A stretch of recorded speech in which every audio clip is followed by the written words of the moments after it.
for the first time after the shooting. It was crippling, but it had to be preserved. In response to the Pulse nightclub shooting that affected the LGBTQ community, Barbara Poma, owner of Pulse, founded the One Pulse Foundation to honor Pulse victims and survivors. If you're an ally of this community, speak out. There are more of us together than apart. It is the power of love in its rawest form. Join the fight for LGBTQ acceptance. Learn how at lovehasnolabels.com. Brought to you by Love Has No Labels and the Ad Council.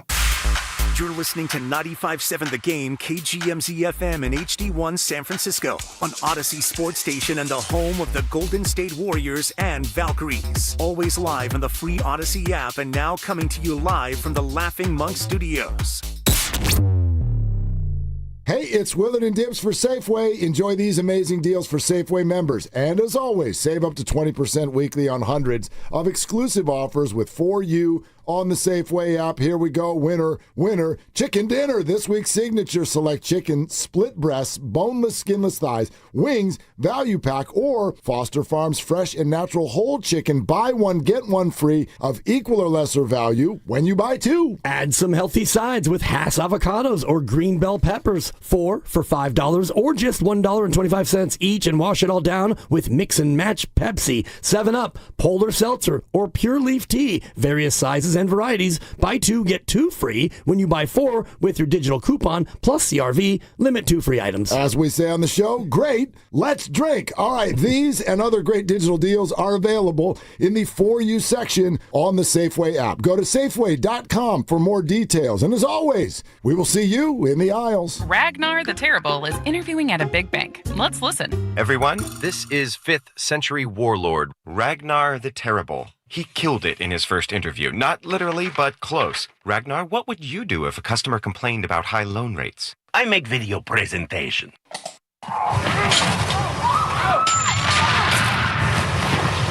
Star One is nothing like the big banks. We have better rates, minimal fees, and friendly customer service. Star One, in your best interest. Neuropathy is a debilitating condition that is sometimes misdiagnosed. Symptoms can include pain, numbness, and tingling in your hands, legs, and feet. Neuropathy is a progressive condition that only worsens unless you get effective treatment. SF Bay Wellness is a leader in neuropathy reversal and uses FDA-cleared, non-invasive electric cell therapy to restore nerve function with no injections, no drugs, and no surgery. The treatments have a 95% success rate. If distance is a factor, ask about our virtual consultation option. Call SF Bay Wellness at 844-94-NERVE for the $99 neuropathy evaluation and receive a personal treatment plan that is tailored to your needs. Don't wait another day. Call 844-94-NERVE. That's 844-94-NERVE. Why keep suffering with the painful symptoms of neuropathy? You deserve to live a pain-free life. Start getting the treatment you need for your neuropathy symptoms. Call today. We all hear the radio ads about the IRS. They tell you to be afraid, to be scared, and they try to frighten you into calling. I'm not here to do that. Tax Relief Advocates is different. TRA is here to tell you that if you owe money to the IRS, whether it's $5,000, $50,000, or $500,000, we have a solution. It doesn't matter if you're sitting in your car, at work, or with your kids. No matter where you are, call now. 800-575-6986. Don't lose hope. TRA can eliminate or reduce what you owe to the IRS. Generous programs are now available that can give you a fresh start. Our passion is taxes and helping individuals fix their IRS problems. We have over 1,000 5-star reviews on Google and an A+ with the Better Business Bureau. You don't need to be afraid of the IRS any longer. End your tax nightmare today by visiting us online at TRA.com or call 800-575-6986. That's 800-575-6986. Tax Relief Advocates. Real solutions for real people. You hear that? That's the sound of your business losing money. Legacy phone systems weren't built for today's teams. Quo, formerly OpenPhone, gives your business a smarter way to stay connected. Quo lets you manage calls, texts, voicemail, and contacts all in one place so that you can deliver a seamless customer experience from ring to... Need to take calls on the go? Quo automatically transcribes, summarizes, and highlights next steps from every call, so you never miss a detail. Need insight into what closes a sale? With Quo's AI call tags, you can instantly spot key topics like objections or pricing questions and use those insights to level up every customer interaction. And yes, you can bring your existing number with you for free. Keep your team in sync and your customers happy with Quo. Quo. No missed calls, no missed customers. Try Quo for free at quo.com/sports and get 20% off your first 6 months. That's quo.com/sports. QUO.com/sports. Morning, Zoe. Got donuts. Jeff Bridges, why are you still living above our garage? Well, I dig the mattress, and I want to be in a T-Mobile commercial like you. Teach me, Saldana. Oh, no, I'm not really prepared. I couldn't possibly. At T-Mobile, get the new iPhone 17 Pro on them. It's designed to be the most powerful iPhone yet and has the ultimate pro camera system. Wow, impressive. Let me try. T-Mobile is the best place to get iPhone 17 Pro because they've got the best network. Nice, Jeffrey. You heard them. T-Mobile is the best place to get the new iPhone 17 Pro on us with eligible trade-in in any condition. So, what are we having for lunch? Dude, my work here is done. The 24 monthly bill credit is on experience beyond for well-qualified customers plus tax and $35 device connection charge. Credits end and balance due if you pay off earlier. Cancel. Finance agreement iPhone 17 Pro 256 gigs, $1,099.99 and new line minimum $100 plus a month plan with auto pay plus taxes and fees required. Best mobile network in the U.S. based on analysis by Ookla Speed Test Intelligence data 1/8/2025. Visit T-Mobile.com. Park Merced, 63 degrees and partly cloudy. Weather brought to you by Staples. Have you heard? The Staples Easy button is back with even more easy. Press it for custom prints, shipping services, even passport photos. Staples. That was easy. Rise. Wake up. It's time to wake on up. Wake up, wake up, wake up. With a nice cup of Joe. What's up, Joe, bro? Featuring Joe Spadoni. He's an Italian. And Joe, the Butcher Boy Shasky. I am slippery. Oh! The best part of waking up is morning roast in your cup. It is the morning roast, man, on 95.7 The Game. Happy hump day, people. Happy hump day. Happy hump day indeed, Tim Hardaway Sr. But it's not happy if you're a San Francisco Giants fan, as they fall last night. 9-8 the final. After building a 5-run lead, it evaporates, and it evaporated very, very quickly. Ryan Walker gives it up in the ninth, 2 runs there as Mr. Donovan, Brendan Donovan, with 4 doubles yesterday, and the Giants' playoff hopes are officially over. 77-81 currently. They got 4 games to go before the end of the season. And I welcome in all of you, ladies and gentlemen, boys and girls. Hope you are all had a lovely overnight. If you're working overnight, if you're just getting up, hit us up, 888-957-9570. I say good morning to Joe. Across from me, Carter, Sam, all you lovely people. We will touch on the San Francisco 49ers because it is a massive game this Sunday against the Jaguars. Obviously, no Nick Bosa. But a season that started off pretty good for the Orange and Black. You had Rafi Devers on Father's Day, Joe. We're all feeling really good. They started getting hot here in the last month. And then the last few weeks, they faded, and they faded quickly. And I'm looking at a record that's been quite and all too familiar, hovering around 500 at the end of the season. I thought it was very poetic yesterday that the Giants gave up a bunch of runs in the first inning, battled back, scored a bunch of runs, had a big lead, and then 2 guys whose arms are about to fall off, who've been good for you this year, Bivens, Lucchesi, and then Ryan Walker at the end, basically blew a giant lead. And then the Giants have an opportunity with a runner on in the 9th inning, 1 out, and what do they do to end their season in regards to the math of making the playoffs? Strikeout, strikeout. Strikeout, strikeout. With a runner on. So, I think this year was a great building block year. And I know everyone wants to lose their mind and go crazy about the Giants not making the playoffs. But the reality is that 2 things can be true at once when talking about the 2025 Giants. One thing is, yeah, they underperformed in a variety of areas. But also, they exceeded my expectations, and I feel really good about where they're at moving forward. And it's also going to change my opinions about how we operate at the deadline because of the nucleus they have going. I think this year boils down to a couple things. Number 1, lack of starting pitching. It's undeniable. They ran out of arms when it comes to the starting pitching.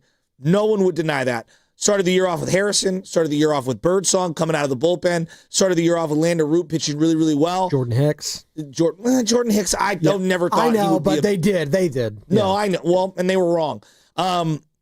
Obviously traded Jordan Hicks and Harrison for Devers. It's a great trade. You do it 10 out of 10 times. Birdsong, I don't know what happened. I don't know if I can trust him moving forward.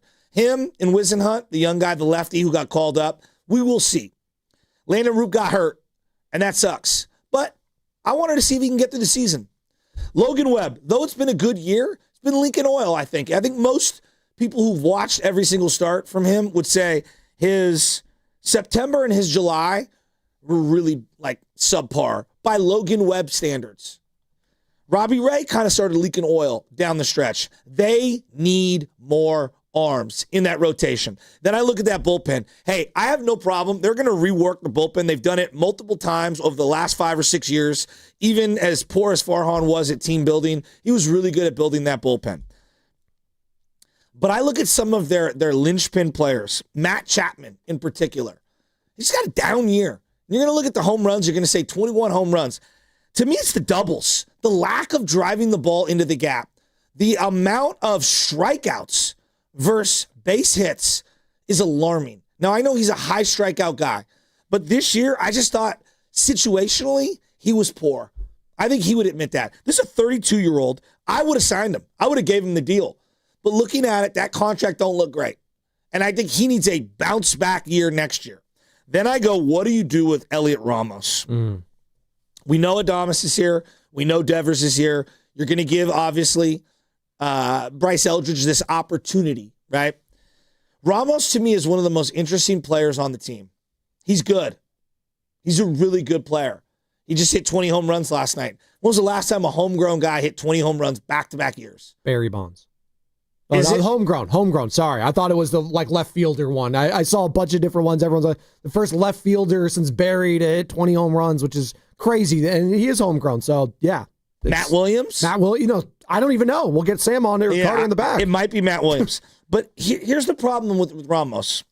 He does a lot of things really well. But considering you have Devers, Chapman, and Adames locked up to long-term deals, and I am assuming they're going to stay, I can't have one of my other top-of-the-order guys be another high strikeout, more strikeout than hits type of a guy.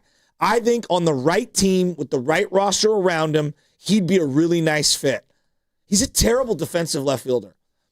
And so I'm looking at this team and I say to myself, I think they have to make a decision on Ramos for this offseason.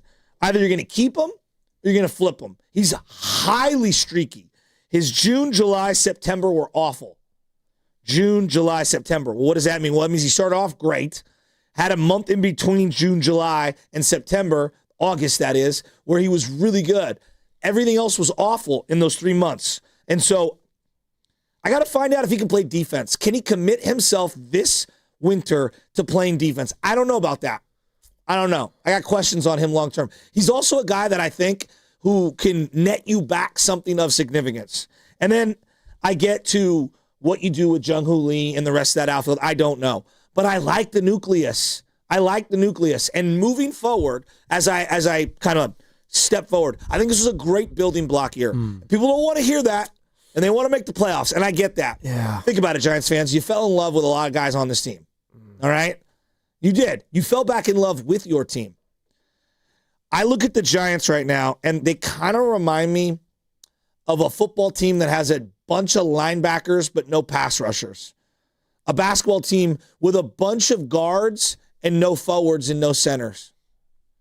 They got a bunch of dudes who are going to hit the ball over the fence, which is great because we haven't had that forever. Now I need table setters and elite defensive players, and I need starting pitching.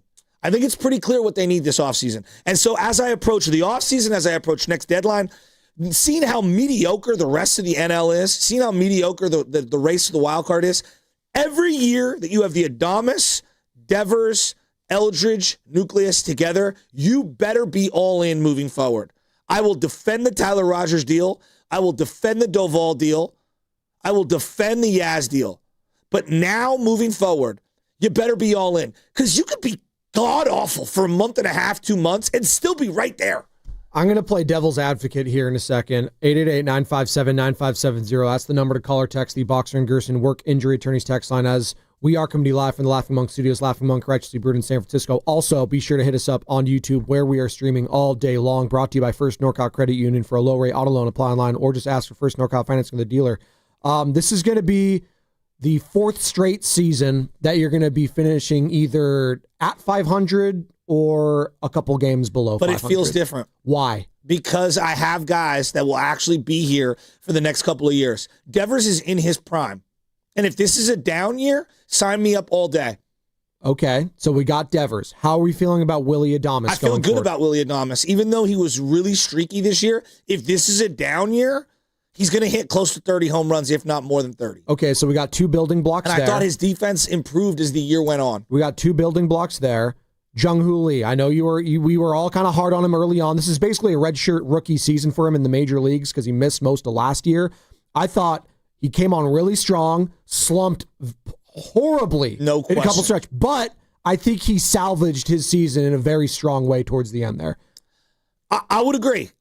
But I would say to you, how do I put this? I've got certain question marks regarding Jung-Hoo Lee. Some reservations still. I think that if you're going to play center field, you better be elite defensively. And I think that he's spotty. Okay. That's the way I would put him, spotty. I could be sold on another year at Jung-Hoo Lee. I could also be sold on a trade. I'm not married one way or the other. So I'm looking at the season in totality. I'm basically just going to use the season's almost over for them. So they need speed and they need some more power. They need contact, and they need contact. I disagree. I think they need contact. Well, they're bottom 2 in steals this season. Only the Detroit Tigers have stolen less bases than the Giants at 60. The Giants have stolen 68 bases this season. Tampa Bay has damn near tripled you with 188, and they're number 1.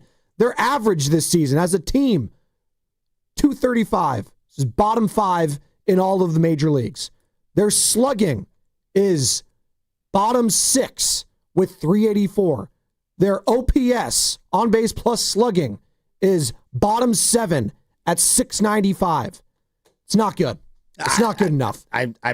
I'm not denying you. I know people always want to go to, this is a pitcher's park. You got to lean on the pitching. You got to lean on all of that. I understand that they're probably not going to jump from bottom 5 to top 5, top 10 next year. Can I get just some improvement on that front? Because this has been the same thing year in and year out, it feels like. And that gets me to the manager you haven't brought up yet, Bob Melvin. Oh, gosh. And in the last 2 seasons, it's basically going to be a mirror copy of each other. Now, you said it was a building block year. They did add some pieces that you could be excited about going forward. They actually have a legitimate roster every day that you could look at a lineup card and say, okay, I could respect that. Last year and the seasons prior, you didn't have that. So I'll meet you halfway there, Joe, where they do have some pieces that you could at least be excited about going forward. But we're talking about the season basically being over. I know they got 4 games left, but they have been eliminated from playoff contention. That's why we're talking about the San Francisco Giants, and I want to hear from Giants fans before you move their on, thoughts. Yes. Before you move on, everybody's losing their minds about Ryan Walker. You know what drove me nuts last night? What? And I want to look Bob Melvin right in the face. You're really going to pinch hit Wilmer Flores for Bryce Eldridge at the end of that game last night? Who matters more about this team moving forward? No, I'm asking you seriously. Wilmer Flores, God bless him. I know he's been a great Giant. Who means more for the future? Having a guy at second base and an opportunity to drive in the game-tying run. Does it matter more for Bryce Eldridge or Wilmer Flores? Well, why does Bob Melvin care about the future? Because he cares about the game yesterday.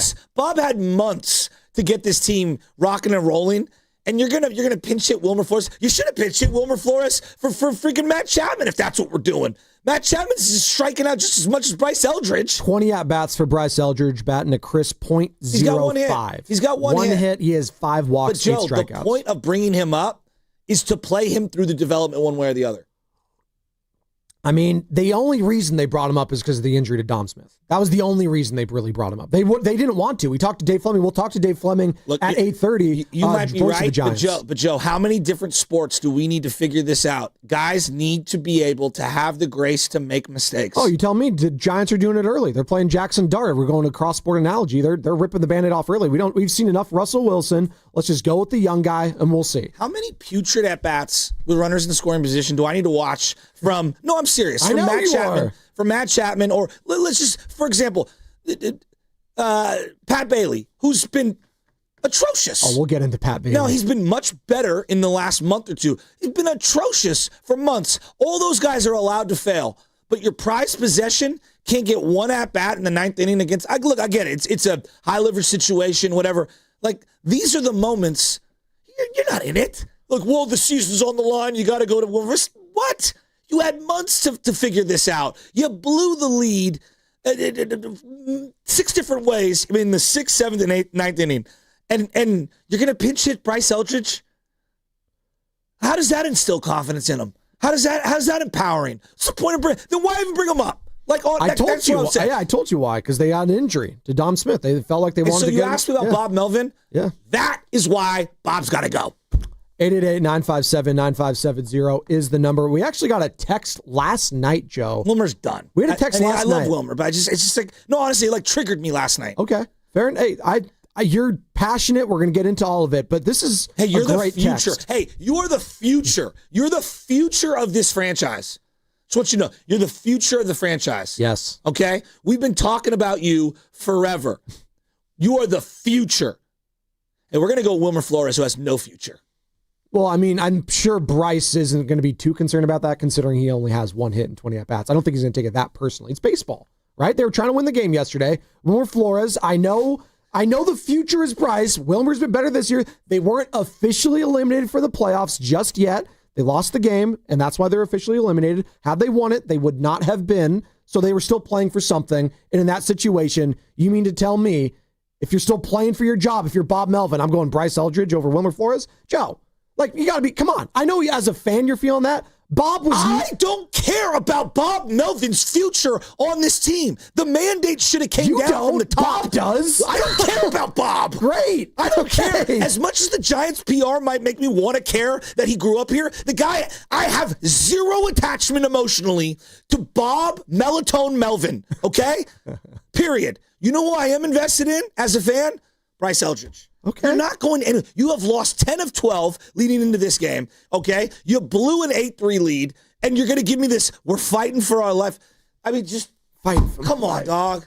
What are we doing? This will cheer you up. What are we doing? This will cheer you up. 707. What are we doing? This is like, you know what this is like? This is like playing, no, seriously. This is like playing Brad Wanamaker, all right, ahead of Jonathan Kuminga or Brandon Pajemski. But Brad gives me a better chance to stay in it right now. This is like Ty Jerome. This is the equivalent of playing Mohamed Sanu instead of trying to play Ricky Pearsall on the field. Like, that's what it is. That's what it is. Let's call it what it is. I love Wilmer. He's a great guy.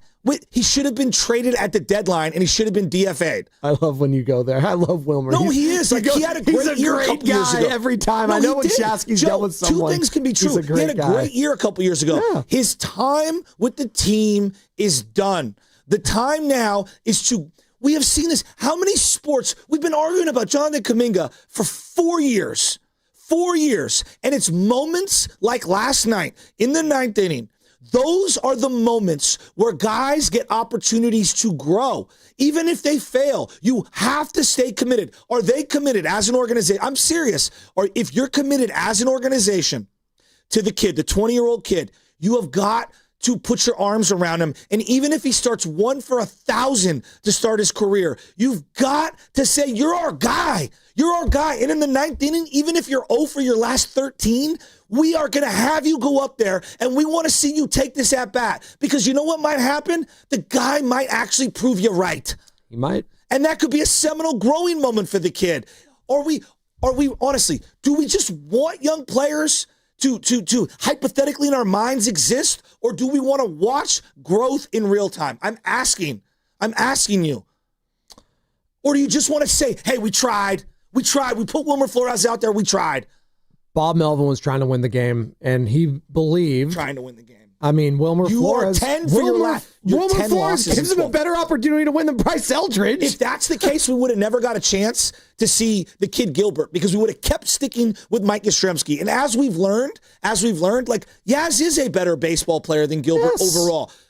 Hasn't it been nice to see the growth and development and the ups and downs of Gilbert? He's been one of the fun aspects of the team over the last month. Yeah. There is no future for Yaz. There's no future. I mean, it's been a fun development, but it's also coinciding with the team falling flat in his face because he's batting .202. Sign me up for it, because the last 6 years of Yaz, we have failed to make the playoffs 5 of those years. Let's pick this up on the other side. I have a text that I want to get to that was sent to us 8 hours ago, Joe. It's going to put a smile on your face. Guys, we talk about wanting young players, and yet none of you are committed to seeing a young player struggle a little. I'm tired of it. Stop saying you only want Avatar. And then what happens? We give you these Avatar journeymen, and you don't care. You don't watch. That's the 2021 team. You didn't care and you didn't watch. But yet we finally get a young player, and none of you will cape up for him in the 9th inning. Shame on you. Yeah, man, you seem very emotional regarding this. I am. I'm going to die on the Bryce Eldridge Hill. Either he's going to succeed or he's going to fail. But I'm going to let him get that at-bat. Well, I thought it was going to put a smile on your face. Maybe it won't. This next segment is going to be brought to you by Moderna. I want to hear from all the Giants fans out there, 888-957-9570. And wait till you hear what Patrick Bailey had to say about a new rule change coming to Major League Baseball next year.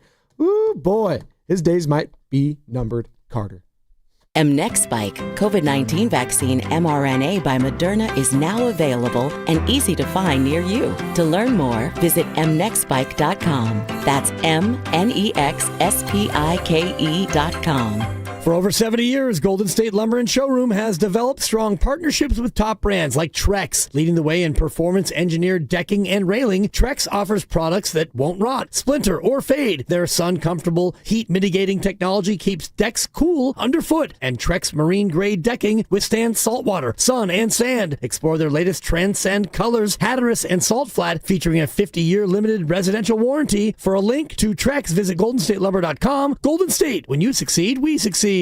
This year, the Valley of Hearts Delight fundraiser shines brighter than ever with our theme, Legacies Under the Lights. Step into History Park, glowing with restored historic neon signs from the History San Jose collection, and enjoy an unforgettable night of dining, live music, and celebration. All proceeds support preserving the stories and landmarks that make our valley unique. Tickets are now on sale at historysanjose.org. Join us for Legacies Under the Lights October 9th and help keep history shining for generations to come.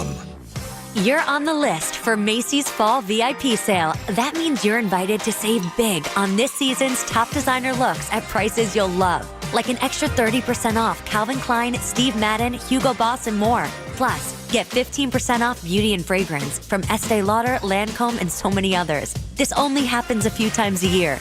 Don't miss the Fall VIP Sale tomorrow, only at Macy's. Savings off regular and already reduced prices. Exclusions apply.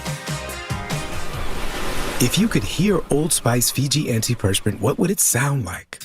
First, you'd start with Fiji Antiperspirant's amazing scent of palm trees. Add pure notes of fresh coconut and layer on 24/7 odor and sweat protection. You won't hear any dyes or parabens because with Fiji, you won't have any. So while your regular antiperspirant sounds like this, Old Spice Fiji sounds like this.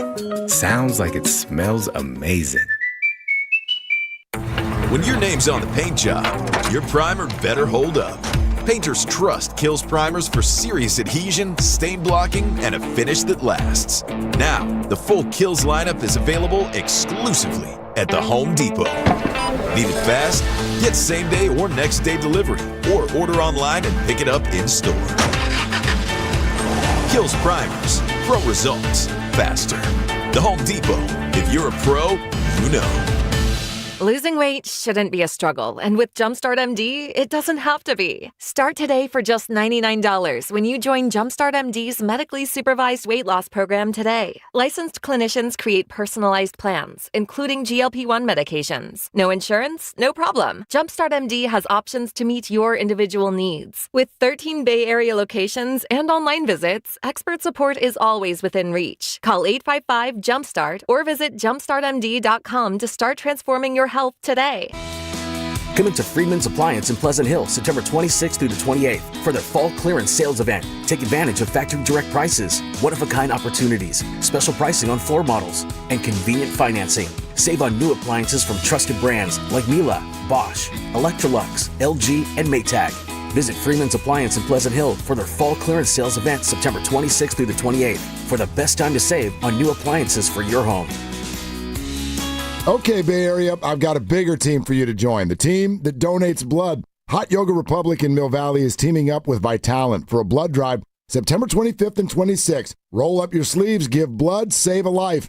Every 2 seconds, somebody needs it. Accident victims, kids in chemo, real people who need you. Let's do this, Bay Area. Find your spot at hotyogarepublic.com. That's hotyogarepublic.com. And a big thanks to Habas Law for backing this. Habas Law, always fighting to make it right. Cars for Kids. No more stressing over your old vehicle. Donate it today and get it picked up tomorrow. It's the easiest service out there. Donate online at carsforkids.org. That's cars with a K. This is the story of the one. As a custodial supervisor at a high school, he knows that during cold and flu season, germs spread fast. It's why he partners with Grainger to stay fully stocked on the products and supplies he needs, from tissues to disinfectants to floor scrubbers. All so that he can help students, staff, and teachers stay healthy and focused. Call 1-800-GRAINGER, click Grainger.com, or just stop by. Grainger, for the ones who get it done.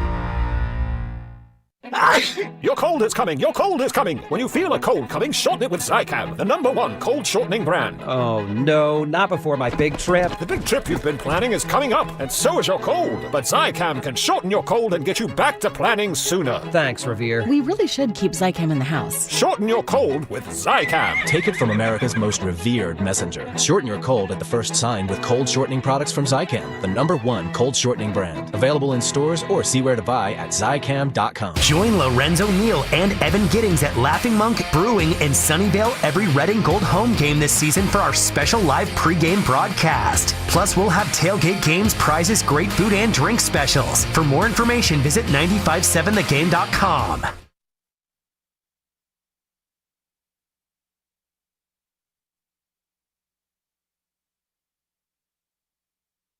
Oh, no.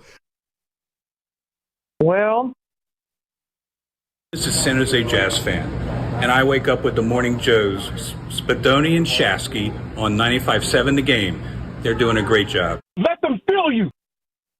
Oh, we're feeling it. I know Shasky's feeling it this morning. Is Bob Melvin going to be feeling it come Monday? We shall see as the Giants season, at least playoff season in hopes, officially ended last night. 9-8 the final as the Cardinals win that one. Brendan Donovan with 4 doubles and none bigger than in the top of that 9th inning. Ryan Walker gives up 4 hits, 2 earned runs, and gets the loss. We are talking about it all right now and the expectations. Shasky views this season as a building block. Giants fans, do you agree? Was this a step forward for this team and organization? Was it a step back?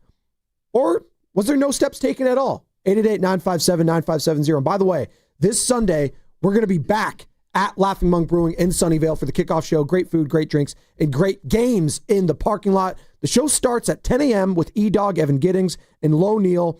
Plus, all the early games will be on for you to watch. And get this, if you're going to be going to the game, there's a free shuttle to and from the stadium. That's right. Park at Laughing Monk for free, join the party, and then take the shuttle back and forth to the game. All you have to do is sign up and reserve a spot. Do it right now because space is limited. Go to 957thegame.com, click the kickoff show graphic, and then click the Eventbrite link and sign up. We will touch on the Niners, I promise, because there is a comparison with these two teams right now when it comes to expectations, and I do think it's fascinating as you use the term building block season, Joe. And you laid out your points very eloquently. You got some pieces you could be excited about that you could feel good about next year. They have a good nucleus. Last year, you didn't feel that way. Last year, it was a bunch of platooners, basically. Shout out Charlie Sheen. That's what it kind of felt like. Chapman, Adames, Devers, Lee. We'll see on Ramos. You got Webb. You got Ray, right? We'll see with Justin Verlander, who I think he's kind of salvaged his season this last month or so. He could be a 4-5 guy. I think he was signed to be a 3, and for most of the season, he wasn't that. You need to add more depth in pitching. Everyone needs to add pitching, but the Giants in particular need to get some more pop, more contact, as you're saying. So there is still work to be done. Will Bob Melvin be a part of it? That's going to be the question, and we'll be monitoring that the next few days. Just hear me out on this. I'm going to hear you. I just want you to hear me out on this. I'm not calling him Willie Mays. Okay? I'm not calling him Willie Mays, right? But famously, Willie Mays started off his career 0 for 12, and they stuck with him. because this is a guy that they knew and they had unbelievable confidence in was going to figure it out and get it right. Now we're talking about one of the greatest players in any sport. Forget just baseball. Ibanz is an icon. All right. But let me give you a more focused one for right now. The Boston Red Sox had a kid, Roman Anthony. Yeah. Who right now, you look up, the guy's batting almost 300. He's got 8 jacks, 75 hits in a very condensed part of the year. He started off his career 2 for 27. Batted basically 200 for the first month of his career. Was struggling. But the Red Sox have so much faith and belief and put their arms around Roman Anthony. They were like, no. You mean more than the other players. Bryce Eldridge means more to the current and the future San Francisco Giants organization than any just random dude that they've called up. He's not Christian Koss. I'm not trying to dog Christian Koss. I like Christian Koss. But to think that this organization should treat Bryce Eldridge the same as someone like Christian Koss is absurd to me. It's absurd to me, quite frankly. All right? So this isn't just any player. This is a guy that we all know you really think highly of. You've told me he's basically untradeable without saying it. All right? So when a situation like last night presents itself and you have the option of putting your arms around your prized possession player who's clearly struggling and saying, no, we picked you and we believe in you and we don't really care if we want you to succeed, but we're going to have your back whether you are struggling or not. Look around this lineup. Jung-Hoo Lee, Ramos, Adames, Chapman, Bailey, Devers. Pick the guy. They've all had horrible months. Horrible months. So to say that Bryce Eldridge can't have a slow and crummy start to his career, when I look up and down the lineup and I'm like, you've backed all these guys. And why have you done that? Well, it's either roster politics or a contract. Well, in this situation, you've invested so much into this kid. You owe it to yourself and the kid to have his back in the 9th inning with Adames standing on second base. And you go and pinch hit, and we like him. I get it. Wilmer Flores, how many hits does Wilmer Flores have over the last 75 days? Don't even look. Don't look. I'm not letting you look. Oh, boy. How many do you think? 75 days or games? Last 75 days. How many hits for Wilmer Flores?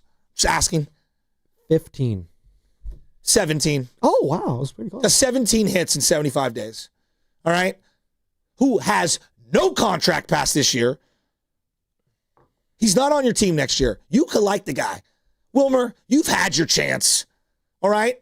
This is about the young man having a chance to endear himself and to build confidence. These moments are about building confidence. And if he strikes out, it's just another part of the Rolodex and the learning curve.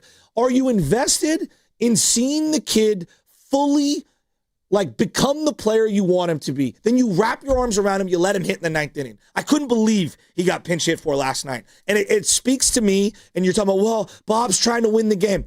Bob had 6 months to not blow games.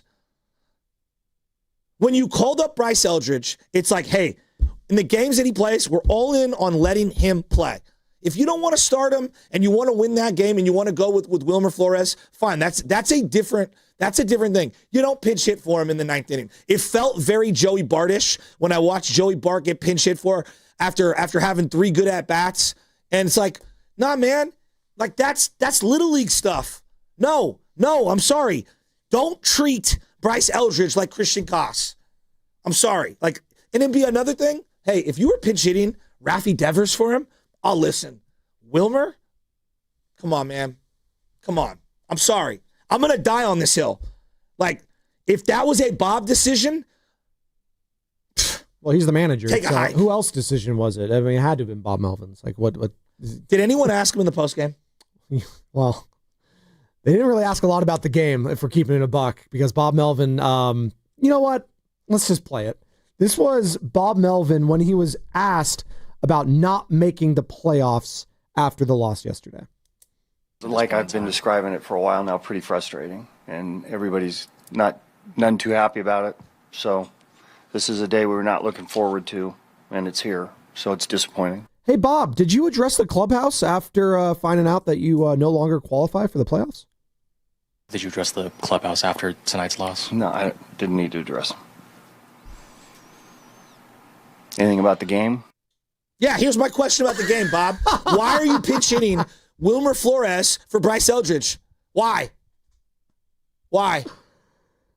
You know, Wilmer puts us in a better position to succeed in that moment. Clearly not, because he struck out. He did, just like Bryce has done 8 times in 20 at-bats. You're really going to treat Bryce Eldridge? Like come on. No, I'm telling you what Bob Melvin is feeling in that moment, which is not that absurd. I know it's absurd in the grand scheme of things because you want Bryce to be the future of the team. That's what the Giants need him to be, and Wilmer Flores is probably gone now. I hear what you're saying. Like, I'm not disagreeing with your philosophy on the thing. I'm just telling you Bob Melvin is trying to win the game yesterday. He had 6 months to win games. Yeah, but he's still trying to win this one. Like, that's the whole point. No, just lose. There you go. No. I disagree, and I completely disagree with you. You have lost 10 of 12. Your season's over. You're done. You've had opportunities. Well, now it's done. No. You had opportunities to win when you played the Padres, when you played the Dodgers twice. You had opportunities to control your destiny. You have forfeited the right. Don't give me this, I'm trying to win the game. You had 6 months to win games. And you, Cool Hand Luke, I'm talking to Bob Melvin here, had many hands in choosing the wrong reliever at the wrong time that caused it. So no, you have forfeited the right to try to win games. Once Bryce got called up, the white flag was signaled. I mean, you took away all of his best weapons in the bullpen. Randy Rodriguez got hurt. I mean, he had a makeshift bullpen. What do you want the guy to do? He got dealt a bad hand, too. They were sellers at the deadline. And they did go on a nice little run. And then they reverted back. Sold. Yep, they should have sold. And they did. They were the worst team in baseball for 50 games, which is the third of the season. They had the same winning percentage, 32%, that the White Sox had for 50 games. Not a couple weeks, 50 games. So, like, I'm going to die on this hill, and you guys all say you want to see player development. Like, we're all losing our minds 4 years later about Kuminga. They're doing it to Bryce Eldridge in the first 2 weeks of his career, and we all see you don't have Steph Curry on the team. You're not competing for championships. Your season is over. A big rule change is happening in Major League Baseball starting next year, and it could affect one San Francisco Giant in a way where he might not be valuable anymore. We'll explain on the other side. Plus, wait till you hear what Logan Webb had to say after his start yesterday. He grinded it out after a tough first inning, but the postseason hopes are now over in San Francisco. And Logan, well, he's pretty frustrated about it. We'll get to on the other side. Did the Giants take a step forward this year, or is it more of the same for you? 888-957-9570. That's what's coming up. Brought to you by Fremont Bank. Here for you. Here for good. Ready for the ultimate red and gold game day? Laughing Monk Brewing is the place to park, party, and ride. Skip the traffic. Forget the expensive parking. Park for free and dive into an epic tailgate with mouth-watering food, ice-cold Laughing Monk beer, and every game on TV. Catch 95.7 The Game's pregame show with Lorenzo Neal and Evan Giddings. Then hop on the free shuttle minutes away from the stadium. Shuttles are first come, first served. So head to 957thegame.com to sign up and join the party. Something special for your outdoor living is on sale now at Dolan's. It's fiber-on decking for easy, carefree living. Why choose this durable composite? There's an amazing choice of colors. The rich look of multi-chromatic exotic hardwood. It resists splintering, rotting, and cracking with really low maintenance. See the colors and learn more at dolanlumber.com. Fiber-on decking. On sale at Dolan's Home Improvement Centers. Since I've been in recovery, I could write a novel of the good things that happened to me. I finished college. I've held great jobs. It's never too late to recover from addiction. I am living proof that recovery is possible. Get treatment. It works. To learn more, visit livingproofsf.org. Kohl's Cash is turning 20, and to celebrate, Kohl's is giving you the gifts. All month, you can enter our sweepstakes for a chance to win $200 Kohl's Cash. Plus, get epic deals on cozy favorites, home must-haves, and more right now. Yep, we were gonna throw a party, but this is better. Cue the confetti and the savings at Kohl's. Offer in September 28th. Select styles. Some exclusions apply. Sweepstakes and September 30th, 2025. No purchase necessary. 20 winners per day. Limit one price per person for entire sweepstakes. See Kohls.com for official rules and details. Are you ready to finally make that dream a reality? Maybe it's updating your kitchen, paying down high-interest credit cards, or covering tuition. Your home is more than where you live. It's also your most powerful asset. At Unlock, we make it simple to turn equity into options. With a home equity agreement, you can access cash today without taking on new debt or monthly payments. Imagine the freedom to invest in your home, reduce financial stress, or finally start that big project you've been putting off. It's your home. It's your future. Unlock it today. Visit unlock.com to learn more about a home equity agreement. That's unlock.com to learn more. Terms and conditions apply. Not all homeowners will qualify. Not available in all states. Actor Portrayal. Home equity agreements are offered by Unlock Home Equity Solutions, Inc. In certain states, NMLS number 2657081. Visit www.consumeraccess.org for more info. Boxer & Gerson, Northern California's premier workers' compensation law firm, helping injured workers get their lives back for over 40 years. It's time for the closer of the week. Presented by LiftMaster and R&S Doors. Turn your garage into the envy of the neighborhood. Visit rnsdoors.com. This week's closer comes from Trey from Belmont. Nui and Jose provided outstanding service. They were knowledgeable, friendly, and professional. The job was completed in a timely manner, and they made sure everything was working correctly before they left. Recently, my garage door opener was not working. I was in need of a closer. I was put in touch with R&S Doors, and they hooked me up with a brand new garage door opener from LiftMaster. With LiftMaster's MyQ connectivity, my garage door opener can be controlled right from my smartphone. You'll know when a door or gate has been left open and can close it with a tap, no matter where I am. Be one of the first 10 callers and receive 20% off a LiftMaster garage door opener. Call 1-800-FIX-A-DOOR. That's 800-FIX-A-DOOR. Or visit rsdoors.com. R&S Doors. Look for the red truck. Finding great candidates to hire can be like, well, trying to find a needle in a haystack. Sure, you can post your job to some job board, but then all you can do is hope the right person comes along, which is why you should try ZipRecruiter for free at ZipRecruiter.com/free. ZipRecruiter doesn't depend on candidates finding you. Its powerful technology identifies people with the right experience and actively invites them to apply to your job. You get qualified candidates fast. So while other companies might deliver a lot of hay, ZipRecruiter finds you what you're looking for. The needle in the haystack. 4 out of 5 employers who post a job on ZipRecruiter get a quality candidate through the site within the first day. ZipRecruiter, the smartest way to hire. And right now, you can try ZipRecruiter for free. That's right, free. Just go to this exclusive web address, ZipRecruiter.com/free. That's ZipRecruiter.com/free. ZipRecruiter.com/free.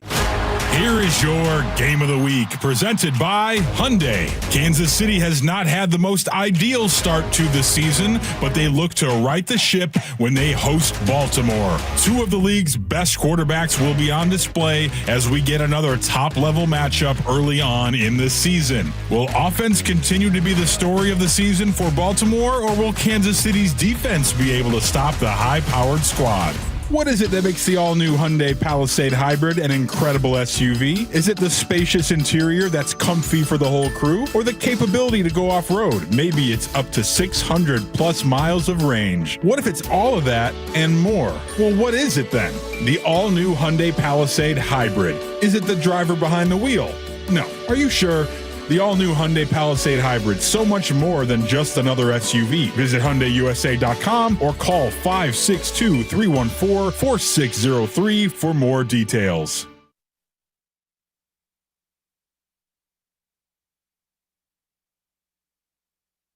Now back to the morning roast with Joe Spadoni. You're weak, you're out of control, and you become an embarrassment to yourself and everybody else. And Joe Shasky on 95.7 The Game. Hell no! They're not very good. I think that was about the Giants, actually. This will make sense. Brought to you by Golden State, serving the Bear for 3 generations. When you succeed, we succeed. Visit goldenstatelumber.com. We're rolling. It's a hump day. I'm not going to let the Giants' playoff hopes ending last night bring me down. I'm still going to have a good vibe today. You know why? Because the Niners are 3-0. And I'm locked in on the football right now. But we're going to be talking about the Giants, and we'll get into the 49ers, I promise. We got Dave Fleming joining us at 8:30, courtesy of River Islands. Dave Fleming, all season long, been breaking it down. Our 95% of the game Giants insider, voice of the Giants. Sure. Yeah, I'm sure he's not loving what he saw last night, what he's seen for the last month. Have the Giants taken a step forward this season? 888-957-9570. But I tease a couple segments. There's been a rule change that's going to be implemented next year. Joe, you want to hear about it in Major League Baseball?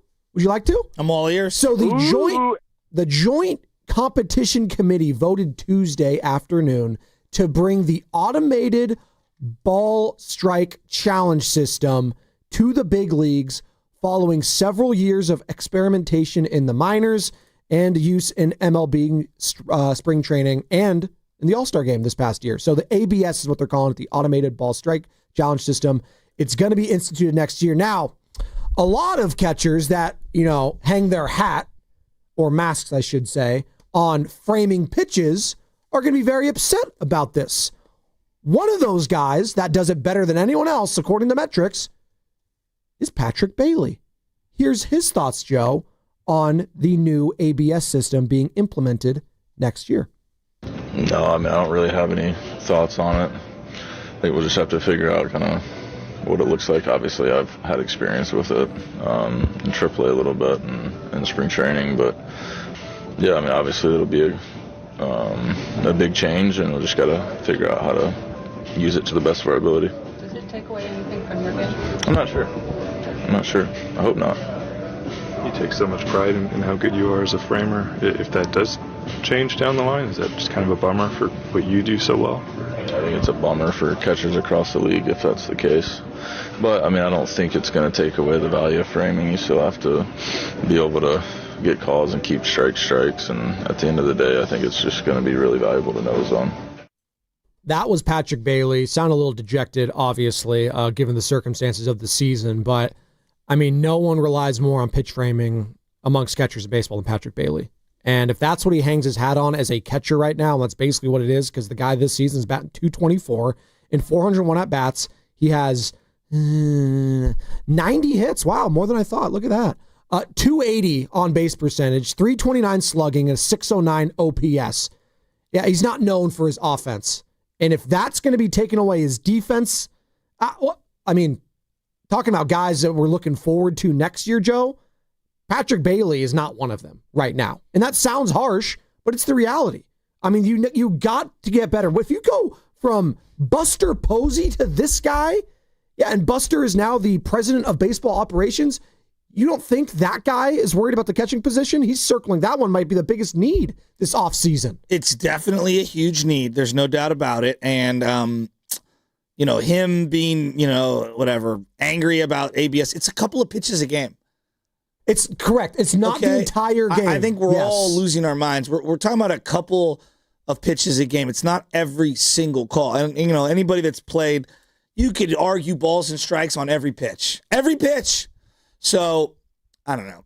When I think of the greatest catchers of all time, in any order, Ivan Rodriguez, Gary Carter, you want to say Carlton Fisk, Piazza, obviously Johnny Bench is probably the greatest. Molina. Yachty. Yeah. Framing, yes, it's an element of their game, but so is their arm, and so is their understanding of the staff, and so is their bat, right? There's a duality to playing the position. And so, framing is a big part of his game. Well, you're going to have to get a little better at that, at the other stuff, to round out your game. And you'll still be able to frame to a degree. You just won't be able to steal as many strikes.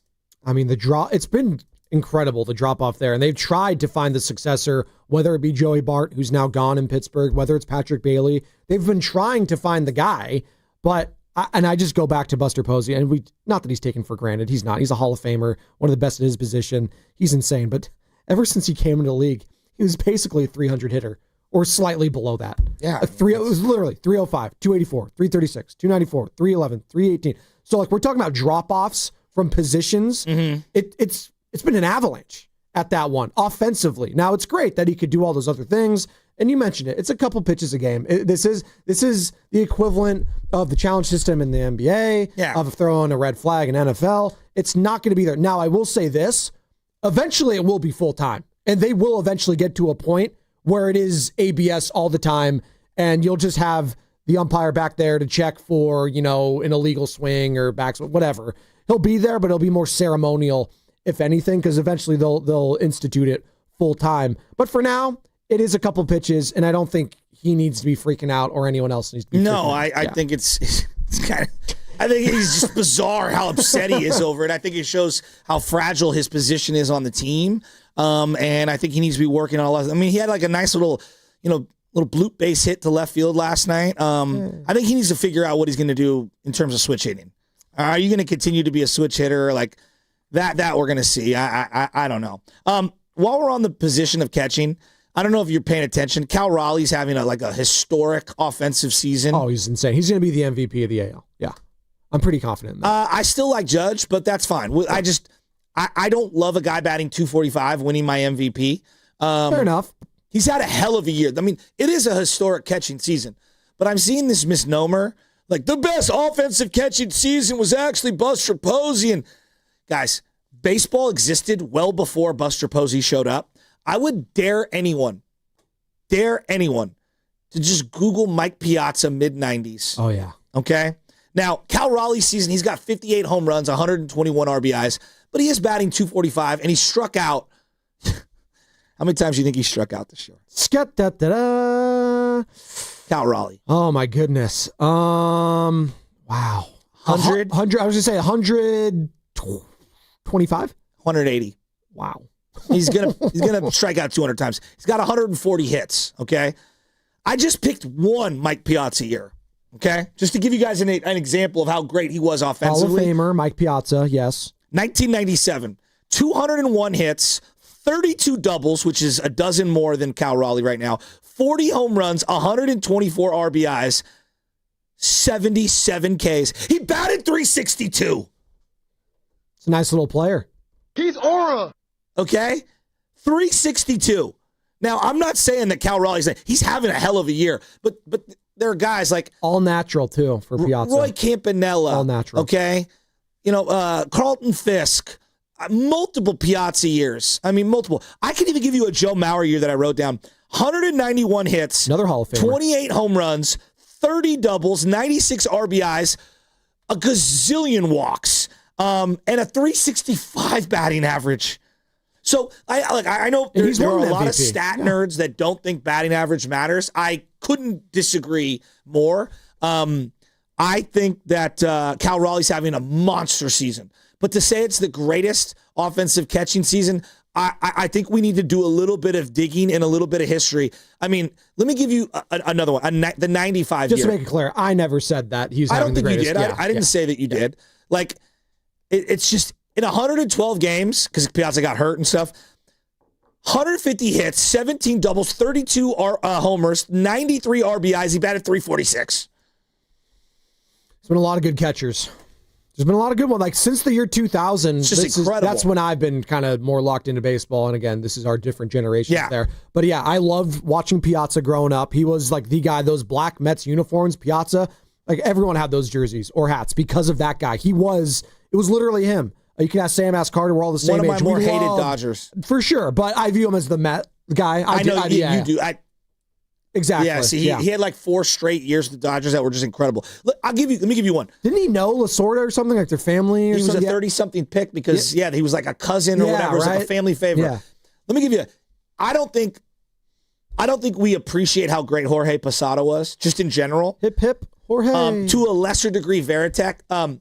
Posada played for like 20 years. 1 year, 2007, he batted 338, walked 75 times, 20 and 90 in that lineup, by the way. In that lineup, 171 hits, 42 doubles. He batted 338. I know in the day and age where everyone's launch angle, hit bombs, there's too many strikeouts for me, just in general, and I don't think we appreciate overall batting average and bat-to-ball skills. And I think you're going to see the trend start to go back in another direction. I don't mind, and again, you're referencing all elite catchers, Posada, borderline Hall of Famer. Individual offensive seasons. For sure. As we talk about the catching position as a whole, Cal Raleigh's having a monster year. All-time, most home runs in Mariner history in a single season. I mean, like he's having a special season. And that's an achievement in and of itself, thinking of some of the great Mariners hitters and home run hitters of all time to play there. A-Rod, all right? Ken Griffey Jr., the list goes on. Hell, Ichiro, not known for his power, obviously, but can hit it over. 200 hits, 11 straight or 12 straight years. I know. JT and SF Give it to me. wants to talk about the Giants, and specifically one Bob Melvin. JT, what's up, man? What's on the up, Morning JT? Roast. That's why I forget. What's the name? JT. JT. Yeah. Hey, good morning. What's up? Can you hear me? Uh-huh. Yeah, I was commenting. I wanted to echo what Shasky was talking about Melvin's situation, how he managed the Giants in certain situations, and I was echoing him about the use of Eldridge like the other day, and I was commenting on how the other day Eldridge walked. The Giants was down 1 run. They sub him in for cost, and the guy dies at first base. Didn't become a threat or anything. Didn't run anything, and that's been like those kind of decisions from Melvin all season long. As far as Walker can walk as far as I'm concerned, and I'm serious. He can walk. I'm a Giants diehard. Been there since the Candlestick when I was 5, 6 years old, and I don't know. I'm frustrated, and I understand Shasky's frustration as well. As far as being a coach, I coach myself, and you like you said, you want to build something. You want to see what these kids can do in certain situations, and he's not giving them a chance. And they show him in the dugout.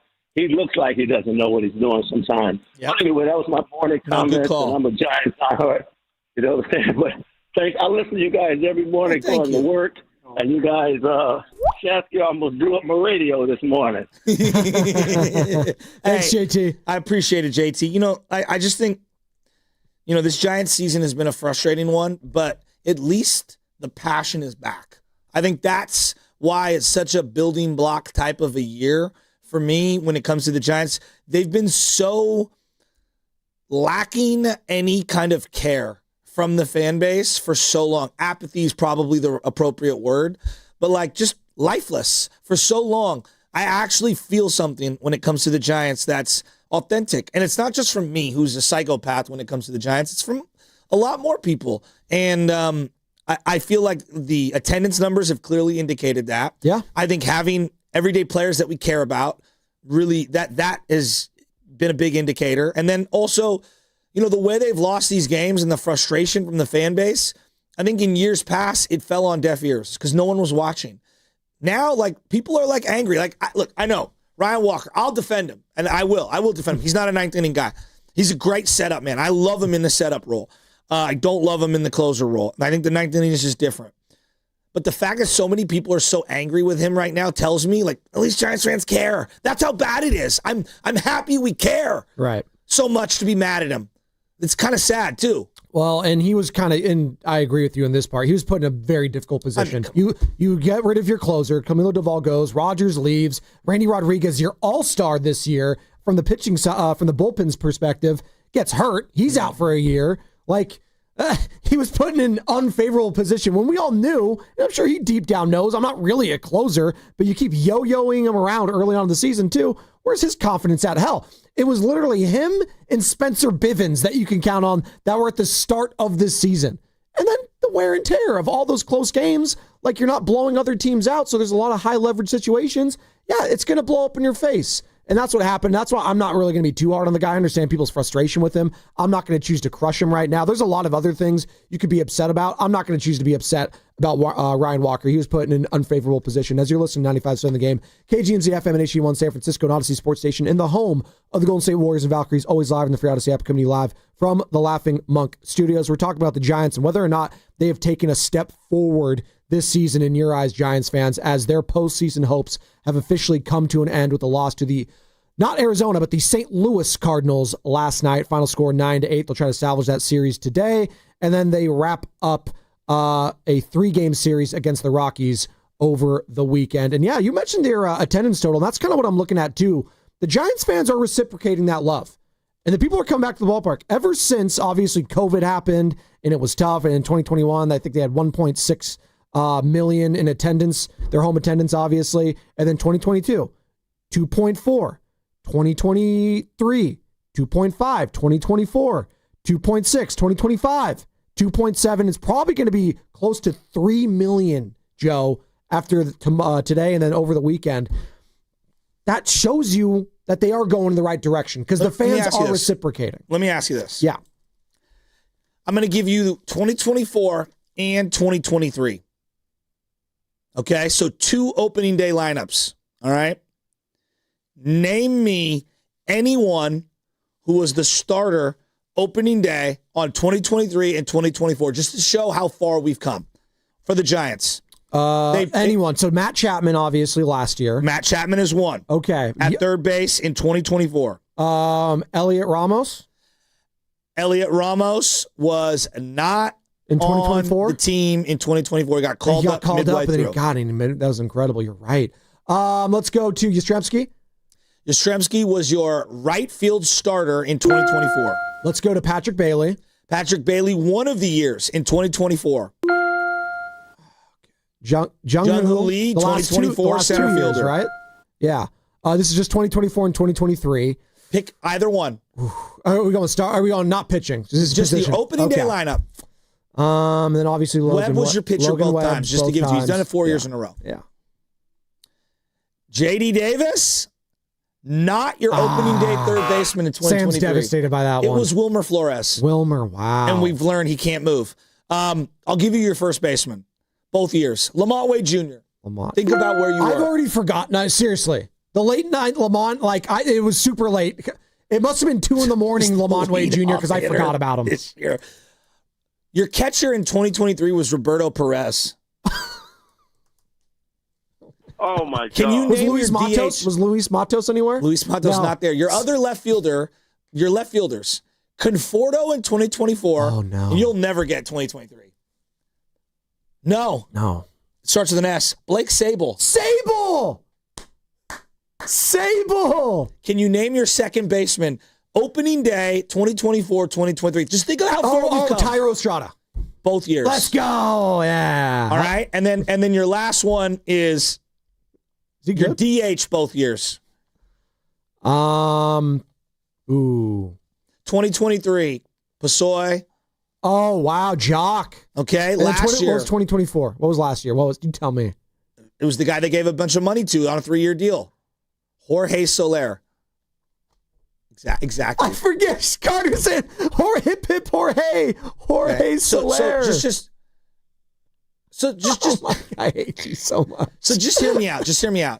Okay, this is why it's a building block year. Look at this year. You have Ramos, who batted leadoff last night, playing left field.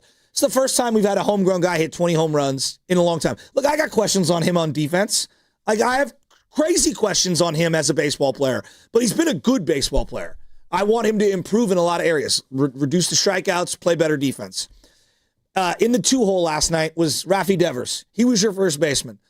Rafi Devers hit 20 home runs since being acquired by the Giants. It's pretty crazy, right? Yeah. And that's a down year. He hit 33 home runs. It's a down year. Willie Adames was your starting shortstop, all right? Willie Adames, all right? Yep. He's going to hit 30 home runs. 226. If that's a down year, I'll take it. Chapman, really down year. 20-something home runs, 20-something doubles, 232. I still think it's a down year, but better. Bryce team in WAR still, if you want to care about that, 3.9. Whatever. Bryce Eldridge was my DH last night.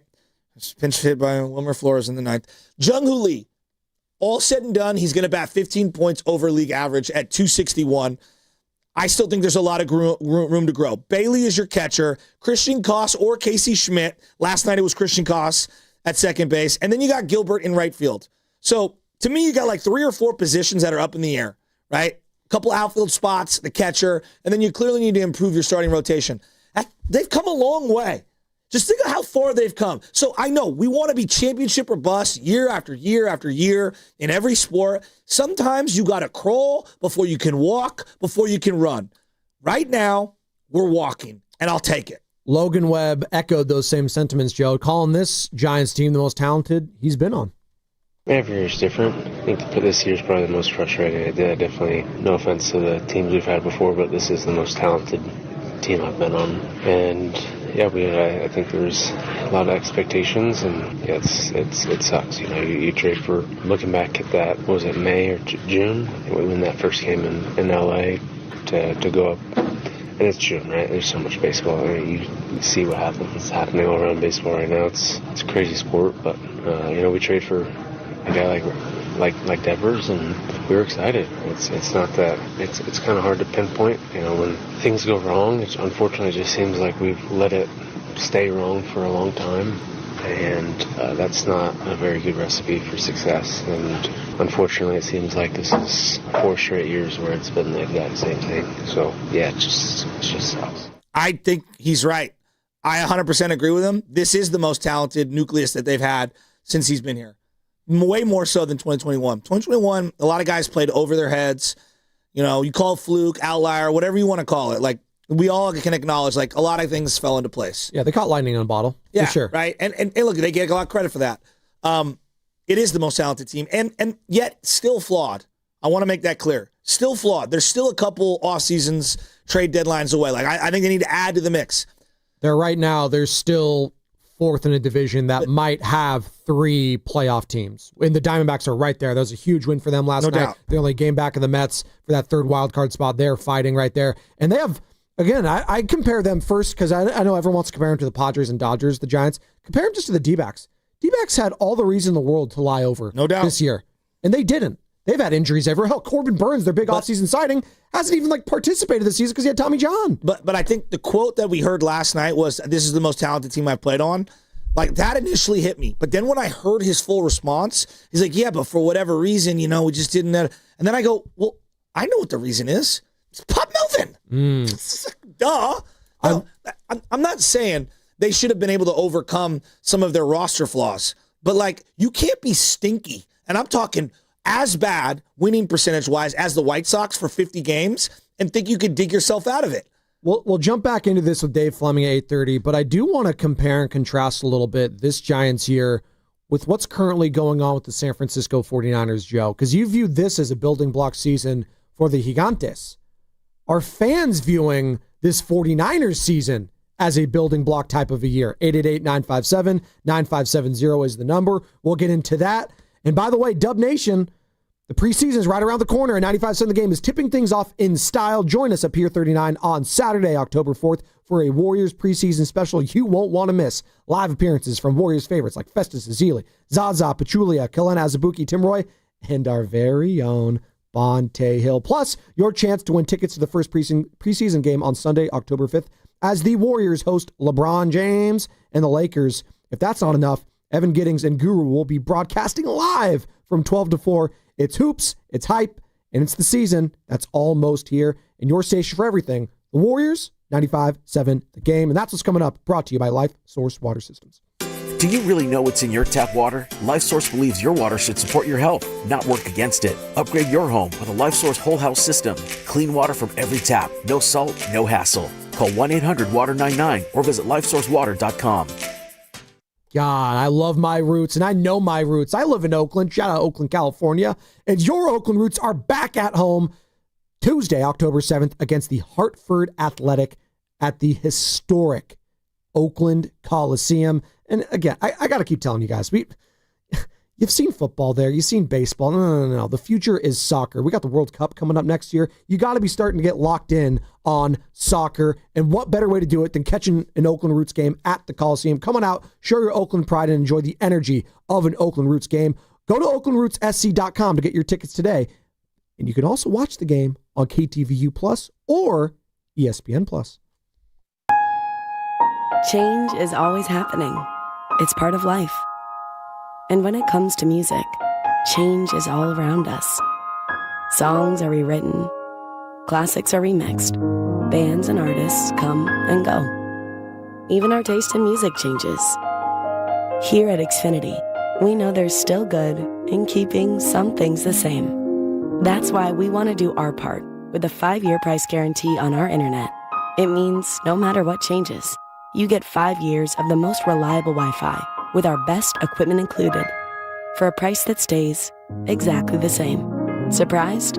Life is full of them. One internet price, 5 years, guaranteed. Learn more at Xfinity.com/deals. Restrictions apply. New residential customers only. Taxes and fees extra and subject to change. Most reliable Wi-Fi based on Open Signal Awards USA. Fixed Broadband Experience Report, August 2024. When you own your own business, you own every decision. Catch the red eye or take the 6 a.m. Make a new hire or promote internally. Celebrate a win with the toast at the gate or unwind at the lounge. Big props to this team. Some decisions are a win-win. Like earning 8 times points on Chase Travel. Introducing Chase Sapphire Reserve for Business. With $2,500 in annual value, it's the business card that gives back all you put in.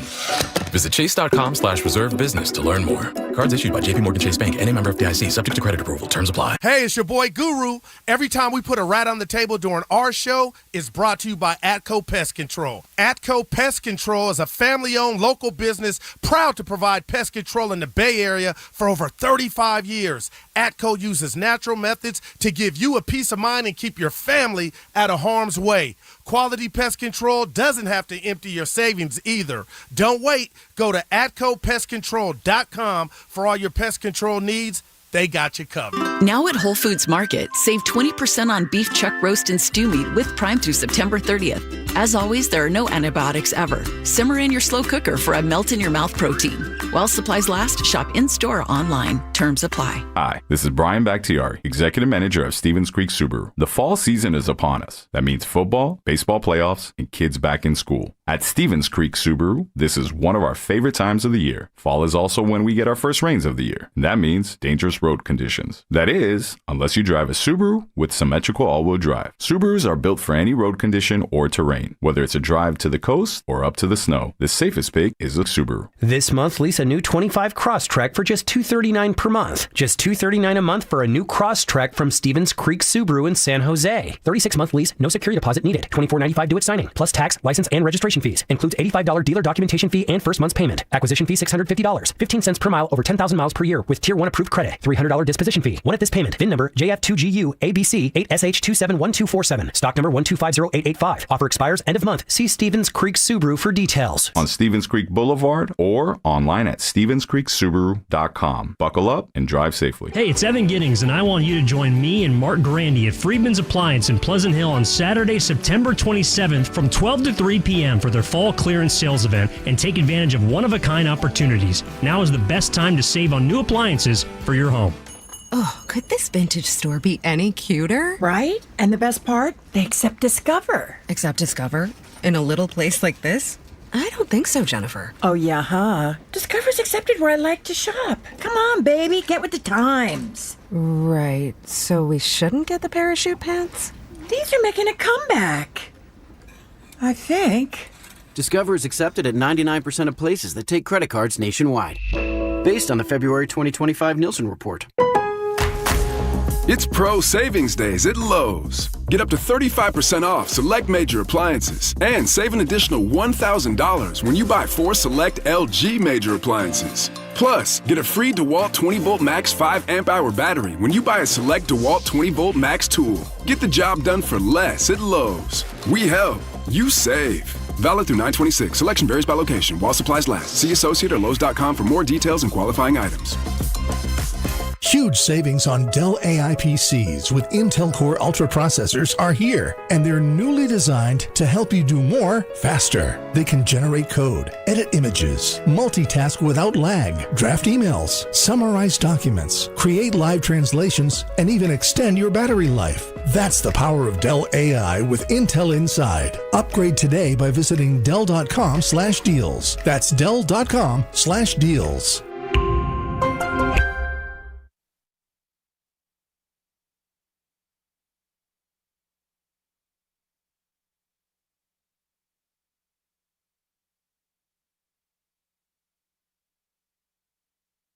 Come on, man. You got Larry Jr. in the building. You listen to the Morning Roast, and we're doing numbers, man. Good job, Morning Roast. Sock it to me. Hey.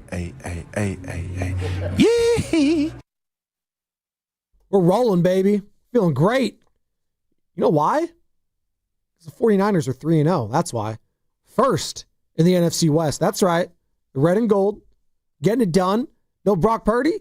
No problem. No George Kittle? No problem. And we're about to find out whether it's a problem with no Nick Bosa, as he is out for the season with a torn ACL. And obviously, 49ers will be without George Kittle this week, as he is still serving that minimum 4 games off after getting put on the IR. So you got to do the at minimum there of 4 games before he can come back and return. And hopefully he could be a semblance of himself. That hamstring is going to be tricky. What version of Brock Purdy will we be seeing? And he is going to be practicing. All reports indicate he's been practicing today. Is it going to be limited? Is it going to be mobile? We'll see. We'll find out more tomorrow in that regard. But we were just talking about the Giants as their playoff hopes officially were extinguished yesterday. And the Niners are hoping that they could be a playoff team this year. And, you referenced, Joe, that it was a building block type of a season for the Giants. And I do wonder where Niner fans are at with this season, with this current team right now. They are 3-0. And whether expectations have shifted now from before the season to now with the Nick Bosa injury, we'll get into all of it. But it got me thinking about sports in general and how to define a building block year, and if it matters sport to sport, or is it the same? Because I view, the NBA, we could see the building blocks coming with the Oklahoma City Thunder, who are now the reigning champions. Like we saw they were coming for multiple years. Every year they improved, getting, whether it was in the first round, okay, they got ousted. The next, they made the second round the year after that. And then they finally got over the hump and they were able to win the whole thing. And we all kind of saw it coming, right? Those were building blocks. If you want to go more local, you referenced the 2009 Giants, right? That was a building block for 2010, even though they won 80-something games. There you go. Yeah, you saw it coming. Pablo and yes, yeah, you saw them building something. The pitching staff was really good. Lincecum won his second Cy Young Award. Right, you saw with the Mark Jackson Warriors. I know they ended up being a first-round exit after they had gotten to the second round and losing to the Clippers, but you saw the team improving year to year. They made the big coaching change. The building block year was 2012, 2013. There you go. They took this quantum leap forward. Yeah. I would say they were disappointed. They stubbed their toe in the building block year. I think the year after the big quantum leap forward. But you saw the talent there. You saw, no doubt. But also that there needed to be a change. Yes, and the no right doubt. change was made. They shifted to Steve Kerr, and the rest was history. And they go on one of the greatest runs we've ever seen. I would say in football, though it's a different sport, and we can get into it. In 2022, you could see the Lions coming. They went 9-8 that year. You could see, oh, wow, they're winning big games down the stretch. That team has a lot of good building blocks. And then the very next year, they go 12-5, and then last year go 15-2. Absolutely. I think Sam referenced, you can reference some Niners teams back in the day. I think he referenced the 2015 Raiders with Derek Carr, Jack Del Rio taking over. You saw that they were making building blocks. I would argue the 2018 Niners, though they were so disappointing, the final handful of games, they beat Seattle in the rain, for example, with Nick Mullins. You could feel like they were building towards something. And they were competing in all the games. That's what made it so frustrating those years, that they were in every single one of them. Even though they had the number 2 overall pick. It felt like they were. No, it really did. No, seriously, though. 2018, I thought they ended it on a high note. And that number 2 overall pick ended up being Nick Bosa, obviously out for the year. By the way, as we're talking about the 49ers, I do have to mention we're going to be back at Laughing Monk Brewing in Sunnyvale for the kickoff show. Great food, great drinks, and great games in the parking lot. The show starts at 10 a.m. with Evan Giddings and Lorenzo Neal. And all the early games will be on for you to watch as well. And get this, if you're going to the game, I'm going to keep mentioning this. We're going to be mentioning it all week. There is a free shuttle to and from the stadium. That is massive. Park at Laughing Monk for free, and then get a free shuttle to and from the stadium. All you have to do to sign up and reserve a spot is go to 957thegame.com, click on the kickoff show graphic, and then click on the Eventbrite link and sign up. See you there. 888-957-9570 is the number to call or text the Boxer and Gerson Work Injury Attorneys text line. All right, so that brings us to this. We're talking about building blocks and defining building blocks, and I think we did that for the each and given sport. Are you viewing this Niners season as a building block season, Joe? I don't know. So if I was comparing and contrasting the 3 teams right now, Warriors, Giants, Niners, I don't think the Warriors, because of how old they are, can have a true building block season. It's really hey, you gotta win a championship or go really, really, really deep. And anything in between, it doesn't really matter about the growth today. It doesn't really matter about Pajemski and Kuminga and their growth long term, because we're really focused on the now. Could last year be viewed as a building block for the Warriors? Considering where they were and then where they ended up being, they were clinging to a 10th spot. The optimist could say that. I would say they were kind of middling, going nowhere, and then they caught lightning in a bottle, and now I'm trying to see if it was real or not. Okay, and that's so I don't know. All right. I don't know. By the way, I need more time to be able to have perspective. Warriors media day on Monday, Joe, and we'll wait and see what's going on with Jonathan Kuminga and the qualifying offer, which has to be done by next Wednesday, October 1st. So we are monitoring that situation all week long. And then, the Giants have been so low for so long, similar to, the Detroit Lions, that I think this year was a building block year for me, where they've actually got some pillars, Adames, Chapman, Devers, hopefully Eldridge, Robbie Ray, Logan Webb. They're trending in the right direction. I didn't think they were a champion or even close to a champion. I was hopeful they could compete for a playoff spot. They kind of did in a roundabout way. But I can see that they're going in the right direction. The Niners, they've got so many players that are closer to the Curry level, meaning Hall of Famer. It's hard to say that they can have building block years when you're paying a franchise quarterback $55 million a year. It's hard to say you have building block years when you pay a pass rusher at the time the most ever in the league for a defensive player. It's hard to say that when you have a Hall of Fame linebacker and a Hall of Fame tight end. But it is football. And year to year, things change so dramatically that you're not a startup. You're not an expansion team. You know what I mean? If you were drafting top 5 and you're starting from scratch. For example, Tennessee can have a building block year. Yeah, they were the number 1 overall pick. They got Cam Ward. They're clearly, if they can win 6 games, that'd be a massive success. Now, you were 6-11 last year. But your roster would say you're better than 6-11. Your coach would, you're better than 6-11. So I'm kind of somewhere in the middle on the Niners in terms of building block. I'm not sure it can be, but for guys like Ricky Pearsall and Dominic Pooney and all the young players on defense like D. Winters and stuff, can they build off this year? Hell yeah. But the windows are just so quick and so short in football. I have a hard time thinking there's this big carryover for every team in the league. That's why football's the best. It's because every single week you live and die, and either you win and it's a victory Monday, and right now the Niners are 3-0. We haven't reacted to a loss yet, and it's been jubilation, it's been joy. There is a sense, though, I feel like when I talk to my Niner fans, my Niner buddies, all of that, when they're texting me, they're like, yeah, this is nice. Let's see. There's still some, I'm not totally jumping in to the warm water here and going all in. This is a Super Bowl team. This is a playoff contender. There's still some trepidation. And I think most football fans are like that. Even teams that we expect to be there at the end, they're not satisfied with being 3-0. And it is funny. We had Baldy on yesterday, and the Philadelphia Eagles, after 1 quarter of getting just owned by the Rams, just 1 quarter, we're booing them off the field. It's just 1 quarter. And again, that's Philly. They're unique. That's their thing, whatever. I mean, they just won the Super Bowl, for God's sakes, back in February. But they're not even satisfied. They don't feel good about themselves right now. They don't feel like this is where they want to be. And I don't think Kyle Shanahan and Robert Saleh are viewing it the same way. That's what makes them so great. They're like, yeah, we could be better. It's great that we're 3-0. We could be even better going forward. And they're going to have to be without Nick Bosa, obviously, the rest of the season. So do you think you can have a building block year with this team? Name another quarterback situation like this, meaning you've paid the guy, good money. Name another building block situation. Would Buffalo have a building block year? No. Would Baltimore? No. Can the Chargers have a building block year? Yes. If the Chargers go to the I thought last year was a building block year. Yeah, but they got popped in the playoffs. That's twice now. Justin Herbert has lost in the first round.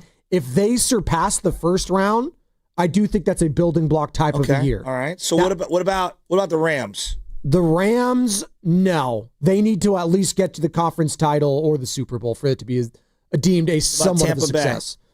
Tampa Bay, they need to break through as well. That's a couple times now with Baker. Now, they did win the 1 playoff game against the Eagles a couple seasons ago. Yeah. But no, they need to break through now. There is no more building blocks for Baker and Todd Bowles. They need to win in the playoffs. I guess where I'm going with this is that I think when you pay the quarterback, there's a level of he's established. Yes. And so then I think that kind of removes the building block element. I also think it matters. That's why Herbert to me is an interesting one. Why you say I'm not disagreeing with you.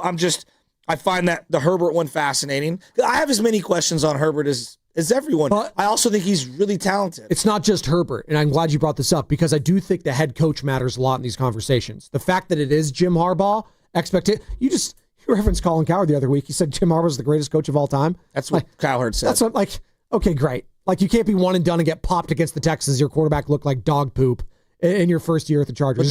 It's great that you got there, but now you got to start winning. No, I hear you, but I think to make sure we give it full context, he was saying that to go from college and be great at multiple stops in college, go to the NFL, be great in the NFL, go back to college, be great again, win a national championship, and then go back to the NFL and be great in the NFL. No one's done that. Back and forth. Well, back and forth aspect, but I'd still argue Jimmy Johnson and Pete Carroll for using that analogy, guys that have won on both. I mean, Barry Switzer to an extent too. I would put them probably above him as we're talking about it, but we could get into that conversation another time. I guess what I'm saying here is the building blocks matter with the head coach and the quarterback tandem together. So that's what, to your point, it is hard for me to say you could have a building block season when you do have the highest paid player in the history of your organization right now in Brock Purdy as the quarterback. And we'll see today if he's going to be healthy enough to play in week 4 against the Jags. You do have a guy in Kyle Shanahan that's been to 2 Super Bowls now, one with Jimmy Garoppolo, one with Brock. You got your guy back here, Robert Saleh. The defense has been playing very well. Expectations, I guess, change weekly in the NFL. No, that's what makes it different for me from the other sports, Joe. For me, it does. No, I hear you. Yeah. I do find it interesting, and I feel like Niner fans want their cake, and they want to eat it too. Yeah. And they want to jump through hula hoops to justify multiple things that kind of contradict each other. We all think Purdy's really good, but if you suggest that he's not elite, people lose their minds. But using the algorithm of all the elite quarterbacks are held to certain standards, and you can't have building block-like seasons. Do you get what I'm saying? There's a contradiction. I'll give you the teams right now that are allowed to have building block seasons. I'm going to give you the teams right now. I have them all in front of me. Because I get confused with the Purdy thing as well. The Bills are not one of those, but I'm just going to go by division. We'll start in the AFC East. Just give me the top dogs. All right. Patriots, this is a building block season. Mike Vrabel, first year. Drake no, give me the ones who are. We know the ones who aren't. No, I'm telling you the teams that are allowed to have building block seasons this year. No, but who isn't? Because it's a smaller list. Okay, who isn't? The Bills aren't having a building block season. Okay, one. The Miami Dolphins are not having a building block season. They need to at least get to the playoffs this year. Yeah, I just think they're done. But okay, that's fine. But I'm telling you, okay. That's the reason why they might be done. Okay. Mike McDaniel and Tua both might be gone. So Bills, Dolphins, Bengals, nope. Sorry. No. The Steelers, nope. They need to win. I agree on the Steelers. Ravens, they need to win. Yeah. There you go. I think the Jacksonville Jaguars, they need to win, man. Trevor in particular got paid a lot of money. I think just making the playoffs would be an unreal year for them. Sure. Okay. But there you go. I'll give you the Jags. Texans, they've been to the playoffs 2 years in a row now.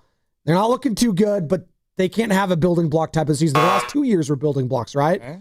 All right. I referenced the Chargers. Is this a building block type of a year for them? I think they need to win. Chargers? Yeah. The last year was their building block season. That's the way I viewed it. Yeah. All right. The Broncos.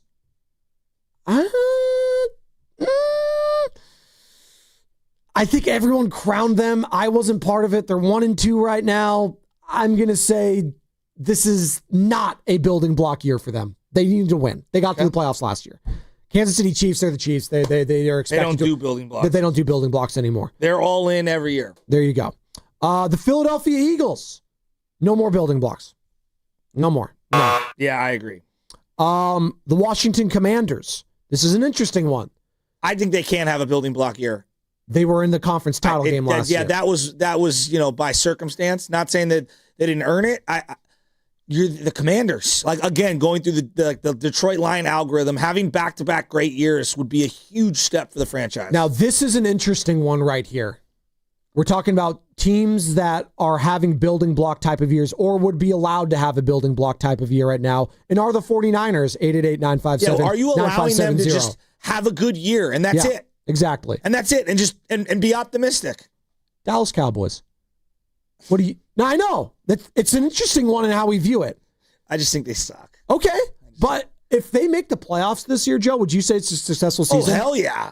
Like, you wouldn't expect that. Yeah, Brian so I would not put coach? them on this list. Okay, so they're not. Okay. The Green Bay Packers. Yeah, they got to win. They got to win, right? They're 2-1 right now. What about the Minnesota Vikings? J.J. McCarthy. I think because of McCarthy, now. they're allowed to have a building block here. Okay, fair enough. But they just did that with Sam Darnold. I hear you. That's an interesting one, too. Detroit Lions. Oh, they got to win now. They got to win now. Yeah. And hey, by the way, we're all kind of crushing it. It's still early. Lions look good. That offense is not, right now, not missing Ben Johnson. How about the Chicago Bears? Yeah, they can have a building block here because look, they have a long way to go. Okay. So to me, they're a team like if they win 9 games, I think they'd be throwing parades in Chicago. Tampa Bay Buccaneers. I said there's no more building blocks for them. They need to win in the playoffs. Yeah, I would agree actually. Okay. What about? That's 14 teams. And I think the rest of that division, quite frankly, they're all looking for building block seasons. The Panthers, the Falcons, the Saints. Okay. So is that everyone in the league? The NFC West is the rest of them. You said the Rams, no more building blocks. Cardinals, they just need to make the playoffs with Jonathan Gannon. Rams. Yeah, I think they can. I think also Seattle the Seahawks can. Exactly. All right. So there are 15 teams not named the Niners who can have, they're all in. They got to win it now or go really, really deep. The common denominator on 13 of those 15 is they've paid their quarterback. Yeah. The only 2 with quarterbacks on rookie deals are the Texans and Broncos. Yeah. So where do the Niners fall? And I think I'd put the Commanders in there too, but I know you're not, and that's kind of where I'm at with it because they have a rookie contract as well. I think the Niners, again, as I'm going through all these things, the NFC's wide open, man. I'm getting to the point, if they go 4-0 after this week, this isn't a building block year for them. No, I'm not doing it. No building blocks anymore for the Niners. Not with Brock, not with CMC, not with Trent Williams, not with Kyle Shanahan, not with Robert Saleh back here. Ricky Pearsall, the way he's looking, you're going to get George Kittle back. There's too much talent on this team for me to say that this could just be a building block year. No, I'm not giving them that. No. And that's how highly I think of this team and organization. Who does that pressure fall on? The whole team? The coach? Quarterback? If you were just to break down how you were going to... It's coach and quarterback. Ultimately, it's going to be the coach and the quarterback. And also... now that the Nick Bosa injury happened, it's going to be on Robert Saleh. There's going to be a lot of pressure on him to right this ship. And I know a lot of people aren't probably going to say that. He's going to be feeling his own pressure to, all right, Fred's got to step up. Lenore, they've both stepped up. D. Winter's got to step up. Every single person on that defense is going to have to step up even more. Did you hold Dan Campbell accountable when he lost Hutchinson? I didn't. No, but they kept winning. But we all knew that the season wasn't going to go the way they wanted to. They went 15-2. They did, but Joe, he was amazing. But it wasn't just Hutchinson. Who else was it? It was Anzalone. It was everyone on that team. Aaron Glenn did such a great job. That's why he got hired. But I'm actually more impressed with Shanahan for the first 3 games than I've been in a long time, and it's because of what he's been able to fight through. You lose your quarterback that you paid all that money to. You lost Deebo Samuel. You lost Brandon Ayuk. In injury for Ayuk, and Debo's not on the team anymore. You lost Nick Bosa now. You've been without George Kittle. You've been without Jawan Jennings, and you're still winning games. I think the context definitely matters in this one, and I've thought that Kyle's done an unreal job. Yes, Saleh has done as well. And then I just think right now, what's going on with Purdy? Where is he at? That's the big question. Is he going to play? That's the big question this week. What's going on with Purdy? I don't know. I think I feel really good about the coach. It's the quarterback. And I'm not saying that no one's saying he stinks. It's just what's going on. And I talked about it before the season started. That's why I was high on this team. I thought they had a chance to win the division against the Rams. Obviously, all the Matt Stafford back stuff. Hey, he's still a hit away from me saying, you know what? Jimmy Garoppolo might be right down that door if he has to miss a couple games. And do you feel better about having Jimmy Garoppolo as your backup than you want a guy like Mac Jones? I'm just saying. So now that we've you're in the camp of hey, you should be all in, basically, is what you're going at. I think Niner fans, I think a lot of them were ho-hum heading into this season, and a lot of them are slowly starting to believe again that, okay, we got some action. Okay. And I think you can, Niner fans. I'm telling you, you can jump in on this team. I'm allowing you to hit the cannonball off the diving board, jump all in on this team right now. Well, I'm enjoying where they're at, but I'm also cautiously pessimistic in the sense that I'm waiting for the other shoe to drop with these injuries. What do you mean? It just feels like, there are certain omens as the year goes on that you can only overcome so many injuries to so many guys. And like losing Bosa for the whole year, if it was like 2 months and I knew, hey, at some point he's coming back, I would have this head in my back of my head like, hey, you just got to find a way to survive and tread water until he returns. And when he comes back, even if he's a different version of himself, you could figure it out. Like now I'm just like, Not that I'm not excited. Not that I don't think of course you got to play it out. Of course you got to like try to make your team better at the deadline and improve in any way you can. But you can't, I don't know, man. You just can't be all in. I understand what you're saying there. They've won such in such gritty ways early on here. I know Nick Bosa was a huge part of that Game 1 and Game 2 win. Obviously, single-handedly winning it towards the end there, causing that fumble on Sam Darnold to seal the deal up in Seattle. But I'm very curious to see all these young guys step up now, and that's going to be the tail of the tape going forward. Can I be in wait-and-see mode?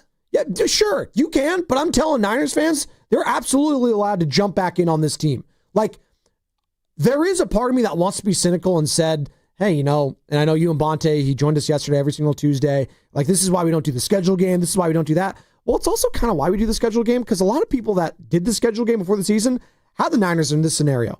They thought they were 3-0. They thought they were better than the Seahawks. And right now, through 3 weeks, they were. Through 3 weeks, they've been better than the Cardinals. They're better than the Saints, obviously. But all the predictions that people had, all of them in preseason, none of it came down the way that those games played out. No, but they won. I understand that. They won those games. But now that we've watched those games, nobody was like, hey, you know what I think is going to happen? I think the Niners are going to throw a game-winning touchdown to Jake Tonjes like on a 50-50 ball.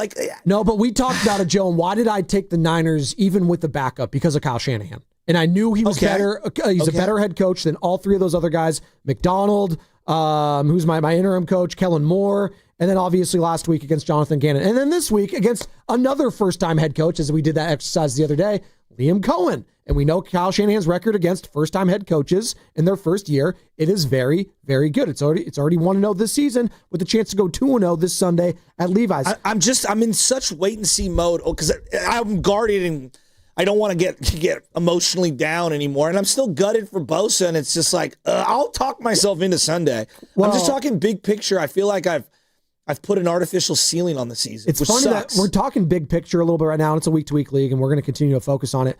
But just check out what everyone else, the national media, because I know we like to get in our own bubble here, but I always think it's nice to take a step back and hear the noise on the outside and what people are saying about the Niners. We got a couple cuts here I want to get to. First and foremost, we'll start with my paisan, Garofolo, NFL Network, on the Niners still being a team Italian. You got to respect. And you know what? He is an Italian. So I think we're sleeping on the NFC West, but I think we're sleeping on this team as well. And I understand the impact of the Nick Bosa injury. That is an enormous loss. But this is still a team with a lot of talent that has done everything they can to win every game that they've played so far. I still think that they are a team that needs to be reckoned with. And if they keep winning games against a soft schedule, okay? I shouldn't say soft. I don't want to say easy. But a schedule that sets up nicely for them to pad their record. How about that? I'm just using different words here. I think the 49ers are a team that is going to be a factor in January. He thinks they're going to be a factor in January. That's Mike Garofolo, NFL Network, from a national perspective. And you don't trust Mike? Well, here's a guy that comes on our stations as a weekly or every other week. Ross Tucker, Odyssey NFL Insider, obviously does a lot of work, former player, does a lot of work on the radio side, Westwood One. Ross Tucker, he had the Niners in the Super Bowl, Joe, before the season. I know, it's crazy. No one else was saying that. I'll give him his credit there. They're 3-0. He's pumping his chest. He still thinks they have an opportunity to do that, even with the injuries. Check this out. Yesterday on with Grandy and Goo. I'm really bummed about this. I don't know if you guys know this, but in my predictions before the season on the Ross Tucker Football Podcast, I had the Niners going back to the Super Bowl. I was really believing in a big bounce back year, and I feel pretty good about that. By the way, with them at 3-0, even with no Ayuk and Kittle gets hurt, and no Purdy. I mean, I'm feeling pretty good about that pick. But there was kind of two schools of thought. I felt like coming into this year for the Niners. There were the people that believed, that they would have a bounce back year and the guys would stay healthy and all that, like me, I guess. And then there were others that thought, they just get injured all the time. They've gotten older, and it's kind of past the window for the Trent Williams and McCaffreys and some of these guys. So he's still doubling down, Ross Tucker, on his Super Bowl prediction. And I want to ask Niner fans, through 3 weeks, and we just had a major injury, Nick Bosa out for the year. Do you want a do-over on your preseason predictions, Niner fans? And I'm allowing you to do so. I am giving all of you a mulligan right now. If you thought one way or the other about this 49ers team, if you thought like Ross Tucker, they were going to a Super Bowl, are you doubling down on that? Or are you taking it back? 888-957-9570. What was your preseason prediction? I thought they were going to be 10-7, 11-6, kind of that range. We did the exercise on the Red and Gold show, the summit, if you will. And I thought they were going to be a playoff team. And I still believe that. It's going to be 1 or 2 in the division with the Rams. Both those teams are getting in my opinion. And so I'm sticking with that. I think they're going to be 11-6 on the season. I believe that. What about you, Joe? Well, I think I had said something like, I think they can win 10 or maybe up to 11 if everything goes right and nothing's gone right.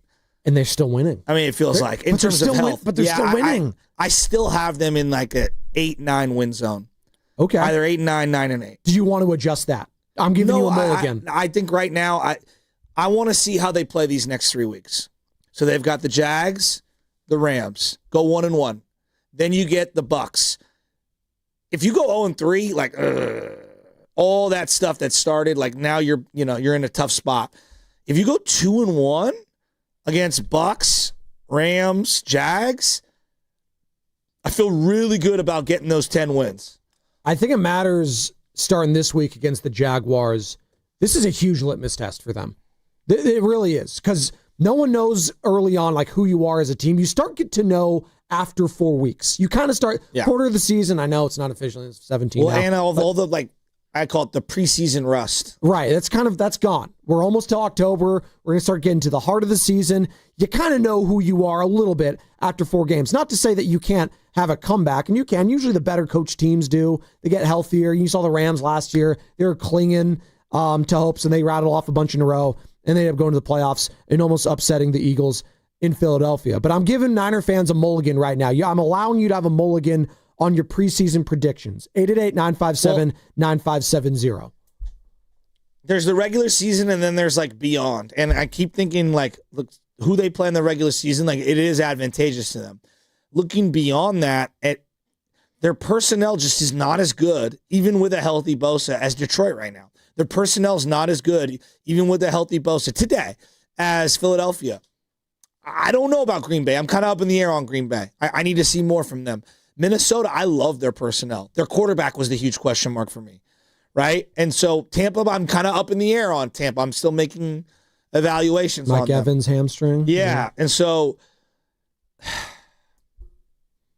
you're not a believer in this team yet. You're not. It's just they've sustained a lot of injuries. They have, but they're getting their quarterback back.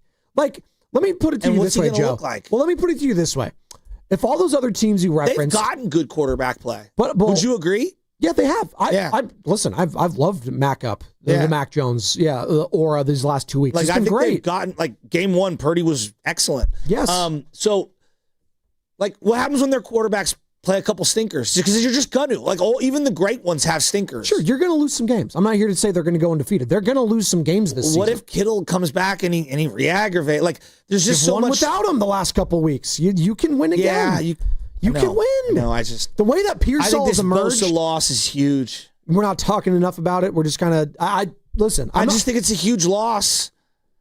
They have Fred Warner. They got Deion Warner. You have pieces still defensively. Had this been a Detroit Lions situation, as everyone keeps referencing last year, when you lost Anzalone and Hutchinson and all these other guys, and everyone just kept going down and down and down. Who was it, Terrion Arnold? Yeah, but they had on offense, best offensive line in the league, Gibbs and Montgomery, Laporta, Amon-Ra St. Brown, and Jamison Williams. All in their prime. And the Niners have won these first 3 weeks without a running game. That makes me actually more optimistic about their chances going forward, because eventually it's going to get to where it needs to be, Joe. They can't be this awful running the ball all season long. That's just not going to happen. No, and I sound so down on them, and I'm not trying to be. I'm just I have to see what they look like against some of these better competition. The Rams and the Bucs are two potential division winners. I want to see what they look like against those types of teams. Okay, fair enough. I'm in a very wait and see mode right now. So you're giving them a couple more weeks to kind of see where this team is at. I'm still in assessment mode. Like I have question marks on their secondary currently. Do you feel like Shasky feels? Are you still in wait and see on this 49ers team? 888-957-9570. That's the number to call or text the Boxer and Gerson Work Injury Attorneys text line. As we now go to Josh on the 80, wants to join in the conversation. What's up, Josh? You're on the Morning Roast. Good morning, fellas. Happy to be here with you guys on a Wednesday. But yeah, I'm kind of with you, Joe, as I think about it, just because a win is a win. So I'm not gonna put them down. They're winning. They're playing really gritty football, and it's really kind of exciting games to watch.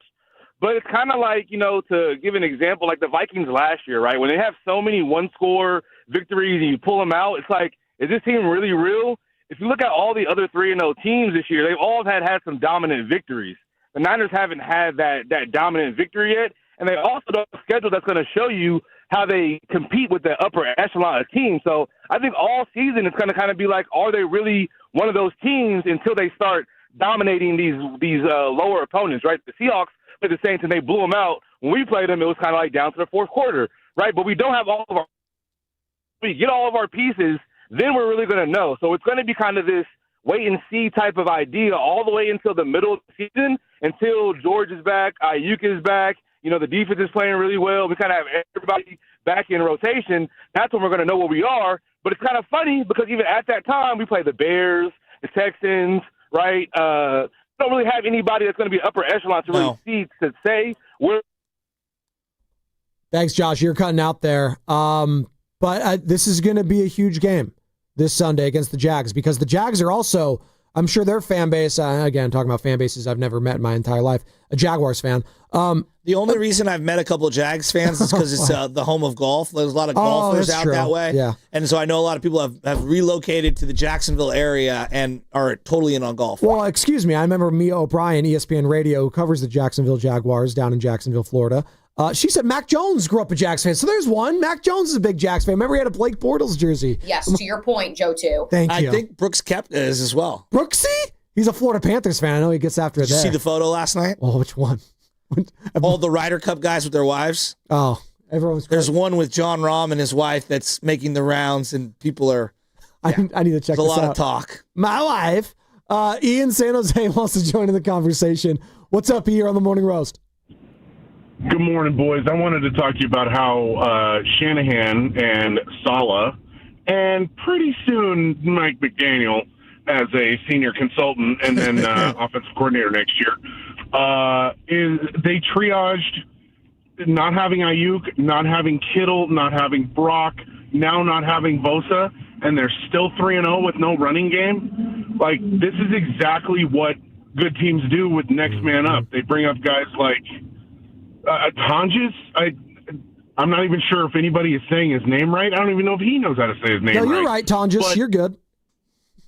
Okay, good. And just the amount of time, the amount of guys that they've had to bring up that nobody knows who they are, and they're still 3-0. Yeah, they played some pretty terrible teams. I mean, New Orleans is garbage, but they weren't supposed to blow out New Orleans because they had 4 out of 5 of their best players missing.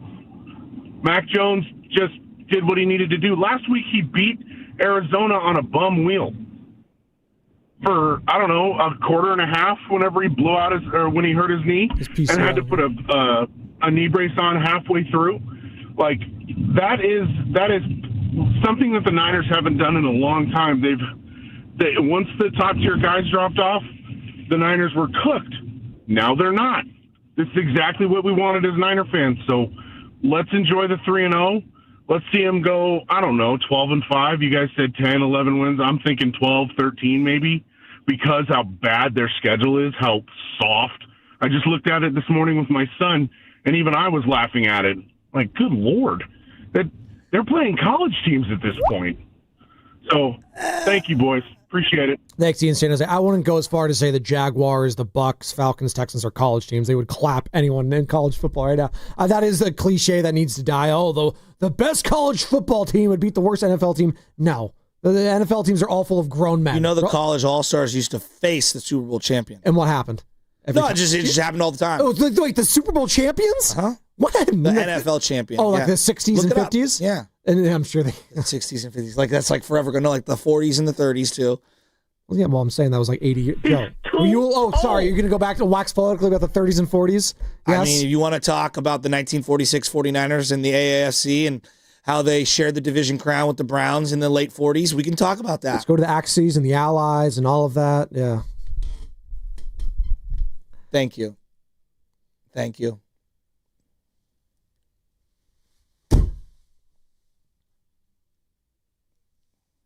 Okay, there you go.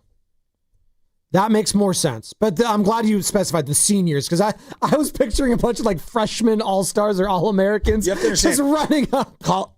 Guys, college football was bigger at one time than the NFL. I know that's really hard. It's like the Niners, when they first became a team in 46, the Morabito brothers owned the team. They only drafted and only acquired players that went to Santa Clara, Stanford, Cal, like regional teams, USF, Bob St. Clair, for example, Burl Toller, guys like that. Totally. So, like, because they wanted those guys who were stars, college football stars, because they were bigger than the NFL. 888-957-9570 is the number. We got the injury report coming up here in the morning. When I teach you guys. Yeah, clearly you got it like Grandpa Joe over here. Yeah. I got the golden ticket. You got out of bed this morning. 888-957-9570. We will touch more on this. Cut. Are you believing in this 49ers season? Are you in wait-and-see mode like Shasky is? 888-957-9570. Injury report time.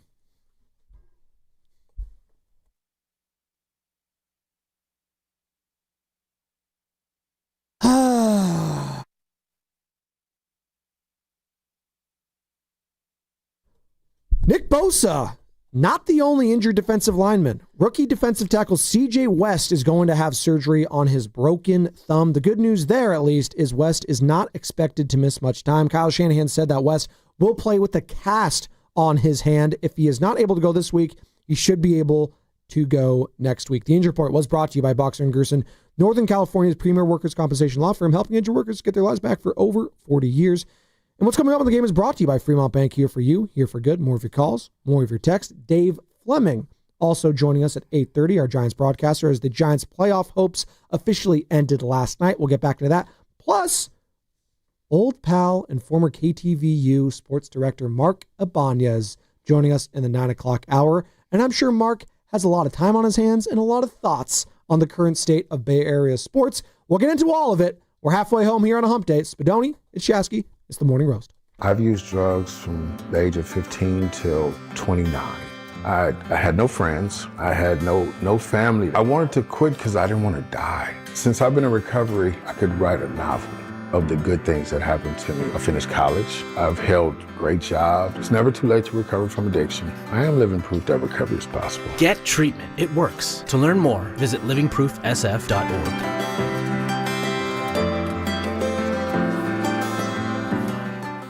All right, Joe Shasky here for Ceremony Ford, and let me keep it real with you. If you've been thinking about making the switch to an electric ride, now is the time to pull the trigger, because Ceremony Ford in Colma is ending the summer with some heat. So check this out. Slide into a brand new 2025 Mustang Mach-E for $225 a month on a lease. That's right, $225 a month for 36 months. Or if you're ready to buy, lock in 0% APR financing for 72 months and grab a $2,000 rebate.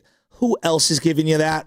Only Ford. But here's the kicker. The federal EV tax credit on the Mach-E and the F-150 Lightning, they're about to expire September 30th. If you wait, you lose. Don't let Uncle Sam keep your money. Ceremony Ford has one of the biggest inventories in Northern California, and they're ready to hook you up. Find them off at 280 in Colma or online 24/7 at ceremonyford.com. That's Ceremony Ford, the Bay Area's Mach-E Superstore. Tell them Butcher sent you.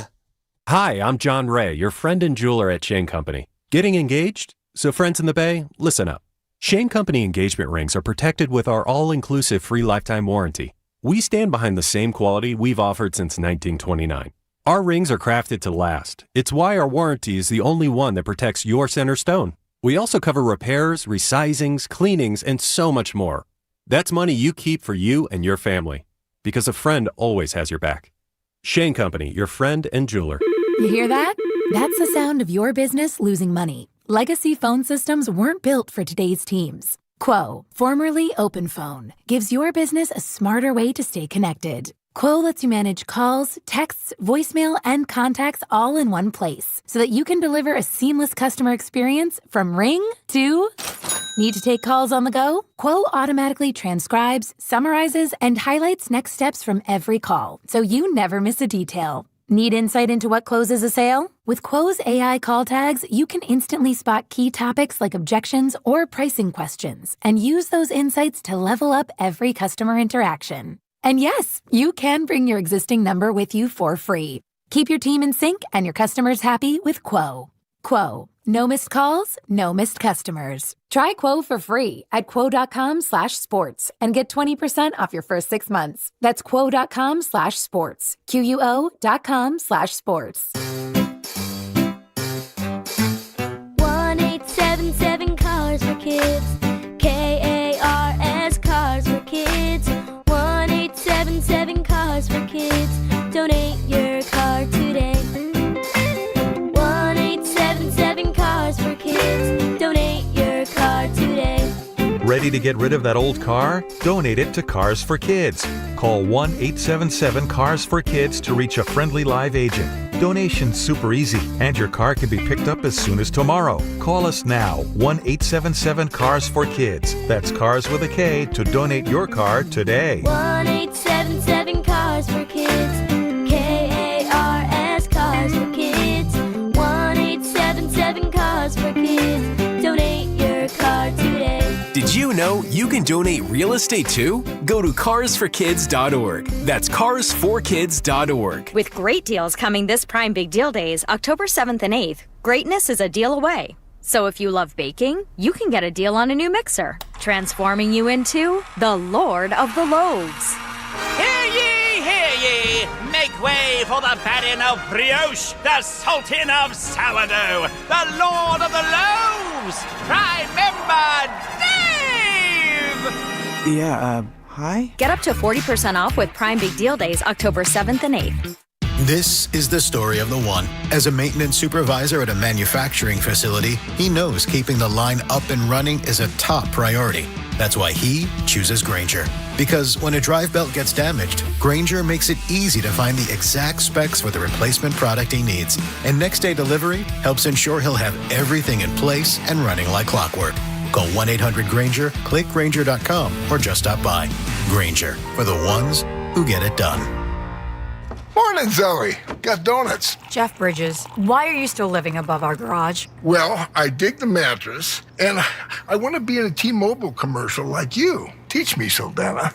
Oh, no, I'm not really prepared. I couldn't possibly. At T-Mobile, get the new iPhone 17 Pro. On them, it's designed to be the most powerful iPhone yet and has the ultimate pro camera system. Wow, impressive. Let me try. T-Mobile is the best place to get iPhone 17 Pro because they've got the best network. Nice, Jeffrey. You heard them. T-Mobile is the best place to get the new iPhone 17 Pro on us with eligible trade-in in any condition. So, what are we having for lunch? Dude, my work here is done. The 24 monthly bill credits on experience beyond for well-qualified customers plus tax and $35 device connection charge. Credits ended, balance due if you pay off earlier. Cancel. Finance agreement iPhone 17 Pro, 256 gigs, $1,099.99 and new line minimum $100 plus a month plan with auto pay plus taxes and fees required. Best mobile network in the U.S. based on analysis by Ookla Speed Test Intelligence data 1/8/2025. Visit T-Mobile.com. You're listening to 95.7 The Game, KGMZ FM in HD1 San Francisco, on Odyssey Sports Station and the home of the Golden State Warriors and Valkyries. Always live on the free Odyssey app and now coming to you live from the Laughing Monk Studios. Rise. Wake up! It's time to wake on up. Wake up, wake up, wake up. With a nice cup of Joe. What's up, Joe, bro? Featuring Joe Spadoni. He's an Italian. And Joe, the Butcher Boy Shasky. I am slippery. Oh! The best part of waking up is morning roast in your cup. It is the Morning Roast, man, on 95.7 the game. Happy hump day, people. Happy hump day. And we are rolling halfway home here on a hump day in the Bay. It was hot yesterday. Who else is hot? San Francisco 49ers 3-0 to start off this season with another team that is coming off a big win, a divisional win, just like the Niners. The Jacksonville Jaguars coming into town this Sunday, Levi Stadium. We'll be all over that game, before, after, all of it. There's no other place, I promise you, that you want to go to listen about the 49ers than right here on 95.7 The Game, and specifically with the biggest Niner fan himself, Joe Shasky, who's not quite ready to jump all in on this team, although he's getting excited about him. And I'd be a lot more excited if Brock Purdy is a full go at practice all week long. We'll get all of that information at some point today when the Niners get back on the practice field. Is he going to be limited? Is he going to be running around? Should he play? Is Mac going to play? It'd be another revenge game scenario for him. Obviously, the quarterback of the Jags in place of Trevor Lawrence at times last season. But we were talking about last segment, Joe, and it leads us into this, that you're in wait-and-see mode on this 49ers team. And I think that's totally okay. I'm not saying you can't be. I'm all in on this team right now because of how they've won, and comparing it to last year a little bit when they did have healthy players. And I know it was different situations. I know Trent Williams, he missed the entirety of training camp holding out. I know that Christian McCaffrey was not here, and that was a big loss. Although it's interesting how we're viewing it because they didn't start off as well as this current year's team is, but Jordan Mason was running the ball effectively. He was top rusher in the NFL through 6 weeks, something like that. He was insane. They haven't been able to run this year, and yet they're throwing the ball and succeeding, which is kind of an interesting change of pace, which makes me believe this team even more because at some point they will be able to run the ball. And just think about that, Joe. When they do start running it, that's going to lead to more opportunities for Pearsall, for more opportunities for Kittle when he comes back, and maybe, just maybe, Brandon Ayuk at some point. Well, when you say I believe in them, what do you mean? Believe what? I believe this is one of the best teams in the NFC. Yes. So that they'll be a playoff team? No, they'll be one at the end of the season, the regular season. We'll be viewing the 49ers as the team that no one wants to face in the NFC. If I'm the Packers, if I'm the Lions, if I'm, strong. It might be. I mean, listen. That's a statement. I don't think a lot of people, I don't know if I'm even close to that. Who are you believing in the NFC right now? Well, you have to outside of give the Eagles the benefit of the doubt. Yeah, I'm saying outside of the Eagles are the champs. Well, you can't say outside of the Eagles, like when they are the champions in the league. Like, no, that you're talking about out in the NFC, outside of the only 6 or 7 teams make the playoffs, and they're one of them. And so, yeah, they're in the top spot. I think you have to give the Detroit Lions a ton of credit. Sure. I think the Detroit Lions, the way that they beat Baltimore, it's like, and Baltimore usually has a lot of great players. They had so many elite players on the field. I mean, they kicked Baltimore's butt the other night. They did. Absolutely. I haven't seen Lamar get hit like that in so long. So I think Detroit is a team that absolutely right now, their personnel is comprehensive. So you got to give them credit, correct? Okay, give them great credit there. Credit where it's due. They are looking great early on. Again, this is through 3 weeks. So we're talking about it through this lens and what these teams have been able to do in the past. And the Lions were a playoff team last year. So yes, continue. Yeah, and I know it's just like I think those teams I would start with. Tampa and the Rams, like I'm kind of like, all right, let's see what you are. I don't have a strong opinion one way other than to say that I think they're a good team. I don't know how good. Minnesota, I have no idea what to make of them. Green Bay, I'm not really sure right now. I think the Niners are in that same bucket of I'm not really sure right now. Okay. Are you sure about this team, Niner fans? 888-957-9570. We played some sound on the other, not on the other side, but prior to this break. Ross Tucker saying he believed this team was a Super Bowl contender before the season. Still does. Not as strongly does he feel that way with the loss of Nick Bosa, but still believes in them. Mike Garafolo, NFL Network, saying, we're sleeping on the Niners. That's fine for them, but they are a team and force to be reckoned with still in the NFC. And I think that's where I'm at. They're in a perfect place nationally if they're not getting talked about. That's why I love them even more, Joe. Don't talk about us. Out of sight, out of mind. Let's not talk about the fact that Kyle Shanahan has been one of the more successful coaches in this league, specifically in this conference. He has wins over Dan Campbell, the guy you just referenced. He has wins over Matt LaFleur, who everyone was crowning last week with through 2 weeks. The Green Bay Packers, they're the best team. Oh my God, it's 2 weeks. Again, They just lost to the Browns. How do you feel about the Packers now? How do you feel about the Browns now? Things change. Again, people might change how they feel about the Niners this week if they lose to the Jaguars. That might view how I change the Jaguars going forward. There's so much on this game as we will continue to talk about the game itself these next few days. I promise you there. But the way this team has been able to win early on and withstand some of these storms when it comes to the injury front, I just got to tip my cap to Kyle Shanahan and Robert Saleh, Joe. I think we were absolutely underrating that tandem heading into the season, were we not? Oh, and there's no doubt. But I also so you bring up like some of these other teams around the league. So I look at Green Bay and I say to myself, why am I kind of like, I don't know? Because I don't know what specific unit they hang their hat on. I don't know what quarterback I'm getting on any given day in Jordan Love. Like he's kind of all over the place. Sometimes he's spectacular and they could throw to anyone, and sometimes he's not. I love Josh Jacobs. I think they're a good running team, but we're kind of early in the year, right? So I look at Philly and why Philly and Detroit are so clearly ahead of everyone in the NFC. For me, is the personnel is elite. I know both teams hang their hat on physical, rugged run game that will travel anywhere. I know that on that defensive line, they don't just have good players. They've got maybe 2 of the top 10 guys on defensive lines in the NFL, Hutchinson and Jalen Carter. Those guys are game records, right? So that's why those teams, for me, kind of are a cut above where the Niners are at. Right now, Niners offensively, I'm not sure they hang their hat on anything right now. Which is, again, I'm not saying you have to be right now. It can evolve over the year. But currently right now, they're not a great run team. I don't know if they're a great drop-back passing team just yet. They have some things I love. McCaffrey and Pearsall, love it. Love what I'm seeing. I'm still, I don't know where the quarterback's at. Then I look at the defensive side of the ball. I thought the defensive line might be a work in progress. Now without Bosa, we'll see. The area I'm most in love with the team right now, which I think is the strength of the team, is the 2 linebackers. Oh, D. Winters has been a revelation early on in this season. He is literally Dre Greenlaw-esque at times when Dre Greenlaw was at his height. And obviously, they dodged a bullet there, not bringing him back. He's been out. He's going to be on the IR, the quad injury. It's been a mess over in Denver. So, the biggest question mark on defense for me heading into the year, you're asking, what's different between now and how do you view things differently? My biggest question mark is who's starting alongside Fred? Mm-hmm. What does that guy look like? So far, 3 games, the AA+++. It's been incredible from D. Winters. And I would say that might be the strongest unit on the team currently right now. Might be the thing that this team hangs its hat on. The 2 linebackers playing fast, sure tackling, separating guys from the ball. Boom. There's just a lot of unknowns outside of that. The secondary's young and improving, but they're gonna make mistakes. The D-line, where are they going to get pass rush from?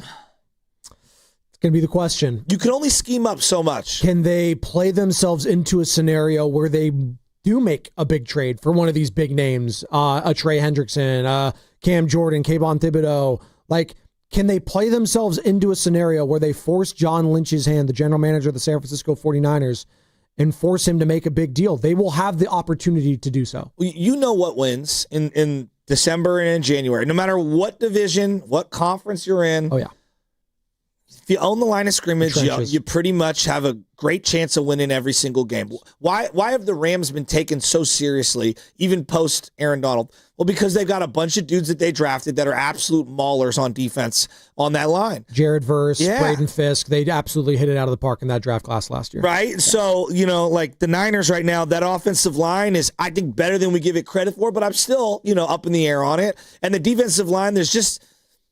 Without Bosa, it's a tall ask. If it was a month, I'd be way more confident in them figuring it out by year's end. But it's a long season. It is a long season. They got to go 14 weeks. I think they've set the tone, though, Joe, because I could argue on the other side, they haven't played an A game at all season long, and they're 3-0.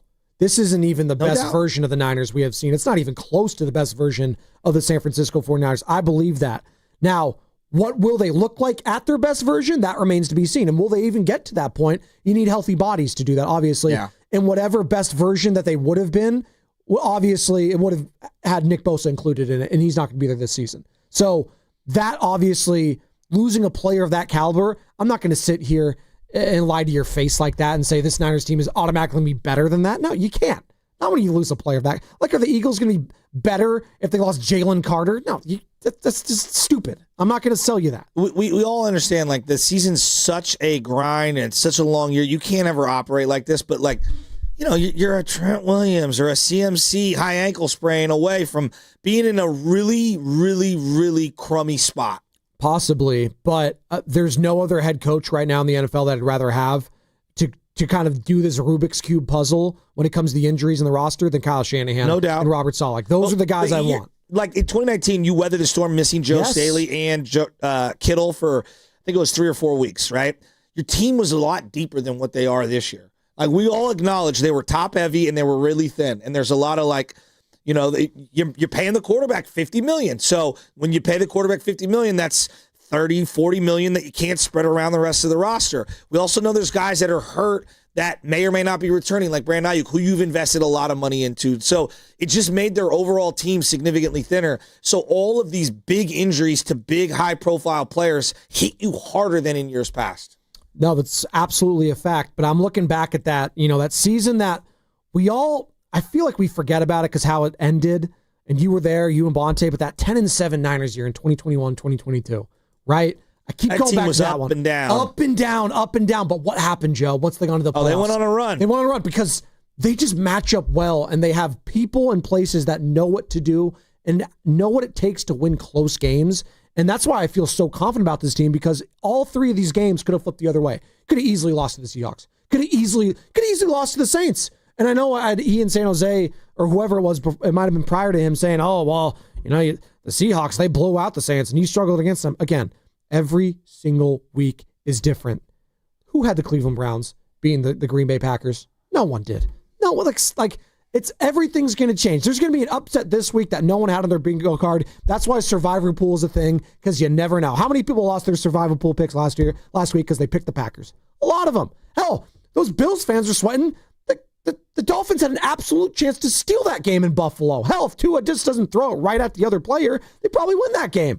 That's the difference in these types of games. So the fact that they've been able to win them, coming from behind at times, you know, leaning on a backup quarterback at times, having him throw it 40-plus times in both games. I know it was 39, I think, of the first one, but damn near 40 times. Both times. Like, it's been incredible to see Kyle Shanahan acknowledge that they don't have a running game and lean into just throwing it. It's kind of crazy, actually. We haven't talked enough about that. Now, with Brock Purdy coming back potentially this week, is that going to continue? Are they going to let What's going on with Brock? What is going on? Is he practicing today? He's expected to. And this is what Dr. Nirav Pandya... Is he going to move? Well, Dr. Nirav Pandya joined us yesterday, Joe, to talk about, you know, the Nick Bosa injury. It might have been 2 days ago, I should say.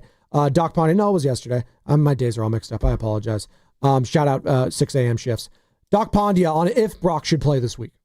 You know, I think anytime you have additional time to recover for something like turf toe, which can go from like feeling great to feeling bad, I think it's beneficial. So I think a lot of it has to do with the fact that how is he feeling? I think the key with this is how quickly can he move around the pocket for his own safety. I'm not worried about performance. Like, he can throw with a turf toe, but the issue is, can you avoid that sack? Can you make sure you're not getting hit, which has been an issue for him in the past when he, you know, that's how he hurt his elbow, et cetera. So if there's any concern for him not having that same mobility, I would rest him for another week and have him play that Rams game. But if he's looking like he's moving fine and he clearly is going to be throwing okay, I think it's reasonable for him to play. But it's about his overall safety, not necessarily his performance, I think, at this point. And that was Dr. Nirav Pandya yesterday, obviously. Guy knows his stuff, our 95.7 The Game injury insider, UCSF Health, the best in the biz. So he's saying, hey, if he's mobile enough and he's looking like he has no limitations this week, good to go. But as the doctor in him, want to be cautious, take a step back, let Mac do it, have his revenge game scenario, and then take his chances on a short week. And that's the key to all this. You have a short week right after this, and it comes up very quickly. Like, it's all of a sudden, like this week right now, it's already Wednesday. It'd be the day before the Thursday Night Football's tomorrow, people. What is it? Seahawks, Cardinals? That's a big one, divisional game. We'll all have our eyes on that one, right? That's a big swing game. Days are long, but the weeks are short. There you go. So, and it's going to, I hate having to be the foot guy and the turf guy, but it's on an artificial surface down at SoFi Stadium, which is not conducive to, obviously, soft tissue in lower extremities. Richie Rich in Livermore wants to join the conversation. 888-957-9570. Are you in wait-and-see mode still on this 49ers team after they have started off 3-0, first in the division? What's up, Rich? What's up, fellas? Good morning, baby. Stadone, you cut me off most of the time. I'm going to get my take, man. Let me get my take on this one, all right? I got three real. I'm all in, and this is why I'm all in, right? It's because we've yet to see this offense hum and fire on all cylinders. We've had Kittle out since the beginning, game one. Ayuk, whatever, I think he's going to be a shell of himself. I'm not banking on that. But if we get rolling with McCaffrey looking the best he's looked and we start being a threat, then why are you not go all in, right? I mean, I don't respect anyone that says, oh, the schedule's easy. BS, man. This is football. It's any given Sunday, right? We're supposed to beat these teams. And this is why it relies on the defense, is because Nick Bosa requires and demands double teams. With these young rookies, they've looked so good thus far. It's because of that reason, right? Any quarterback, I don't care how good you are, any quarterback that is allowed a few seconds to let a play break down, you're going to slice a defense up. And this is why you need to replace Bosa. It's not no by committee, no. You need to replace Bosa because this defense can't skip a beat. They're rolling right now, and you need to keep that rolling so you can stack these wins. We can't afford to lose to the Jags. We can't afford to lose to the Rams. You stack these wins, you keep rolling, and you let your offense get better so that you're a contender in the playoffs. Because once you get there, anything can happen. So I'm going to throw some names at you, Richie Rich, and you just tell me what you think, because I wrote down a list of names. I'll try not to cut you off. All right. Hendrickson from the Bengals. Bring him on, baby. That's my main thing. You go. Bengals they're trash, right? I know you're going to rent him, but why not get a guy who's a freak DE who can put up 15-plus sacks, who you're going to have to double team, which everyone else can open up and play comfortably. You go get him. Okay. Because with that guy on that side, yeah, it's a rental, but who's to know Nick Bosa is going to come back healthy, right? This guy performs. Maybe you give him a contract and you keep the guy and you make it work with Bosa, and now you're freaky as hell on both sides of the DE, right? All right, like, I'll throw some other names. Get him. I'll throw some other names at you. Kwity Paye, who is a defensive end for the Colts. I know you're looking at me like, huh? Who, what? Well, he's got Gus Bradley connections. No, I know. Michael Clemens. I'm talking to Spadoni. Michael Clemens, because he was giving me the eyeball. Like, who? He's got Robert Saleh connections, and they're both in the last year of their contract. Yeah. Why would the Colts want to trade someone? Again, I'm just throwing out names. Arden Key. Yep. Also in the last year of his contract. Niner legend. Charles Omenihu, last year his contract. These are some of the lesser names that are below a Hendrickson type of a move. Do any of those do anything for you?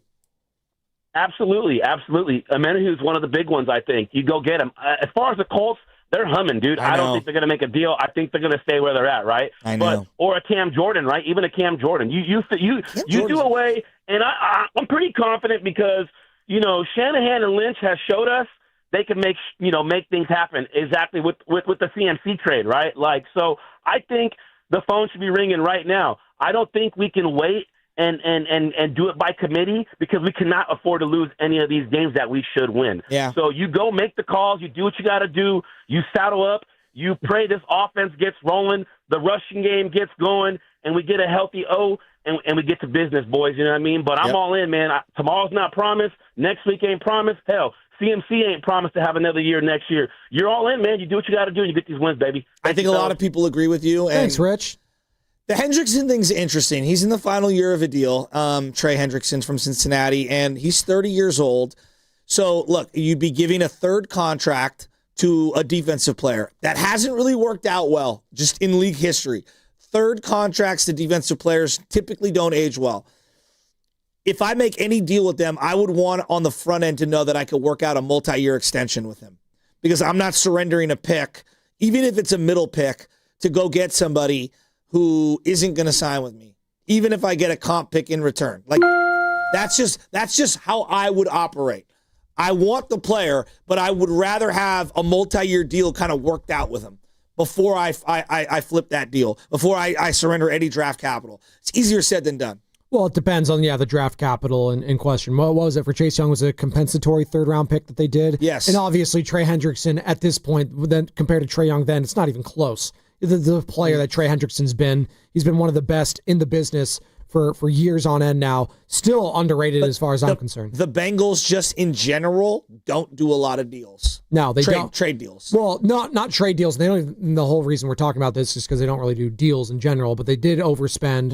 Overspend is right. For them, it was overspending because they're notoriously cheap, that ownership. They got Joe Burrow. They've gotten T. Higgins. They got Jamar Chase. Trey Hendrickson is looking around like, really?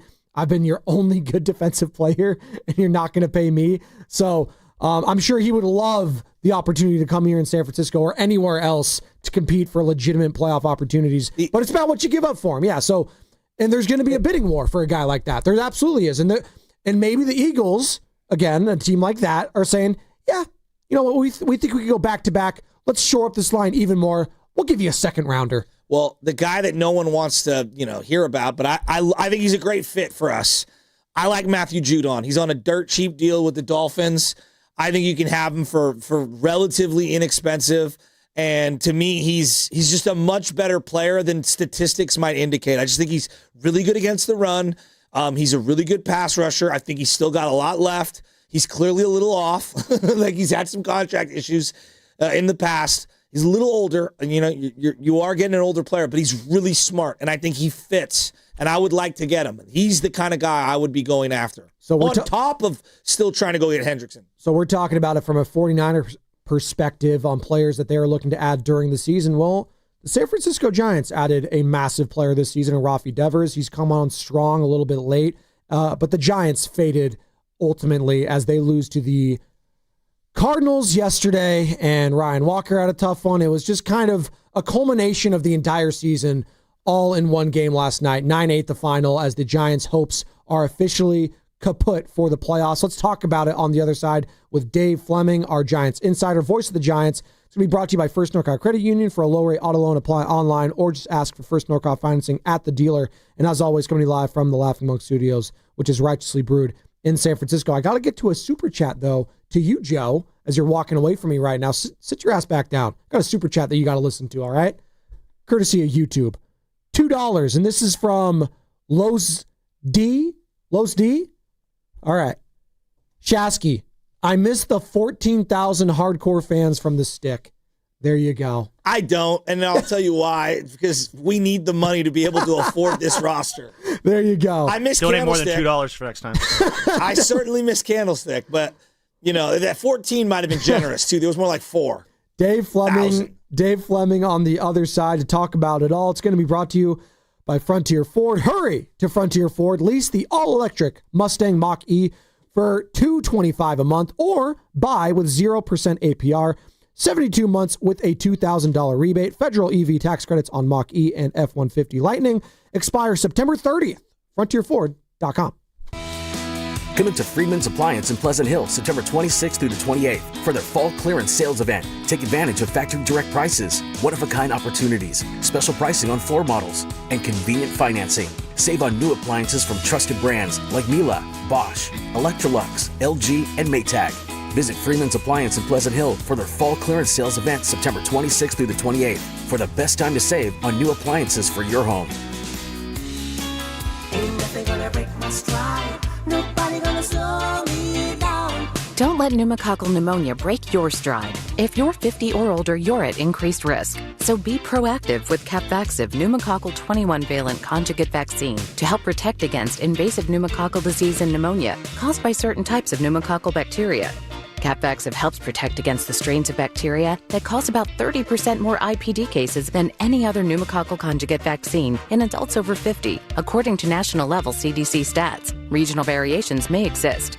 Don't get Capvaxive if you're allergic to the vaccine or its ingredients. Tell your doctor if you have a weakened immune system. Common side effects include injection site reactions, feeling tired, headache, muscle aches, and fever. Capvaxive does not protect against all strains. For more information, call 1-800-927-8888 or visit capvaxive.com. Ask your doctor or pharmacist about Capvaxive.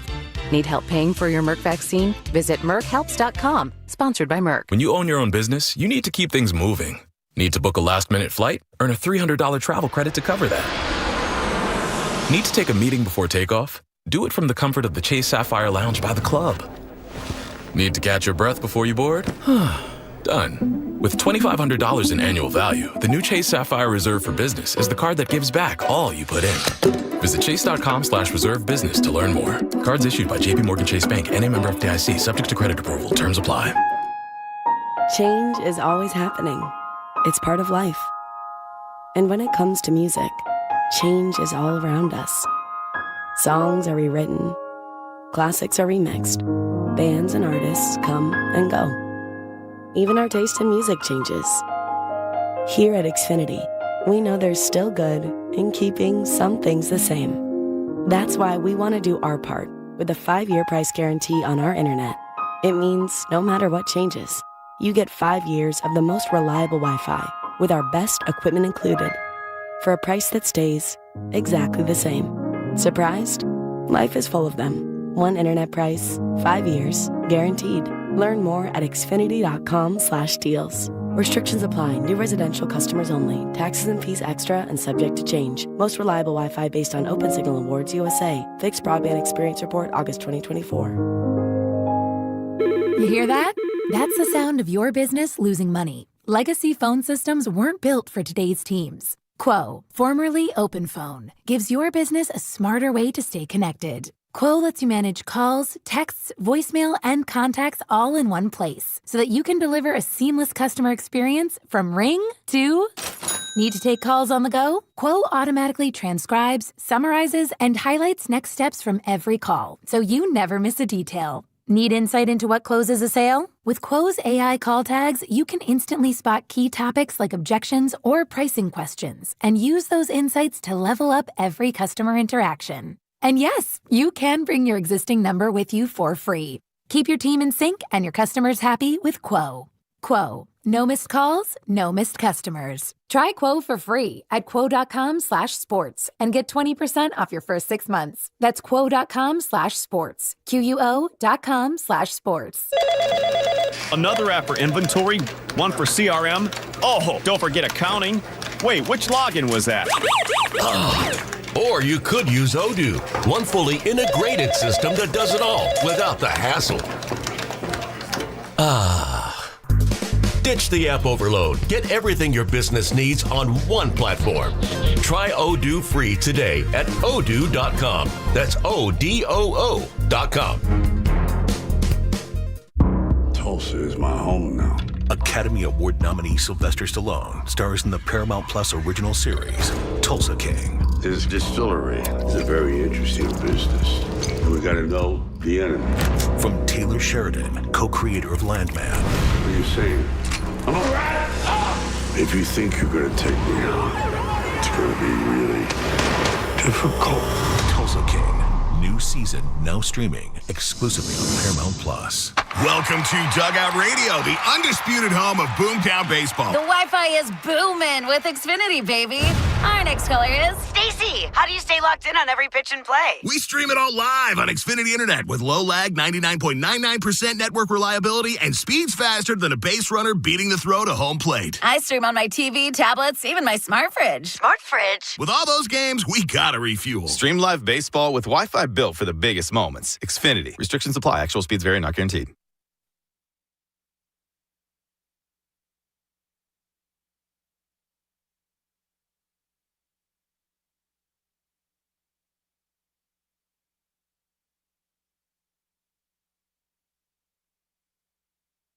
What's up, roasters? It's Sam from Laughing Monk Brewing, and you're listening to The Morning Roast with my guys, Spadoni and Shasky. Spadoni, you better hit those brakes, buddy. Been crushing the brakes. Shout out Laughing Monk. And where else would you rather be this Sunday before the Niners game than Laughing Monk Brewing in Sunnyvale?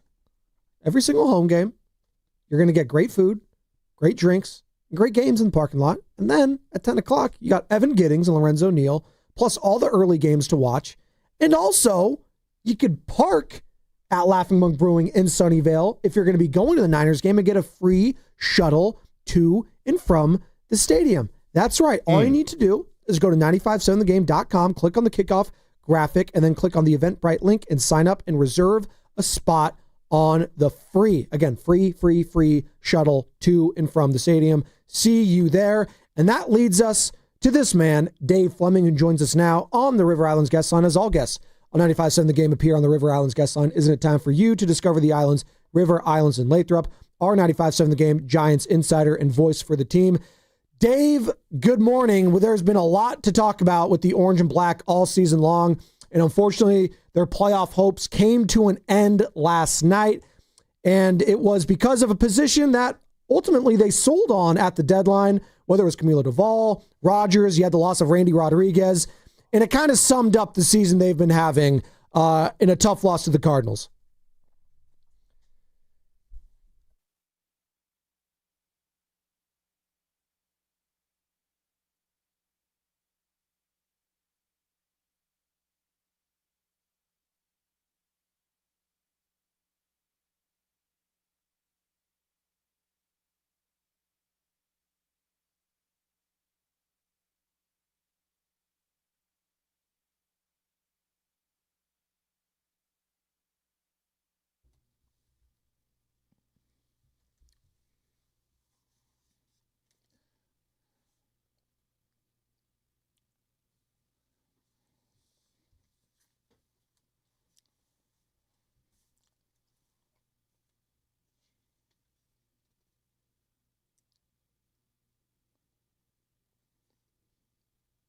Themselves in the mix for next year, and whether they've just been pushed a little hard. The starting pitching obviously has not been able to carry as big of a load as the season's gone on. That's been part of the reason why those things always work in conjunction. Those things always work together.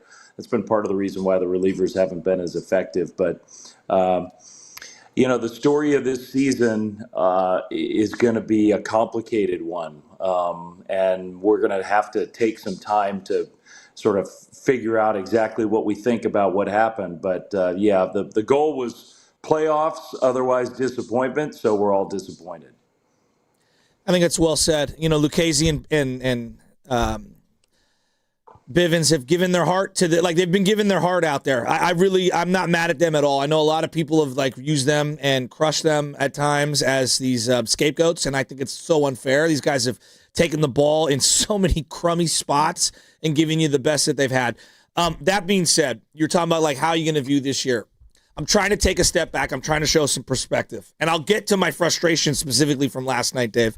But I actually think this was a really big year for the Giants in a good way. I wanted to make the playoffs. I'm frustrated. I'm disappointed. I think they had an opportunity. But if I take a step back and I think about where they were the last couple of years, where they are today, and where they could be moving forward, there are a lot of building blocks. Adames, Devers, Ramos having a bounce back here, this year. I still have questions defensively and whatnot. Jung-Hoo Lee, his second half. Obviously Webb and Ray. And there's a lot to love about where they're at right now. And they still have a long way to go. I still think it was a really productive building block year for this team, even though there are big questions that remain. Do you agree with me? Yeah, I do. I think there's no question in my mind, and you can extend it down even to the guys who are sort of fringe major leaguers, like the depth on this team. I don't think there's any doubt that this is a more talented roster today than when you and I talked 1 year ago today. I don't think there's any doubt about that. So ultimately, that's what you're trying to do. You're trying to, over time, every step, every move that you make makes you a more talented team. And I think the Giants have accomplished that. Now, why didn't that end up in better on-field results? That's probably a complicated answer, but I think they are in a better place right now than they were. They're going to have to really think hard about how do we not just complement that core, those guys you just rattled off, but make the group better around it? What kind of defensive team do we want to have? I think there's some still big questions to be answered, but they're in a better place than they were. All right, so now it brings me to my frustration from last night. Bryce Eldridge is not just any player. He's not just any kid. This is someone that you have really high hopes for. And I just see it across sports. People say they want to see the young guy, and then the young guy starts to struggle a little, and then they have very little tolerance for it. I understand, big picture, for this season, You're thinking that you're trying to win that game and keep your season alive. But you've had weeks and different series that I could point to where the team just fell short, and it was pretty obvious. It drove me crazy that Bryce Eldridge got pinch hit for with Wilmer Flores last night. And I understand the logical, we're trying to win the game. He gives us our best at bat. Bryce is struggling. But I just, for the life of me, I wanted to see the kid get the opportunity last night, Dave. And I'm frustrated. I'm frustrated because I want to see him get these opportunities, even if he is struggling right now. I acknowledge Wilmer probably gives him a better chance in the moment. But this kid's different, and I wanted him to get that shot, and I'm ticked he didn't.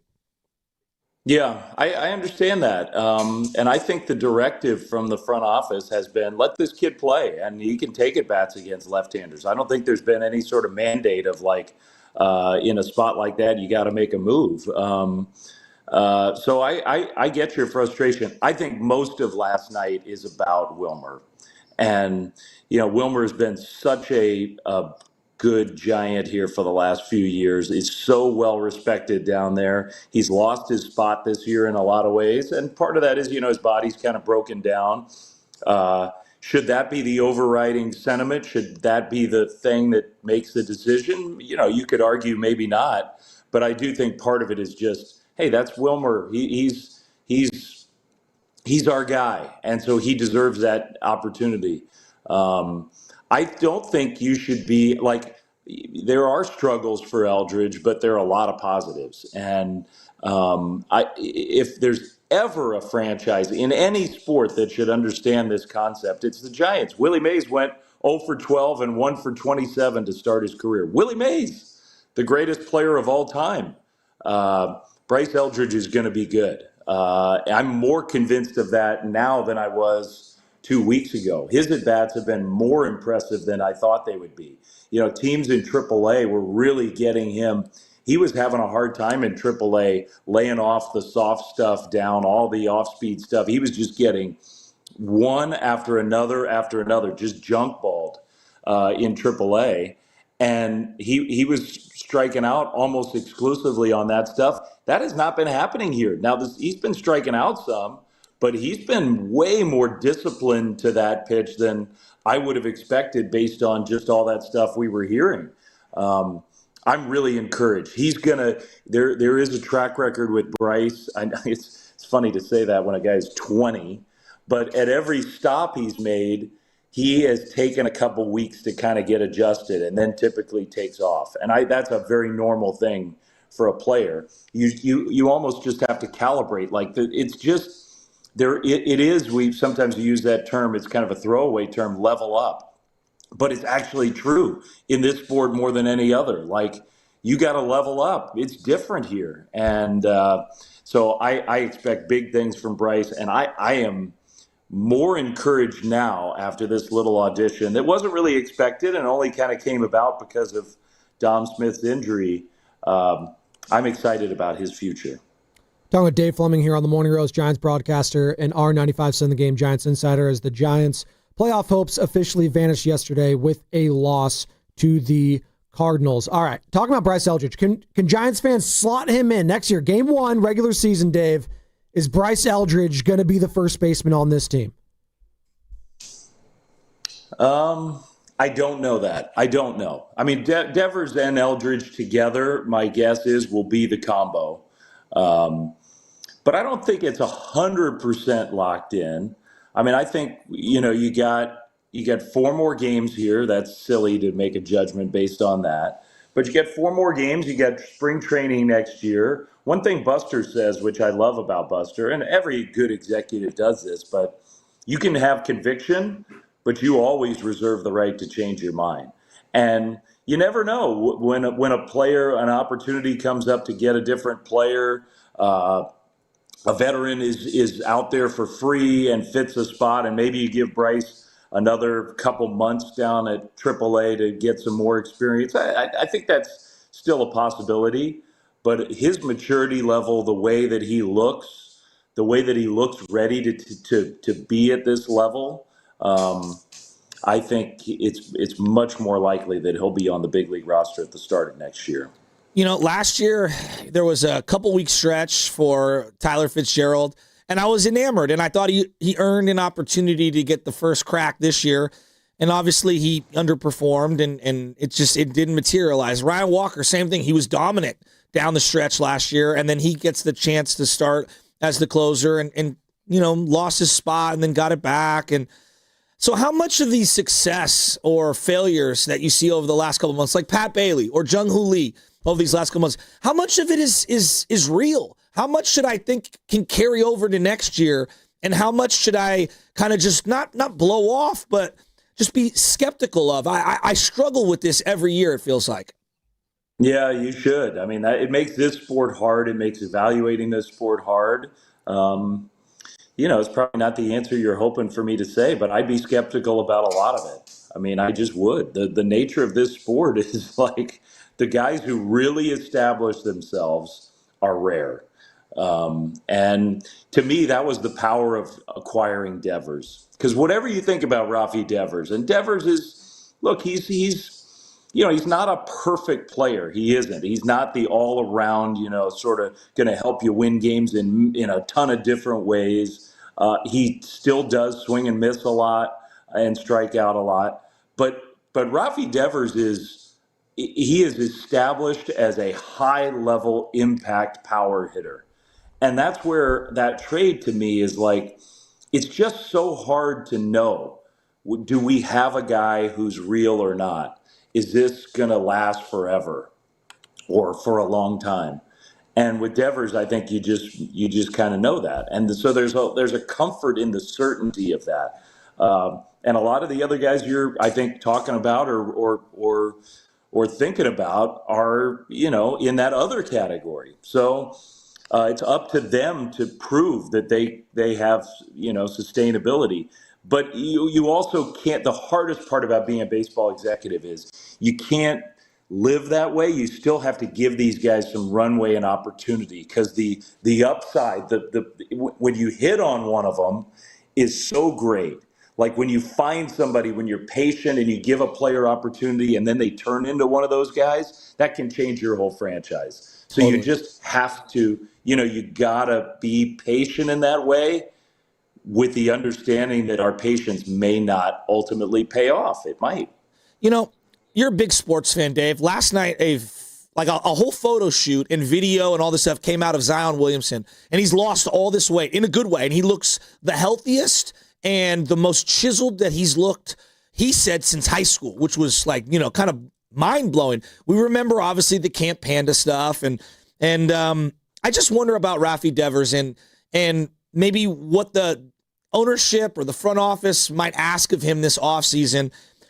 Could there be a scenario where they have said, hey, if you can get yourself into better shape, we would put you somewhere else on the diamond outside of first base in DH? Or do you think that's out the window completely? I think just the presence of Chapman sort of closes that door. I don't think it's that the Giants would be opposed to that. I think the Giants have been actually really impressed by Rafi's natural athleticism. You see him last night turn that double play in the first inning. It's like, man, that looks good. He does some things on the field that show that feel for the game and that natural athleticism that has obviously been there. Buster's line to me always is, you don't fake 7 big league years at third base. Yes. You don't, that doesn't just happen because you fooled somebody.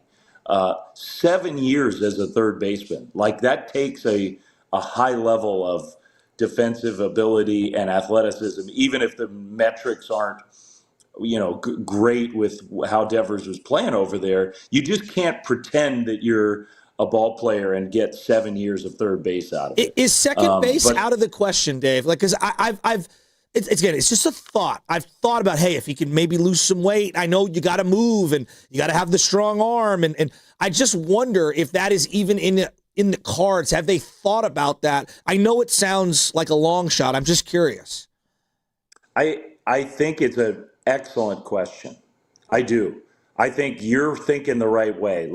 How do we get our best team out on the field? Exactly. How do we get our best players on the field at the same time? And there is a little bit of an awkward, the Eldridge Devers thing is not a perfect fit. It just isn't. But I think that's where you probably just have to.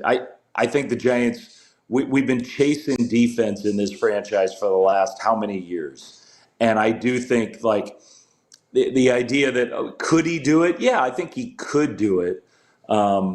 Is that going to be your best defensive team out there? I think the Giants do have to prioritize, not just talk about it, really do it. So I think that makes it a little less likely. I think it's a good question you ask overall, and that's the kind of thinking that helps you make you a better team. And it'd be interesting to see, like, Willie Adames and Devers both go back to the Dominican to live in the offseason. That's their permanent sort of offseason home. Be interesting if those two get together, if Adames helps Devers, sort of come up with an offseason program where the two of them push each other a little bit. I think that's a possibility. I think the Giants might lean on Adames to help that. I think this team overall, that's easy for me to say. I'm sitting in a sweatshirt in my kitchen. But I think this team overall needs a better commitment to conditioning and physicality. And the Giants are getting there. Like, they have some bigger, stronger guys now. But that to me is sort of a low-hanging, almost free area of improvement where this team can be more dedicated to their conditioning work. They can be more dedicated to their strength training and get some gains that way. And I hope somebody is there to push a lot of these players, because you can unlock some extra performance that way. And I don't look around that room and think, oh, everybody in here is, I'm not calling anybody out individually, but I don't see a group collectively that's just crushing the conditioning and strength training the way that some teams and some athletes I observe elsewhere are doing. I think this team could improve that way. That kind of brings me to Elliot Ramos. I've been thinking long and hard about him, and this is going to sound contradictory. I'm so blown away that he's been able to have the back-to-back years that he has, thinking that this team was a week away from DFAing him. That being said, what he brings to the table might be redundant given the contracts you have on the infield and what their skill set is. A lot of home runs and strikeouts. And that's kind of what Ramos has been this year, as many base hits as he has strikeouts. And the defense is I think it's an area that he needs to really work on. I find him to be an interesting guy this offseason. If you were going to send him into the offseason with a kind of a to-do list, what would that look like? Yeah, he's kind of a litmus test for how you see things at this level. Do you see players and see their flaws, or do you see players and see their strengths? Because he has both. The Giants must, to me, like, arguably the number one priority. There are two or three of them, but the number one priority this offseason for the Giants, you got to catch more fly balls. You absolutely must be a better defensive outfield next year than you were this year. That really cost the Giants, probably cost the Giants a playoff spot. I know that sounds extreme, but their outfield defense was not good enough, and it needs to be better. And Elliott, I think Elliott takes ownership. Like, he knows. You've heard some of his comments. There were a couple plays in September where after the game he said, I got to be better. And so Elliott knows that. Here's the thing that's hard to decide. Like, are you a person who thinks, you know what, we can help this guy get better. He's a good athlete. We can help him or this is who he is. And he just doesn't have the instincts for it. And that he's going to be a flawed defensive player. And I hope that the Giants are the kind of organization that really, truly believes we can help get this guy improved in that way, because he does bring so much else. It's not just, the numbers are there, but Elliott's just a positive. The guy works his tail off. He is one of the hardest workers down there. Like, he's putting in the time in every aspect, cares about being a good player, cares about his teammates. Elliott is what you want to have around, but you really do have to find a way to connect with him. And I think there's a possibility that maybe left field. I would love to look at Elliott in right field and see how that looks. I think sometimes players, Elliott had been a center fielder and a right fielder mostly, and there can be something about like a different side of the field and way your brain works and you see things. I would like for them to experiment a little bit. I actually would have liked that here in September without Yastrzemski, to just see what it looked like. I think for me, that's what I would be pondering with Elliott. But I love the kid, and he is still a kid. He's one of the younger Giants players. It just feels like he's been around forever, but he still can be he can get better. There's more there from Elliott. Talking with Dave Fleming here on the Morning Roast, and we appreciate your time this morning, Dave. I did want to ask you about MLB adopting officially next year the Automated Balls and Strikes Challenge System, also known as the ABS. What do you make of that, and what do you make of Patrick Bailey's comments regarding the ABS? Well, first, what do I make of it? It was inevitable. I mean, and this should be, everybody should admire this about baseball. Everybody. Baseball has spent, God knows how much money they have spent on this.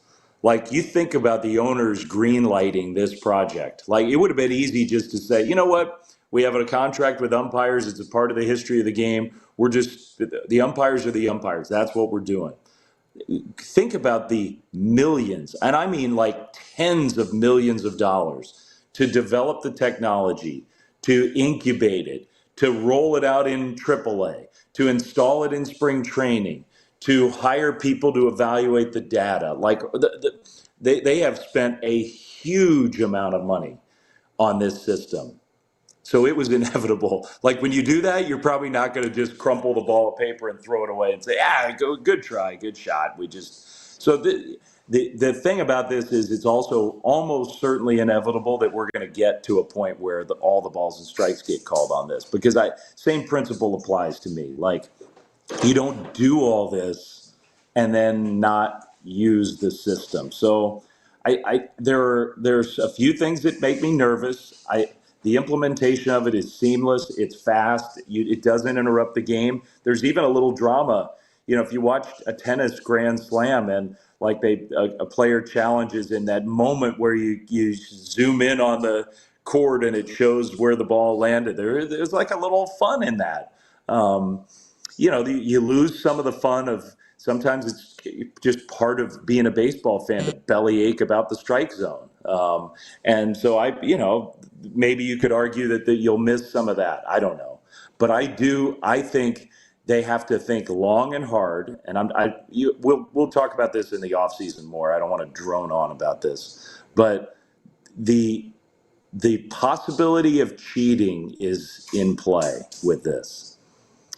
If you're going to have a system where players get to challenge, you can just envision scenarios where there's somebody with the iPhone sitting somewhere and a quick, immediate signal when that box pops up.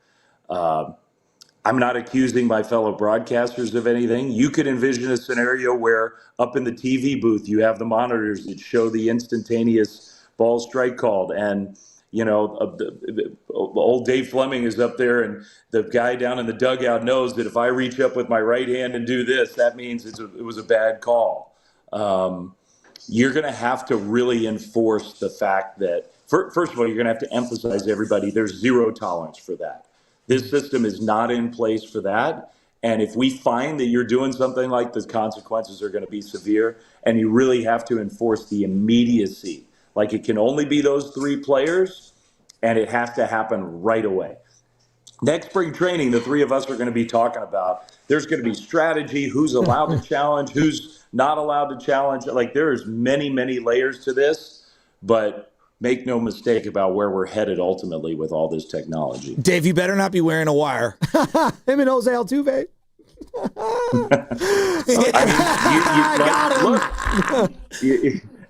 I'm not like all of us who care about our teams. There's going to be temptations. There are. Of course. There are. Can't let it happen. Dave, I tell this story all the time. Back in the day, Baron Davis, backcourt, okay? Jim Barnett's between me and Joe. He's like 6 feet away. And he's like, the game is going on. He's broadcast. I love Jim Barnett for this. Baron behind you on the broadcast as the guy's coming from behind to strip him in a playoff game in the first round. And it's one of my favorite moments of all time. Barnett yelling to Baron behind him. It's just, oh, God. Just chef's kiss. Jim Barnett, I love him dearly. So trust me, I get where you're going. I love that story. Yeah, I love that. But that's going to be a part of the story of this is how do you prevent that? How do you prevent that from happening? Because there are a lot of ways where this could be manipulated. And that's why I'm in total agreement with you. This is just a prelude for this to become full-time going forward. Bro, I want it at West Sunset. Let's get these 4-hour games for the youth players. Yeah. Let's get them down to an hour and a half, Dave. If it's full on, by the way, well, I mean, yeah, I've had a lot of 4-hour days. Oh, they're the worst. But these the full on system would eliminate the possibility of cheating. Exactly. That the challenge system brings in the possibility of somebody helping you that shouldn't be. The full on system eliminates that. The players really didn't like the full-on system when it was in play in AAA. But I wonder if the challenge system gets honed and we get better and better with it, if ultimately the technology is so good that we can just go to it full-time. They'll get over it. I mean, people were complaining about seatbelts once upon a time, and everyone had to deal with it. So there you go. Hey, Dave, we appreciate it. I think the complaints were more that you'd get some buggy calls. And the full strike zone was strange. Like it just wasn't what, and that's another thing the league's going to have to do here. Are we redefining the strike zone? Are we taking this opportunity to really enforce the way it's written, or is the way it's written flawed? And we're going to hone that in a little bit. Like those are tough questions to answer here and tough questions in the league's office. But I think those were more the complaints as opposed to something aesthetic or something else. Got you. We really appreciate the time this morning. Dave. You've been the best all season long. We'll do it again next week. Put a bow on the season, obviously. The season's not over. Just the playoff season for the Giants is. Dave, good stuff, man. I'll talk to you guys next week. There he goes. Dave Fleming, courtesy of River Islands. And by the way, Sports Talk on 95.7 The Game is presented by Paramount Plus. You can't count on much, but you can always count on Sundays with the NFL on CBS and Paramount Plus. Watch your local NFL game live every Sunday. All season long, visit ParamountPlus.com/NFL to get started today. Okay, so he's talking about how it can be utilized, the ABS system. I think about how we train, right? And I see a lot of catchers now. Everyone's doing the one leg down, which I understand. You're trying to get that low strike. Ray Fosse somewhere shaking his head at that. Well, him and I are in agreement. Yeah, him and I are in agreement. The amount of pass balls with a runner on first, second, or third, specifically second and third, like in scoring position, where you're going one knee down and you're backhanding the ball as opposed to jumping to the side and dropping down your knees. Like it offends me. Like it legitimately offends me. And I know certain high school coaches and youth coaches who are adamantly against it. I'm somewhere in the middle. If you want to do it with nobody on or a runner at first and you still think you can be able to get up and throw that guy out, prove me wrong. Like go right ahead. Have at it. I think it's criminal to do it at third base. And the Giants twice or three times this year have done one knee down with a runner on third base and had a pass ball on a backhand. And to me, like you're going to have pass balls. You're going to have balls go by you. There's a fundamental way to play defense. And I'm all for the evolution of technique. I'm all for it. I just think there's a time and a place. And I do believe there are some things that we've maxed out the technique, meaning it's perfected for a reason. The fundamentals are there for a reason. And blocking with your chest and your knees and sliding over and filling the wickets, that's just a tried and true way of blocking balls. Don't sweat the technique as you're listening to 95.7 The Game, KGNZ FM and HD1 San Francisco and Odyssey Sports Station in the home of the Golden State Warriors and Valkyries, always live on the free Odyssey app, coming to you live from the Laughing Monk Studios. So we're just joined by Dave Fleming. We got another broadcasting legend joining us in about 20 minutes, Mark Ibanz, former KTVU Channel 2 sports anchor, and a guy that is very tapped in, a Bay Area native, on all things Warriors, Giants, Niners. We'll talk about it all with Mark coming up in about 20 minutes. Let's think about some of the things that people have lost their minds on in the last 3 years. Torpedo bats. Does anyone say a thing about torpedo bats? That was a thing at like the start of the season, and then no one cared about it anymore. Yeah, no one cares anymore. At all. Okay? Pitch clock. Don't care. It's been great. Yeah. If anything, it's been great. Yeah, exactly. Okay. Throwing over 3 times to first base, maximum.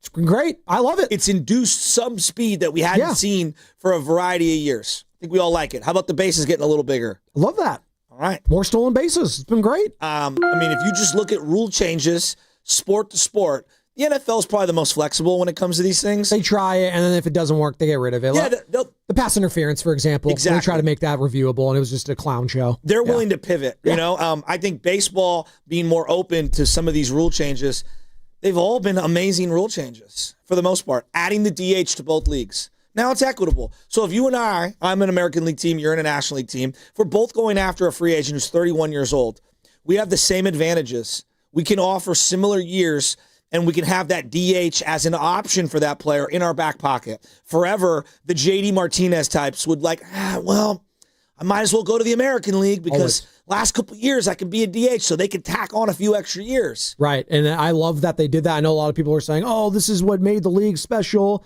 We have it in basketball. We have it in football. It's all the same. DH exists in every league, but the National League until recently. Correct. Every league, going all the way through from and that's why I grammar school through. Just make it all the same. Make it all, and I do like, and I understand where people are upset that they also shifted the divisional games because you play every single team now yearly. I kind of like that though. I think it's cool that the Giants play the Yankees every year. I think that's really cool. That gives it. I know you're a traditionalist. Well, no, it's not that. It's not that. It's just for every Yankees, I get multiple Tampa Bay Rays, and I don't want the Rays. Yeah, one series against the Rays. That's okay, but one series, Joe. Is one series against the Rays going to kill you?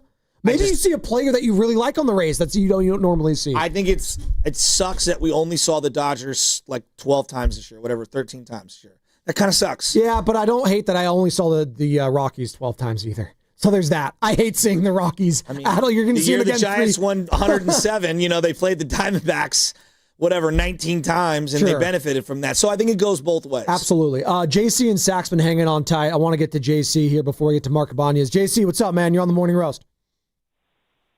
What's going on, fellas?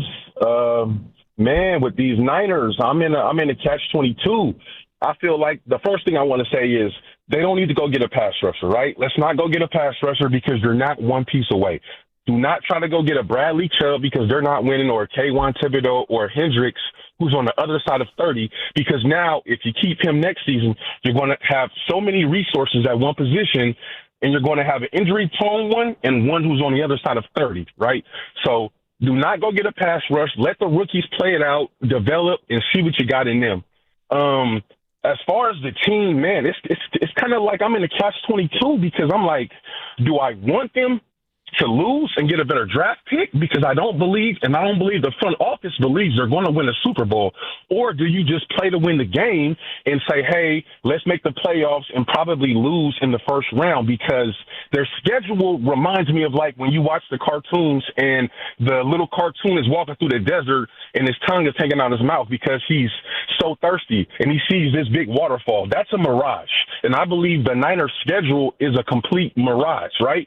I don't believe that they are as good as their record might indicate that they are in comparison to those teams that are really vying for a championship.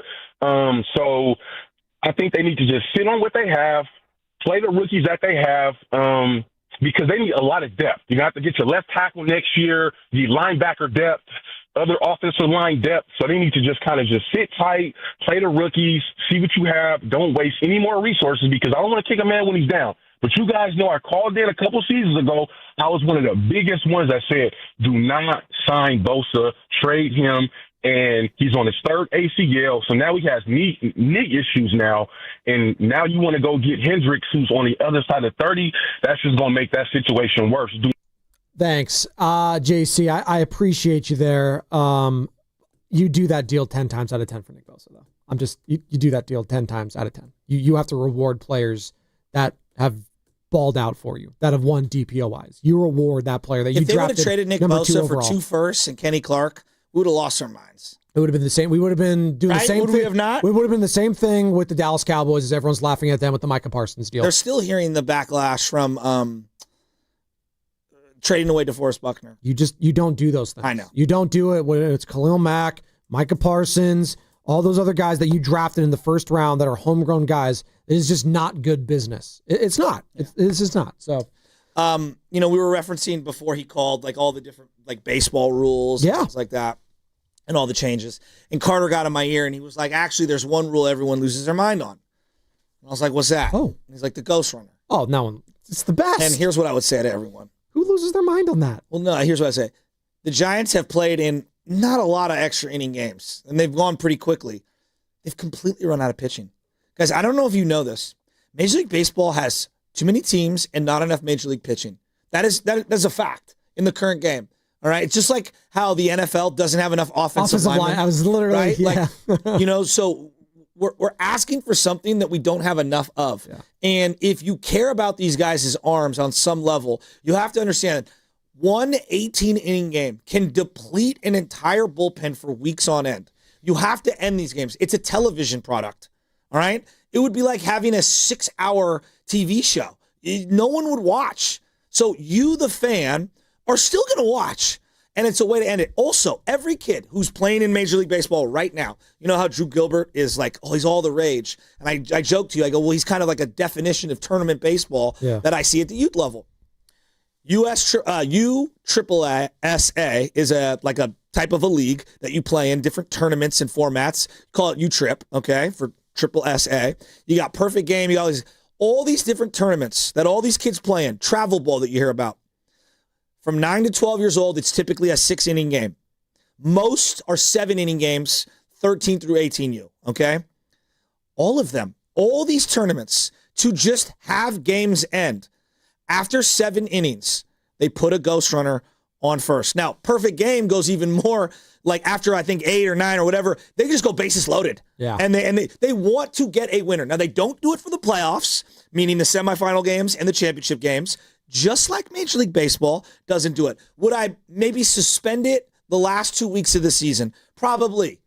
Okay. Make some more drama. Exactly. Yeah. All right. Probably. That being said, how many times have the Giants had the ghost runner and failed to score this year? Oh, a lot. I mean, for whatever it feels like. Or fail. The worst thing with the ghost runner, and you get exacerbated, you get tired of it, is you just can't even move it over. You need like a sack bunt, sack fly. You couldn't even move him over. Then it feels like you're already at a loss right there. I feel like it's injected some strategy at the end of these games. I don't love using my closer in the 9th inning at home because of the ghost runner thing now. There's a lot of things I don't love about it. You want to keep your strikeout, like, because it used to be you use your closer when you're at home in the 9th inning, and because he's not going to be able to pitch in extras if you're down or if you're tied. And my whole thing is like, nah, I would wait till I get a high strikeout situation, which is runner on second with no outs. So I don't know. I love it. If you don't appreciate it, I think you'll come around. And I don't think you're watching less baseball because of the ghost runner. In fact, I think it's something that you're being mad about, which is a straw man argument to begin with. Of all the major leagues, I'll just stick to the top 3, baseball, basketball, and football. The league that has improved the most with their viewing experience when it comes to rule changes has easily been Major League Baseball. I will be in agreement with you there. NFL is the NFL. They're the kings. They'll go year by year. You know, right now everyone's freaking out the tush push. They'll put that back on the table. People are going to get upset about that. Like, other than that, like, they tried the defensive pass interference or offensive pass interference review. It's too difficult. You slow it down. They were afraid to just call it like it is, which is, yeah, it's subjective. And it's going to be a problem to call one way or the other. And if it's too ticky-tack, they weren't going to call it, and they just removed it off the table. That is what I appreciate about the NFL, though. They'll say after a year if it doesn't work, they'll just remove the Band-Aid. Nah, it didn't work. We'll own that. How many innings for a regular baseball team if you just played 9 innings, all 162? Anyone got a guess? What do you mean? Sorry, what was the question? How many innings of baseball in a year? In a year? For a team. Oh, for a team. If my math is not great. Almost 1,500 innings. Thank you. Think about what I just said. 1,500 innings. It's a lot. 1458. Which, if you round up, almost 1,500 innings. Just giving you the exact number. I wasn't saying you're wrong. The point that I'm getting at is that you're crying about something that nobody really cares about. I think you're being ridiculous. And I love baseball. And I'm telling you, every kid who plays at a youth level understands the ghost runner, and they love it. And so, all you old farts who don't, you're getting phased out. Sorry, I am too. Trust me. A lot of things I gave up on. I didn't really love like the initial idea of 3 throws over. I'm like, well, guys are going to take huge leads and they're going to get good jumps. It hasn't really changed that much about baseball. You think Mark Ibanz loves all these changes? I don't know. Well, let's ask him on the other side. Former KTVU Channel 2 sports anchor and Bay Area sports icon. Mark Ibanz is joining us next. And it's going to be brought to you by... Sorry, my pages are stuck here. There we go. All right. The California Office of Traffic Safety and Caltrans. My mom, my papa, my daddy. Where's the Caltrans? On the freeway, right next to speeding cars. Please be careful. Be alert. Be work zone alert. Brought to you by the kids of Caltrans. Okay, Bay Area, I've got a bigger team for you to join. The team that donates blood. Hot Yoga Republic in Mill Valley is teaming up with Vitalent for a blood drive September 25th and 26th. Roll up your sleeves, give blood, save a life. Every 2 seconds, somebody needs it. Accident victims, kids in chemo, real people who need you. Let's do this, Bay Area. Find your spot at hotyogarepublic.com. That's hotyogarepublic.com. And a big thanks to Habas Law for backing this. Habas Law, always fighting to make it right. Toyota's legendary truck event is on, and the deals are legendary. Just announced. Get low APR plus 500 bonus cash on 2025 Tacoma, or get low APR or an incredible $3,000 cash back on 2025 Tundra. Get to your Toyota dealer now, because this truck event is gonna be Toyota. Let's go places. Offers available through TFS to buyers with Premier Ready credit cashback available through TMNA and cannot be combined with other offers since 9/30/25. You're on the list for Macy's Fall VIP Sale. That means you're invited to save big on this season's top designer looks at prices you'll love. Like an extra 30% off Calvin Klein, Steve Madden, Hugo Boss, and more. Plus, get 15% off beauty and fragrance from Estee Lauder, Lancome, and so many others. This only happens a few times a year. Don't miss the Fall VIP Sale tomorrow, only at Macy's. Savings off regular and already reduced prices. Exclusions apply. Change is always happening. It's part of life. And when it comes to music, change is all around us. Songs are rewritten. Classics are remixed. Bands and artists come and go. Even our taste in music changes. Here at Xfinity, we know there's still good in keeping some things the same. That's why we want to do our part with a 5-year price guarantee on our internet. It means no matter what changes, you get 5 years of the most reliable Wi-Fi with our best equipment included for a price that stays exactly the same. Surprised? Life is full of them. One internet price, 5 years, guaranteed. Learn more at xfinity.com/deals. Restrictions apply. New residential customers only. Taxes and fees extra and subject to change. Most reliable Wi-Fi based on Open Signal Awards USA. Fixed Broadband Experience Report, August 2024. Hey, it's your boy Guru. Every time we put a rat on the table during our show, it's brought to you by Atco Pest Control. Atco Pest Control is a family-owned local business proud to provide pest control in the Bay Area for over 35 years. Atco uses natural methods to give you a peace of mind and keep your family out of harm's way. Quality pest control doesn't have to empty your savings either. Don't wait. Go to atcopestcontrol.com for all your pest control needs. They got you covered. Ready for the ultimate red and gold game day? Laughing Monk Brewing is the place to park, party, and ride. Skip the traffic. Forget the expensive parking. Park for free and dive into an epic tailgate with mouth-watering food, ice-cold Laughing Monk beer, and every game on TV. Catch 95.7 The Game's pregame show with Lorenzo Neal and Evan Giddings. Then hop on the free shuttle minutes away from the stadium. Shuttles are first come, first serve. So head to 957thegame.com to sign up and join the party. Want to interact with the hosts but can't call? Text the Boxer and Gerson Work Injury Attorneys text line at 888-957-9570. Boxer and Gerson, Northern California's premier workers' compensation law firm, helping injured workers get their lives back for over 40 years.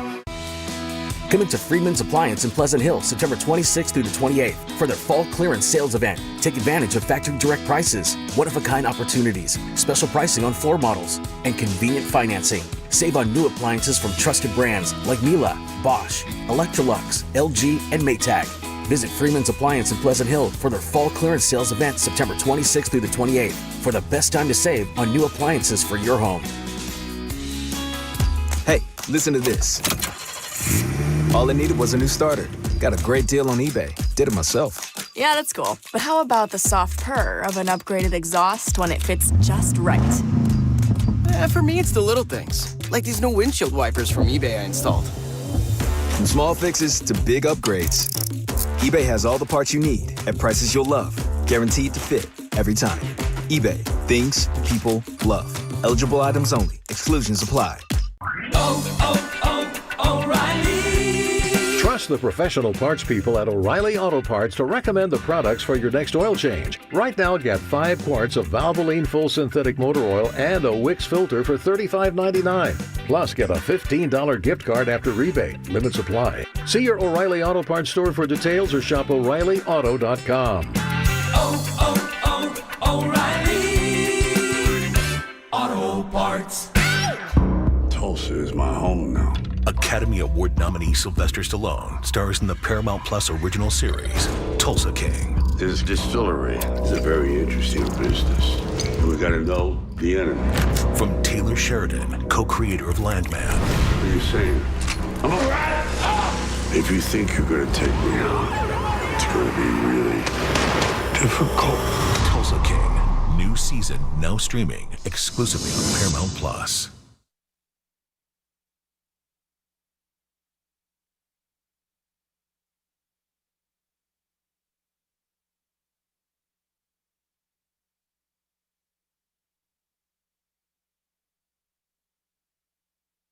I actually don't jerk it as much as Steiny does.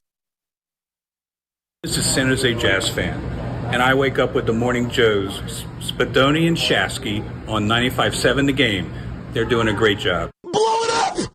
We got a double dose of Jazz fan this morning. Not one, but 2 rejoins from San Jose Jazz fan. Okay. Steiny back today? Thumbs up? Nice. We got Steiny back today. Possibly. So I'm not even going to... Oh, I walked back there. I saw Steiny. Oh, that's good. Yeah, Steiny's ready to go. That's good. He's locked in. All right. Well, we're going to be locked in. Like they had the double doors. They had the double doors. Oh, it was anyway. What double doors? Nobody on air. Nobody listening to me talk about this knows what I'm talking about. The double doors from our station area to go to the restroom. So I went the other way because they had them all shut. Oh, got it. Something going on? Oh, I know what you're talking about. A double Dutch, double doors. Mark Ibanz is joining us here shortly, former KTVU Channel 2 sports anchor and Bay Area sports icon and native. I wonder what's hitting Mark the most. If you asked him right now, what do you think he's going to say? What sports subject here is hitting Mark Ibanz the most? What do you think he's going to say, Joe? What do you think? Probably the Niners. He did the Niner, point after for so long. Not Jonathan Kuminga's qualifying offer? You don't think that might be it, too? Not that one? Not Bob Melvin and whether or not he's going to be the manager come Monday? He also likes to rage out on the Giants, too, though. I know that personally. I've gotten a few of those phone calls where he was just so out on Farhan. Was he? Oh, God.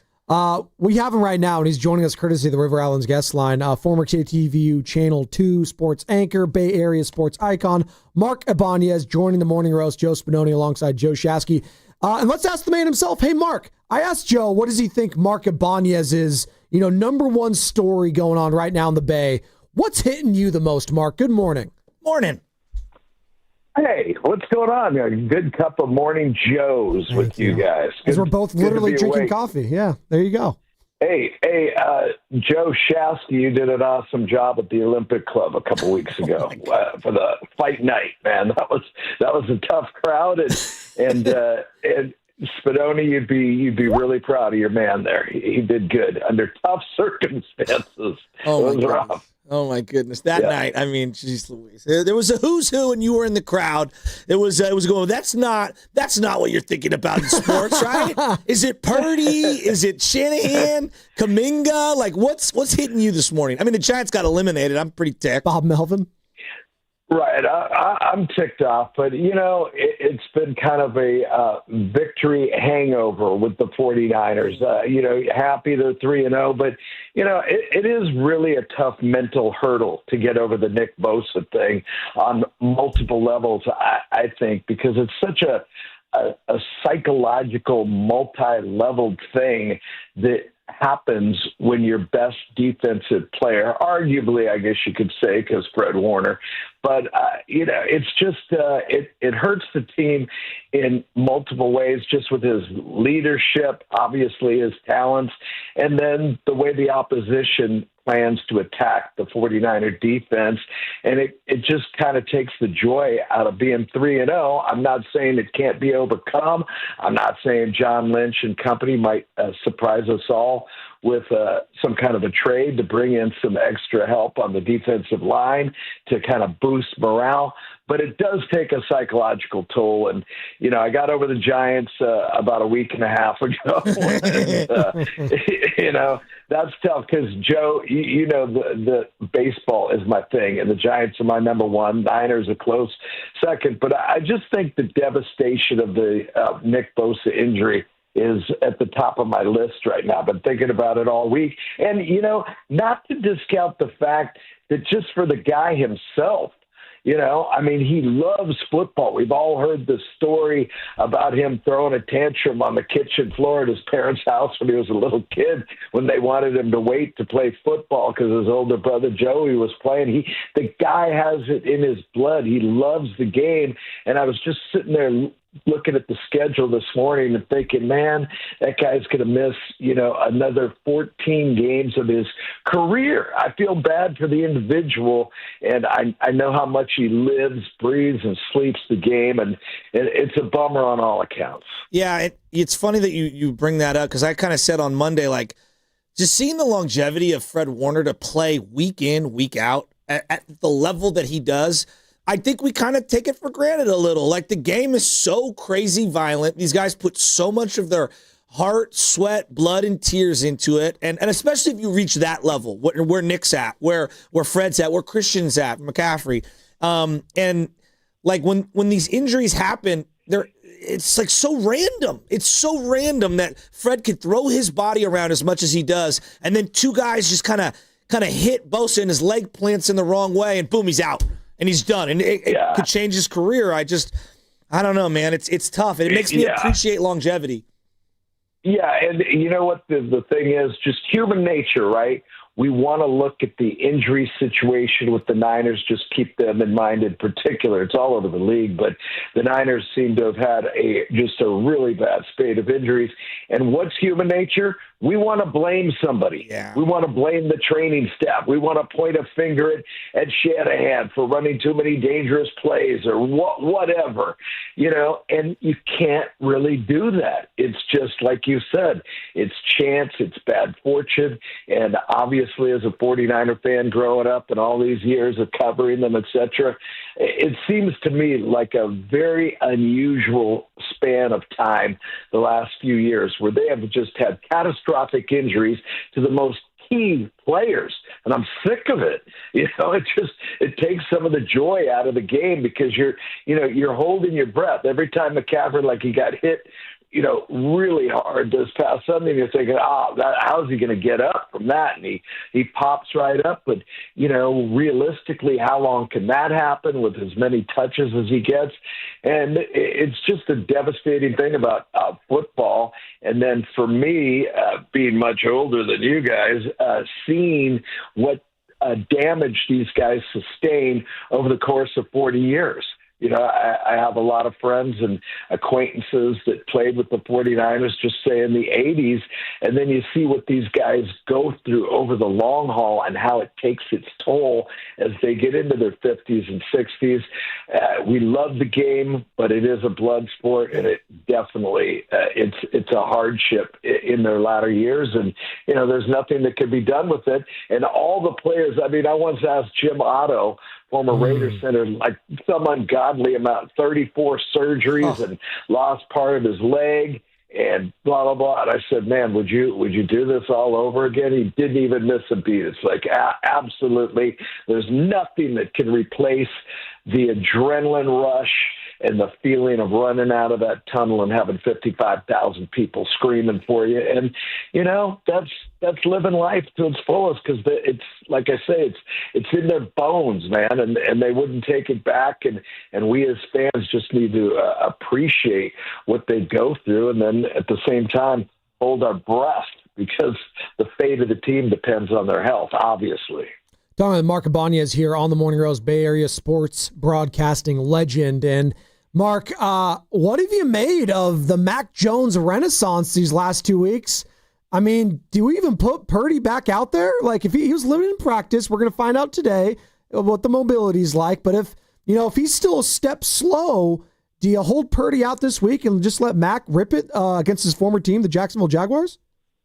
I think either team, either quarterback should be able to beat a team like Jacksonville. And the way I would look at it is if Brock is not 100%, I mean, springy leg, doing anything you can with that toe, then you don't put him out there. But at the same time, I mean, Mac Jones didn't look too agile in the second half of that game. He took a shot. His knee is probably nowhere near 100%. So, I go with the healthiest guy, but isn't it a great thing to have a backup quarterback that that can get you the distance, can get you a victory? Obviously, you don't count on him to play a large number of games, but to me, anytime you have a good quarterback behind your number one guy, it kind of takes the load off and gives you some hope. I mean, last year when they went up to Green Bay and then they had to go over to Buffalo, did you have one smidgen of hope that they were going to win those games? I can't even remember the guy's name. Brandon Allen. He stunk. Yeah. We're done. And, he's good enough to make it onto an NFL team. But, you just knew there was no hope. With Mac Jones, there's hope. And it wasn't the talk and the rumor that originally he was the guy that they wanted instead of Trey Lance, So they see something in him. He's obviously got a glimmer of talent. He's a winner, and he's a real upbeat guy, I understand, and the other players like him. And that's all part of being a leader and a quarterback is those subtle things that don't show up on a stat sheet. And Mac Jones has them, as does Brock. So I don't go with Brock on Sunday against the Jaguars unless he's feeling 100%. And I mean 100%. All right, I want to talk about two of the coaches here. Not Kerr. I want to talk about Shanahan, and then get to Bob Melvin in a second, okay? Because you're on two different planes for me. Shanahan, I hold Bill Walsh in the highest regard, and I think obviously I was younger, but I love hearing from people who covered him, like yourself. He would show his vulnerability, and when he would lose, I've read all these books on him, he would literally cry throughout the week. He'd be agonizing over these losses, and then by Friday and Saturday, he'd pick himself up, and he'd come back. He could be ruthless. He could be a perfectionist. He was extremely cerebral, but I love the way he showcased and demonstrated his vulnerability. Shanahan's different. I'm not saying he's as cutthroat and as dry as Belichick, because I think he's more human than that, but he actually reminds me more of Don Nelson. I think he's and I mean that in a good way. He's a tinkerer. He's stubborn, but he's got his philosophies. He might be a little flawed, but he's freaking good. You've seen all these different coaches. How do you view Shanahan?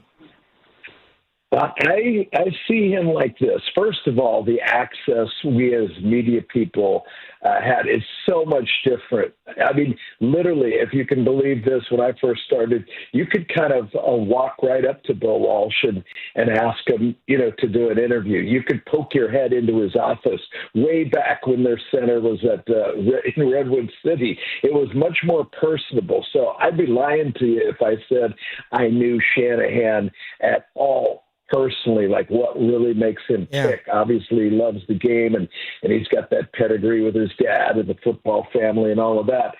But I love the way Bill Walsh would wear his heart on his sleeve. He would let you sense what he was really feeling, and he did a lot of things progressively in the game of football. He got rid of hazing with the 49ers. He was a real softy in a lot of those things. Like, he understood the plight of a rookie, and he was obviously strategically ahead of his time in so many ways. And Shanahan, I think, is, in my mind, what I'm seeing just from a peripheral right now, is that he's starting to get a little bit jaded. He's getting shorter with the media. He has kind of a blasé-like attitude that comes across to me as like, you guys don't really know the game. You don't know what's going on inside, and I'm not going to give you any more insight. Like the way he reads off the injury list and the way he responds to questions is borderline getting to be. He wasn't that way his first few years, but I feel like he's getting to be almost disrespectful to the media and not understanding their jobs. Like, the way he, talks about Brock's toe when that happened a few weeks ago. He's like, yeah, it's a toe. Yeah, that's what, he's just getting short. He's getting tired. But what these guys need to understand is, sorry if it bores you. Sorry if you don't think we know the game. But part of your job is dealing with the media, keeping us informed, which in turn, we keep the fans informed and engaged. And hello, that promotes the sport that is making you a multimillionaire. And it bothers me when they shrug off and kind of talk down to the media. I think it's condescending, and I think he's starting to show a little more of that. Remember when he came to the 49ers, he had a reputation as being a little bit curt, a little bit full of himself, and he didn't show that the first few years, and I think it's starting to come out. That's my opinion. Doesn't take away from the fact that he's a brilliant X's and O's guy, and I always say, man, if you don't like your coach, tell me who the next guy is you're going to replace him with. And, let's fire the manager. Let's get rid of the coach. But hello, who out there right now would you rather have than Shanahan? Tell me. Not a lot. No. That's for sure. No, seriously, it's probably like, it might be the only other guy in his division. It might be Sean McVay because the guy's won the Super Bowl. But again, they go about it a little bit differently. And it's funny you say that, Mark, because it's got me thinking, like, the greatest coach of this century, maybe of all time, is Bill Belichick in football, right? The head coach. He's won 6 Super Bowls. He wasn't what he ended up being. Too. He didn't end up being what he was. Like early on, he was fine. He was a normal guy talking to the media, right?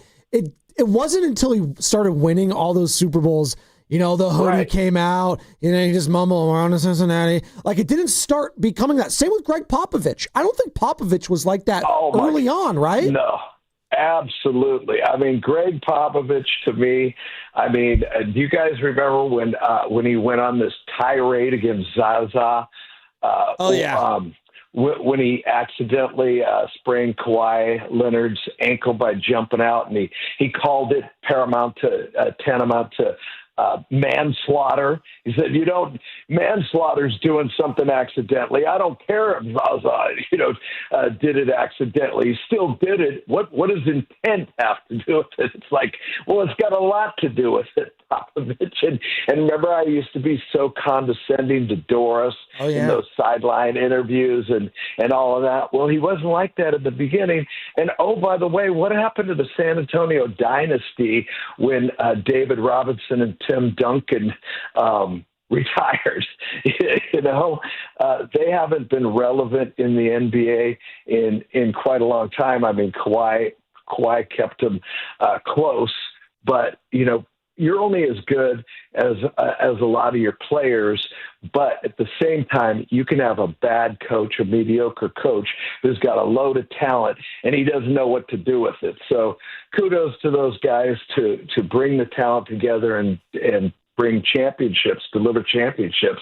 But at the same time, you got to have the horses as well. And I'm sorry to see these guys get jaded and they start reading their own headlines and they get a little full of themselves. And I've seen it happen so many times over the years. And by the way, Bill Walsh was not one of those guys. He was always cool, even after the Super Bowl triumph. I feel like Bochy came off the same way with the Giants. I think a lot of people no doubt really respected him. I'm watching Bob Melvin, and I don't know. I don't know what they're doing. Last night, I want to hear it, Joe. No, last night, it drove me nuts, Mark. Last night, I'm like, look, I've been waiting. When you have Steph Curry, the tolerance for young players making mistakes, I get it. It's going to be very minimal. We're trying to win a championship with Steph Curry. When you got Joe Montana or Steve Young, like, we are in championship mode. The Giants have been to the playoffs one time since 2017 started, okay? One time, all right? And so last night, mathematically they're still alive. They've been dead for weeks, if not months. They've faked us out 10 different times. And you bring up Bryce Eldridge, who is your prized possession, 20-year-old player who I think that they think is going to be a very important figure for the team for a decade to come. And he gets his 3 at-bats yesterday, and it's the 9th inning. And Willie Adames gets a base hit. He's standing at second base. There's 2 outs after Chapman strikes out. 2 outs, and they pinch hit Wilmer Flores, who's a good guy. But Wilmer is not on this team next year. And they pinch hit for their 20-year-old last night. And I'm saying, guys, like, if this is a playoff team, I get it. You pinch hit for Wilmer. Why are we taking the bat out of a 20-year-old's hands? And I kept thinking about what Roger Craig would do, what Bob Melvin did versus what maybe Bochy would have done. My jaw dropped, and there's no rage this morning. And I'm like, guys, why are we pinch hitting for the 20-year-old here? Let's see him have a moment here. I know he started slow. This team's going nowhere. Am I wrong? Well, first, let me give you full credit because you hung in there and watched the rest of the game. I was going to give you full accountability on my part. After the Cardinals rallied from 8-3 down, that's my thing now in retirement. I'm good. But when it starts annoying me and I'm at a 0 frustration tolerance level. And I didn't even know that happened. You're the one filling me in on it. I just saw on my phone that Flores struck out that ended. But I didn't know the consequence and all that because I was already too ticked off before that happened. But, yeah, give the kid a taste of what it feels like to be up there in the 9th inning. And even if he fails – it still gives him that chance to be a hero. And let's say the kid drills a 2-run homer. Yeah. I mean, then you got a completely different story. You've uplifted him. You've given him confidence. And, they always say in baseball that your team kind of takes on the personality of your manager. And I think that's been kind of evident with Bob Melvin. The Giants just seem to be, a little laid back, and if some good stuff happens to happen, then they're psyched up. But on a day-to-day basis, they don't bring that full tilt energy that you're seeing from a lot of teams. And, I'm going to just go ahead and say this. When the Giants had an opportunity and they interviewed him to hire Stephen Vogt, I think that is where things went wrong. And Stephen Vogt had experience with the Giants, experience with the Bay Area. He was new and fresh. The players relate to a guy who has played the game in their recent memory. They know the guy. Many of them would have played against him and with him. And they lost an opportunity to bring some fresh blood into the organization. Stephen Vogt, look what he's doing with the Cleveland Guardians. I mean, they have come for, it's going to be possibly the biggest comeback in a divisional race in the history of baseball. They were 15 out in July. And there had to be something he had done in a leadership role with that team that made them believe that they could come out of the dungeon and make this bid. And they took over the Tigers last night for first place. Steve Vogt would have been the perfect hire. Bob Melvin is a good manager. He's had a good run, but let me know, how many World Series has he won? I forget. 0. So Stephen Vogt would have been the guy, but we'll see. It looks like to me they're not going to make a managerial change in the offseason, but we'll see. Hey, Mark, great stuff. We really appreciate your time this morning. Best, buddy. We got to do it again more as this season goes on. And we got Warriors Media Day on Monday. At some point, we'll get into the Jonathan Kuminga saga crisis, we called it. Oh, my God. We don't even know. But, Mark, great Can you stuff be this his morning. agent? Do you want to be Kuminga's agent? I don't know. I feel like we're taking auditions. Well, hey, and we were talking about Coach. Let me just say, Coach Steve Kerr is one of those guys who never did change and get arrogant with all the success. True. He's the same guy he was when he got here, and Warrior fans should never take for granted how cool that guy's been and how good and consistent he's been, and total respect for Steve Kerr on all levels. So he's not a guy who changed with success, and I tip the cap to that. And same with Mark Ibanez, a guy that never changed with success. We appreciate it, Mark.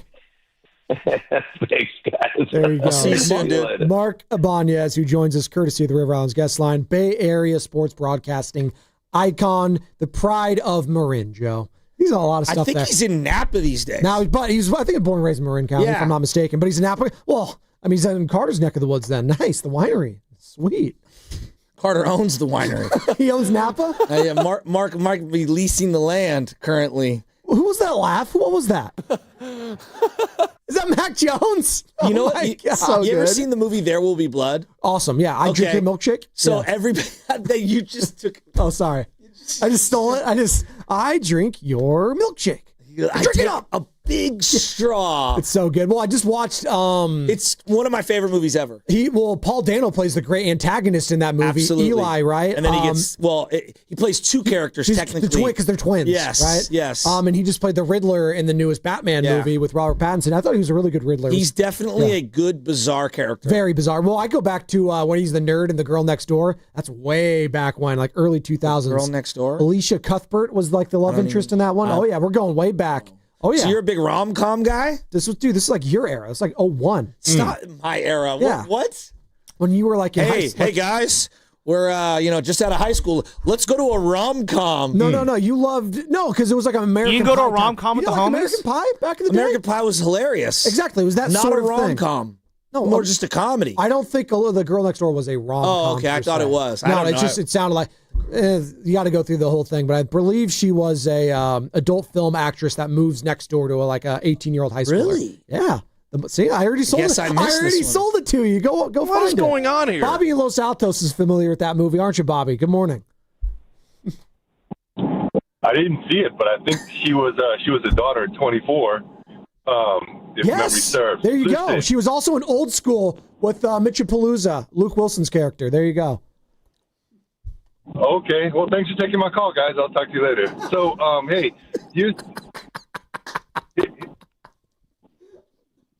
all right. So, first, I got one quick Guru gripe. I'm really mad at the Giants for two reasons. When they were playing the Saints, that morning when I woke up, the only thing I was thinking about was, is Jung-Hoo Lee going to be in the lineup? I was thinking about the Giants more than the Niners, 10 days ago. And then, so they made me care, and then they pooped the bed. And then the Giants had, a 0.1% of maybe making the playoffs?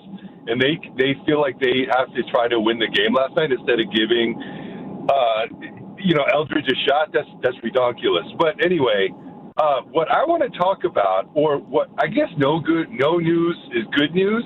I don't care about Brock's toe. I want to know what's going on with Mac Jones' PCL. Why is no one talking about this? Is it because it's not an issue? Because I'm not concerned if Brock can't play, but I'm really concerned if Mac can't play. So what's going on with that? Why aren't we more scared about this? I'll tell you, Bobby, because if you were listening yesterday, and I appreciate the call, Dr. Nirav Pandya, UCSF Health, joined us, and he's actually not that concerned about it. So if the doctor's not that concerned about the PCL, because it's not as severe or as important as the MCL or the ACL, obviously, which Nick Bosa did tear and is out for the season, it's not along those lines. It's more of a pain tolerance thing, I guess. And right now, it doesn't sound like it's too concerning on the Mac Jones front. At least that's what I got from Dr. Nirav Pandya, who, again, joined us yesterday to talk about all the injuries, the Bosa angle, the Purdy angle, and obviously Mac Jones. So not too concerning, bro. So if you look like you're in-depth searching. No, I'm just thinking about Mark Ibanz and his discussion about Kyle Shanahan. He's a little surly, a little grumpy towards the media. He doesn't like that. I mean, I agree with him. Well, what do you want the guy to, seriously, what do we want Kyle Shanahan to say? But I also think, look, at the end of the day, winning is how he's going to be judged, and that's the reality. But we'd be lying to ourselves if we wouldn't say that handling of the media as a front-facing individual who's running the organization is an element of his job. Do you think he's not done a good job there?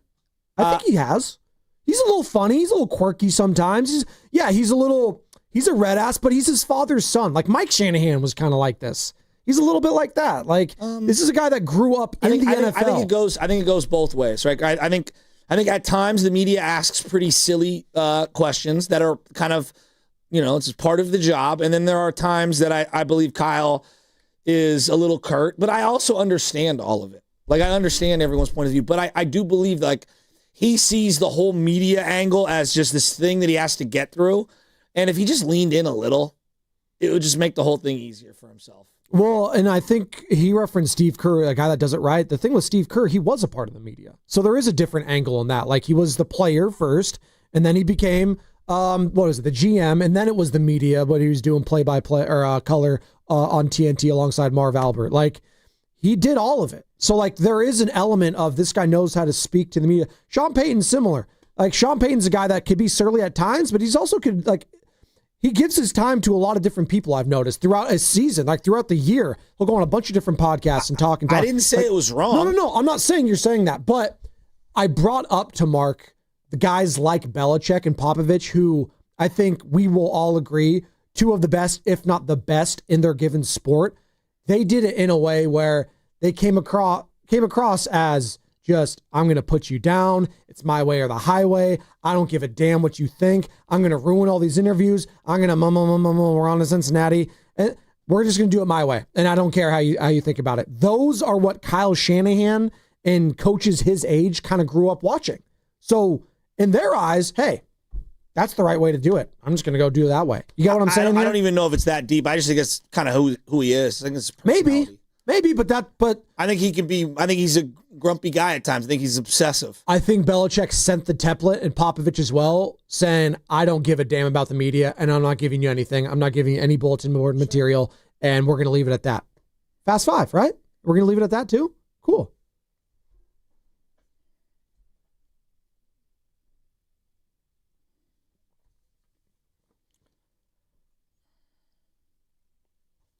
You know, Joe, someone got fired yesterday in the sport of football that dropped a legendary video 18 years ago. It was actually a legendary rant. Do you know what I'm talking about? Mike Gundy, now former Oklahoma State football head coach. Did Darren Waller drop a rap video 18 years ago? Is he even going to play anymore? That's what I thought you were going, yeah. Well, he was the head coach the last 20 years at Oklahoma State for their football program. Mike Gundy was let go, a.k.a. fired, yesterday. And it was actually the day after the 18-year anniversary of this famous rant. I have a child. I do. If your child goes down the street and somebody makes fun of him because he dropped a pass in a pickup game, or says he's fat, and he comes home crying to his mom, fat, you'd understand. But you didn't have that. But someday you will. And when your child comes home, you'll understand. If you want to go after an athlete, one of my athletes, you go after one that doesn't do the right things. You don't downgrade him because he does everything right and may not play as well on Saturday, and you let us make that decision. That's why I don't read the newspaper, because it's garbage, and the editor that let it come out is garbage. Attacking an amateur athlete for doing everything right. And then you want to write articles about guys that don't do things right and downgrade them, the ones that do make plays. Are you kidding me? Where are we at in society today? Come after me. I'm a man. I'm 40. I'm not a kid. Write something about me. And he is now 58 years old. Does that make you feel a little bit older? Does he still have the business in the front, party in the back mullet? Oh, yeah. It's all time, too. It's a great look. I mean, if you're in Oklahoma, it's a great look. I don't know here in the Bay if we're rocking that these days. But Mike Gundy, so long. Gone. Logan Webb was rocking the mullet this year for a bit. For a bit. Yeah. You know, it happens. I'm a man. I'm 40. So when I turned 40, we all... Jake Moody had a mullet? There you go. One. He had a moment. Did it miss to the left and the right? I'm just asking. Just right down the middle. We cut it, so now it's a little short. What's the... what was the best part of that rant? Was it I think when he says fat the way he does... That's easily the funniest The number of drops that rant created. Where are we at in society today? It's just the draw, the everything. Mike Gundy. It's God. It's actually kind of making me feel a little bit old now too. 58 years old. How many? I'm gonna ask you sincerely. How many entire Mike Gundy games in the 21 years that he's been there did you watch? Oh, I watched that Brandon Whedon season a lot. They were really good. Brandon Whedon season. No, they were like they Justin were, Blackman. They were legitimately. Who'd they lose to? Dude, I got drunk with you. Wasn't it Ohio State? They fell to at the end of that 2011 season. Because if they won out, they were going to be in the championship game. They would have gotten bodied by LSU. Probably because their defense was cheeks, but that offense was so good. Brandon Whedon ended up being a first-round pick because of it. He was 500 years old. He's 28. What? I thought he was going to be good, Might as well too. be 500 years old. Thought he was going to be good? Yeah, Brandon Whedon? Dude, that offense was sick. I was also in high school when it was happening, so give me some. Oh, so there. I see. Chris Winkie online too. Okay. Well, he was like a 30-year-old Florida State Brandon Whedon was also like a first-round pick from the Yankees, wasn't he, or something like that? Or he was a top pick. Flamed out, yeah. Flamed out, yeah. That's why. Success story right there, Brandon Whedon, who's also 41 years old. There you go. He's a man. He's 40. He is. He is. He had a cup of coffee in the league. What? 2012 to 2013 with the Cleveland Browns, Cowboys, Texans, Titans, then back to the Texans for a little bit. There's a guy who does TikTok videos that I found, and he's like, he pretends to be the front office. He's like, this is the Browns front office for the last 20 years. Yeah, we're taking Tim Couch. We think he's going to be good. Actually, Kelly Holcomb's the guy. The funniest part is the Browns got their quarterback, won a huge game against a division rival in the playoffs, almost beat the Chiefs, and then said, nah, we're going to go get Massage Watson instead. Kick rocks, Baker. Yeah, the Browns. Never stop being the Browns. Big win, though, last week. What do you got, Joey? Well, Madden, I took over the Browns, right? And I had to trade a bunch of people. Now. You're out on the Niners. Yeah. They won't let you just flat out release Deshaun Watson. Too much of a cap hit? No, it's just for whatever reason, it's locked because he's hurt.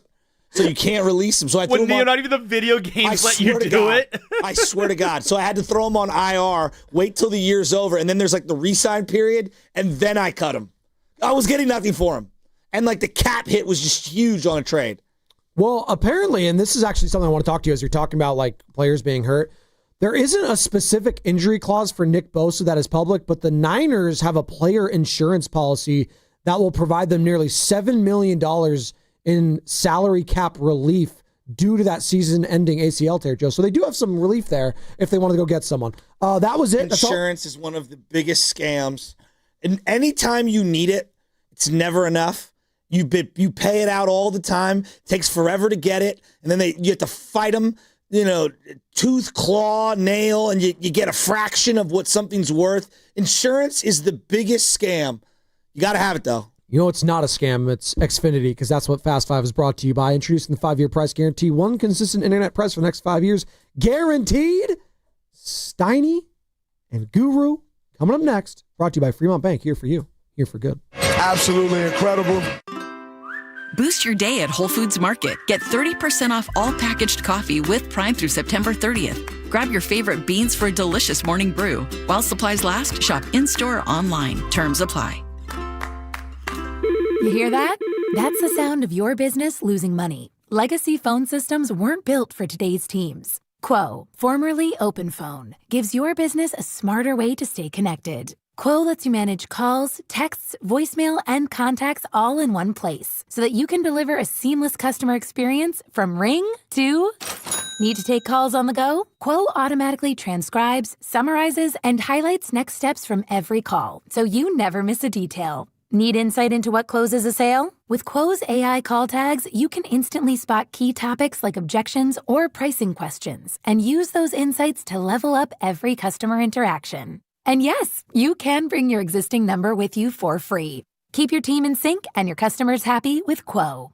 Quo. No missed calls, no missed customers. Try Quo for free at quo.com/sports and get 20% off your first 6 months. That's quo.com/sports. QUO.com/sports. Are high-interest credit cards or personal loans weighing you down? Unlock gives homeowners a smarter option. With a home equity agreement, you can tap into your home's equity for cash today. There are no monthly payments and no added debt.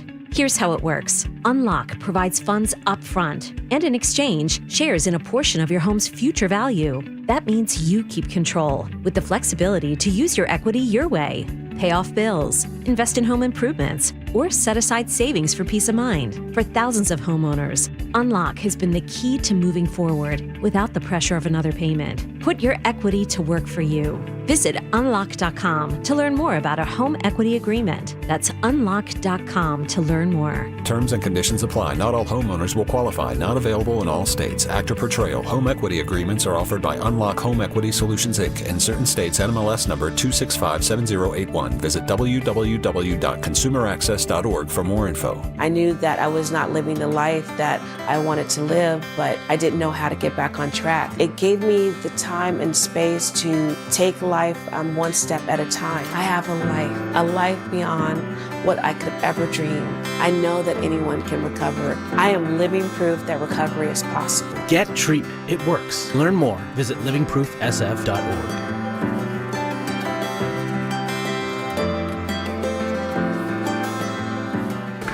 With next day delivery available straight to your job site, it's easy to keep jobs running smoothly with the Home Depot.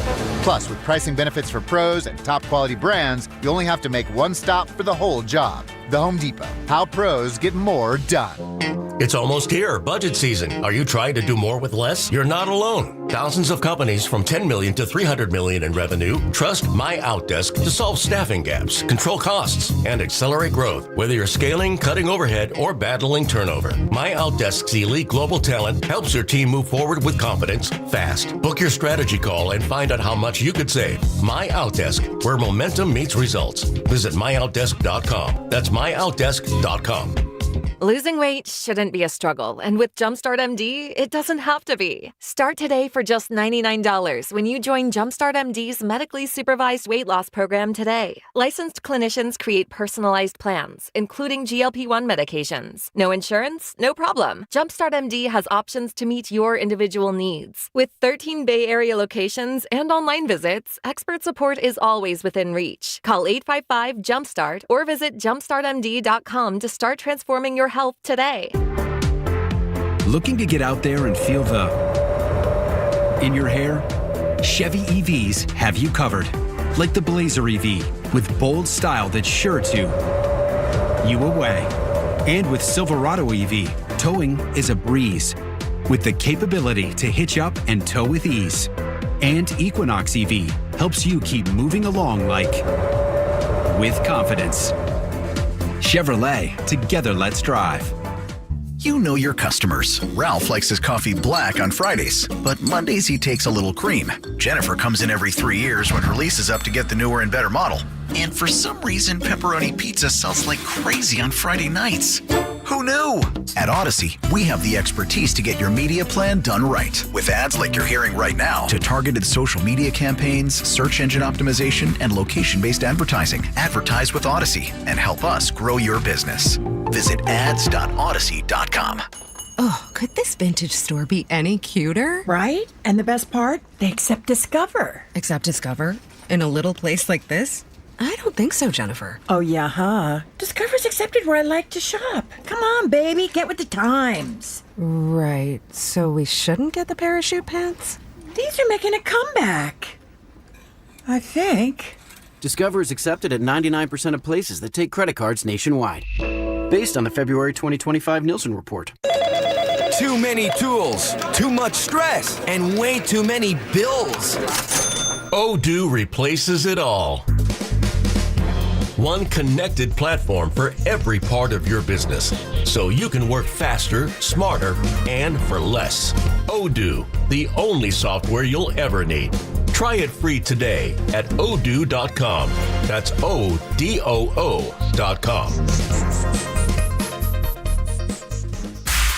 You're listening to 95.7 The Game, KGMZ-FM and HD1 San Francisco on Odyssey Sports Station and the home of the Golden State Warriors and Valkyries. Always live on the free Odyssey app and now coming to you live from the Laughing Monk Studios. He brings the passion. For what? I want to know now. I'm mentally invested. Don't tell me to pray and you don't say what for. He brings the perspective. Yeah, I think they both have great points. Get off me, text line. He's truly one of a kind. That is wow. Oh, my God. And he's doing doing a great job. I need you to man up and say what you really want to say. Simon, you're doing a great job. Let's get nuts. And together, they're Steiny and Guru. Yeah. On 95.7 The Game. All right, good morning, everybody. What's happening? Matt Stein, Matt's Darryl, the Guru Johnson, midweek.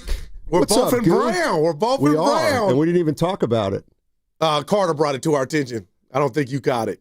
No, I did, and we didn't even coordinate on our own. It just happened. So you good? What's up, baby? That shows you where we're coming from today. We're on the same page. Yeah. All right, here's where I want to start today. So I got an email from I talk about my friend Harry. Yeah. And he's a real person, but that's not his real name. And he is a huge Bay Area sports fan. And he's texted me the last week or so because he listens to the show sometimes. Harry. And trust me, he's a real person and he's a real fan. So he sent me this, he sent me a couple texts. And I just want to read them. Yeah. About me? No. Oh, okay. Well, right. About us as a station. Oh. And he's a real person and he's a real fan. Let's go. All right. He sent me this today. Hey, just out. New Orleans is ranked 32 out of 32. They're the worst team in the NFL. The Niners should have lost to them if the New Orleans player doesn't drop the ball in the end zone. Arizona is ranked as the 18th worst team in the league, and the Niners should have lost to them by 11 if they don't drop a few passes. And then here we go. How you guys can say the things you do about the Niners frustrates me to the point where I'm not sure I can listen anymore. The Niners, without the luck of a few drop balls for touchdowns, and they would be 1-2 against bad teams. You guys are not giving an honest evaluation of the 49ers. There have to be others like me who just don't want to hear the pump and fluff that you guys put out there. That was one of his wow. That was one of his 3 emails to me about the Niners. That hurts. So what he's saying is, I love the Niners as much as anybody, but this start looks like a mirage to me. And that's fair. But right. What hurts me, and you help me process that. Can I just tell you how I process that in the Guru computer? Steiny, we're not mascots. Nobody's come in here and said, Harry, that this team is the 94 Niners. It's all about how Harry and I and others at this station live your life. The NFL is a game and league of attrition. Nobody's going to apologize, Harry, for losses. And when you speak of losses, nobody's been without more than the Niners. And the fact, if you want to call the Saints, Seattle, who went up to Pittsburgh and got a win, and Arizona dump trucks, that's fine. But Harry, they're 3-0. Nobody's telling you it's Picasso. But I can't sit in a room, Steiny, or find a radio station and have guys talk about a team that's 3-0 like they should be 0-3 and this. And I know I missed you yesterday, Steiny. I'm a bad analogy guy, and I'm going here early, Ken. O.J. Simpson, we know he did it. He got off. Was he supposed to go back to the jail and say, hey, no, he went and lived his life, Steiny. So you got to focus on what is the now, and the now, Harry, is this team's winning close games, but nobody's throwing rose petals saying the Niners don't have acne or pimples. That's all I got for Harry, Steiny. So he wrote today. Yeah.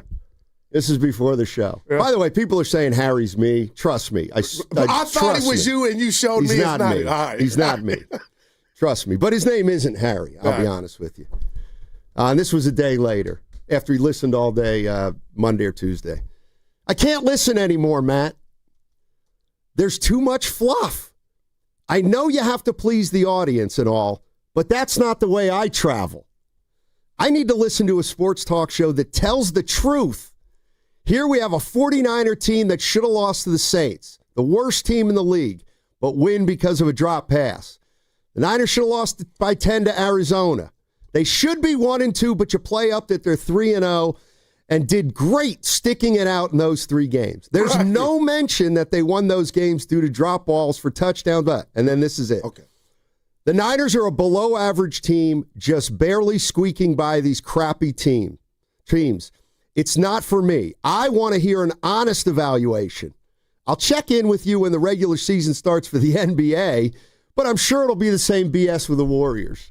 Now, I'm hurt. I get it. That's Bobby Brown, his prerogative. Let me just set it up and go 888-957-9570 because I think he's being so unfair. I want to know how many people are like Harry and how many are not.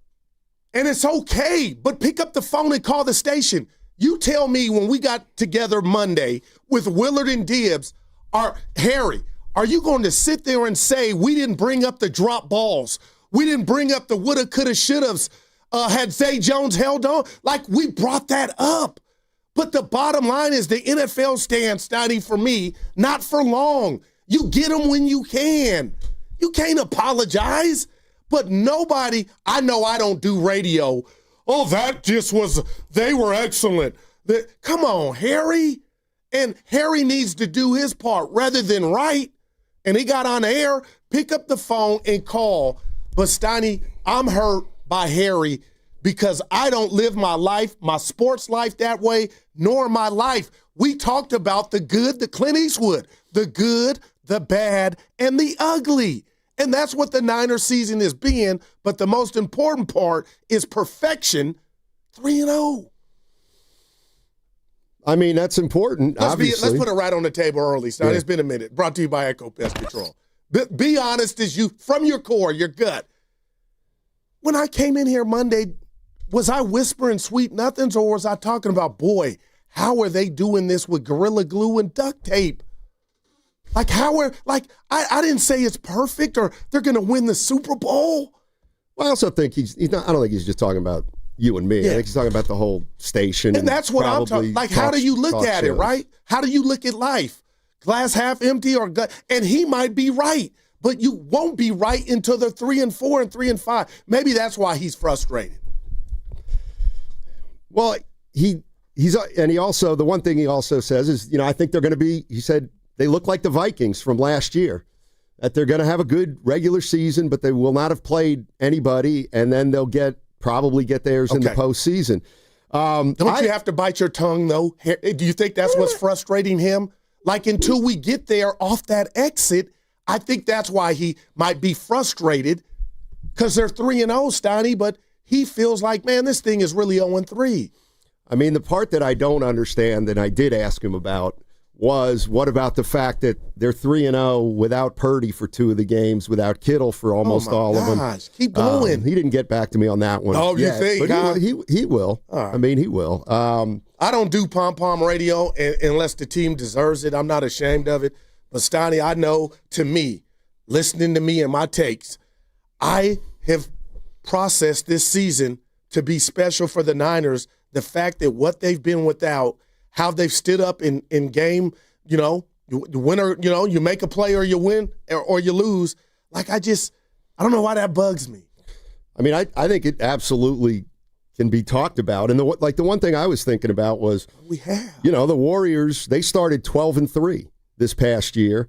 And, 40 games later, they were a 500 team. Then they get Butler and things change. Man. The Giants started out 12-4. They were 41-29. And they don't end up making the playoffs.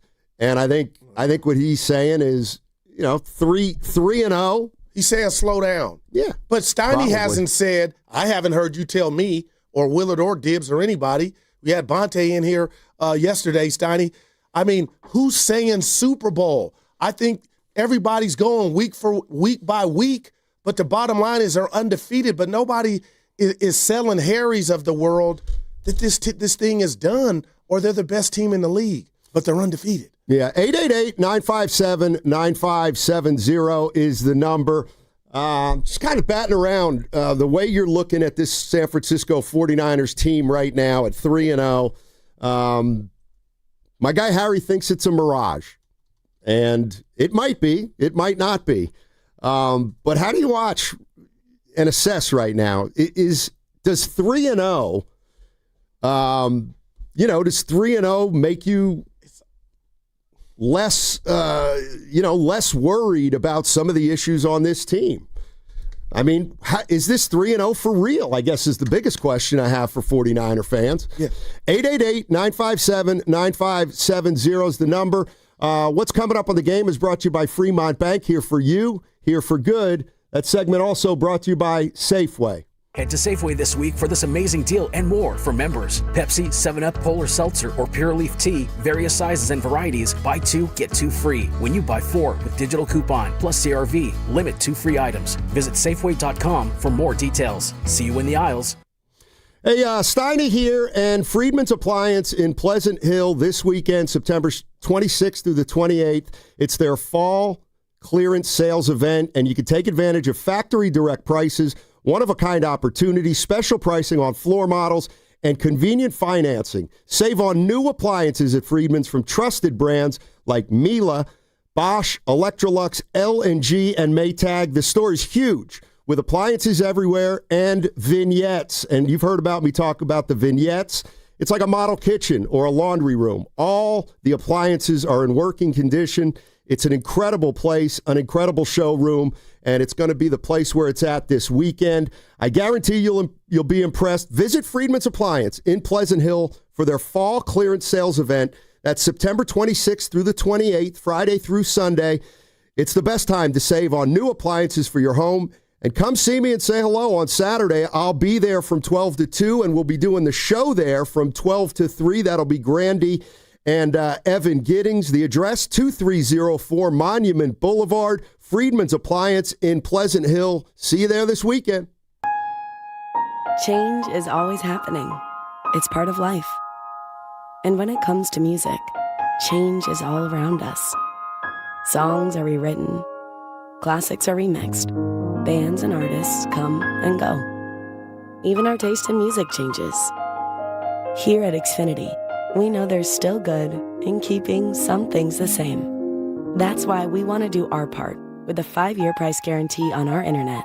It means no matter what changes, you get 5 years of the most reliable Wi-Fi with our best equipment included for a price that stays exactly the same. Surprised?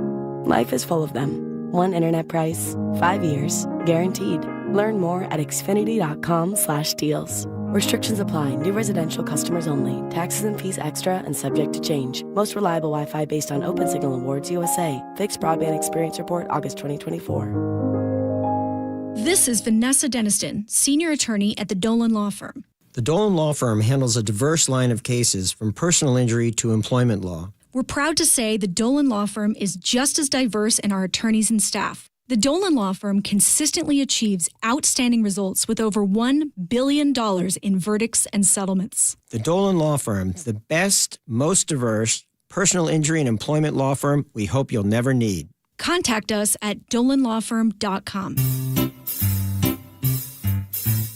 1-877 Cards for Kids. KARS Cards for Kids. 1-877 Cards for Kids. Donate your card today. 1-877 Cars for Kids. KARS Cars for Kids. 1-877 Cars for Kids. Donate your car today. Ready to get rid of that old car? Donate it to Cars for Kids. Call 1-877-CARS-FOR-KIDS to reach a friendly live agent. Donation's super easy, and your car can be picked up as soon as tomorrow. Call us now, 1-877-CARS-FOR-KIDS. That's Cars with a K to donate your car today. 1-877 Cars for Kids. Donate your car today. Did you know you can donate real estate too? Go to carsforkids.org. That's carsforkids.org. Do Crohn's disease or ulcerative colitis symptoms keep coming back? Tremfya, guselkumab, may help, with rapid remission achieved at 12 weeks and lasting clinical remission at 1 year. Some even saw visible improvement of their intestinal lining at 12 weeks and 1 year. Tremfya is a prescription medicine used to treat adults with moderately to severely active Crohn's disease and adults with moderately to severely active ulcerative colitis. Serious allergic reactions and increased risk of infections and liver problems may occur. Before treatment, your doctor should check you for infections and tuberculosis. Tell your doctor if you have an infection, flu-like symptoms, or if you need a vaccine. Healing is possible with Tremfya. Approximately 3 out of 10 patients were in endoscopic remission at 1 year, based on areas visualized on colonoscopy, which may not represent the deeper bowel layer or entire GI tract. Individual results may vary. Ask your doctor about Tremfya today. Call 1-800-526-7736 to learn more or visit tremfyaradio.com. At Straight Talk, we get it. You say no a lot. Mom, can I get a tarantula? No. Coffee? No. So we're giving you more reasons to say yes, like a free 5G phone with real unlimited data with select plan activation. Can I use the free phone? Yes. See? Doesn't it feel good to say yes to more? Absolutely. Face tattoo? Absolutely not. Available at straighttalk.com and Walmart. Taxes and fees apply. In-store activation of Gold Unlimited plan or higher required. For network management practices, visit straighttalk.com. My ride smells just right, just right, just right, just right. I gotta try that Febreze car. Just right, just right, just right. La la la la la. With up to 40 days of consistency, all over Febreze car clips right on your vent. You know my car's my happy place. Keep a smile on my face when it smells just right, just right, just right. Yeah, breathe happy Febreze. La la la la la.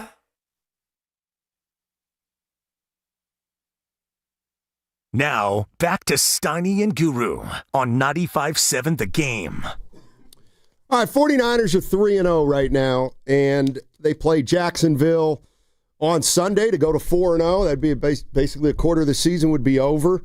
They're off to a great start, and the question I have for 49er fans is, what do you make of this 3-0 start? Does it have staying power? And have the expectations of this team changed from the start of the year to now? And if so, which direction? Because they have had injuries, and now they've lost Bosa, and Purdy's still battling his way back, and Kittle's still going to have to miss a few more games. Or do you look at this team and say, we're 3-0 with a bunch of with several backup players, and we're ahead of schedule, and we might be able to win this division, and then we'll see what happens in the playoffs. Yeah. What would you say if I told you, I could tell you what I think, just like you did, but the bottom line is the players control it. And I'm not going to sit up here, Steiny, until I see it, tell you this defense is not going to take a step, 2, 3, or maybe they take a step forward in a crazy world without Bosa.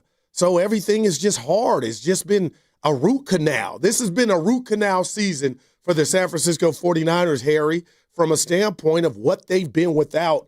And with that said, Steiny, do you have on the Steiny computer any thought or feel about Brock and his availability? I know it's Wednesday, but when you're driving or you're going home, you're on BART, do you think, you know what, he'll probably be back? I mean, when I look at this game against Jacksonville, 2-1. It's a game where, you know, again, if he's not 100%, I'm going to play Mac Jones. I just have to. The season's too long. Yeah. It's just too long, and also, I mean, you're 3-0. I guess if you'd be 0-3, you know, I don't like to play the record game determining whether you're going to play a guy who's hurt or not. But you are 3-0 right now. That's how I would operate if I were running it. Yeah, urgency, Steiny, like, we ain't, man, Steiny, you okay? Come on. I'd tend to probably be safe about it for sure. 888-957-9570. If you're just joining us, I shared a video, an email from one of my 49er buddies who says, I get that they're 3-0 guys, but I'm not really sure you've been discussing this team honestly. Wow. And, he said you got to take into account the schedule, and you've got to take into account, all the young players on this team, and you've got to take into account how they've won the games. That's one way to look at it. Another way to look at it is it's a results-oriented business, and they're 3-0, and they got a chance to go 4-0 on Sunday. And I feel like I can look at it in the middle. You know, you look at last year, they lost a couple games early after the first 3 games where they didn't make a couple plays. Well, they might be the same team as last year, but they've already won 2 games because they made plays in games that they didn't last year. So the way I look at it is even if they're essentially the same team as last year, they've already won a couple more games this year than they didn't last year. So, like, that's you're playing with a little bit of house money. No doubt about it. And on top of that, if I can add, and Steiny, you haven't been full throttle. You've been without some studs, and you continue to be without. I mean, your first guy that's out for the year that we know now is Bosa. Steiny, real quick, I want to ask you something. You did a read. What are you doing Saturday? I'm going to be at Friedman's Appliance. So that's the place you love. Your I love Disneyland. it. I love it in Pleasant Valley. So you'll be doing the show? No. Grandy and Evan will be doing the show from 12 to 3. Grandy. I'll just be mingling. Dana coming with you? I don't know. All right. He usually, if he's in the area. No, I was going to say if he needs an appliance, that's where you should go for sure. Let's start out with Fernando. Fernando's in Morgan Hill. What's going on, Fernando? How you doing, man? I get it. I'm doing great. You know what? Maybe Harry is just not ready to lend his emotions out, like to the Niners. Like, I'm right there with him. But this is what I see this year versus last year. There's a big difference. I think right now the Niners are having real-time tryouts, and they're hitting, and people are getting the parts. Why is that a good thing? Guess what? It's a long season. What if somebody goes down again? Hey, whether it's Upton Stout breaking up a pass last week, whether it's Pinheiro kicking a game-winning a field goal, whether it's McCaffrey breaking, every week this year someone is stepping up and making a play where I'll bet you a Starbucks gift card last year, nobody was doing that, and that's why the Niners were falling short.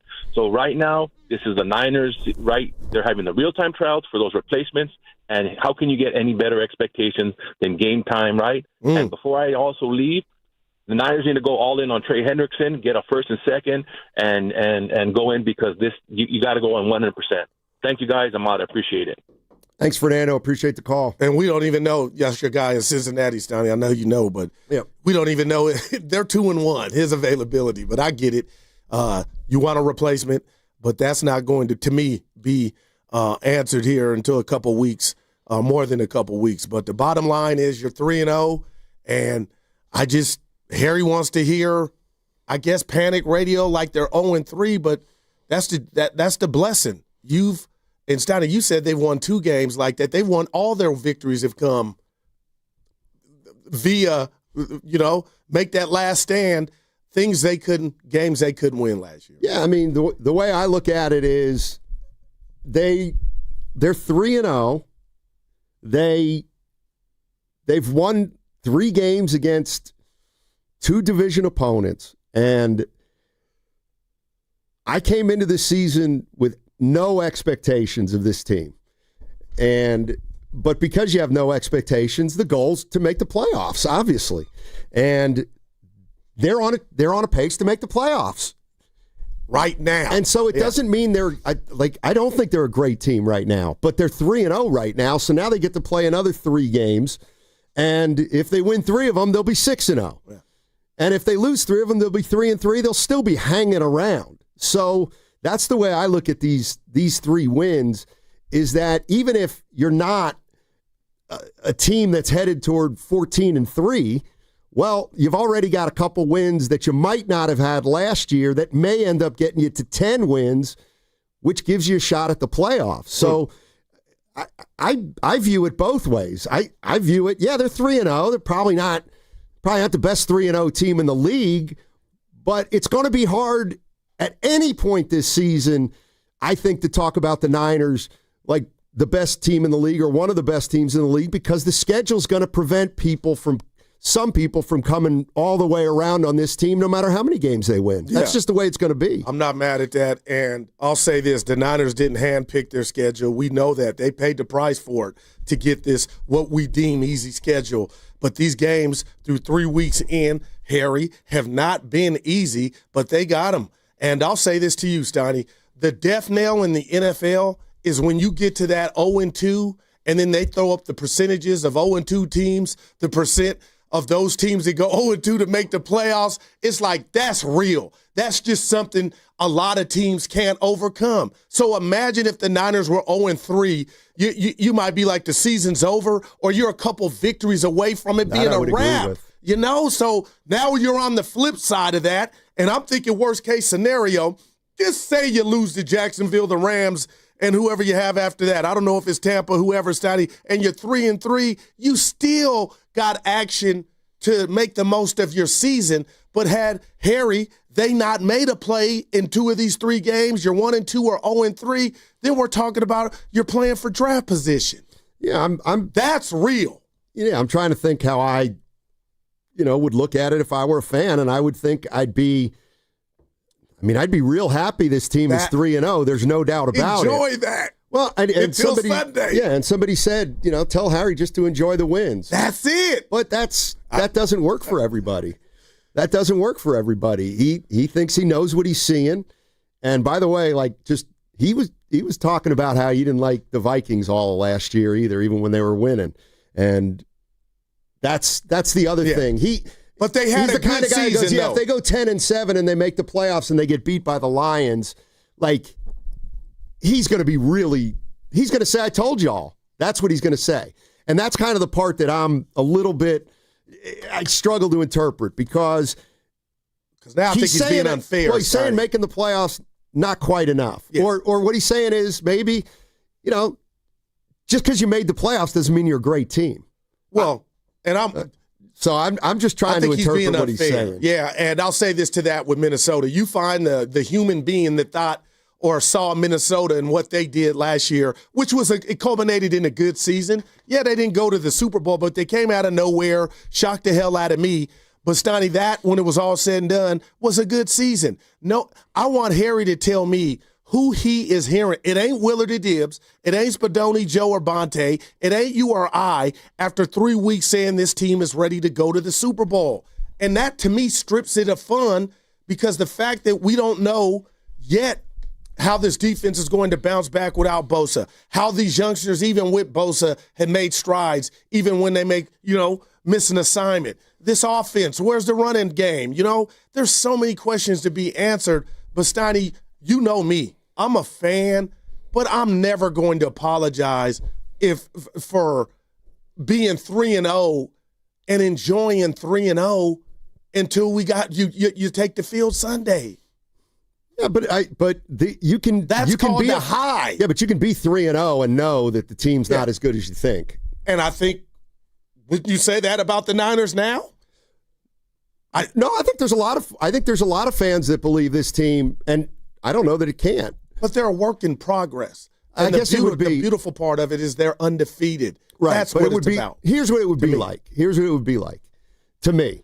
All right, Tulane started out 3-0. Now, Steiny, I'm just telling you, they started out 3-0. Green wave. All right, He got it. They played Ole Miss last week. They lost 45-10. All right, so now they're 3-1. So now how good's Tulane? Well, we never thought they could compete with SEC schools anyway. Okay. And they didn't. And so now they'll go back and they'll play Army and Navy and they'll probably finish 9-3 and they'll have a shot at getting into as a group of 5 team, but they're not going anywhere as a group of 5 team. And I think that's the way he would look at this team. You're going to get some wins during the regular season, and that's great. And I've been a Niner fan for 100 years, and so the playoffs in and of themselves aren't a win. And I think we're talking about this team like they're better than they are. That's what Harry would say. And, man. And by the way, no malice with Harry. Well, I'll say this, Steiny. You hurt me over the weekend. So your daughter's my niece, and you've been talking to the Bay Area about Tulane. So I wanted to support, and I turn on the game Saturday. Dude drops a pass. I'm watching the game not with you, but with you. And then I say, catch the ball on the thread, and you respond, I can't do this. Dude, you got me watching Tulane. No, I just meant we can't talk about the game while it's going on. That's all. Yeah, they got whooped, but their season's not over because they lost to Ole Miss, Donnie. That's what I'm saying. They may lose the rest. They may lose out. Well, they won't because their schedule's really easy. But the goal... So they played a good team and they got waxed. Right. And I think that's what Harry thinks the Niners are. Right now. Right now. They're a team that's 3-0, but they're not an elite team. Now, what about... I can't wait to hear from Harry after they play the Rams. Because I still think, guys and gals like Harry, Jacksonville doesn't meet that criteria, but it doesn't matter. You want to stack wins. But I do wonder if somehow they beat the Rams. It's the NFL. Anything can happen. Then what's Harry saying? Or people like him? This on the Boxer and Gershon work injury attorneys text line, and we're talking about just kind of how you view this 49er start. I don't think we're overrating at 3-0. I just don't, man. Are we? Are we overhyping this team? How can you? They've been without their starting quarterback. They've been without their starting tight end. I mean, I don't think they're that great. I just don't. And if they go 5-0, then they're going to be 5-0. Somebody call you a hater for that's for going there when they're 3-0, and you're probably right. But they're 3-0. Can't people just enjoy that? Nobody's printing up T-shirts, we're Billy Badass, or our stuff don't stink. I guess that's what I would add. And we're all different, man. Yeah. 888-957-9570 is the number. 3-0 Niners. Do they have staying power? Do you think this team has staying power? And here's the other thing. Let's get into what you all think this team is and can be. Are there fans out there thinking this team could make a run to the Super Bowl?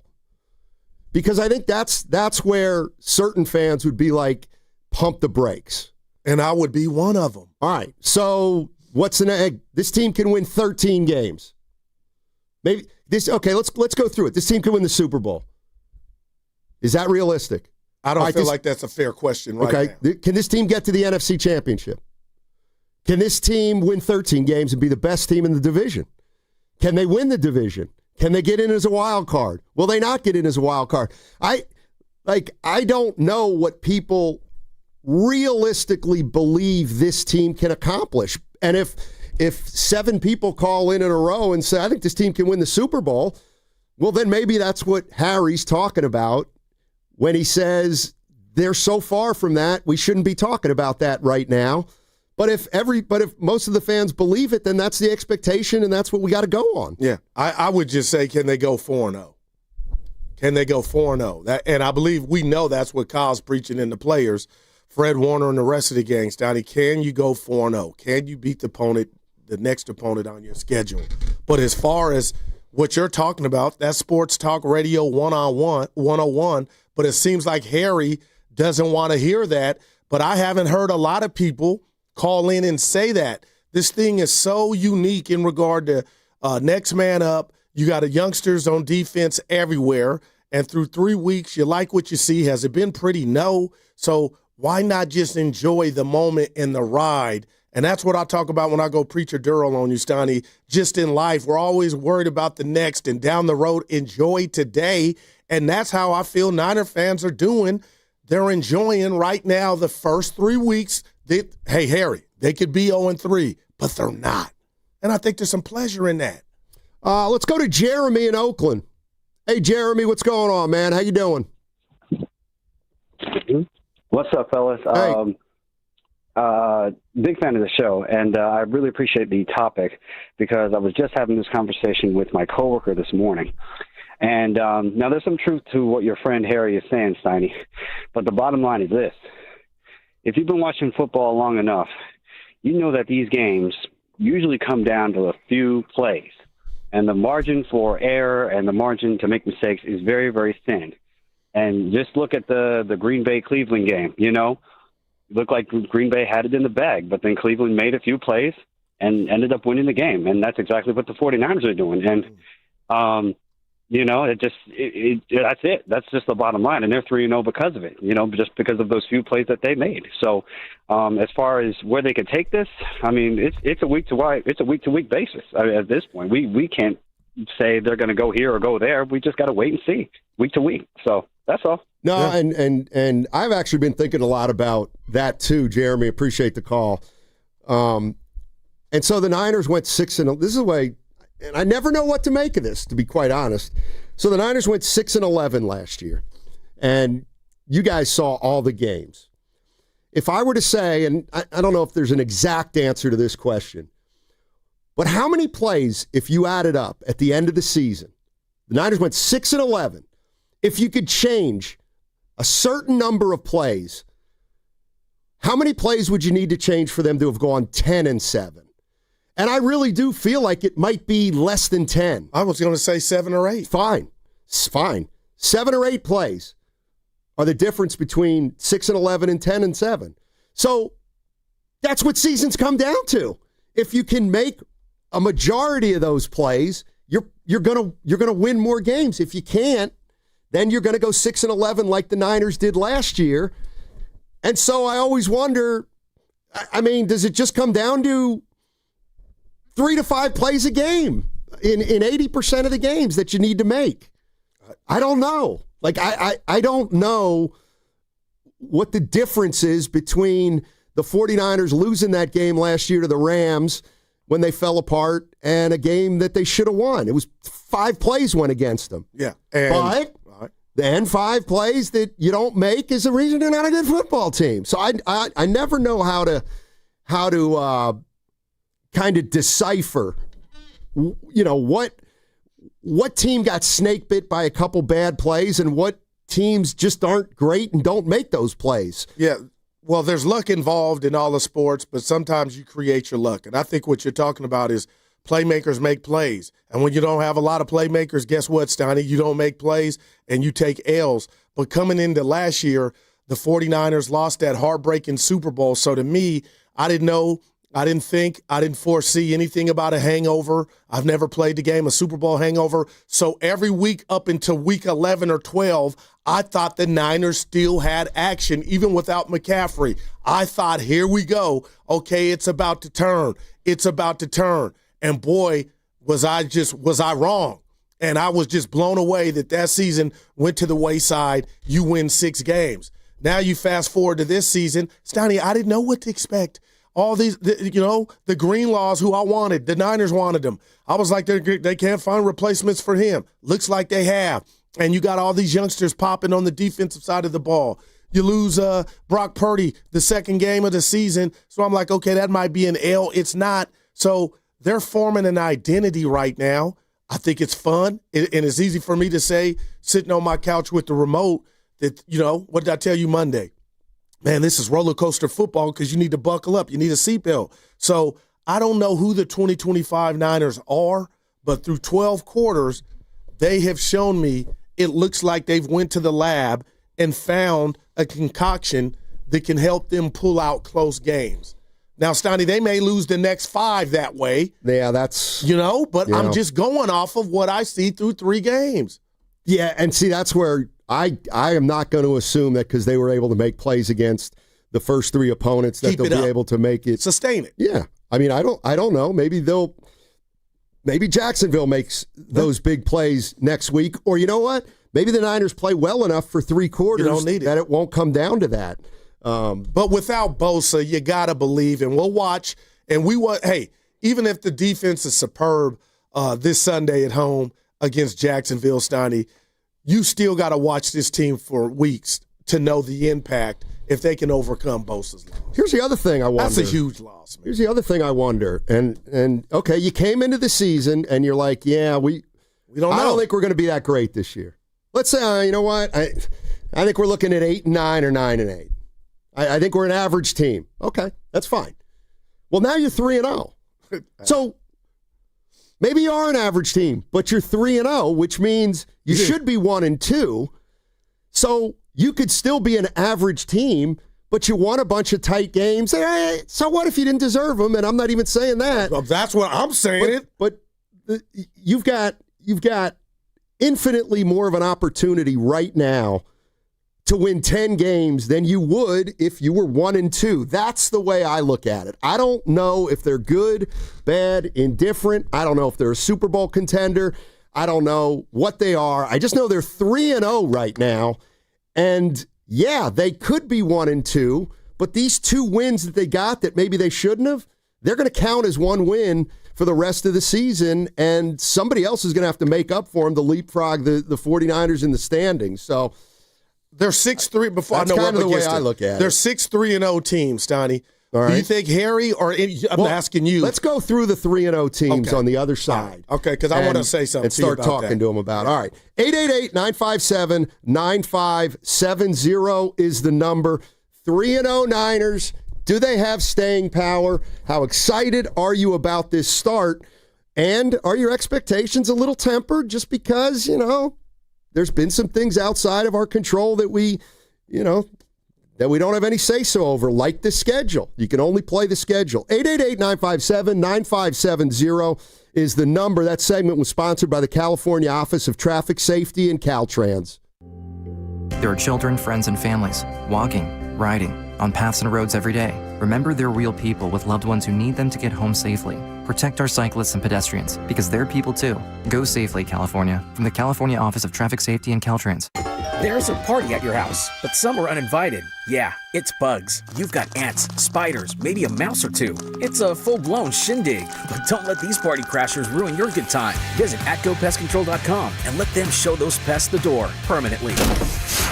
Because when the only guests you want are your friends, leave the pests to them. Visit their website today, atcopestcontrol.com, before your house becomes a full-blown infestation. Call 888-900-9697 now for 10% off your initial service. At Shane Company, we've been engagement ring experts for almost 100 years. We have the largest selection of diamonds and gemstones in stock. You don't have to wait to compare them side by side. Find the one that speaks to you at shaneco.com or in store. Shane Company, your friend and jeweler.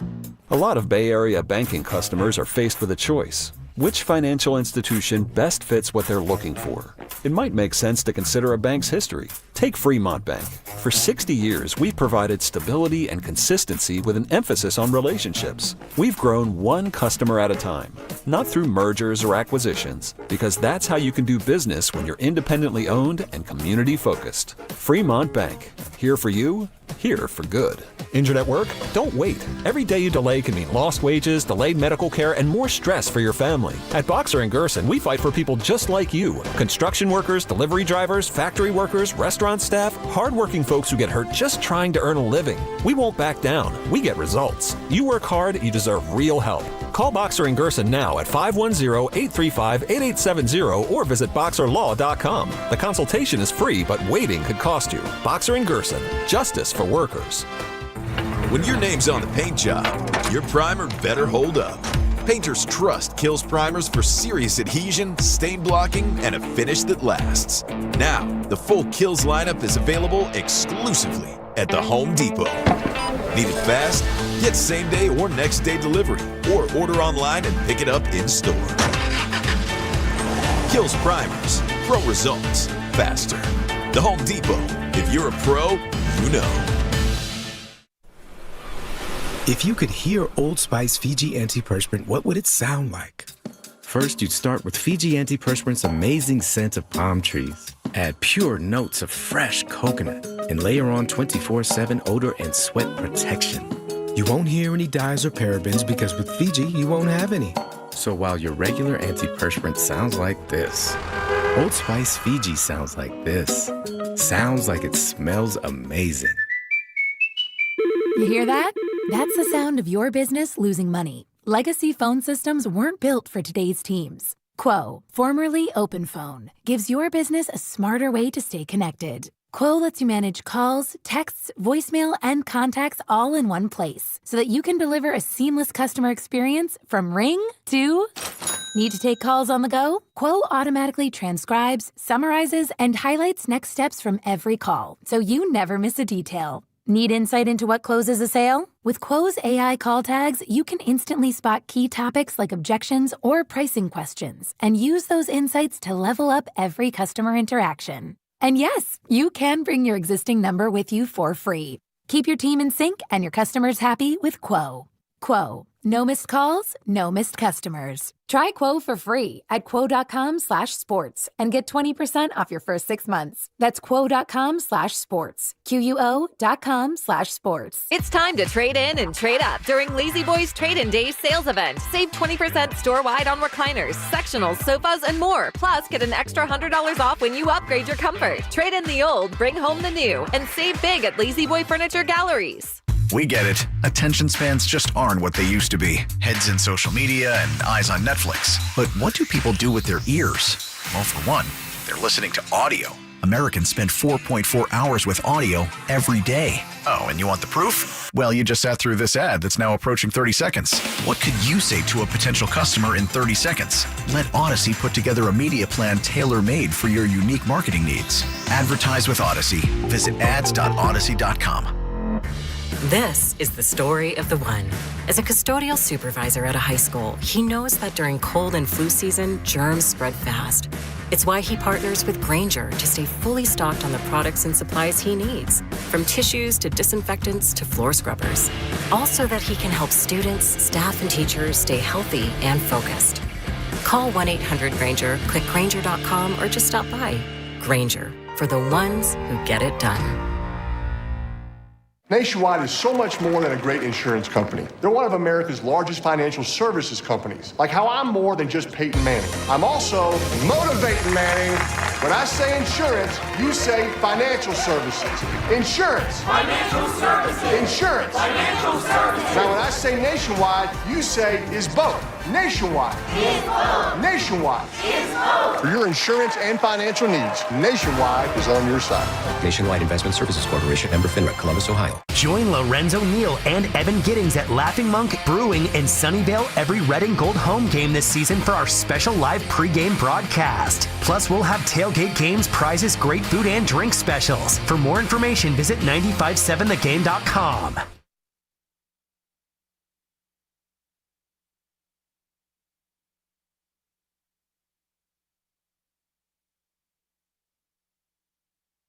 Hey, it's Willard from Willard and Dibs coming up at 2 o'clock. Now back to Steiny and Goo. Steiny and Goo. You're having a great show today, guys. Keep it going. Will! Appreciate it, Mark. Thank you. I'm a little irritated at my friend, Steiny. Which one? June. The detective cop you met, OPD. So my buddy Ron T's in the hospital getting better. Might even be home. He's a P1. Get better, Ron T. So I go, I'm going to give him a shout out. And June goes, he's not listening. How the hell you know he's not listening? You live with him? That was a rude thing to say he ain't listening. Maybe they're friends. They are. Okay. We're off, but he listens. Ron listens all the time. But maybe he knows he's not listening today. How would you know that? Because they talked. They had a conversation. I didn't like it. He's at the doctor. Yeah, June, I didn't like it. Yeah. He's at the doctor. He ain't listening. He might be having late breakfast. You might be right. So. Oh, I had something for you. Go ahead. Hold on. Go ahead. Do what you do, Stein. I'm right here. I'm Westbrook. 49ers are 3-0. Do they have staying power? How good is this team, by the way? Let me get. Okay. Harry. He responded. By the way, I'm so down on our listeners. Some of them. They actually think that I created Harry as a human shield for my opinions. Not true. Not true. And Harry just got back. But go ahead. Because he has a response for you personally. All right, you asked about tell me, and I want Harry's response to this and the listeners. Buffalo Bills 3-0. I think we expected that. Yeah. Indianapolis Colts, shocking, pleasant 3-0. Nobody expected that, right? The Chargers 3-0. Jim Harbaugh. No, that's a great surprise. Right. Philadelphia, been there, done that, 3-0. All right. Okay. Got a miraculous win Sunday against the Rams. Tampa Bay 3-0. That's all right. Pleasant.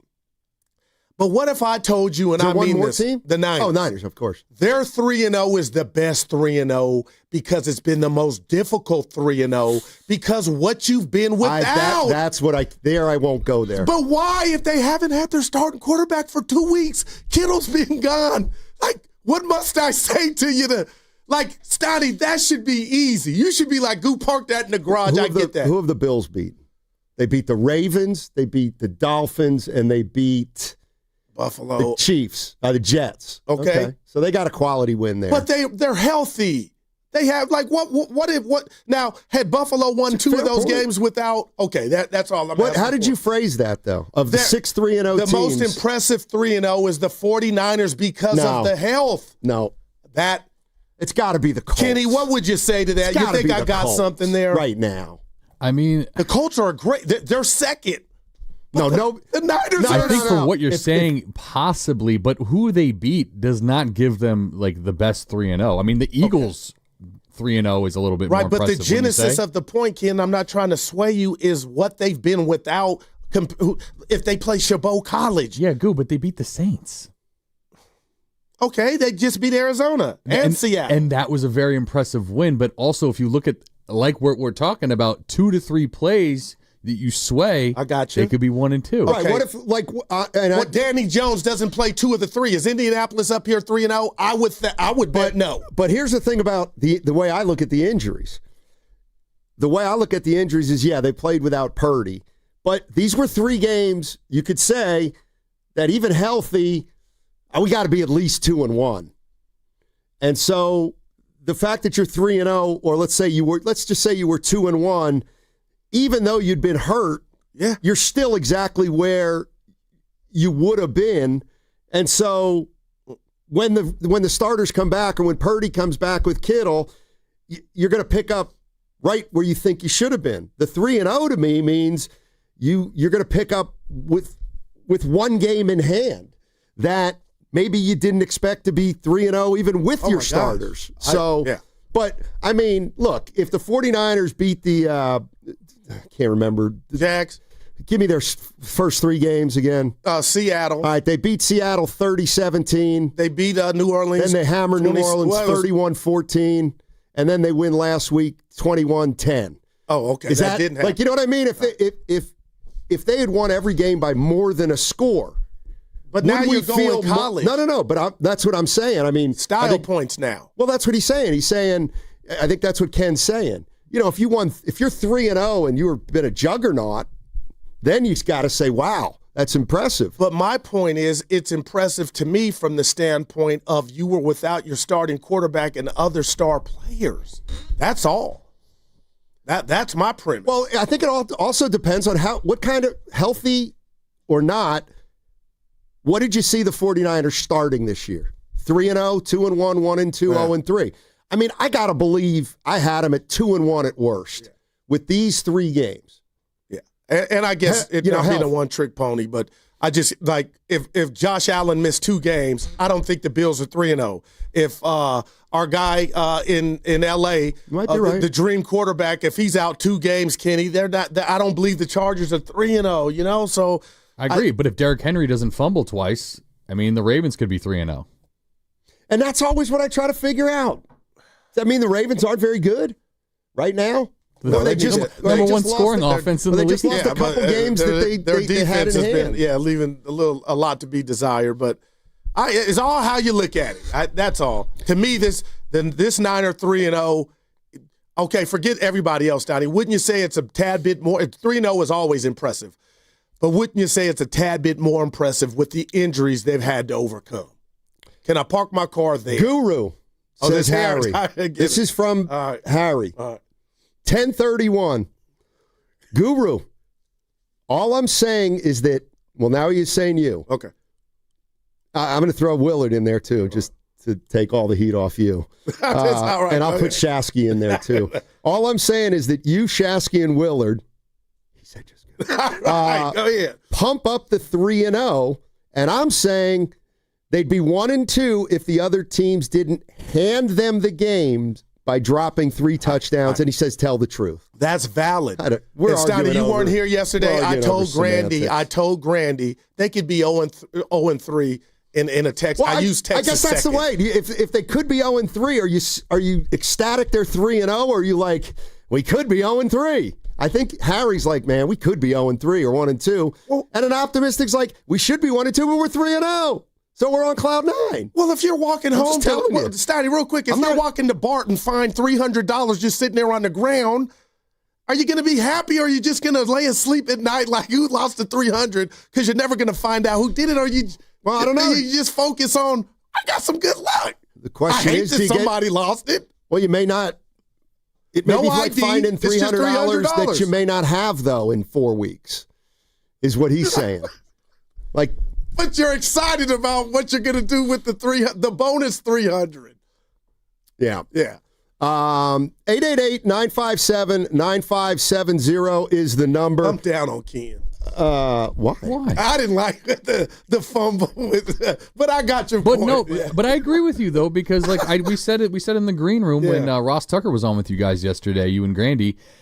Bonus backup QB wins are bonus wins. He did say that, Ross and Tucker. that to me is impressive, and it's something you want. You got cash in hand now. He did say that. I mean, I also look at it, if you win 5 games during the course of a regular season, like they've won, to me, I'm not going to say all 3, but I'd say, hey, they got breaks in a couple wins. Yeah. But by the end of the season, if you get breaks in 3 or 4 wins, you're going to the playoffs. Yeah. Probably, unless you. I mean, if you're as good as the Niners, you're going to win some games on your own, and then you win some games maybe you steal. We're going to the playoffs. Now, I don't know what's going to happen after the playoffs, and I think that's, that's the other part that's difficult in this, in that we view the 49ers, or we viewed them as a Super Bowl team the last 3 years, but we don't quite view them like that now. So that's why, to me, I can't worry about the playoffs until they get in, and if they get in, I'm almost ready to say, if they make the playoffs, that's a successful year. And I think people don't want to hear that. Would you agree with that? Yeah, 10-7 and a loss in the first round of the playoffs. I don't think Niner fans would take that right now, which is fine, but it's operation this week to me. But there's a chance they may be 7-10 at the end of the year. You're right, but we'll handle that when we get there. Right now, they're Matt Damon. They have a born identity, and their born identity right now, Steiny, is they can win through 3 weeks, guys, close games, games that eluded them last year. So they, to me, are a work in progress. I don't know what they're going to look like in 8 weeks, but I do know they'll have no less than 3 wins, partner. Yeah. If they don't win another game in the next 8, they're 3-0. Let's go to Steve real quick in San Francisco. Wants to talk about Nick Bosa. This will work well. Hey. Hey, Nick. Hey, Steve. How's it going, fellas? Okay, so real quickly, wins are wins. You get them any way you can. They could easily be 0-3, and they would have been 0-3 last year if this was the case. Saleh already has that stamp and the identity of the defense. I think the defense right now granted Bosa's out, they're playing at a level now that I hoped they would maybe get to at the end of October or November. So the fact that they're there right now, to me, is a great sign, but you can't put aside the fact that the Bosa loss is tremendous. I don't know how they're going to address it. Of course, everybody wants to talk about Trey Hendrickson, et cetera. I don't know that that's viable, but they do. I don't think this is going to work just taking stock of who they have or calling up guys from the practice squad whatsoever. As far as Bosa's concerned, what really is kind of a heartbreaker, too, is not only is this the season, it's his 3rd ACL injury. He injured the right knee that he has now in high school. What I think is more upsetting, too, for this guy on a personal standpoint, how do you not look at this? He's, 29 or 30? How do you not see him potentially just going the route that Joey Bosa did, and that he turns into, a viable plug-and-play, but does he become a journeyman pass rusher after this? Do we lose the Nick Bosa that could have been? I see him now as kind of potentially that story that you go, man, he wrecked his knee 3 times. He lost the season twice. What could his career have looked like if not for that? Yeah, thanks, Steve, for the call. Appreciate it. We're not there yet. Hey, you can have all those worries. I brought it up yesterday to Grandy. You can have all those worries, but we're not going to find out. Version of Bosa? I don't know. I have no idea, but we're going to have to wait a year for that answer. But you can understand how somebody got there, even the biggest Bosa fan. Sure. Yeah, that's what's so disheartening. And maybe he comes back better than ever. But most, you know what I mean? Like, man, that's the second time, and I know it was high school, that he's done this to the right knee. And he's out for the year, man. Yeah. Injuries, man. 888-957-9570 is the number. We're talking about the 49ers. They're 3-0 right now. They got Jacksonville coming in, and, I'm willing to say this, too. Maybe Jacksonville's one of those teams on the schedule that looked easier before the season started than it does now. They're 2-1. How real are the Jacksonville Jaguars? and gave a game away. They could be 3-0, but they're not. But this is also the one where, okay, you go out and you beat Jacksonville 4-0. Yeah, and that's great.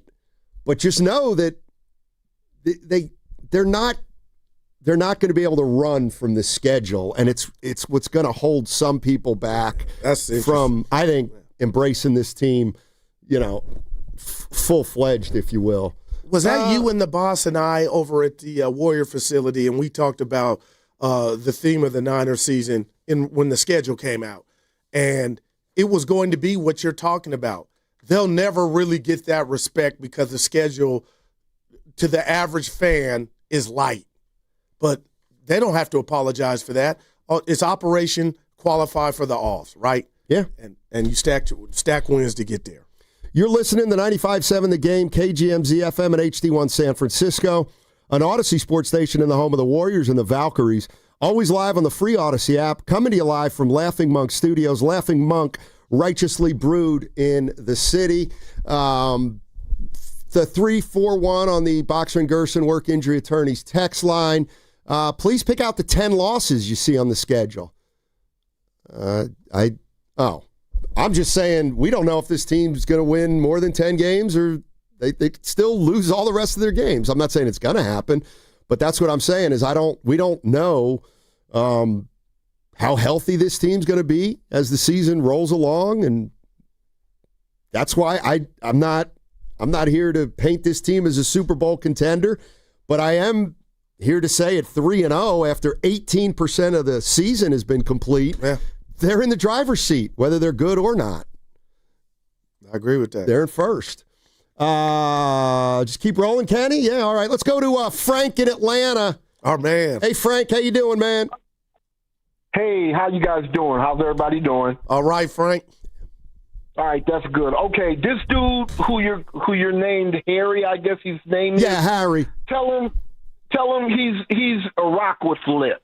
Hey. You don't know what he's a good man. He's a good man. You better be careful. Okay, look. This is how this works. What would have happened if they hadn't have dropped a touchdown is an invalid. It's an invalid argument because the entire game changes at the moment he catches that pass.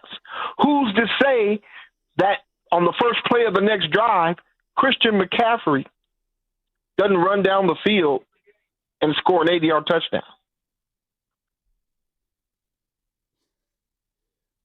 Nobody. I don't know. Listen. You can be happy they're 3-0. Ecstatic. Okay, but is it okay to say? Yeah, but I don't really think they're that good. But that doesn't. You can. But that's what he's saying. That doesn't take away from the numbers, though. Like you could say that, but the premise still is the team's 3-0, Steiny. Right, and he's saying that doesn't automatically mean they're good. And I'm not saying that. And what we saw that with the Giants, right? And what he's saying is my eye test is telling me that we're making too much out of this team too early in the season. Wow. Despite them winning their first 3 games. Like that to me is that sentiment is not unfair. No, it's just fair. Like, the Warriors started 12-3, 12-3 last year. It's like, oh man. Were they a title team? Well, they were 500 then a month or two later. So anybody who said after the Warriors were 12-3, I'll tell you what, this team can go all the way. But help me, you help me help myself. Real quick, that 12-3 team was not going anywhere. That was fool's gold. Right. It got ugly, and they had to facilitate a trade. But you tell me, and I'll give you $10 if you can, Monday morning or any time during this season, 3 weeks, Donnie, when I came in here and said anything other than I've marveled at how they were able to win these games with the injuries. I never once, Harry, and I'm not hearing a lot of callers call and say, oh, boy, the Niners are about to win or go play in the Super Bowl at home. It hadn't gotten that far. It's just people got in the pool of we're undefeated. We could be 0-3. We got injuries left, right, and everywhere, but the bottom line is we were able to overcome. That's as far as I've gone. I've not come in here and told you, the Niners are better than the Rams. I don't think they are. Well, you could also, let's just use this last year. 6-11? No, I'm talking about all three teams. So the Warriors start they start 12-3, and everybody says this team's good. They're Watch back. out. Yeah. Watch out. They're good. This team can make a deep run. Title's not out of the question. Okay, then you're 23-23 after halfway point of the season. So then the people that were saying this is a championship team, guess what? You were wrong about this start leading to what you thought it was. That's fine. Right. Then they get Butler, and they start winning. Oh, boy. And what did we do? They're back to the now chip. they can win a title again. Why? Well, because they went 15-3 over an 18-game stretch. But they got another great player. Okay? And they lost in the second round. And I know there were extenuating circumstances, but the reality is they lost in the second round. Now we go to the Giants. They start 12-3. They go get Devers. They're 41-29. Oh, man. And people were saying, in the business, I don't care if they were in the business or the fans, they were saying, we can win the division. No doubt. We can challenge the Dodgers. No doubt. Okay, we were wrong. That was wrong to think that even after Devers. So from that respect, I do think it's fair to say, all right, now we got another Bay Area team off to a great start. Is it fine to say, let's pump the brakes? Because we saw what happened with the Warriors, and we saw what happened with the Giants with their great starts. Let's just try to beat Jacksonville and not get too far over our skis saying this is a playoff team and this team can make a run. Let's wait till they get halfway through the season. Not mad at any of that, but I differ with the Giants. I got to go here. The fans did their part. We had former GMs join our show and station and talk about just their opinion that they thought the Giants were worthy of maybe getting the Dodgers or taking it down to the end. The Giant players and coaches didn't do their job. So, Steiny, when you say it was wrong, it wasn't wrong for the fans to think we got action. And then when everything looked bleak with the Giants, they get hot, get back in it to the point to where they're in the playoffs, and then they go 2-9 or 2-10 after that. So I just take issue with the fan was wrong. No, the players didn't do their part. And I think it's going to cost the manager his job.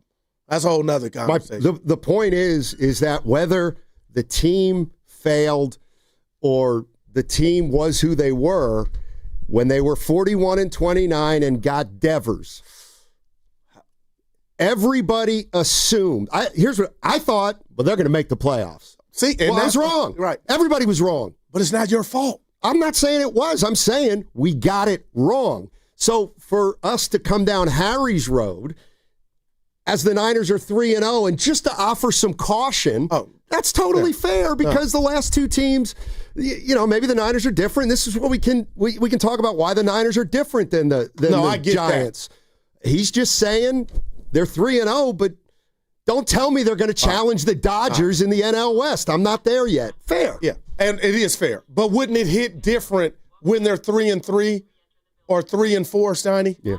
All right, we're going to take a little breather. 888-957-9570 is the number. We got a little fire drill here. We're going to take a break. Jump into your calls on the other side on 95.7 The Game. My mom, my papa, my daddy. Where's the cow change? On the freeway, right next to speeding cars. Please be careful. Be alert. Be work zone alert. Brought to you by the kids of Caltrans. Lawton Skilled Nursing and Rehabilitation Center is a 5-star facility located in the Sunset District of San Francisco and in close proximity to our preferred partner, UCSF Medical Center. At Lawton, you're in good hands with world-class nurses led by a well-known and UCSF-affiliated medical director in Dr. Darby Clayson. Contact Administrator Dan Daly at 415-566-1200. That's 415-566-1200 for any additional information. Coach, the energy out there felt different. What changed for the team today? It was the new game day scratchers from the California Lottery. Players everything. Those games sent the team's energy through the roof. Are you saying it was the off-field play that made the difference on the field? Hey, a little play makes your day, and today, it made the game. That's all for now. Coach, one more question. Play the new Los Angeles Chargers, San Francisco 49ers, and Los Angeles Rams Scratchers from the California Lottery. A little play can make your day. Please play responsibly. Must be 18 years or older to purchase, play, or claim. Oh, could this vintage store be any cuter? Right? And the best part? They accept Discover. Accept Discover? In a little place like this? I don't think so, Jennifer. Oh, yeah, huh? Discover's accepted where I like to shop. Come on, baby, get with the times. Right, so we shouldn't get the parachute pants? These are making a comeback. I think. Discover is accepted at 99% of places that take credit cards nationwide. Based on the February 2025 Nielsen report. You're on the list for Macy's Fall VIP Sale. That means you're invited to save big on this season's top designer looks at prices you'll love. Like an extra 30% off Calvin Klein, Steve Madden, Hugo Boss, and more. Plus, get 15% off beauty and fragrance from Estee Lauder, Lancome, and so many others. This only happens a few times a year.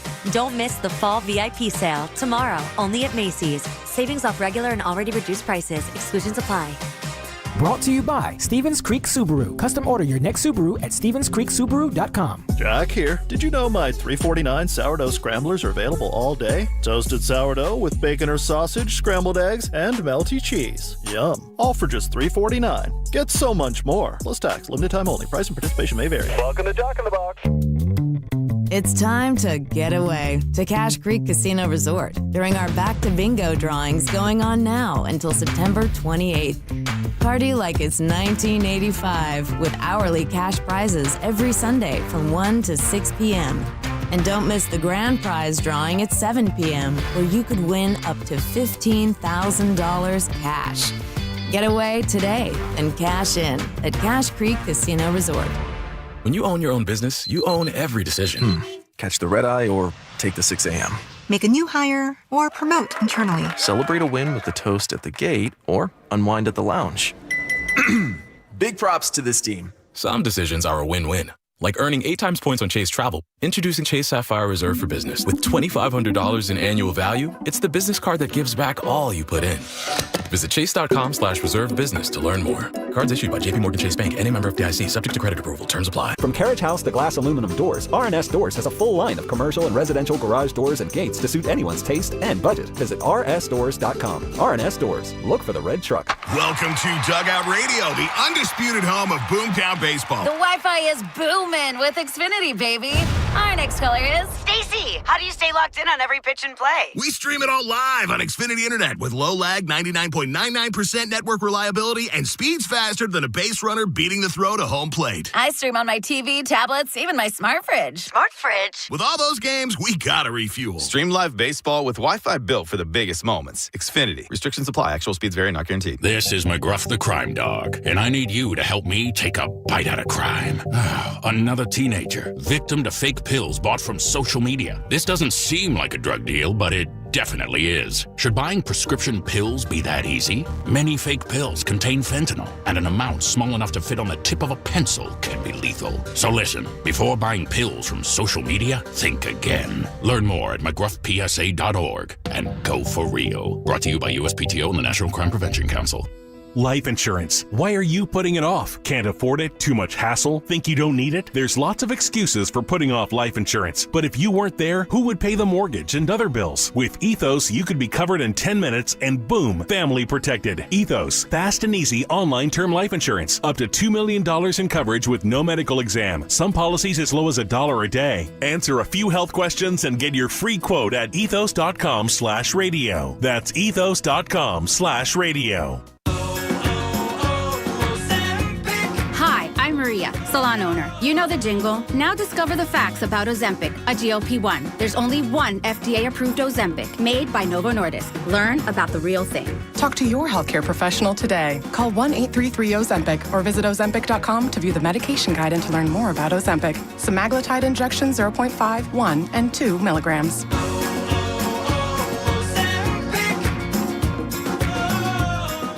It's time Time for the pro to get everything for the job delivered. Large orders of lumber, doors, windows, paint, plumbing, anything the job needs, all from one partner. Get it today with same-day delivery. Get it tomorrow with next-day delivery on 50,000 plus products. Or get it on your timeline with scheduled delivery on everything from framing to flooring. It's time to get your whole job, all your jobs delivered. Ask about all our new delivery options at the Pro Desk. The Home Depot Pro, it's about time.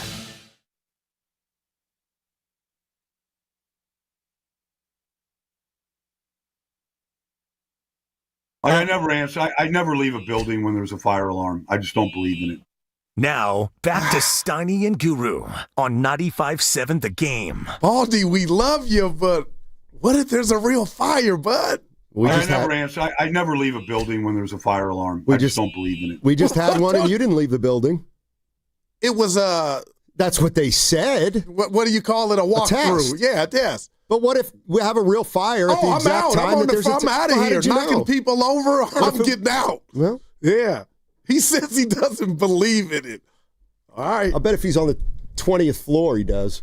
Steiny, I think we got some oil. Can I read something to you I saw during the fire break? All right. It's real. This is from TK, Tim Kawakami, from the Standard. Jonathan Kuminga got the Warriors to blink, but it's not likely to keep happening. He and his agent have created a mini emergency situation.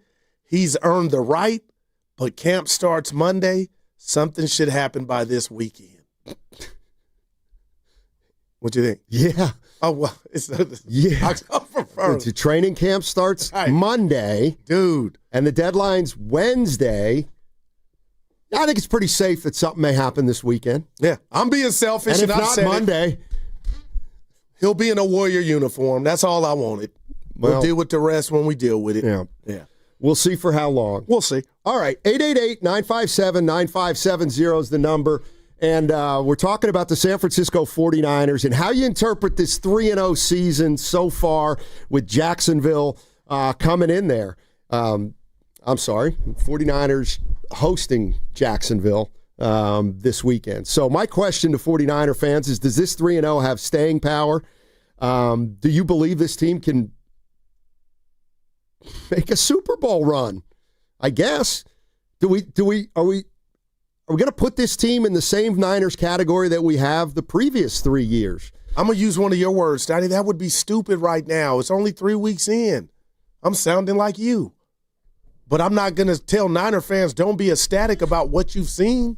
I guess that's the word. Ecstatic. Could you, just to my way of hey, are the 49ers ecstatic about the 3-0 start? Well,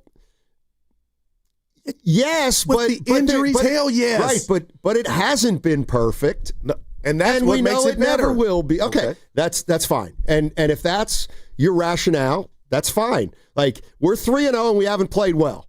That's legit. Right. But there's also, we're 3-0 and we've gotten some breaks and it's going to catch up to us at some point. Or how about this? When we get reinforcements back, maybe these games aren't that close our way. Here's the other thing that he brings up, and there's something Harry's a star. There's something to this too, and that is, okay, we've won 2 games without Brock Purdy, and Brock Purdy, on paper, is better than Mac Jones.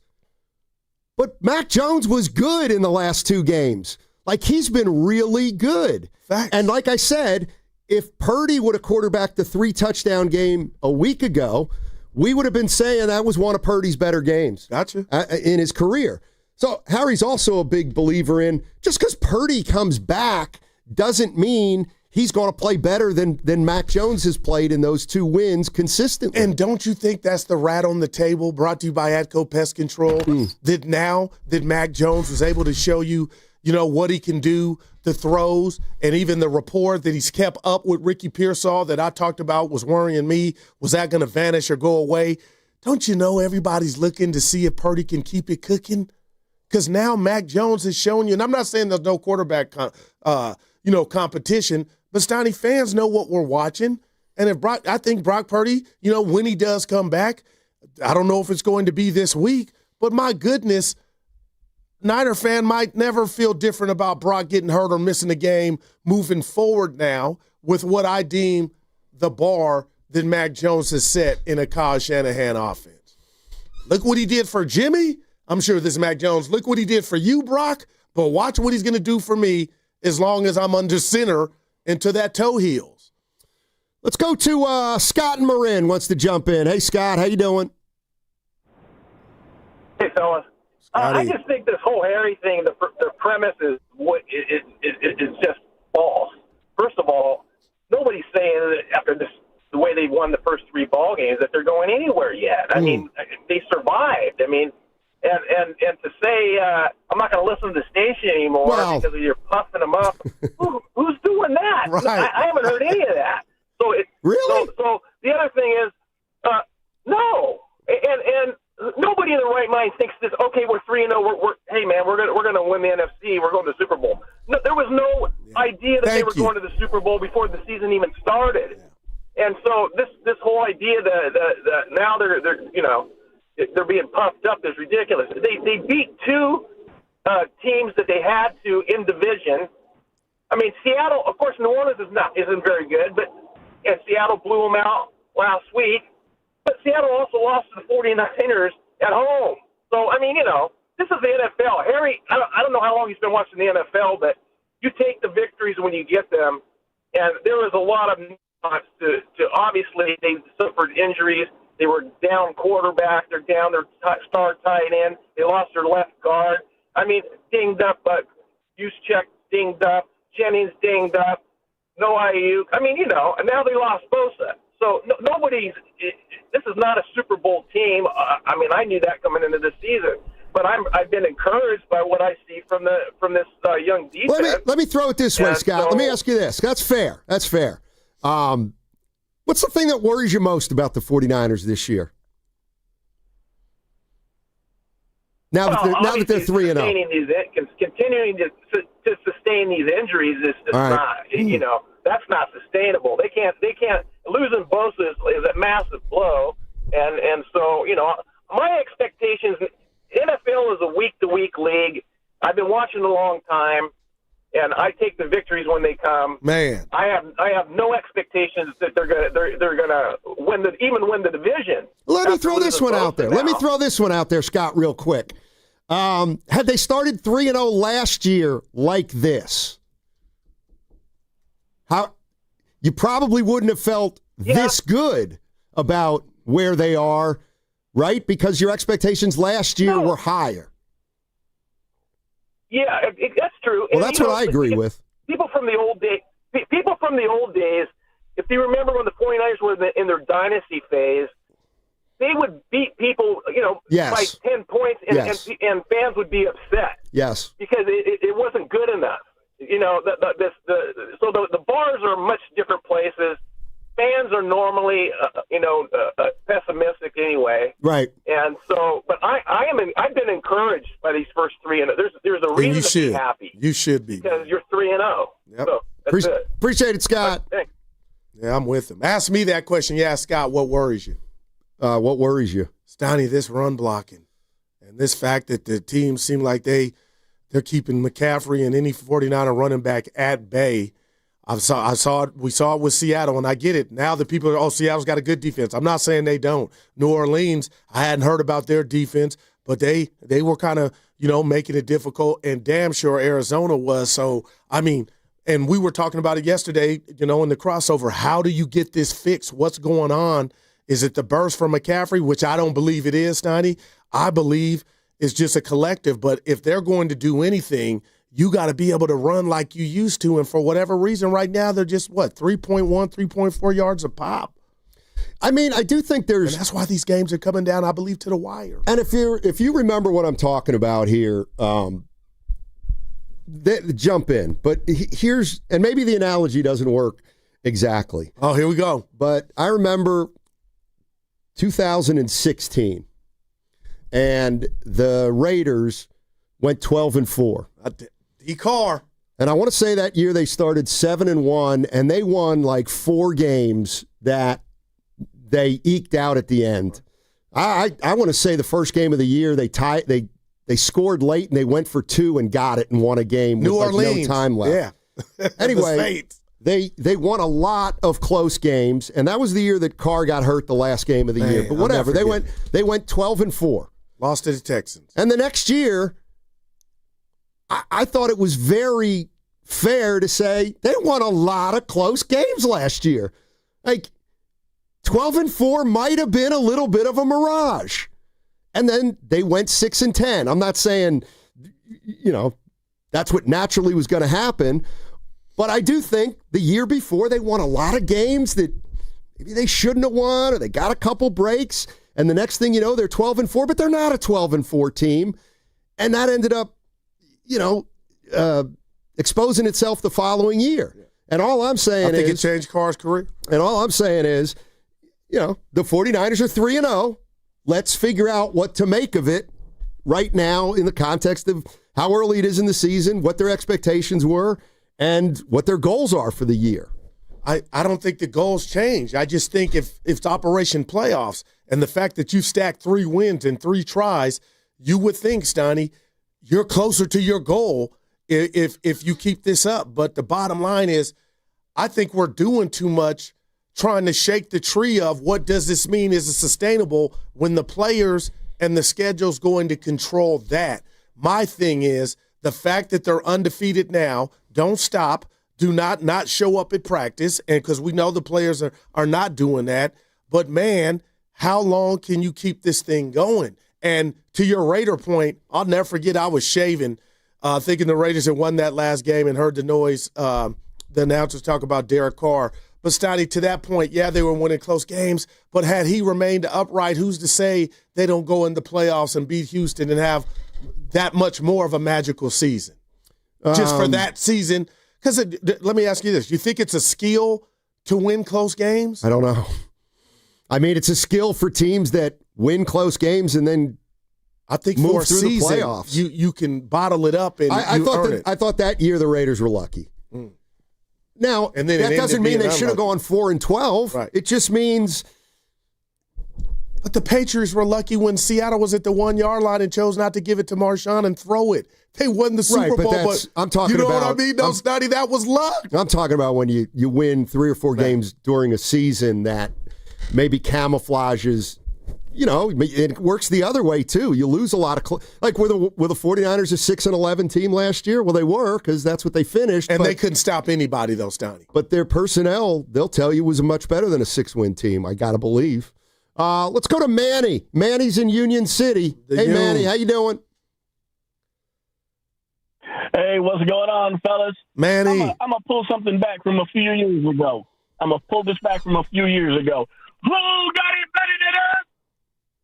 Nobody. Huh? You know what? You know who wishes they were 3-0? The Giants, the Texans, the Titans, and every other scrub team that ain't winning nothing. Hey, guys, I'm going to say this once and for all to all your fans out there that are – this ain't the WNBA. This ain't the NBA. This ain't Major League. It's the NFL. You have 17 days to put up or shut the front door. And so far, we've stacked up 3 dubs. It don't matter if it's against the Rams, the Saints, or the little league team that's playing on Logan's Field right now, Goo. Yeah. It don't matter. Colts. The win is the win. You know what I'm saying? I Because agree, when Manny. you put on those pads, nobody cares what your name is. Nobody cares who your team's name is. It's man on man. Whoever wins, wins. Hey, Scott, this is for you. We're going to win the division, and we're going to win the Super Bowl. All right? Let me tell you one thing, fellas. I'm betting right now that the Saints that lost to a 7-9 Seahawks team at home, we're going, hey, they were supposed to be a 7-9 team. How'd we lose to them? That's my point. This team is 3-0, and they are doing it without a Debo. They are doing it without Kittle. They are doing it without Ayuk. They are doing it without Purdy and everybody else. Not to take away from the guys that we have on right now. Guru, this is the answer to your question. Why is the run so spotty? Here's why. If I'm playing on the other team, I'm looking at Tongas. I'm looking at Pearsall. I'm looking at Kendrick Bourne, and I'm going, yeah, I think we're going to play 12 in the box. So once we start getting our guys back, not only are we going to be better than where we are, but that run game is going to blow up. So, again, to pull it from the guy on the other side of the fence, who got it better than us? That's all I got, fellas. Have a good day. All right, appreciate it, Manny. People saying that's Guru's Harry, but I got it. Steiny, you can't be mad at him, but now he's not wrong on the 3-0. And you're not saying apologize for it, but, man, it's like I can't use that analogy. Like the Charlotte Hornets, they stink, right? Yep. But if they get off to a 10-0 start this season, we all know it's not sustainable. We'll throw eggs at it. But you can let Charlotte fan for 10 games enjoy the fact that they're 10-0, right? And I'm not comparing Charlotte to the Niners. But I would say you got to return the glass. Okay, slippers. so what if I say, enjoy it while you can? You might be right this year for the Niners. Right. But and I'd do you also believe that, though? About what? The Niners. I think they got some staying power. I think they're going to be in the mix to win the division. Well, I say make the playoffs. Because I think the Rams are better than them, Steiny, especially with this injury to Bosa. And I could be wrong. Well, then they're going to have to get in as a wild card. But I look at the Rams schedule, and this is it. This is kind of where I'm at, and people are going to maybe say it's more than that, but this on the Boxer and Gerson work injury attorneys text line. I think the Niners are fortunate to be 3-0. I do too. And I think they can maintain this because they have the easiest schedule in the NFL. I don't think they can make a true Super Bowl run because I'm suspicious of the offensive line at this point. I think they're aging and when the game's predicated. That's kind of where I'm at. That's exactly where they're fortunate to be 3-0. And you would catch no fine. heat. And that's the thing. The schedule is going to temper everything. And whether you think that's fair or not, I'm not sure it's going away. I just, when I hear schedule and I get it, I feel like the Niners paid the price for this easy schedule. But they're taking advantage because you could have lost these games on this quote-unquote easy schedule, but you hadn't. But you had a disastrous season last year, and you don't pick your opponents. So all you can do to get to the dance, Steiny, and get an invitation is handle your business, and they've done that through 3 weeks. They just have. That's what it is. Hey, Sports Talk on 95.7 The Game is presented by Paramount Plus. You can't count on much, but you can always count on Sundays with the NFL on CBS and Paramount Plus. Watch your local NFL game live every Sunday all season long. Visit ParamountPlus.com/NFL to get started today. Let's go to, I know this is going to be a good one. Antonio in Oakland. Hey. What's up, Antonio? How you doing? I know what kind of fan you are. Oh, yeah, man. We're 3-0 right now. All this coulda, shoulda, woulda, not playing great, playing bad, whatever. They walked out of the stadium with more points than the other team. That's all you can ask for, man. We got Brock Purdy coming back. So then we're going to have Pearsall, McCaffrey, Jennings, Ayuk, Kittle. When we have that, can you think of a better 5 core than that? I can't. But that's just me. Pretty old, though, Nick huh? Bosa, pretty playmakers, I know that. But Nick Bosa's injured, but I think we're going to get somebody in the trade like we always do, like we got with Bryce Huff, who's been looking like, Robert Mathis, the second. And then, we got Michael Williams going to emerge as a rookie. And I love the moves we made for Robinson, man. Like, Robinson's an excellent backup running back. So at the end of the day, we got enough on defense, even though Bosa's like a probably third or fourth best edge guy in all of football. But I do agree with you. I am a little worried about the offensive line. That's a weak spot. So we should have been drafting high at that position, at least in the first 2 rounds of the last 2 drafts, man. That's just my opinion. So, yeah, man, we're going to win this Sunday, too. Appreciate it, Antonio. Over the Jags. And Steiny, you were saying they're old. I mean, Pearsall and Purdy are babies. No, I'm talking about mostly Kittle and McCaffrey and Trent. Yeah. All right. 888-957-9570 is the number. Let's get to some of the Shanahan sound from yesterday. I'm going to jump back into some more calls. How are they going to make up for the loss of Bosa? I mean, nothing in particular. You don't just replace a guy like Nick. You know, everyone's got to continue to get better at everything. Just same thing I'd be preaching if we did have Nick, too. You know, when you lose your better players, it gets harder. But I also expect throughout this year, I expect all of our players to get better as it goes. And that's stressed even that much more when you lose a great one like Nick. Lots of guys obviously will have to step it up as it goes, but I believe that'll be more by committee than any individual. All right. Next man up, and everybody else has to get better. Makes sense. Bosa out for the year. Kittle's going to miss the next 2 games, so they got to get through that. Man, and we'll find out. He won't be there for the Rams. No, he's going to miss the next 2 games, and then we'll find out about who the quarterback's going to be on Sunday. And I have a feeling that one's going to come down to just before the game, too. Now that you're not, because we did this like ping pong last week, Steiny, the fact that the Niners added another win to the record, so there's not 2-0, you're 3-0. Does that make you feel like, you know what, even if Purdy was almost a go, just sit one more out?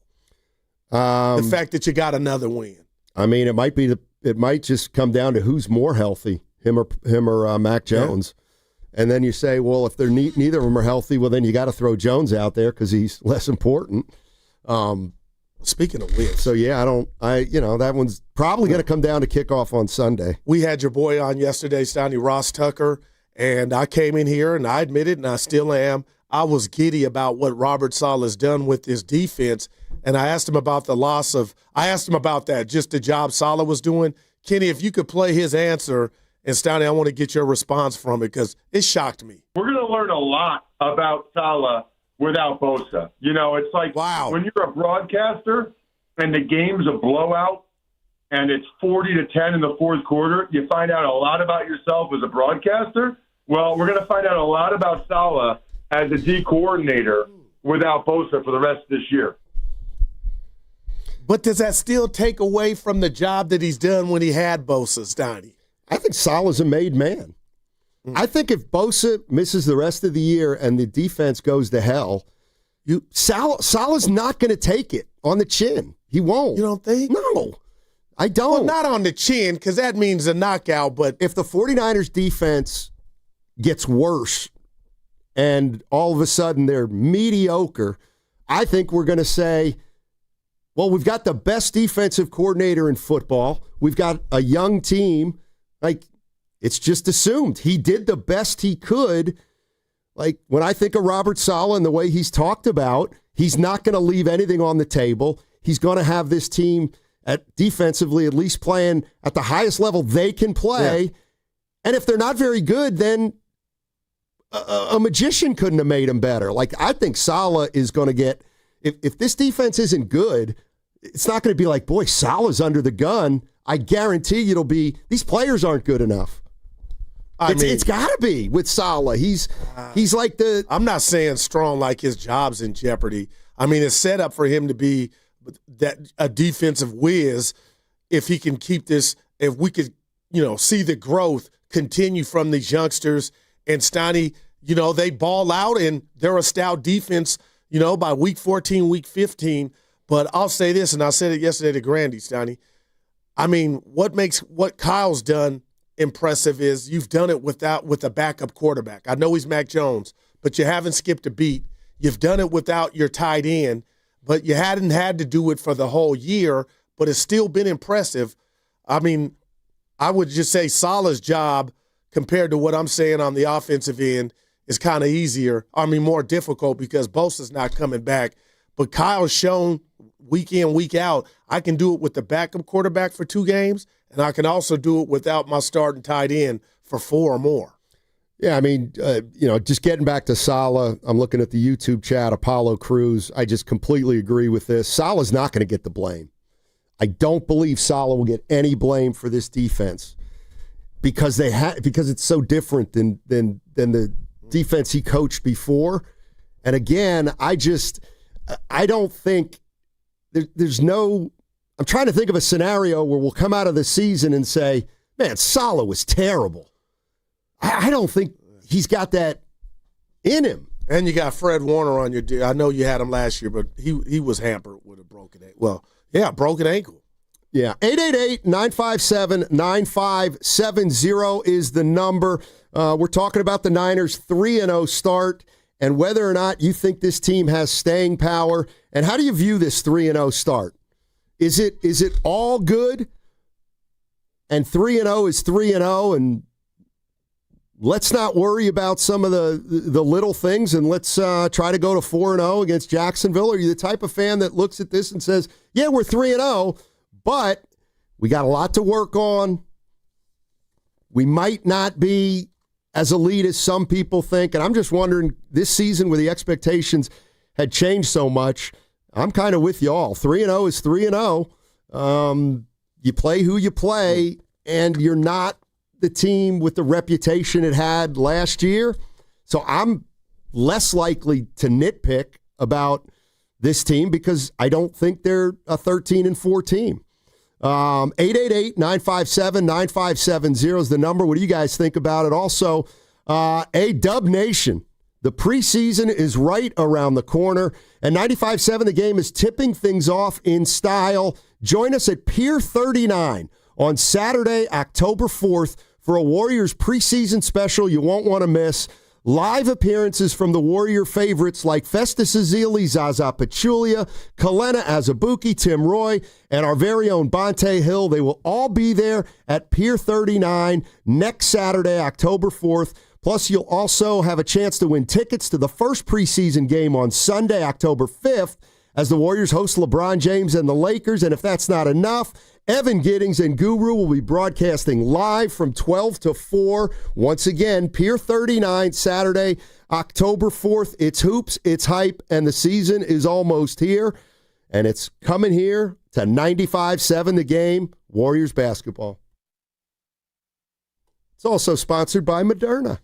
mNEXSpike COVID-19 vaccine mRNA by Moderna has arrived. To learn more and find it near you, visit mnexspike.com. That's mnexspike.com.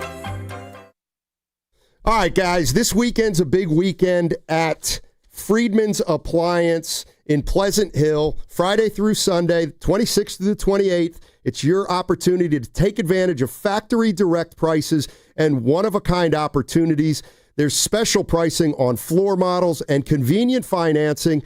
Friedman's Appliance, you've heard me talk about it before. It's an incredible showroom, and you can get financing on appliances from trusted brands like Miele, Bosch, Electrolux, LG, and Maytag. The store is huge with appliances everywhere, and vignettes, the vignettes. You want to know what a vignette is? A vignette is like a model kitchen, or it's like a laundry room, so you can see exactly what the appliances look like and will look like in your house. The appliances all work, too. That's what makes it the best time. Food, drink, it will all be there on Saturday. Guarantee you'll be impressed. Visit Friedman's Appliance in Pleasant Hill today for their fall clearance sales event, and it starts on Friday. It goes through Sunday. For the best time to save on new appliances for your home, it's this weekend. Also, why don't you come by? I'll be there with Evan Giddings and Mark Grandy. They're going to be broadcasting from there 12 to 3. I'll be there from 12 to 2. Friedman's Appliance in Pleasant Hill. We'll see you there on Saturday. You hear that? That's the sound of your business losing money. Legacy phone systems weren't built for today's teams. Quo, formerly OpenPhone, gives your business a smarter way to stay connected. Quo lets you manage calls, texts, voicemail, and contacts all in one place so that you can deliver a seamless customer experience from ring to... Need to take calls on the go? Quo automatically transcribes, summarizes, and highlights next steps from every call so you never miss a detail. Need insight into what closes a sale? With Quo's AI call tags, you can instantly spot key topics like objections or pricing questions and use those insights to level up every customer interaction. And yes, you can bring your existing number with you for free. Keep your team in sync and your customers happy with Quo. Quo, No missed calls, no missed customers. Try Quo for free at quo.com/sports and get 20% off your first 6 months. That's quo.com/sports. QUO.com/sports. The following is an attorney advertisement. If you get sidelined by a workplace injury, the workers' compensation attorneys at Boxer and Gerson can help you get back in the game. Our team of skilled attorneys will fight by your side for the treatment and compensation you deserve. We care about justice for injured workers. That's what makes us Northern California's premier workers' comp law firm. Call Boxer and Gerson at 510-835-8870 or visit boxerlaw.com for a free consultation. Boxer and Gerson, your life is worth the fight. This is the story of the one. As a maintenance supervisor at a manufacturing facility, he knows keeping the line up and running is a top priority. That's why he chooses Grainger. Because when a drive belt gets damaged, Grainger makes it easy to find the exact specs for the replacement product he needs. And next day delivery helps ensure he'll have everything in place and running like clockwork. Call 1-800-GRAINGER, click Grainger.com, or just stop by. Grainger, for the ones who get it done. When selecting a financial institution, how do you know you're making the right choice? As Bay Area bank customers find themselves at a crossroads, maybe it's good to consider if you want your bank to be community-oriented or corporate-minded. Fremont Bank has grown by providing stable, consistent service to the region, its families, and its businesses for 60 years, all without a single merger. And we intend for more of the same for the next 60. Fremont Bank, here for you, here for good. When back to the office means back in traffic. Where the 2 right lanes are blocked. Turn to the traffic leader, KCBS. A motorcycle involved here. Brought to you by your Northern California Honda dealers, where now's a great time to trade for the best. A new Honda. Get more for your trade and into an affordable HRV at your NorCal Honda dealers. When your name's on the paint job, your primer better hold up. Painters Trust kills primers for serious adhesion, stain blocking, and a finish that lasts. Now, the full Kills lineup is available exclusively at the Home Depot. Need it fast? Get same day or next day delivery, or order online and pick it up in store. Kills primers, pro results, faster. The Home Depot. If you're a pro, you know. Morning, Zoe. Got donuts. Jeff Bridges, why are you still living above our garage? Well, I dig the mattress, and I want to be in a T-Mobile commercial like you. Teach me, Saldana. Oh, no, I'm not really prepared. I couldn't possibly. At T-Mobile, get the new iPhone 17 Pro on them. It's designed to be the most powerful iPhone yet and has the ultimate pro camera system. Wow, impressive. Let me try. T-Mobile is the best place to get iPhone 17 Pro because they've got the best network. Nice, Jeffrey. You heard them. T-Mobile is the best place to get the new iPhone 17 Pro on us with eligible trade-in in any condition. So, what are we having for lunch? Dude, my work here is done. The 24 monthly bill credits on Experience Beyond for well-qualified customers plus tax and $35 device connection charge. Credits ended. Balance due if you pay off earlier. Cancel. Finance agreement. iPhone 17 Pro, 256 gigs, $1,099.99, and new line minimum $100 plus a month plan with auto pay plus taxes and fees required. Best mobile network in the U.S. based on analysis by Ookla Speed Test Intelligence data 1H2025. Visit T-Mobile.com. The Castro District, 63 degrees and partly cloudy. Weather brought to you by Robert Half. Our recruiters' expertise and award-winning AI will find you the skilled candidates you want. At Robert Half, we know talent. Visit roberthalf.com/talent today.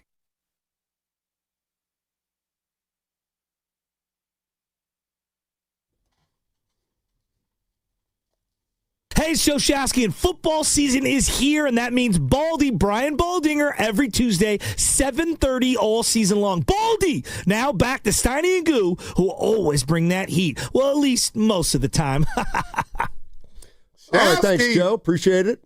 Butch, where's our Spadoni one? He probably didn't. Have you done those for the other shows? Yeah, I just did for Willard and Dibs. I haven't. Yeah, I've done one for the morning roast. Yeah, did you do I did one for Carter. They don't run it, though. I would love to hear it. It's really good. I got you. Hoop season down this man's. Oh, boy. Hoop season. What's the eye test tell you about this Niners team? 888-957-9570. We're trying to figure out how good this team is. Maybe we don't have to figure out how good it is now. Well, they're perfect through 3. That's one way to look at it. Okay, and it's all how you look at life, man. But they're 3-0. Again, we had the rat on the table. Is Purdy going to play? Is Brock Purdy going to play against Jacksonville? But what if I told you real quick, Steiny? in a crazy world, I do care, but I don't care because they got a viable backup quarterback. Well, give me that. That's okay, one thing we've learned. Well, if you say they've got a viable backup quarterback, then that means you should be less impressed with the wins from the backup because he's the best backup in football, and Kyle Shanahan's great at coaching that guy.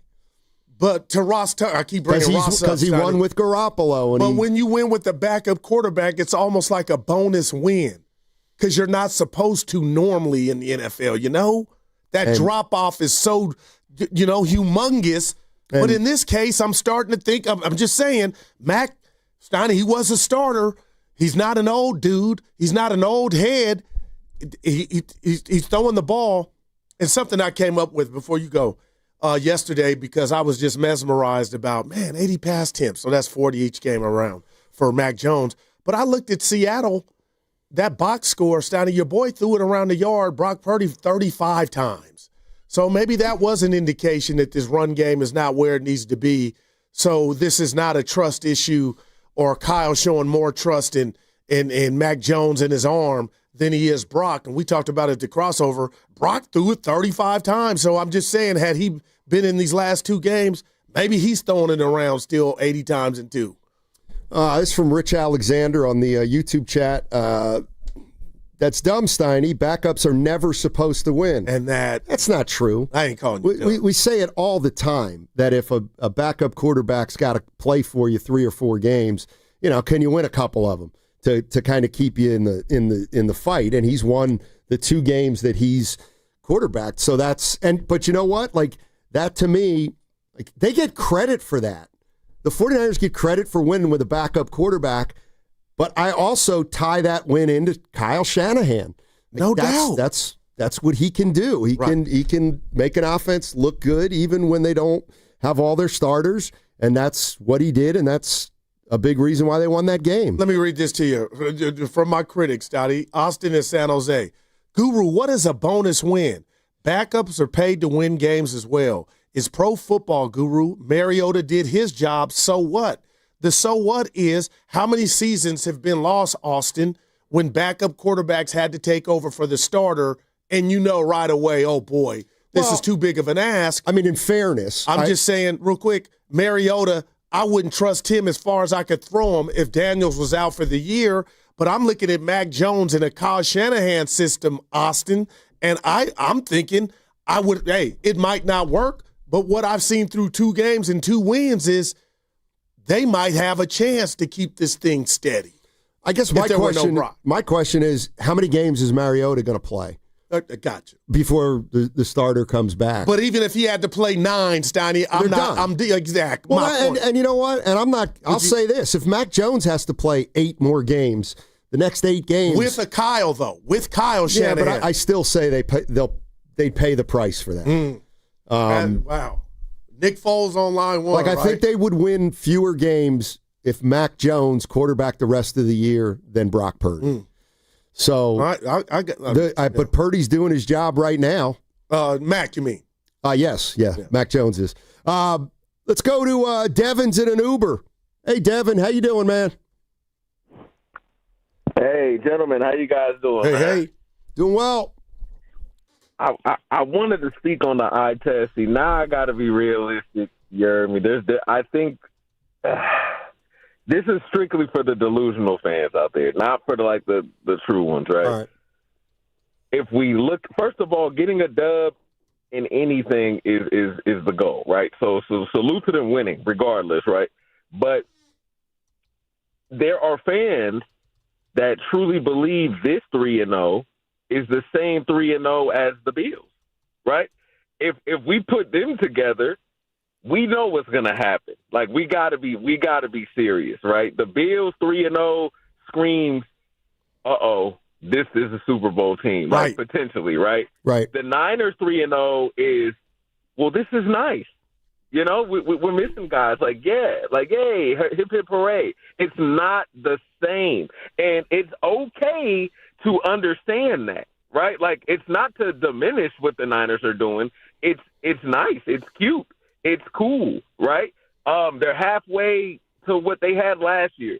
So I think that it's an improvement, right? And when we talk like that, and then what we'll say is like, I hate people trying to dismiss the favorable schedule. Like that's nothing, like that is something, and because if you're the person that says, well, it is the same 3-0 as the Buffalo Bills, like, well, are we not looking at who the Bills are playing, and what they're doing to who they're playing? Like they're dropping 40 a week. You see what I'm saying? And the Niners are lucky, to escape off with the 16 points. Like it's okay to win, but it's different, and that's all I'm saying. And honestly, it doesn't mean they won't make the playoffs. They could very well make the playoffs, scraping by. What I'm wondering though, and I think the real question, right, the reason why we're asking if there's an eye test when they get to, if and when they get to the playoffs, are they gonna get manhandled? Or your guys, or for Niner fans, and before I go, this is a concluder, right? Niner fans, are you comfortable, right? Even with your starter, are you comfortable going into the playoffs?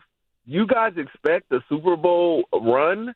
Not saying you're going to win a Super Bowl, but what are the expectations with what you guys are seeing? Because I see one and done out of the playoffs, right? But I love you guys. Thank you. Back at you. Appreciate it, Devin. And sorry, real quick. My goal for the Niners on what I thought without the injuries was making the playoffs. With the injuries, with everything that's happened, I still think that should be the goal, and that's realistic. And Devin, that's kind of the way I'm looking at it too.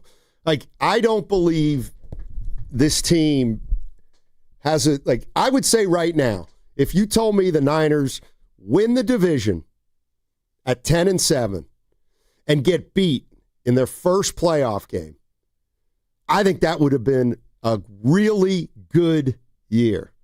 Now, everybody's going to say, well, if you get to the playoffs, and that's the thing. Like, if they get to the playoffs and do some damage, well, then they got action, obviously, I don't think not just for this year, but for the foreseeable future. So my expectations are they can make the playoffs. After that, I really don't expect much.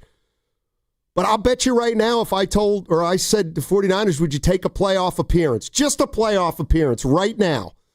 I think a lot of them would say, no, not just that. And that's an optimistic fan. I get that.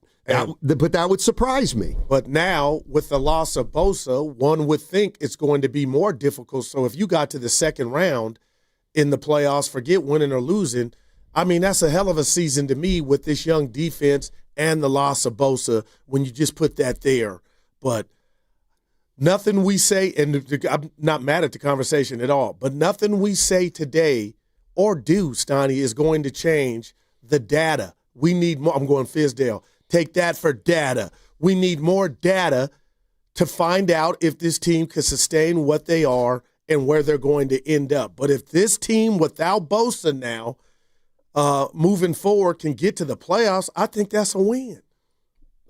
I think it is too. I'm just wondering if that's enough for certain 49er fans. What do you got, Kenny?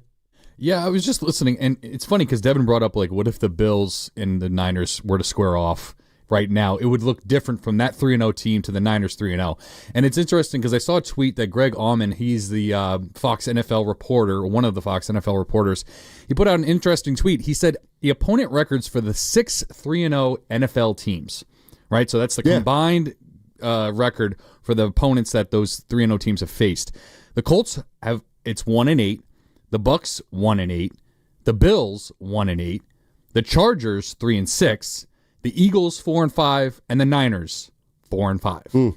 So if you're looking at it that way, they faced better opponents than those other 3-0 teams, aside from the Eagles. No, I love that. And Kenny, I'm not being rude. I'm just doing my Steiny. What if I said, Steiny, I don't care about that?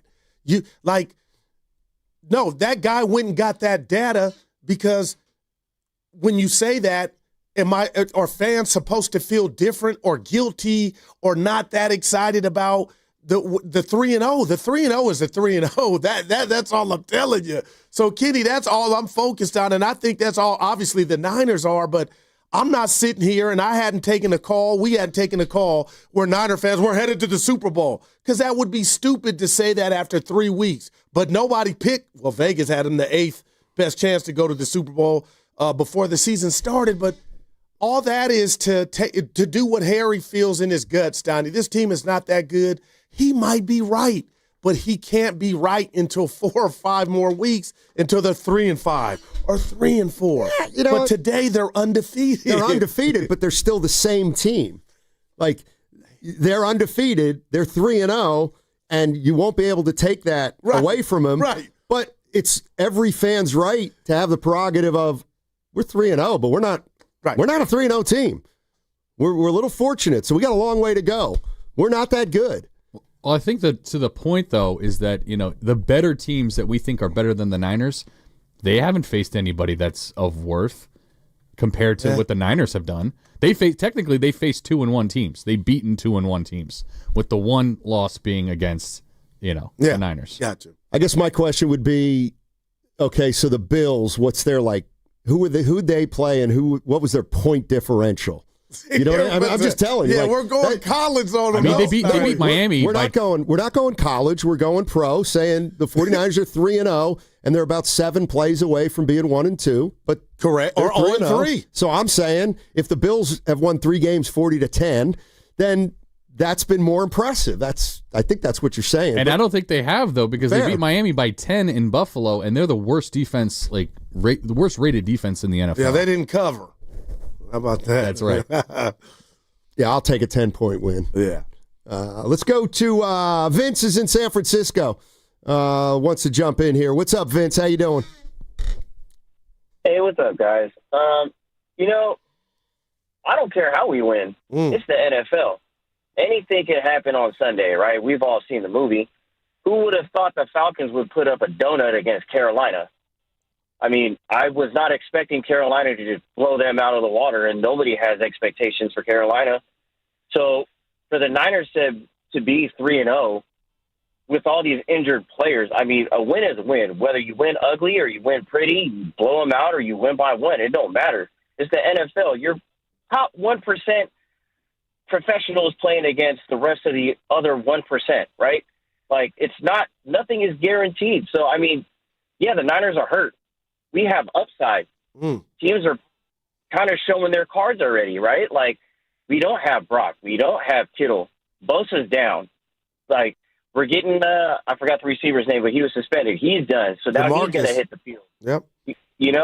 And I don't think anybody really expected to see CMC play the way that he's been playing. I mean, I feel bad because Kyle's going to run this dude into the ground, but if you got him and he can do it and he's willing to take those plays, I mean, we're going to pound the rock and try to take time of possession, which is Kyle's calling card. So, but Goog, you keep talking about they got 80 pass plays since Mac's been quarterback. I also didn't expect that either. I didn't think we'd go 40 pass plays a game. So, who knows anything really? Yeah. It's also really early, still the first quarter of the season, and Jacksonville's actually, they seem like a legit team. So I don't know was supposed to be a soft schedule. It doesn't seem like it's that soft of a schedule because Arizona is every bit the opponent that we needed. So I think we're good. All we got to do is get into the dance, and anything can happen once we get there. Well, that I agree with. Thanks, Vince. Appreciate the call. You're listening to 95.7 The Game, KGMZ FM and HD1 San Francisco and Odyssey Sports Station. And the home of the Warriors and Valkyries, always live on the free Odyssey app. Coming to you live from the Laughing Monk Studios. Laughing Monk, righteously brewed in San Francisco. I mean, here's the other way it's fair to look at.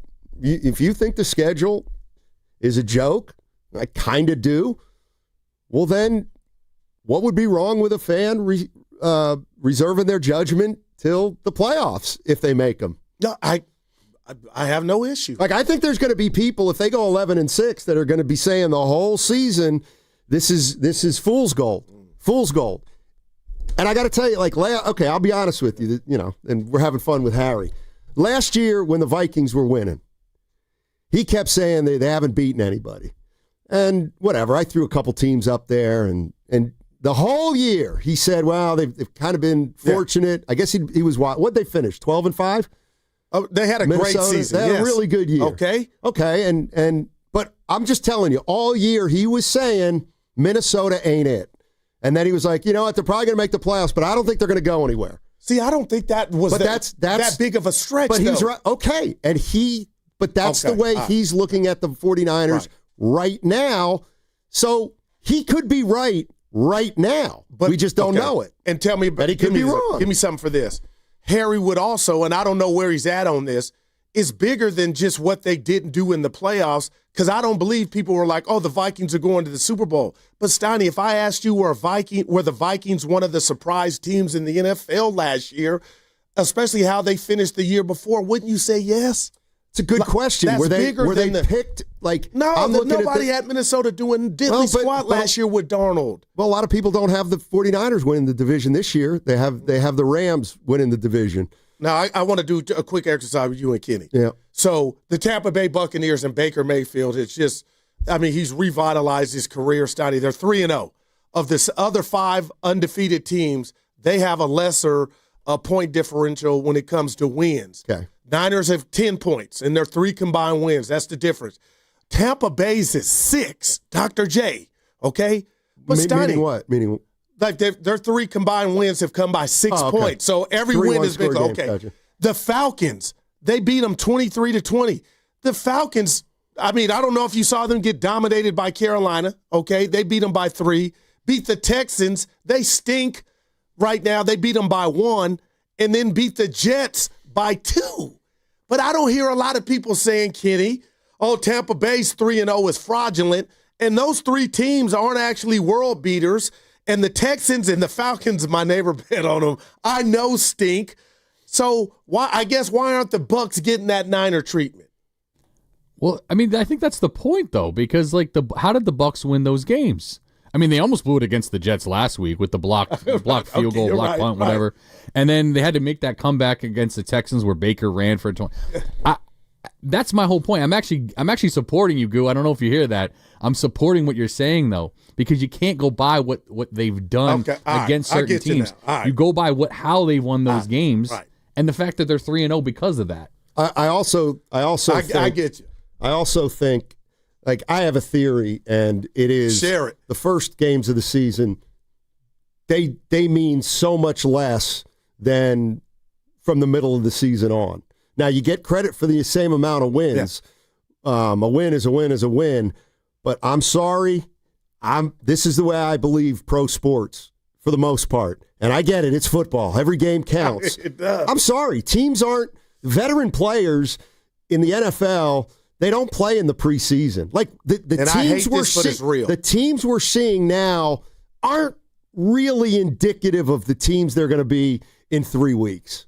Like I feel like you're describing the Ravens, who are 1-2, but like I think they're. Here's the other thing. Okay, I saw this. So people say, give me the number on teams that start 1-3 that make the playoffs, because I'll tell you right now, it's going to be low, right? 10%. I'm telling you right now, whoever loses the Ravens-Chiefs game this weekend will make the playoffs. Oh, okay. I believe that. And I believe that pro players now look at, I get it, every Sunday, game's important. But I got news for you. 17 games is a long season. And I believe teams use the first month to ramp up and to I believe you're the team they're going to become. So I don't think any team right now is really who they are. I just think we see it all who looked best team in football first 2 weeks? Packers. They were the Packers. But wouldn't that give you more confidence for Niner fan to be 3-0 and not rob them of doing what you're talking about? Yes and no. I mean, yes and no. Maybe the Cardinals are going to be a better team in 5 weeks. But the Niners could be one of those teams too. But maybe they're not. Like, I'm just saying, that's why, to me, that's where I look at the 3-0. I don't take a huge amount out of it because I don't think teams are who they are. But again, you can't, these 2 wins that they got, they're going to be 2 wins in week 11 and week 13 and week 15. So better to win these games than lose these games. And they have. Let's just maybe not read as much into these first 4 games as the next 4 games, let's say, games 5 through 8.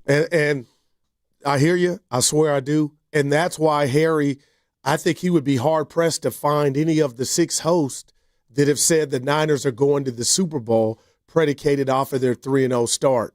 Like, that's a shot at all of us because we've seen the game. We know a play here, a play there. It could have gone a different way. But I think where Harry gets off the bus is we're focused on the positive and the growth, especially from this Niner team, where last year you were losing close games like this. Maybe he still thinks they're a and it could Super run Bowl. out. But you know what? If you said to me, I do think the 49ers are a Super Bowl contender, I wouldn't sit here and be like, you're high. Because they have a chance to win the division with the schedule they have. So they're going to be in the mix. But does being in the mix automatically mean you're a good team? If you keep stacking chips, which are wins. Yeah. See, I get it. Like, some people, it's not going to be enough how many games the 49ers win this season because no matter what happens, what's going to be their most impressive win? It's got to be week 5. Right. If they can go down to the LA and win. That's a Thursday night game. That'd be their biggest win of the year, I think, no matter what happens. You think that would mean something to Harry, though? I don't know. It's a good question. It should, though. Not change it all, but like, okay, maybe they're on to something. But see, nobody's selling Harry that they're headed to the Super Bowl, Steiny. No, but I think a lot of people think that.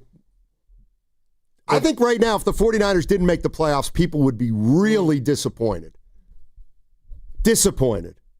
Carter's nodding yes. And I guess what Harry's saying is, I'm not convinced this is a playoff team yet. But when Willard asked us at the summit, didn't you say you saw a 10 win? But that's I see 10 wins. But I see 10 wins. I saw 10. That was my number. But if somebody sees less than 10 wins, then they think that something's going to catch up to the Niners at some point.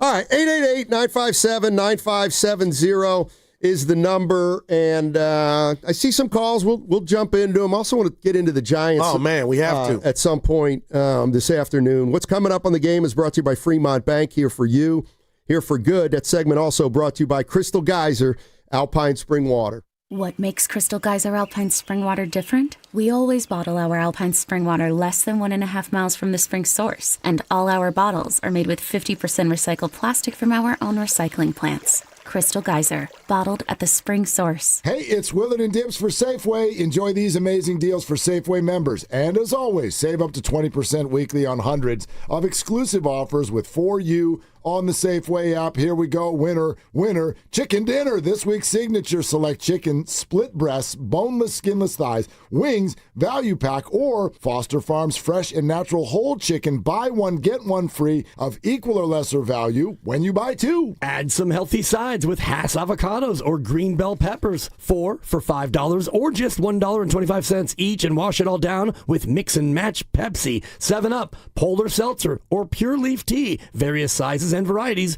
Buy 2, get 2 free when you buy 4 with your digital coupon plus CRV. Limit 2 free items. As we say on the show, great, let's drink. All right, these and other great digital deals are available in the For You section on the Safeway app. Go to Safeway.com for more details. And as always, we will see you in the aisles. I've used drugs from the age of 15 till 29.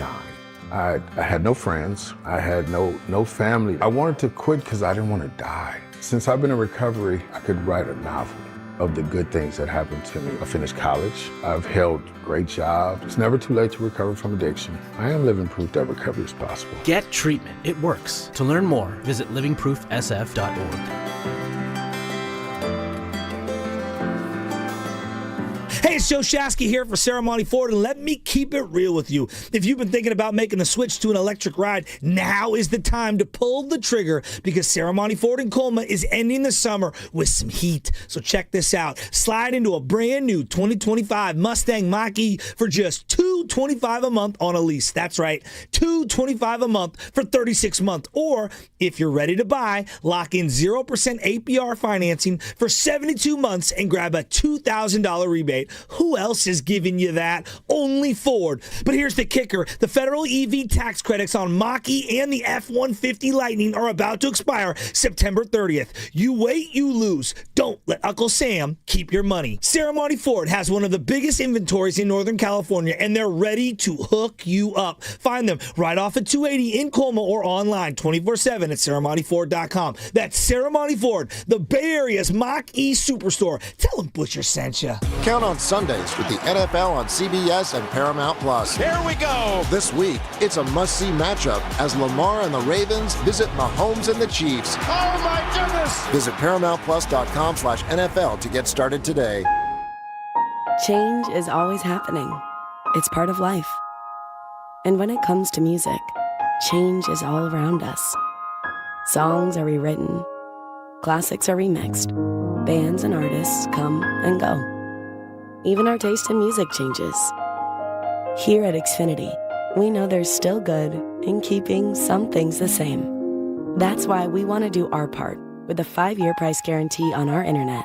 It means no matter what changes, you get 5 years of the most reliable Wi-Fi with our best equipment included for a price that stays exactly the same. Surprised? Life is full of them. One internet price, 5 years, guaranteed. Learn more at xfinity.com/deals. Restrictions apply. New residential customers only. Taxes and fees extra and subject to change. Most reliable Wi-Fi based on Open Signal Awards USA. Fixed Broadband Experience Report, August 2024. Sponsored by Cars for Kids, the easy way to donate your car. Donate today, and your car can be picked up tomorrow. Call 877-CARS-FOR-KIDS today, or donate online at carsforkids.com. Remember, that's cars with a K. Today, we're constantly taking photos and videos to remember our favorite moments. But what about those captured before the smartphone? What about the memories tucked away on aging VHS tapes, film reels, or in fading photos? These cherished memories are fading away with time, vulnerable to threats like heat, moisture, and mold. But fear not, there's a solution to safeguard your legacy. Hi, I'm Adam. And I'm Nick. Together we founded Legacy Box over a decade ago with one mission, to bring your memories into the 21st century. It's time to bid farewell to old tapes you can't watch and faded photos. Legacy Box transforms them into digital treasures, ready to share with a click. Just like magic, your shoebox of memories is now safely stored in the cloud or on a thumb drive. Over 1 million families have trusted Legacy Box, so you can rest assured your priceless moments are in good hands. Don't let your childhood fade away on old tapes. It's time to digitize those priceless moments. Fast forward into the digital age. Visit legacybox.com/value and unlock 50% off your order. That's legacybox.com/value. If you're 55 or older and into that whole saving money thing, T-Mobile has an exclusive phone and internet bundle just for you. Right now, get 2 unlimited phone lines plus 5G home internet for just $30 each per month with autopay, plus taxes and fees. And with 5G home internet, setup is easy with just 1 cord and no technician needed, which is great if you're also into that whole keeping it simple thing. Switch now and experience the best mobile network in the U.S. Visit your local store to start saving. T-Mobile, it's better over here. Based on analysis by Ookla Speed Test Intelligence data Q4 2024 to Q1 2025. Ookla trademarks used under license. Unlimited on our network. Customers on voice plan may notice speeds lower than other customers and further reduction if using more than 50 gigs a month due to data prioritization. Video streams and SD on this plan. Home internet pricing after $20 a monthly bill credit plus $5 per line without autopay. Debit or bank account required. See 5G device coverage and access details at T-Mobile.com.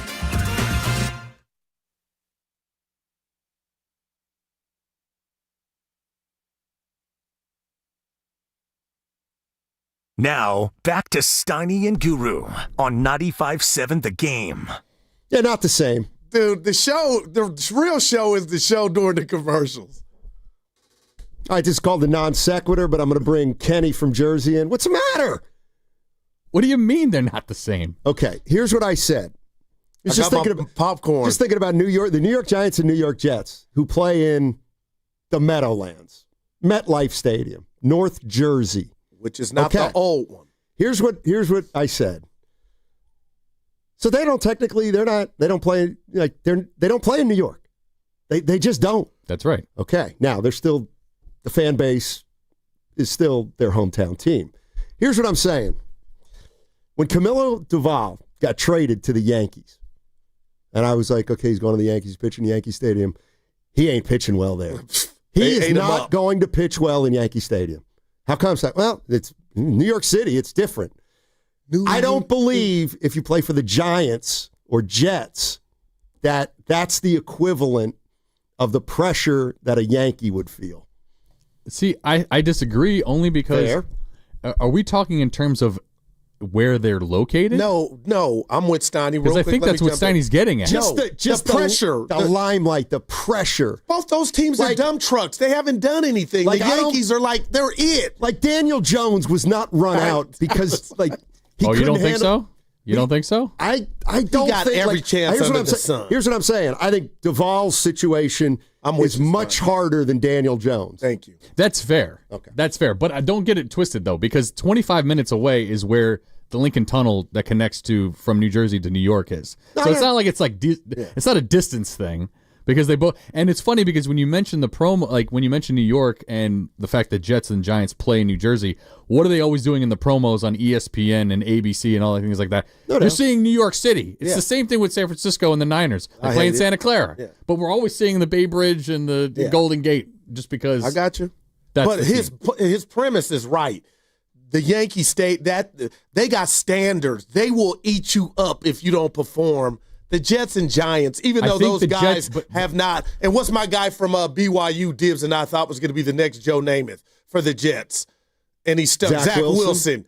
But I think the one thing they just played bad. It wasn't Giants, they aided the fans, A lot of Giants fans are Yankees fans, and a lot of Jets fans are Mets fans. Okay. Those are facts. Okay. So the Yankees fan is a Giants fan going there, and I think they're holding. Now, it may not be to the standard of what the Yankees are. But it's the same people going in the same. Do you have a problem? And I'm taking this from you, Steiny. You didn't say this, but this is me. If Doval would have went to Pittsburgh, he would have been the best version of himself. The fact that he went to the Yankees and that Steiny, I think that bothered him. That's just me. That's why it didn't go well. Blowing a save at McCovey Cove ain't the same as blowing one at Yankee Stadium and the aftermath. He's right. And he had been. He had no chance when he went there. I agree with that. Same with the Mets, too. Yeah, exactly. What do you make of, real quick, Daniel Jones, Geno Smith, and Saquon Barkley?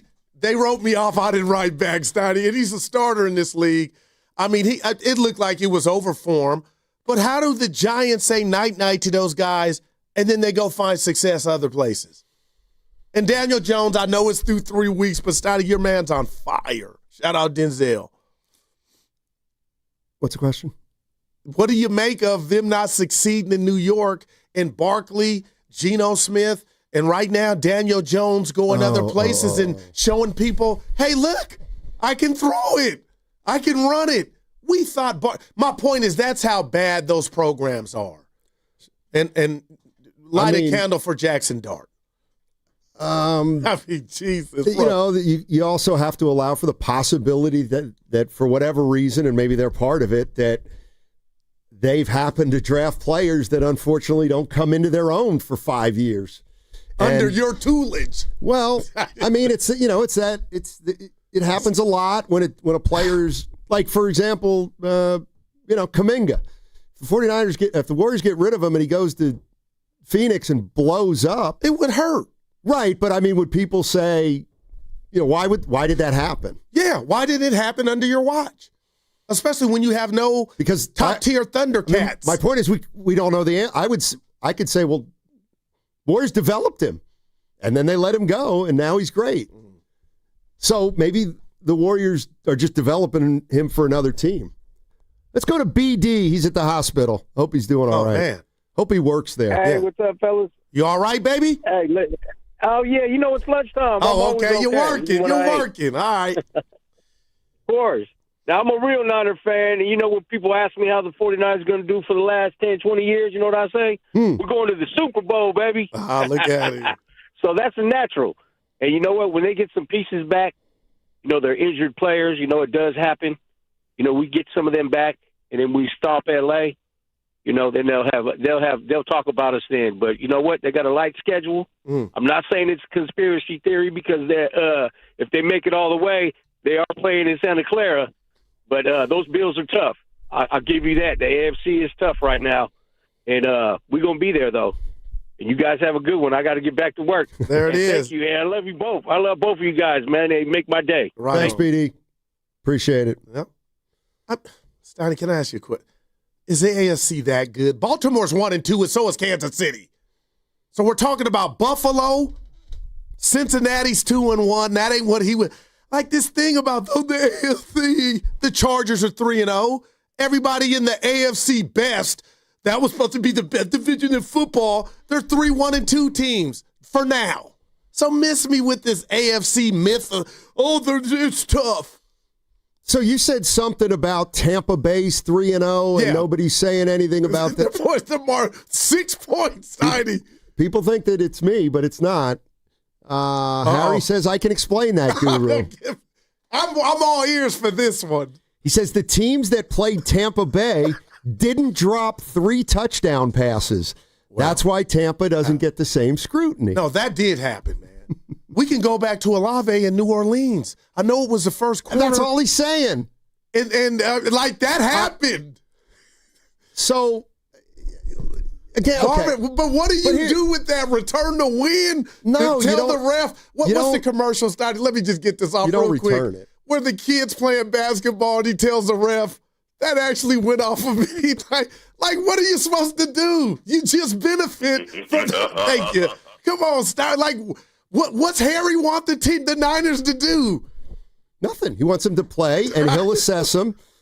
I can't believe this one, because now people are going to say, this is me. Here's the difference between me and Guru, says Harry. Sorry. I enjoy watching the game, but I look at the game from an analytical point of view. Guru looks at it from a fan point of view. It's fine. But they're analytics my fan point of view. He says, hey, also, Goo, you're not going to know more about the Niners in 3 or 4 weeks. You are not going to know any more until playoff time because of the easy schedule. So he's assuming they're in. See, I'm not. I'm not either. He's assuming they're in. I'm not that's either. where I'm like, Harry, that's a little strong for me. If it's kind of weird. He is acknowledging they're a playoff team, but he's saying they're not going to be a good playoff team. But if these 3 don't tickle his fancy as far as difficult opponents, and then they could be 0-3, for him to assume that they're going to just run away with it and get to the playoff, I think that's scary. Yeah. That goes against his analytics of who I think he is, how he thinks. You know, he also may watch 3 more games and say, you know what, now they're getting better. I think they got a shot. Yeah, that could be the case too. Somebody's saying here. So I thought people do think. Somebody's saying Guru and Harry, stop it. Not one person except for Guru is saying the Buccaneers are legit. That's not true. No, they are legit. Some people think they're legit. Man, Tampa Bay is legit. Even before this 3-0, that's me. Baker is for real. Come on, Steiny. They are for real. I mean, I'd be more than willing to impose a rule that you can't say a team's good or not till week 4. That's the first quarter of the season. Exactly. So wake me when the first quarter's over. Well, it's this Sunday, Steiny. I know. You're right. I know. Because of but that's the thing. 49ers lose to Jacksonville, then people are going to say this team should be 1-3. This team should have been 0-4. They stink. Let me ask you a question. Just the way it goes. Let's just be real, man to man. If I asked you who's a better football team, this got some Harry in it. Who's a better football team right now, the Eagles or the Rams? I don't care I know what I saw for a majority of the 60-minute Sunday. My answer, Steiny's the Rams. Philly won the game, but if I asked you right now who you think the better team is, Philly and the Rams, how would you answer? Well, this is why last week was, to me, this is all that matters about last week because nothing's going to stay the same. You're right. The Rams might be better than the Eagles right now. Okay. But the reason last week is a killer for everybody but the Niners is that the Rams tangibly have one of the toughest schedules in the league. So here came the Super Bowl champs, and they're on the road. Right. If they win that game, the Rams, now they're 3-0, and they've got to win against a team that nobody thought they were going to win against. Again, are they going to the Super Bowl? I don't know. They're 3-0. But nobody thought they'd be 3-0. People thought they'd be 2-1. So they let that slip away. Similarly, 49ers are coming down to the last play of the game against the Cardinals. They lose that game. Now they lose a division game. So to my way of thinking, I don't care if you think or don't think the Rams can win the Super Bowl or the 49ers can win 12. It doesn't matter. What happened in week 3 has given the 49ers an advantage. That will help them possibly win the division. That kick doesn't get blocked; it goes in, but this is kind of the other thing about football. 2 plays go the other way. The Rams are 3-0, the Niners are 2-1, but that's not what happened. So I don't know how to look. Yeah, I think you might be right. Rams might be the best team in the NFC my West point right is now they're at 2-1. They might be. Yeah, and my whole thing of bringing that up, the premise was they're a good team, Steiny. They're a damn good team, the Rams. It looks like it. Yeah, you lost. You squandered that. Let's go to we got Leroy in Oakland. Lee. Hey, Leroy, what's going on, man? Hey, what's up, Steiny?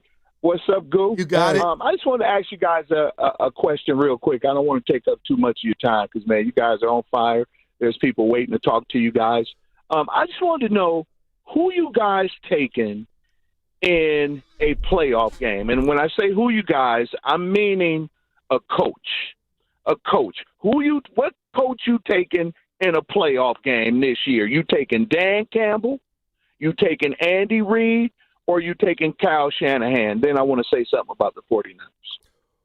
Well, I'm not sure what you're getting at, but who would you take? I would answer it this way. He must have hung up. Oh, he was going to say something about that. I'm taking Andy Reid. Sure, I'll take Andy Reid too. I'm wondering what the point was. He was going to get because what I was going to say is, okay, who you taking in the playoffs? NFC. Who you taking? NFC East? Nick Sirianni or Shanahan? I got to put respect on Sirianni's name. I'm taking Sirianni. All right. And beat Kyle. Kyle's a better coach. Probably. Probably Sirianni's is. been to 2 Super Bowls. I know, and I'm arguing against myself, Okay, but I think if you said, if you polled 30 fan bases, would you rather have Shanahan or Sirianni? I think most would say Shanahan. And don't real you? Quick, what did and I used to hate on Sirianni. What did he do wrong for his name not to be the answer? And he's got a ring and beat Kyle on the way to that ring and should have had 2, could have had 2, Kyle 2. But Steiny, how does Kyle supersede Sirianni in that question to you? That's what's wrong with everything. Well, but if we're being fair. But if I would put it the other way, I would say, okay, so it's fine. You just think a guy's a better coach than another guy if he's got a ring. And I think a lot of people do that. But they hooked up in the NFC Championship game, and he won. Okay, so let me ask you this. Are you disagreeing with me that most fans would take Shanahan? Oh, no, I'm not. Okay. No, I'm not. I'm just blown away at how that could be. Well, my question is, if you told me, who would you're going into the NFC Championship game, forget the teams. You can have either Sirianni as the coach or Shanahan as the coach. I'm taking Shanahan as the coach. Well, now not knowing the team but again, I get somebody that would say, I'm taking Sirianni because he's won it and Shanahan's lost too. And that's fair, but I would take Shanahan. And the reason I'm saying Sirianni and I'm putting respect on his name is I'm still mad at Kyle for not throwing that flag in the first quarter when it was a questionable catch. Remember that play in the NFC Championship game? So I can only answer this question knowing what I saw. And I know Brock got knocked out, but man, when you talk about being fair and keeping it real and 100, I mean, man, Sirianni has on his resume, like McVay, on my way to my lone title, I beat Kyle Shanahan in the NFC Championship game. And Kyle didn't throw a flag that a lot of people think Smith, caught that ball. Had he threw that flag, maybe that changes the whole game. But you're right. 90% are going to say Kyle. See, this is where I would love to know the percentage of 49er fans that really think if he threw that flag, that a 31-7 game would have been different. That's all. I'm so special. Because I don't. I say, had he thrown that flag, I can make an argument Brock don't get hurt. Because everything changes. Everything changes. That's just how I look at life. Just me. And that's what life's about. But you didn't give me my answer. Why does Kyle, why would you think most people surveyed would say Kyle's the better coach? Because I've heard football people talk about Kyle for 8 years about how he is an elevated coach and play caller, and that he's able to, for whatever reasons, is among the best offensive coordinators or play callers in the league. And it just seems universal that Shanahan has something play calling wise that's a gift. But sometimes it gets in his way. But I've seen it for 8 years, and I do believe there is something about his offense that is different than most other offenses. There's no doubt there. That's why, defensively, I don't really care about him. I don't know. That's the other thing about Sirianni. He's not really an offensive or defensive guy. Nobody really knows what he is. But he's a Super Bowl winning coach. Yeah. And a leader of men. What's his expertise? I don't know. And I know that a couple years ago. I will say this to that, to defend Kyle. Jalen Hurts, Steiny, you've been to the Super Bowl twice. I think most people would say, hey, that's not a shocker if any coach took Hurts to the Super Bowl. But when you take the likes of Jimmy Garoppolo and you make a Brock Purdy, I think I'm going against myself, but it's fine. It's why I give Kyle his flowers. That's not exactly the quarterbacks you thought would be playing on that stage. And that's why Kyle, that's his biggest flex to me. I just look at it as though, okay, so when I think about Shanahan and the Niners and the fan base, I think most fans think Shanahan's a damn good coach. Yeah. Just damn good coach. And he is. There's others that don't. So if I said something like this, okay, 49er fans, who would you rather have as the head coach? Shanahan or Sirianni? Are there, I think. Now that's whole different. I think 49er fans say Kyle Shanahan. There's no doubt. And I think they might even say, I think there's some people that associate Kyle Shanahan with, he lost 2 Super Bowls, he'll never win one, so that's it. And, I'm not saying Sirianni won it, and the conversation's over. But he doesn't have a specialty, Sirianni. But if you put Andy Reid up there with Kyle, I think Andy Reid would be the winner because he specializes in offense. And I know he's got Michael Jordan at quarterback, but the bottom line is, what I hate for Kyle, Steiny, I mean this, what I hate for him is the fact that he doesn't have that ultimate stamp of, man, I can do a lot and I've done a lot. But if you look at the 2 quarterbacks he's gotten to the biggest game and some NFC championship games, Jimmy went to one and so did Brock, who went to multiple. That's a flex, man. If Kyle would have won a Super Bowl, see, here's what I think. I think if Kyle were to have won one of those Super Bowls and Sirianni ended up doing what he did, nobody would put Sirianni in Shanahan's league. I'm with, even though they both have one Super Bowl. Okay. So that's me. That's why I'm saying, even though Shanahan has no Super Bowls and Sirianni's got one, I think most 49er fans would say, hell no, I don't want Nick Sirianni over Shanahan. Just throwing something out there. Let's go to Coach in Vallejo. Hey, Coach, how you doing, man? Hey, gentlemen, how you doing? What's up, Coach? I love this conversation. My take is a little different. I take, elevating the coaches, the head coaches, like betting on the jockey in a horse race. You don't bet on the jockey, you bet on the horse. I like it. Okay? Russell Bays, yeah. But you put Russell Bays on a mule, he's not going to win the race. Right. That's true. And Steve Kerr just said as much recently that Steph Curry won those championships for him. If you have the best athletes, you're going to win. Jimmy Johnson even said that. He did. My last little take is back in the day when UCLA was winning all those championships, they interviewed Bill Walton. And they asked Bill Walton who was his toughest competitor. He said the guy sitting at the end of the bench, Swin Nader. Yeah. Okay? You're only as good, especially in pro football, as your depth. Okay? Because every team has injuries. Every team has injuries. So if you build up a strong team and you have good depth, if you have a great backup quarterback like Mac Jones is showing that he can play backup and win games for you, that's what's going to win it. So I put more on the athletes. Barry Switzer, okay, Goo, he has a championship. He has a Super Bowl, and he was not a great NFL coach. I got you. Okay, so that's my Coach, take. let me leave you with this, athlete, though. Let me leave you with this. Outside of Jeff Hostetler, and this is no shade at those guys, Brad Johnson, and give me one more. What's our guy from the Ravens? Dilfer. I mean, the fact that Kyle was the offensive coordinator with Jimmy and a Brock Purdy, I mean, doesn't that hit different than, Troy Aikman got us to the Super Bowl, or Jalen Hurts or Mahomes? That's why I do give Kyle some more credit. They didn't win it, and they should have, but that's neither here nor there. The fact that he was able to instruct or coach those two dudes to almost winning it, Coach, doesn't that deserve some extra credit? Goo, you said the operative word, almost. Almost. He didn't do it. Okay? He didn't do it. Barry Switzer did it. Yeah. Appreciate you, Coach. Yeah. That's where I'm at, guys. Appreciate the call. Almost don't count. Hey, this Sunday we're going to be back at Laughing Monk Brewing in Sunnyvale for the kickoff show. Great food, great drinks, and great games in the parking lot. Here's what's going on.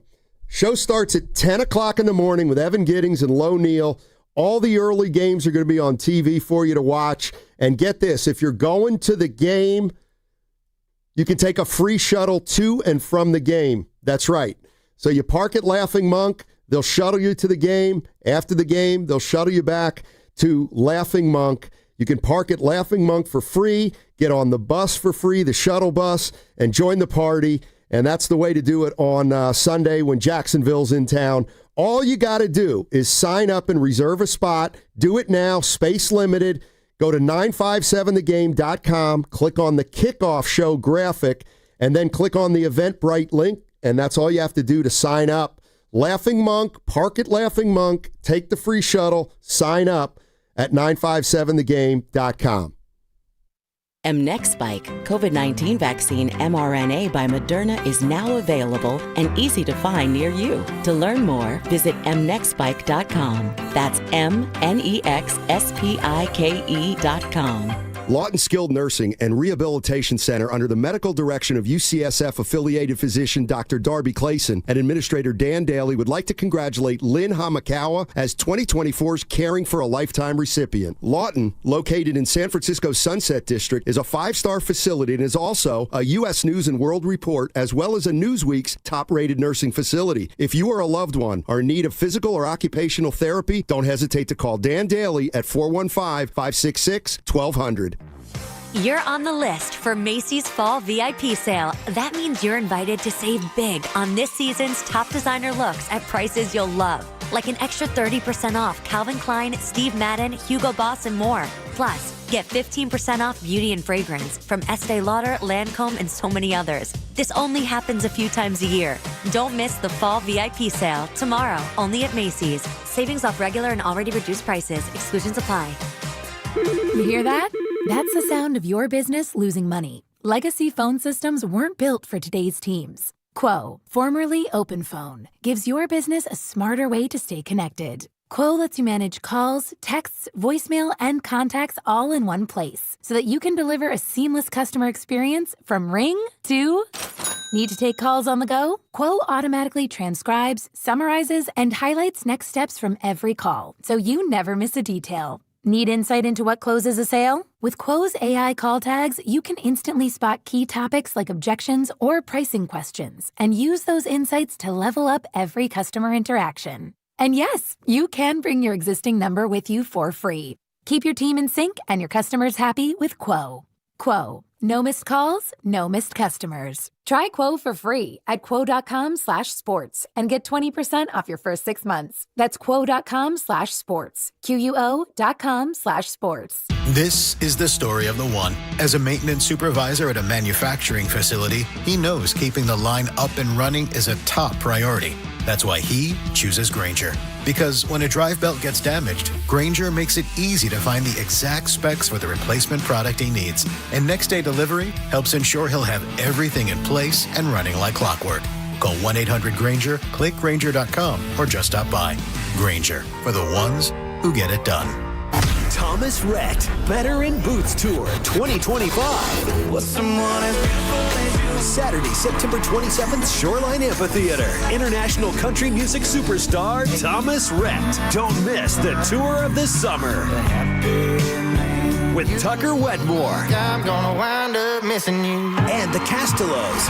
On sale now at livenation.com. Thomas Rhett's new album, About a Woman, out now. Okay, Bay Area, I've got a bigger team for you to join. The team that donates blood. Hot Yoga Republic in Mill Valley is teaming up with Vitalent for a blood drive September 25th and 26th. Roll up your sleeves, give blood, save a life. Every 2 seconds, somebody needs it. Accident victims, kids in chemo, real people who need you. Let's do this, Bay Area. Find your spot at hotyogarepublic.com. That's hotyogarepublic.com. And a big thanks to Habas Law for backing this. Habas Law, always fighting to make it right. $5,000. That's the average amount of money people in the U.S. are now spending on gas in a year. $5,000. That's crazy. If you drive, you have to download Upside, the free app that gives you cash back every time you get gas. That's right. You can earn real cash back with Upside just by buying the gas you're already buying. You can literally start earning cash back today. I use Upside every time I fill up, and I've already made around $300. You're putting gas in your car anyway. Why not get real cash back? If you like free money, download Upside. I'm saving the cash I earn from using Upside to help pay for a vacation later this year. Download the free Upside app now to earn cash back every time you buy gas. Use promo code CODE to get an extra 35 cents per gallon on your first tank. You can cash out anytime right to your bank, PayPal, or a gift card for Amazon and other brands. Just download the free Upside app and use promo code CODE for a 35 cents per gallon bonus on your first tank. That's code CODE for a 35 cents per gallon bonus. Introducing the new Dell AI PC powered by the Intel Core Ultra processor. It helps do your busy work for you, so you can fast forward through editing images, designing presentations, generating code, debugging code, summarizing meeting notes, finding files, managing your schedule, and responding to Jim's long emails. Leaving all the time in the world for the things you actually want to do. No offense, Jim. Get a new Dell AI PC at dell.com/AI-PC. How those ahead stay ahead. It all comes down to this, folks. Yep, the entire season is on the line. But my throat has officially thrown in the towel. Sounds like you need Vicks VapoCool drops. They're max strength and vaporize sore throat pain. Whoa! These VapoCool drops hit fast! Speaking of fast, did you just see that play? Yeah, he vaporized that ball. That pun should have come with a penalty. Vaporize sore throat pain with Vicks VapoCool drops. Use as directed. Join Lorenzo Neal and Evan Giddings at Laughing Monk Brewing in Sunnyvale every red and gold home game this season for our special live pregame broadcast. Plus, we'll have tailgate games, prizes, great food, and drink specials. For more information, visit 957thegame.com.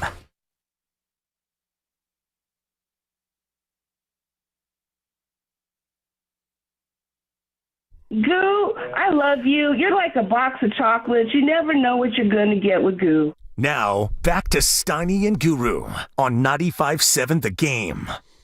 All righty. We spent most of the day talking about the San Francisco 49ers. 3-0. They're just the latest Bay Area team to start out a season hot. Warriors started 12-3. Giants started 12-4. But the Warriors got hot again. Don't forget that part. So the Giants, they bumped their record to 41-29 at one point. And they end up missing the playoffs. We talked about this in yesterday's crossover, Steiny. Who do you blame? Like I'm like, this last week of baseball is so incredible with the seeding up for grabs, the divisions, and you're telling me the Reds are on the Mets' ass and Arizona's one game. I mean, this was supposed to be the Giants. Steiny, they're behind the Marlins. They're behind the Cardinals. And I told Willard and Dibs and Grandy yesterday, before we even get into it, do you bring Melvin back? And how long of this year did we hear, I don't have the answer. The players, the manager. But if you're just going to tell me they're going to run it back next year, this is disappointing, man. This Steiny, they're 2-8 in their last. I mean, man, come on, man. Blew a game last night. It didn't matter. I get it. But have some standards, Buster. Just bring in your guy. Whoever that is. Don't you think it's time? I find it interesting that one of the first things you said when you're talking about the Giants season is, we talked about it yesterday, who's to blame? And who's to blame for last year? They went 80-82. But there was no Adames or Devers. Okay. So that 80 and 82 was on par with what they've been doing since 2016, right, outside of 107 victories in 2021. Yeah, see, the way I would look at it is you had Adames here all year, and in 2022 you were 81-81, 79-83, 80-82. Wow. You're not going to be any better than 500 this year. Okay. So that tells me you're a 500 team, and I don't care about what the name on the back of the jersey says. This team was as good as last year's team, and the year before that, and the year before that, and it was no better. None. And whether Willie Adames is playing short, or Brandon Crawford's playing short, or you're trying Luciano at short, you're a 500 team, and that's like all you are right now. And so, but you shouldn't be. Well, that's and the money is different in past years.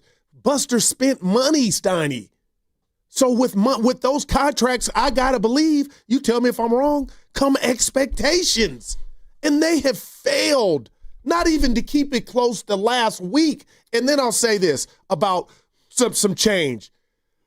This team was so bad so early that they sold their bullpen at the deadline because they probably thought it was over then. So me, just on the sidelines, Steiny, that constitutes change right then. The fact that they, at the deadline, thought we don't got a chance, and then they get hot and look like what everybody thought it was going to be. What took so long for the electricity to come on? And then why did it go out again? Because they can't sustain it over 162 games.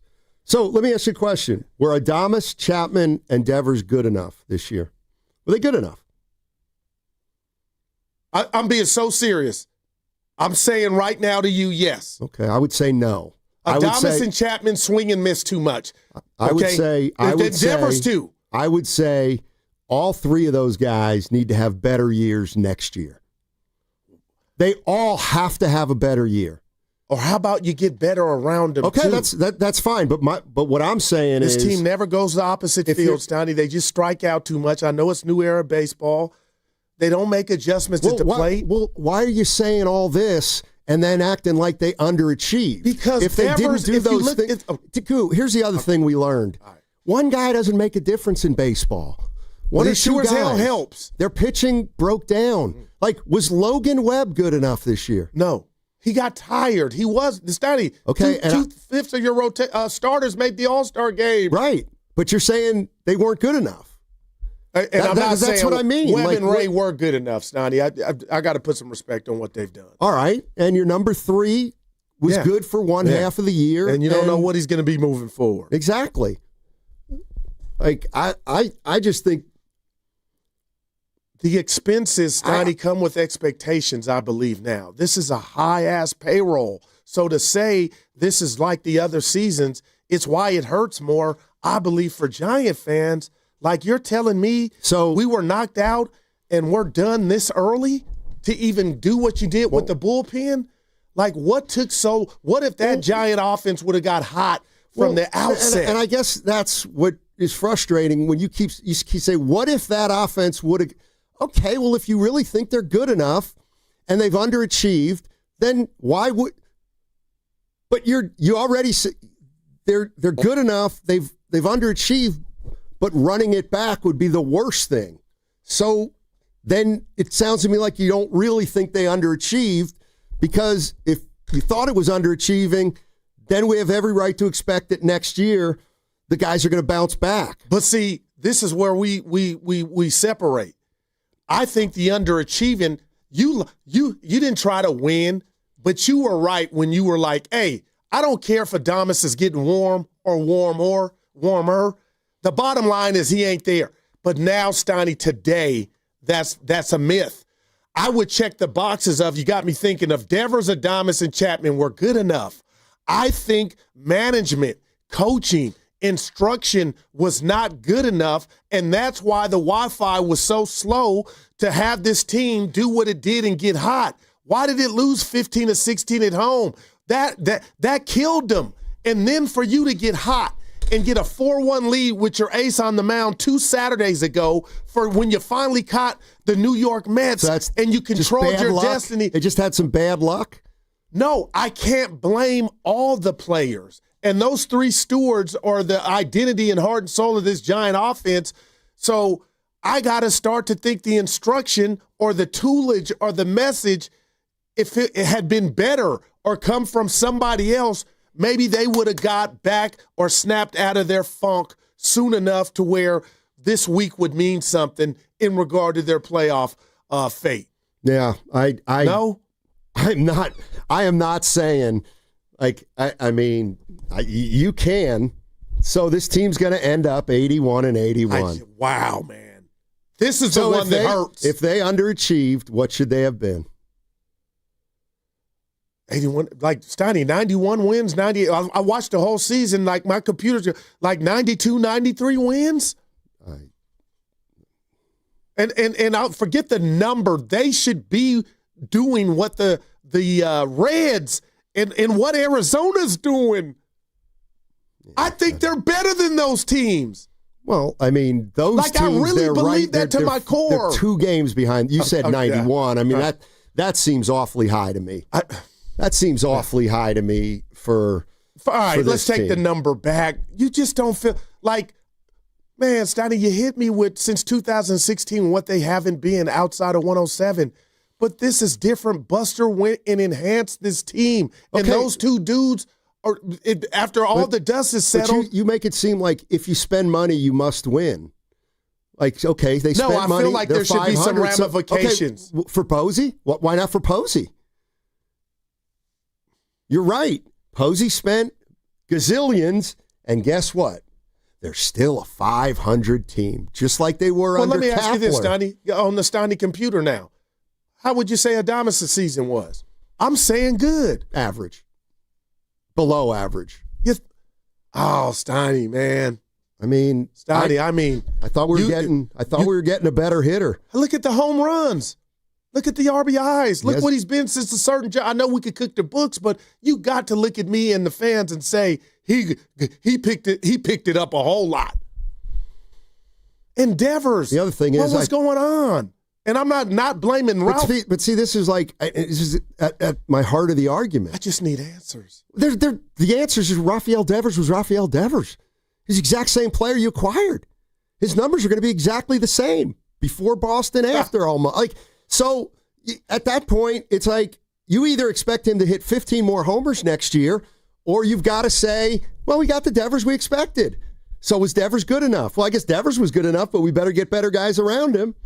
And, as far as Adames goes, I'm sorry. I also, 162 games is a long season. Not every 250 is a 250. And, okay, I look at Willie Adames. OPS is 736. I'm not saying that's not great. It's 220. I bet it was higher last year, but it's not the worst where he was at. Okay, no. Where it was at though, Steiny. But what I'm getting at is that other than 28 homers, 84 RBI. First of all, he plays every single day, so these numbers are inflated. Because most guys are playing 145, 150. Now, he gets the numbers. I was about to say, we can't penalize him for playing. But he's going to lead the league in, plate appearances, so his home run ratio, it's a little less than a 28-homer guy who, whatever. That's fine. He hits 28 home runs. He picked it up, though. We got to give him that. But he picked it up in the Willie Adames context. This is what I mean. Like, he hit 230, 28 homers, 80 RBIs, whatever. But what was his impact this season? Nick, let's start listing Willie Adames's big hits. Big moments. I know he had a couple 2-homer games. Yeah, it is. You put me on the spot now. But there have been some moments, especially when they were winning every other game and the offense looked like it was the 27 Yankees. Like, he was a part of that. Dodger games, Friday night, going Oppo at home. Do you think the player that you watched this year, Adames, was worth the money? Wow. Steiny, I got to, compared to what they had. As you'll notice, I'm not answering these questions. I'm just asking Compared to what they had, my answer is yes. And what I appreciate about Adames, Steiny, is he was so low, in regard to morale. Things were going bad. I thought he was a phony because I thought he was celebrating his teammates' accomplishments, ignoring what he wasn't doing. And that turned around, and his ass got on the horse and put up 28, which might be 30 homers if he could get through this week. Bottom line is, when it was all said and done, I'm okay with Willie Adames' season. Can it be better? Yes, but 28 homers and 84 RBIs, Donnie, I'm not sneezing at that. Okay, well, then they're a team. He's a fixture for my team moving forward. Well, he has to be. I mean, there's no question about it. He's got to be. And if you had a receipt, you wouldn't dare say you would want to return him, would you? If you're Buster, it got off to an ugly, slow start. But you were winning games even when he was doing that. And you were losing games. And he played every single game. Every single game. Like, my point is, you can put up numbers like this and end up at 500. How come? Well, because the other guys on your team aren't good enough. But when we talk about, and I know it was wisely, Steiny. Here's the thing that I wonder. Here's the one that I wonder. Yeah, but here's what I wonder. If you really think this team's underachieved. I really do. Okay, well then, what happened after? How were they going to be a 91-win team with Ray, Webb, and Verlander pitching half the year? Like, how could they have possibly? Well, Verlander's your best pitcher right now. So, exactly, and he didn't win a game the first half. No, gotcha. So, right. and okay, so here's the other thing. Landon Roop. Well, Landon Roop got hurt. Fluke. What you call a fluke, I call is a guy who got hurt as he was pitching the most innings he'd ever pitched in his entire life. And that, sure, Landon Roop was great in early June, but are you saying the expectation for him is that he will have a second half like a first half? That's a lot for a young pitcher. Yeah. No, and the back of their staff was not good enough.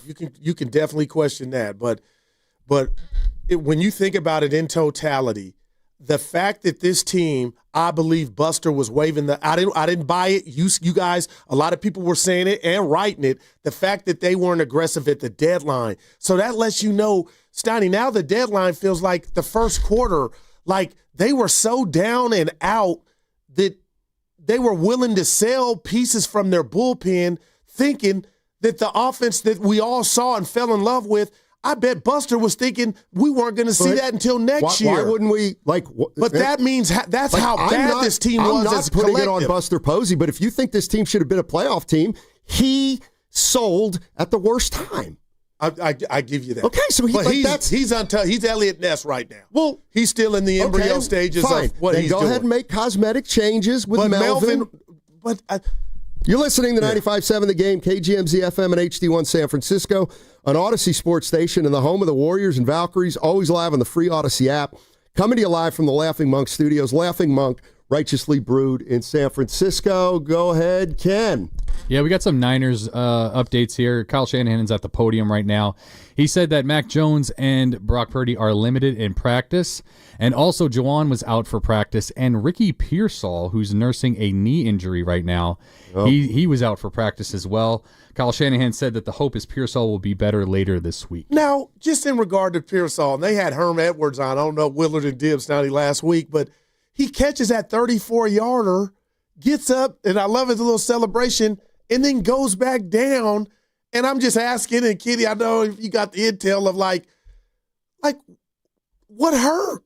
What? And obviously it's a knee, but I mean, man, Steiny, now you got your 2 quarterbacks with light work at practice. I'm not panicking. It's just like, Steiny, I guess I'm telling you as we pause this baseball conversation, when does it end? It might not, Goo. Like, seriously. Like, you might be right. These injuries, like, you might be right. Instead of crying about them, why don't we just acknowledge that we've got to overcome them because we have to every single damn year. And if we're not sick about it enough to do something about it, it's just kind of who we are as a team, as an organization. We run the ball hard. Our running backs get banged up. We practice harder than anybody else, so we suffer more injuries. I don't know what it is, but it is odd, Steiny. That's the word I'm using. It's amazing the way how much time we spend. Well, who are you going to play if he's not 100%? And honestly, sometimes I wonder if other markets. Like, what's going on with I got you. Is the Commanders quarterback Jane Daniels game the game right now, or is he out for a certain period of time? It's a little different too here because Jones has 2 wins under his pocket. And then can I add this to the cake of injuries? It's a strawberry on the cake. So you're telling me you got this fantastic guy, Mr. Irrelevant, before he was Brock Purdy, leads you to the NFC Championship. I'm just rewinding. Not even in the first quarter complete, Steiny, he's out with a wrecked elbow. Like, that happened. So when we just say it's just this season or last season, it happened on the biggest stage where a Super Bowl was awaiting you had you beat Philadelphia, and you had to endure one of the greatest, most tragic Macbeth injuries on that stage. It's just crazy. Well, this injury you're talking about, isn't coming to mind. When Brock wrecked his elbow in the NFC Championship game. Oh. In the first quarter. Like, no, serious, just think about it. Right, and again. That's buzzard luck. No, it's not. Like what would you call it? I would call it the Eagles having a defensive line and an offensive line. Okay. But no, it was a great play. Don't get me wrong, and a breakdown in protection, but like, it's not just this year is what I'm telling you. Do you think it stands the reason that a 5'11" quarterback might get hurt more than a 6'4" quarterback if he's 30 pounds lighter? No, I get you on the science part, but just this thing is crazy. If you really step back and think about it. See, that's where I'm. Kenny, you lose your quarterback I forgot that in the first quarter. I just don't think it's crazy. On a chance to go to the Super Bowl. I know quarterbacks get hurt, but damn. Wait, we're talking about the Purdy injury from 4 years ago? Yeah. It's been a continuance. Now, who would you feel comfortable with at that time? Would you feel comfortable with, who was it, Johnson? Oh, was the backup, or Mac Jones? And McCaffrey got some snaps. Yeah, in that game at the quarterback. That's right. Yeah. That's right. No, my point is, Steiny, it's just like this is not a one-off. That's all. I don't know how to fix it, but if I just brought that up to think about, my God. I guess my question would be, and I'm like, at what point are we going to, like, I remember, you ever see the Blues Brothers movie? Come on, Belushi. And they're in this apartment in Chicago. You ever see the movie, Kenny? They're in the apartment in Chicago, and what's it called in Chicago? The T? The train, the subway train? Yeah. Goes right by the house, right by their apartment, literally right outside it. And they walk into the apartment, and they talk for about 4 seconds, and this train goes by. And for 20 seconds, the train is so loud, the apartment shakes. They can't talk to each other. And Belushi goes, how often does that train go by? And Aykroyd goes, so often you won't even notice it. And that's the way I feel about the 49er injuries right now. I mean, there's so many injuries, let's not even notice them anymore. It's who they are. It's what they deal with. Well, don't you think the Pearsall injury is the most noticeable one, especially the fact that he's third in receiving yards? And it happened after he caught that 34-yarder on the sideline, the big 4th and 2. I'm not, how did you exactly phrase that question? Is that your new concern? Isn't that the most but would you say that's noticeable, though? Sure. The fact that their number one wide receiver right now is out with a knee injury. And if this were any other market, I'd be like, he's going to play. But now I'm like, he might not play. Yeah, I'm not saying it's meaningless or it doesn't hurt. I'm just saying that There's another part of me that says, this was the guy they drafted out of Arizona State, right? Arizona State. And he was some injury issues. Said you had to save him from himself. I mean, but the point is, what I think Ken's point, Steiny, is, are you kidding me? And I know it's Wednesday, but I'm looking at you with that report, Kenny. I'm like, that's the seed of he might not play Sunday because it's the Niners. Yeah, and then Juwan Jennings is out too, and he's the number 2 wide receiver for them. And Steiny, I didn't really get to ask you. And Sunday, you're watching the game. I was shocked he didn't play. Who? Jennings. Because all week it was like, he'll be out there. It's just like, so you're telling me that you worry about injuries to an inordinate level, and then when Jennings doesn't play, you're still shocked. Just start expecting nobody to play. And there we go. All right, here's Shanahan at the podium for you guys. Injuries for today: Jordan Watkins, calf, he'll be out. Rookie Pearsall, knee, he'll be out. Juwan Jennings, ankle, shoulder, out. CJ West, thumb, out. Trent Williams, vet day. Christian McCaffrey, vet day. Yetur, knee, out. Nick Bosa, knee, out. Brock Purdy, left shoulder and toe, limited. Mac Jones, knee, limited. Renardo Green, neck, limited. Connor Colby, groin, limited. Demo, illness, limited. What? That was like the national anthem. Dude, like, I appreciate you saying you got to just expect it now. Don't be surprised. I just don't. I don't know what anybody can do about it. I mean, obviously, if Kyle Shanahan had any clue, he would have dealt with this. This is why people are excited, Harry, that they're 3-0. That's all. I mean, like, honest to goodness, Sonny, what's going on? What do you think with the Niners injured? All these injuries. You think there's something to it with Shanahan? Yeah, probably. I guess the evidence is. Well, he hadn't done nothing to the quarterbacks, and now both of them got something going on. And you know what? What's wrong with saying the 49ers have a drafting issue? They draft guys who get hurt.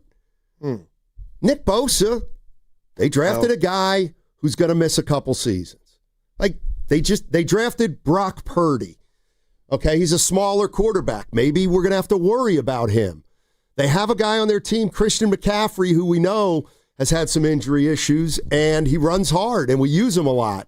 So his possibility of getting hurt may be a little more than other running backs.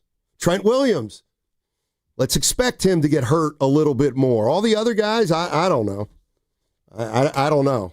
And the vet days are needed, and I'm glad those two OGs got him. You know, your boy Trent and C-Mac. Yeah, until they get hurt Sunday, and everybody says, see, you guys got to practice. What's coming up on the game is brought to you by Fremont Bank, here for you, here for good. That segment also brought to you by the California Office of Traffic Safety and Caltrans. There are children, friends, and families walking, riding, on paths and roads every day. Remember, they're real people with loved ones who need them to get home safely. Protect our cyclists and pedestrians, because they're people too. Go safely, California. From the California Office of Traffic Safety and Caltrans. Coming to Freeman's Appliance in Pleasant Hill, September 26th through the 28th for their fall clearance sales event. Take advantage of factory direct prices, one-of-a-kind opportunities, special pricing on floor models, and convenient financing. Save on new appliances from trusted brands like Miele, Bosch, Electrolux, LG, and Maytag. Visit Freeman's Appliance in Pleasant Hill for their fall clearance sales event September 26th through the 28th for the best time to save on new appliances for your home. Want to interact with the hosts but can't call? Text the Boxer and Gerson Work Injury Attorneys text line at 888-957-9570. Boxer and Gerson, Northern California's premier workers' compensation law firm, helping injured workers get their lives back for over 40 years. Hi, I'm Dustin, your friend and jeweler at Shane Company. I know finding a dream engagement ring can be overwhelming, but don't worry, we got you. As director of diamond sourcing, it's my job to make sure every single diamond at Shane Company is truly the best of the best. Our team travels the world to see diamonds up close, in person. We handpick each one for its unique fire, brilliance, and scintillation. Diamond buying is an art. Of course, we look at cut, color, clarity, and carat, known as the 4 C's, but that's not all. We also look at how each diamond looks on a hand, where it will be worn, how it makes you feel, and if it's worthy of a Shane Company customer. That type of expertise only comes from working for a company that's been a family business since 1929. We also think about your budget. We only pick the best in each grade in all shapes and sizes. Your diamond is guaranteed to be the most beautiful because a friend wants you to pick from only the best. Drop by your store or shaneco.com and see for yourself. Shane Company, your friend and jeweler. We all hear the radio ads about the IRS. They tell you to be afraid, to be scared, and they try to frighten you into calling. I'm not here to do that. Tax Relief Advocates is different. TRA is here to tell you that if you owe money to the IRS, whether it's $5,000, $50,000, or $500,000, we have a solution. It doesn't matter if you're sitting in your car, at work, or with your kids. No matter where you are, call now. 800-575-6986. Don't lose hope. TRA can eliminate or reduce what you owe to the IRS. Generous programs are now available that can give you a fresh start. Our passion is taxes and helping individuals fix their IRS problems. We have over 1,000 5-star reviews on Google and an A+ with the Better Business Bureau. You don't need to be afraid of the IRS any longer. End your tax nightmare today by visiting us online at TRA.com or call 800-575-6986. That's 800-575-6986. Tax Relief Advocates. Real solutions for real people. Losing weight shouldn't be a struggle, and with Jumpstart MD, it doesn't have to be. Start today for just $99 when you join Jumpstart MD's medically supervised weight loss program today. Licensed clinicians create personalized plans, including GLP-1 medications. No insurance? No problem. Jumpstart MD has options to meet your individual needs. With 13 Bay Area locations and online visits, expert support is always within reach. Call 855-JUMPSTART or visit jumpstartmd.com to start transforming your health today.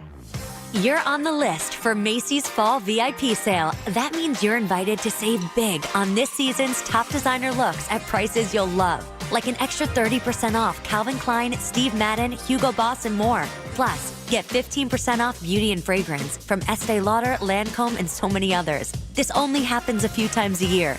Don't miss the Fall VIP Sale tomorrow, only at Macy's. Savings off regular and already reduced prices. Exclusions apply. Doors and loading dock equipment are a crucial part of your business, and one you probably don't think much about until they break. A broken door or dock leveler can be a real security threat, along with disturbing the flow of goods in your business. Luckily, RNS is here for all your commercial door, dock, and gate needs. From overhead doors and security shutters to fire-rated and personnel doors, RNS can provide your business with safety and security. Call 800-FIX-A-DOOR to schedule a free estimate or visit rsdoors.com. RNS Doors. Look for the red truck. I knew that I was not living the life that I wanted to live. Buprenorphine, it gave me the time and space to take life one step at a time. I am living proof that recovery is possible. Get treatment. It works. Learn more. Visit livingproofsf.org. This is McGruff the Crime Dog, and I need you to help me take a bite out of crime. Another teenager, victim to fake pills bought from social media. This doesn't seem like a drug deal, but it definitely is. Should buying prescription pills be that easy? Many fake pills contain fentanyl, and an amount small enough to fit on the tip of a pencil can be lethal. So listen, before buying pills from social media, think again. Learn more at mcgruffpsa.org and go for real. Brought to you by USPTO and the National Crime Prevention Council. It's time. Time for the pro to get everything for the entire job, all from one partner. To get access to over 3 million products, including many products you won't find in our stores. It's time to get delivery on your schedule or next day on over 50,000 products. And time to get dedicated support on the job site or in our stores. From ordering to planning, we've got you. One partner, any job, all in. Ask about all we can now do at the Pro Desk. The Home Depot Pro, it's about time. Spreadsheets, clunky software, 100 different logins just to run your business? There's a better way. Odoo. One simple, connected platform that handles sales, inventory, accounting, and more, so you can focus on growing, not juggling. Make the switch today at odoo.com. That's ODOO.com.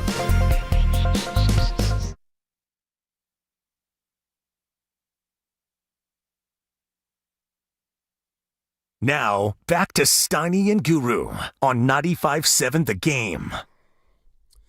All right, we got some 49er news from today from Kyle Shanahan. This is how I'm going to get into this segment. Plenty played this one before the break, but there's more to it. But here's Kyle Shanahan running down the list of 49ers injuries from today's practice. Injuries for today: Jordan Watkins, calf, he'll be out. Ricky Pearsall, knee, he'll be out. Juwan Jennings, ankle, shoulder, out. CJ West, thumb, out. Trent Williams, vet day. Christian McCaffrey, vet day. Yetur, knee, out. Nick Bosa, knee, out. Brock Purdy, left shoulder and toe, limited. Mac Jones, knee, limited. Renardo Green, neck, limited. Connor Colby, groin, limited. Demo, illness, limited. Yeah. All right. Outside of that, let's talk a little bit more about Pearsall. When did that happen? Pearsall, he came up a little gimpy after that big 4-2 catch. Was that where he was injured? And is that a serious injury, you think? I'm not sure which play it was on, but yeah, you can't go today, so hopefully he'll get better later in the week. All right, and then lastly, is one of them farther ahead than the other quarterback? In terms of health? No, I don't think so. I think they're both limited. How is Brock progressing with his toe? Good. He's better today than he was on Sunday, and hopefully they'll keep continuing. All right. Oh, man. Thanks, Kyle. We're laughing with you, Kyle, not at you, baby. Damn. So we were talking a little bit about injuries and how people look at them and this, that, and the other thing. So I just made a list during the break of some of the Niners who got hurt. All right. And got enough paper? Is it bad luck? Is it? Like, here's the way. Okay, Bosa's hurt. Well, this is his, third or fourth injury now? Go ahead. Okay, he's missed 3. Didn't he miss 3 seasons before a Niner season? But he's been an Iron Man since the last time he got hurt, partner. Missed a couple games. Didn't he miss high school senior year? Yeah, he tore the same knee. Right, Yeah, and then same injury. But that's high school. And I guarantee you that any doctor would say, anyway, I'm just saying, now this is the second one. So now we might have an issue with Bosa, and that's surfacing. Okay, George Kittle. Here's the part that I guess sometimes frustrates me is rightfully so. We'll talk about how George Kittle is the most physical tight end in football. Well, there might be a price to that. And you know what else? And I know I make jokes about it, but if he's the best blocking tight end, then he plays more physically than the other tight ends. So and he's also getting older. Right. So that's how I would explain Kittle. Fred Warner, he's been an Iron Man, right? Yes. Okay. Played on a broken ankle last year. I don't know why he's played every game and not gotten hurt. Christian McCaffrey. To me, what's happening with McCaffrey is but he's been out there. It's part right, but I'm talking about up until now. It's part usage to me. It's part age. Trent Williams. I think at this point you got to expect Trent Williams is going to miss 5 games a year. He's older. Brock Purdy. We all know he's a little bit undersized. Maybe he's got to deal with some more stuff there. Mustafa. He's out. I don't know. Maybe it's a rookie who played last year. They have a 12-game season in college. Now they go to 17. It's more on the body. Brandon Ayuk. That's a fluke. Okay. It might have been a fluke. Turn around. He also missed training camp. Ricky Pearsall. Well, he had a history, apparently. So, there might be reasons for this outside of just, bad luck and the sheer number. Maybe. I don't know. I'm not saying I have an answer. I don't. No, and I don't even know what the question is. It's just we all know. Well, I'm just it's looking football. It's a tough sport, Steiny. Wink, wink.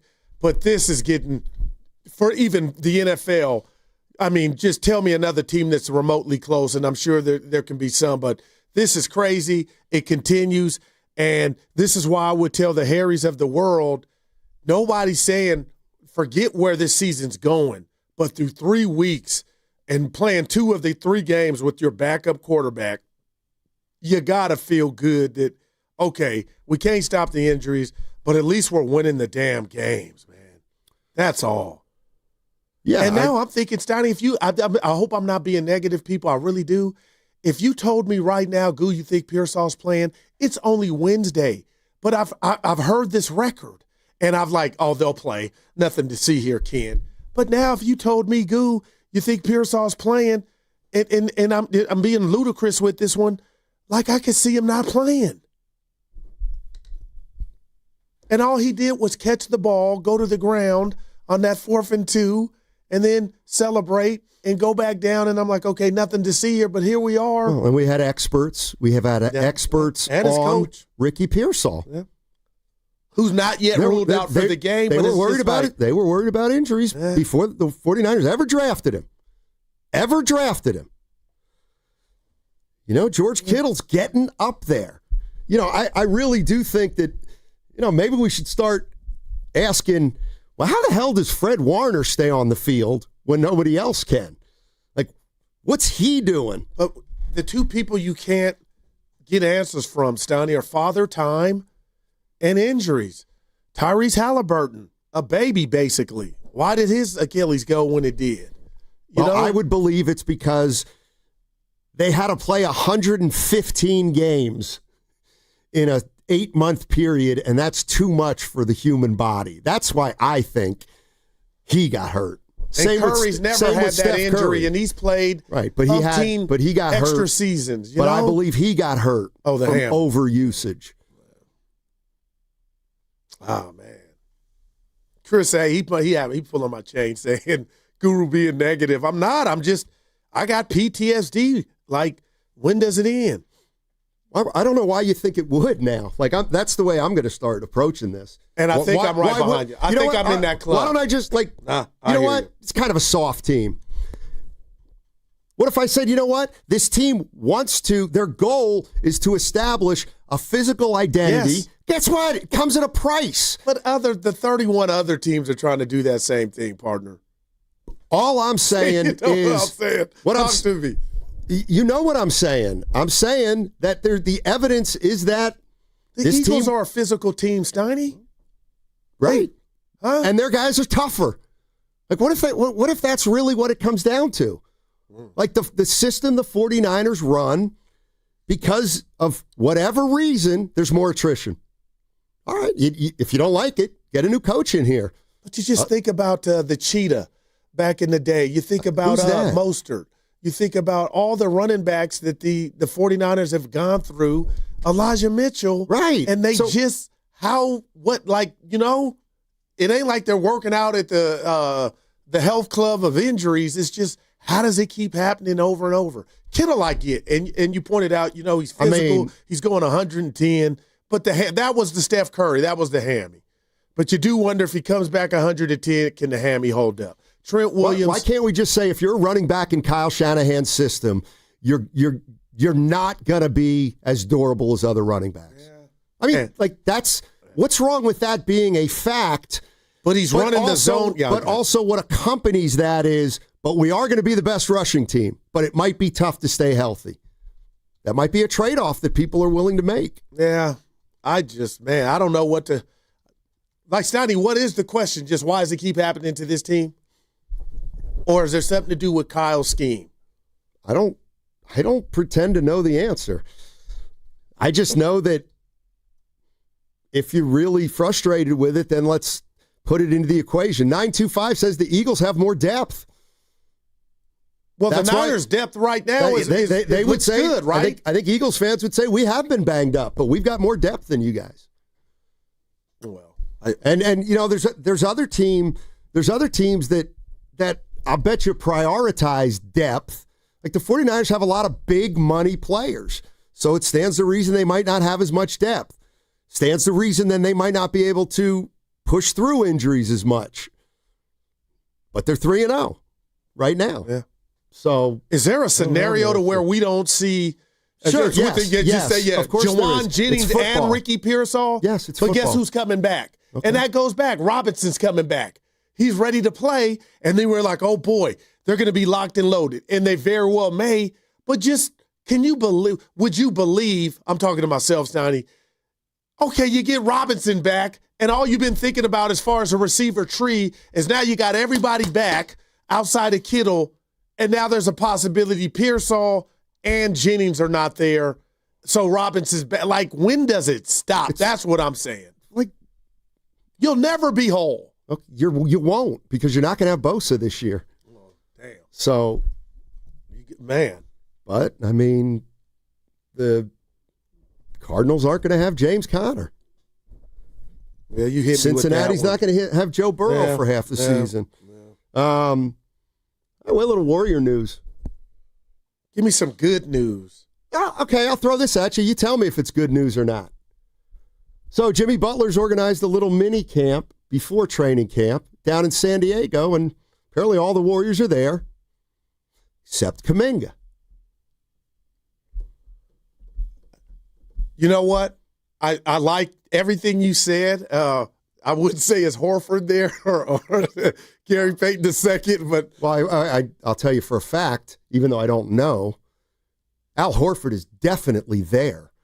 And the reason they're even there is because they can't do this at the practice facility. Okay. They can't. Every other team right now who has guys together are practicing. They're hiding. Yeah. Are practicing at their practice facility. All right. Warriors can't because they don't have guys under contract. Horford's not under contract. He can't practice at Chase. But I like hearing that news. Just saying. So I don't feel any worse. What did you say? Kuminga thing is the first is around the corner. So we're going to know something here soon. But, man, kudos to Jimmy Butler and the team and the camaraderie. I like it. By the way, that was reported. I mean, I'm assuming. I've been fighting for y'all shows. I've heard that Horford and Melton are in town. They were. You heard that? Sitting around doing nothing. Yeah. Guys came back. Guys starting to come back to work out, and they can't join the team at Chase anyway. So they went down to San Diego. Steiny, the amount of people that think you're hairy, I'm fighting for you. You're not. I'm fighting them off. Yeah, no, that's fine. And I know you're not hairy. You showed me an email one day. No, Harry thinks I'm a clown too. Well, that's strong. He thinks I've pumped up the 49ers. He thinks I've been too positive on the Niners. This is why I get mad at Harry. He thought I was too positive on the Warriors. It's like we came in here all and did year. Stop saying they're going somewhere. They're not going anywhere. Yeah, but it's like Harry heard us say, "Hey, let's do our power rankings, Steiny. Niners number 1." That's how he's taking this. Niners number 1. Nobody's doing that, Harry. We're watching these close games. Yeah, and he's watching them too, and he likes watching them, but he's like, we're not that good. If they beat the Rams, that'll be the ultimate test of what he'll say to that. Because outside of that, it ain't getting no greater than the Rams on their schedule. Tampa Bay. Yeah, I don't know. Yeah. Good for Jimmy Butler. Well, allegedly. What do you mean? You said Sham Sharani is reporting that they're. Oh, but it sounded like you took it back. You were like, well, that's being reported. No, Sham Sharani reporting that the Warriors are in San Diego now, having a mini training camp that Butler has called. They're all down there except Kuminga. We'll be fine. Like, that's the report from Sham Sharani, and I believe it because they can't use Chase if that is wow. Al Horford's there. Dude, we are about to have football and hoop. Man. Sports, man. Yeah, no doubt, Kitty. And baseball playoffs. And Sharks. Our boy. We got to get to a game this year for sure. Celebrini did his first radio interview on this show in the Bay. Yeah, they did. Last piece of Shanahan news. This is about somebody's hurt. No, this is and these are the kind of questions that are very pertinent when you've got a team full of guys who are hurt constantly. Then you have to ask about morale. How's morale? Kind of how we've tried to set the tone since we got here in OTAs. Guys haven't been thinking about expectations, good or bad. Guys haven't been thinking about playoffs, Super Bowl, anything like that. They've just been taking it one day at a time and enjoying football and going as hard as they can. And it's been that way since OTAs. It's been that way through training camp, and it's been that way through 3 weeks. So injury shouldn't affect your mindset on that stuff. I'm not sure if he said morale's high or low, but they're going to keep an even keel. By the way, yes, Kuminga, of course he was invited. Do I know that for a fact? But no, but of course he was invited. But he can't either. Imagine him getting hurt right now, working out down in San Diego. That can't happen. What do you think his agent, Aaron Turner, who joined us last week, Steiny, and made the rounds, he joined a lot of people. What do you think he accomplished on that tour? Or did he accomplish anything or hurt his client? We'll see. I don't think he hurt him. I don't think he's hurt Kuminga by what he's done the last couple weeks. We'll see. Yeah. I mean, the one thing I heard about Kuminga that I'm still trying to parse the words is, yeah, he wants a player option, but what he really wants is his bird rights. That's what he wants. And some people think that's the same thing. Right. But that's why. For the people that don't know what the bird rights are, it means that your own team can go above the salary cap to sign you. Okay. And so if he takes the Warriors' offer without a player option, that means he's not going to get his bird rights for another 3 years. Now, he'll be under contract for 2 at 25,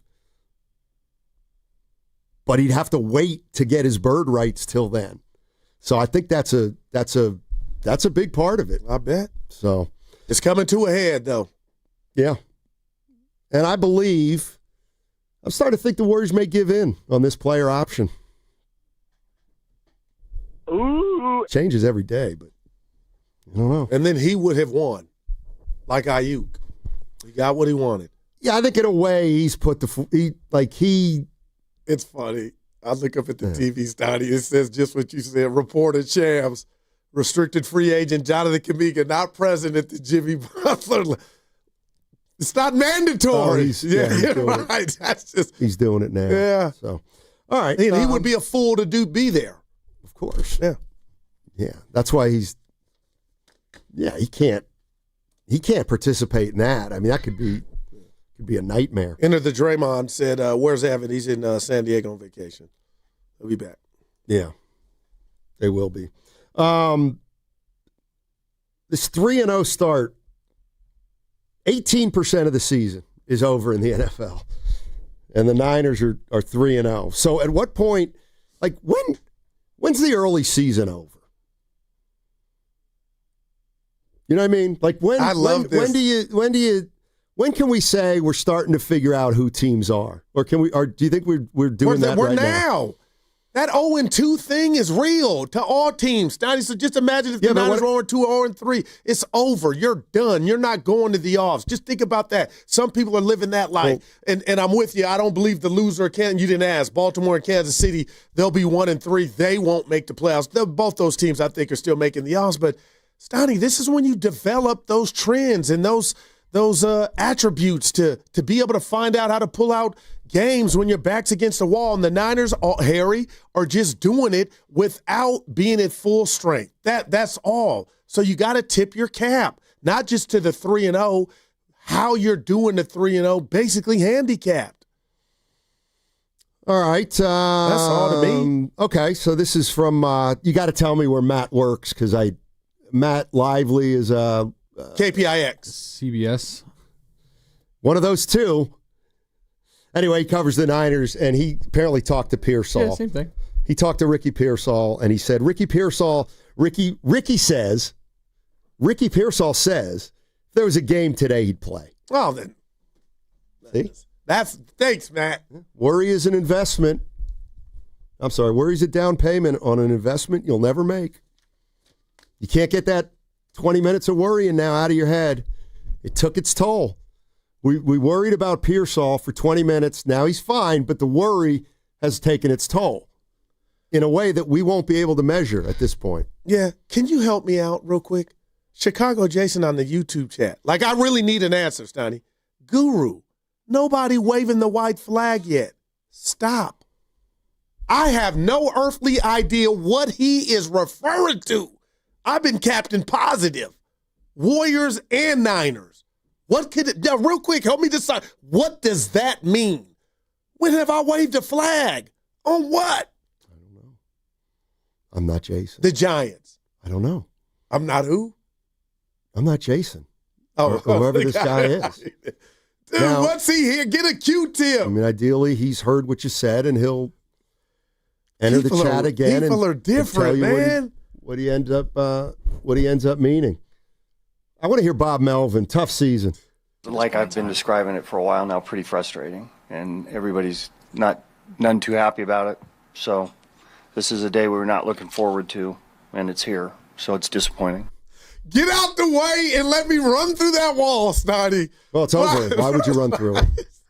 The season's over. My point is, I wouldn't run through the wall. What? Play it again. We got time. This is if this is what I think it is, this is going to be the greatest Bob Melvin sound of all time. Are you telling me somebody said, hey, you guys are eliminated, so did you talk to the team? Did you address the clubhouse after tonight's loss? No, I didn't need to address them. Anything about the game? Oh, Steiny, come on, man.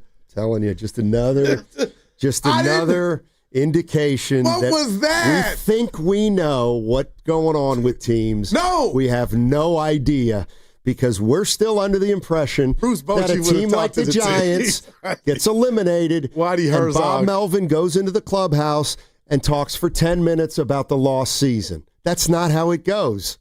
He doesn't even talk to the team. He must have they all know. Top security, man. And you know what? When were the Pirates eliminated? They didn't get addressed.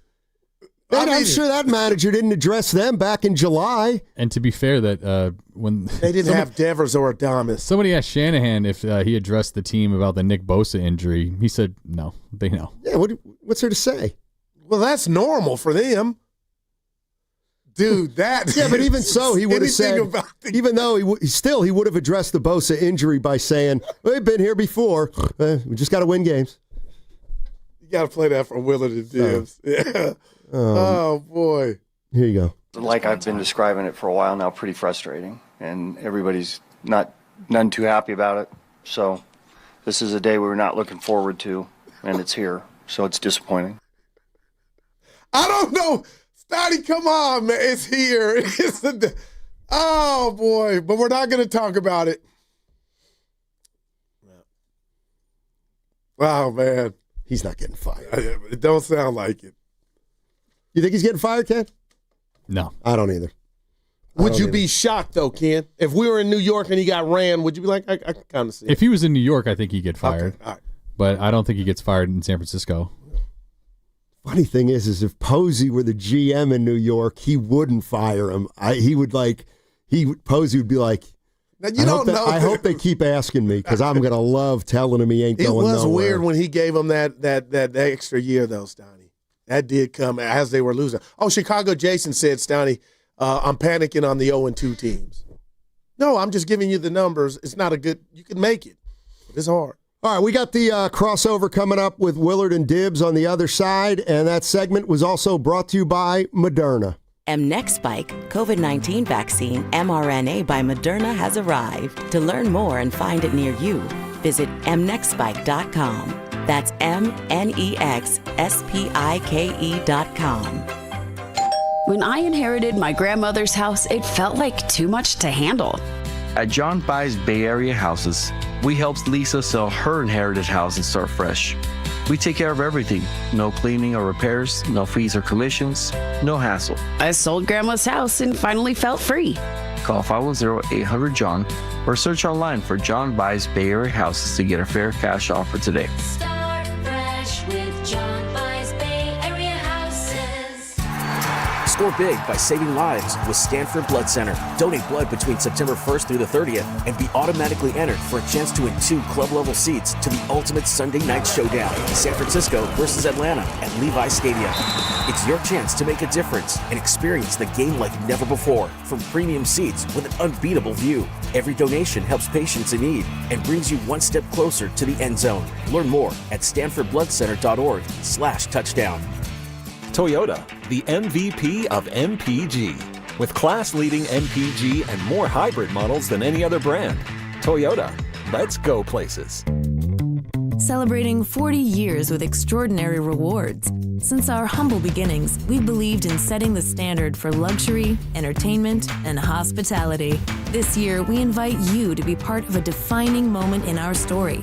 Join us as we celebrate 4 decades of excellence and experience the unparalleled luxury that has made us a legend. Indulge in the extraordinary. Be part of our legacy. Cash in at Cache Creek Casino Resort. It's almost here, budget season. Are you trying to do more with less? You're not alone. Thousands of companies from $10 million to $300 million in revenue trust My Outdesk to solve staffing gaps, control costs, and accelerate growth. Whether you're scaling, cutting overhead, or battling turnover, My Outdesk's elite global talent helps your team move forward with confidence, fast. Book your strategy call and find out how much you could save. My Outdesk, where momentum meets results. Visit myoutdesk.com. That's myoutdesk.com. You hear that? That's the sound of your business losing money. Legacy phone systems weren't built for today's teams. Quo, formerly OpenPhone, gives your business a smarter way to stay connected. Quo lets you manage calls, texts, voicemail, and contacts all in one place so that you can deliver a seamless customer experience from ring to... Need to take calls on the go? Quo automatically transcribes, summarizes, and highlights next steps from every call, so you never miss a detail. Need insight into what closes a sale? With Quo's AI call tags, you can instantly spot key topics like objections or pricing questions and use those insights to level up every customer interaction. And yes, you can bring your existing number with you for free. Keep your team in sync and your customers happy with Quo. Quo. No missed calls, no missed customers. Try Quo for free at quo.com/sports and get 20% off your first 6 months. That's quo.com/sports. QUO.com/sports. Hey, it's your boy Guru. Every time we put a rat on the table during our show, it's brought to you by Atco Pest Control. Atco Pest Control is a family-owned local business proud to provide pest control in the Bay Area for over 35 years. Atco uses natural methods to give you a peace of mind and keep your family out of harm's way. Quality pest control doesn't have to empty your savings either. Don't wait. Go to AtcoPestControl.com for all your pest control needs. They got you covered. This hour is brought to you by the new Chase Sapphire Reserve for Business. Introducing the business card that gives back all you put in.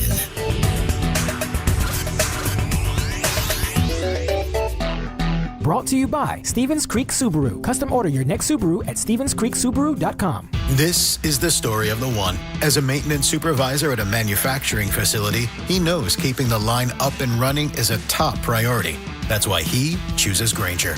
Because when a drive belt gets damaged, Grainger makes it easy to find the exact specs for the replacement product he needs. And next day delivery helps ensure he'll have everything in place and running like clockwork.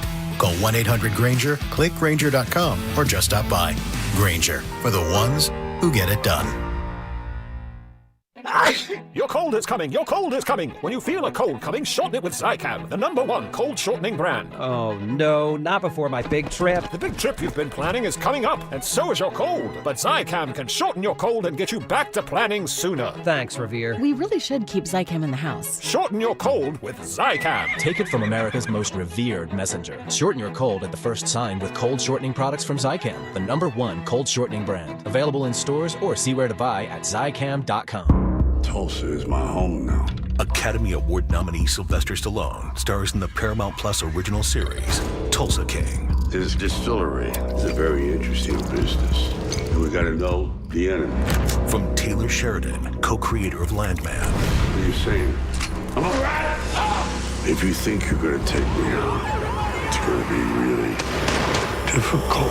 Tulsa King, new season now streaming exclusively on Paramount Plus.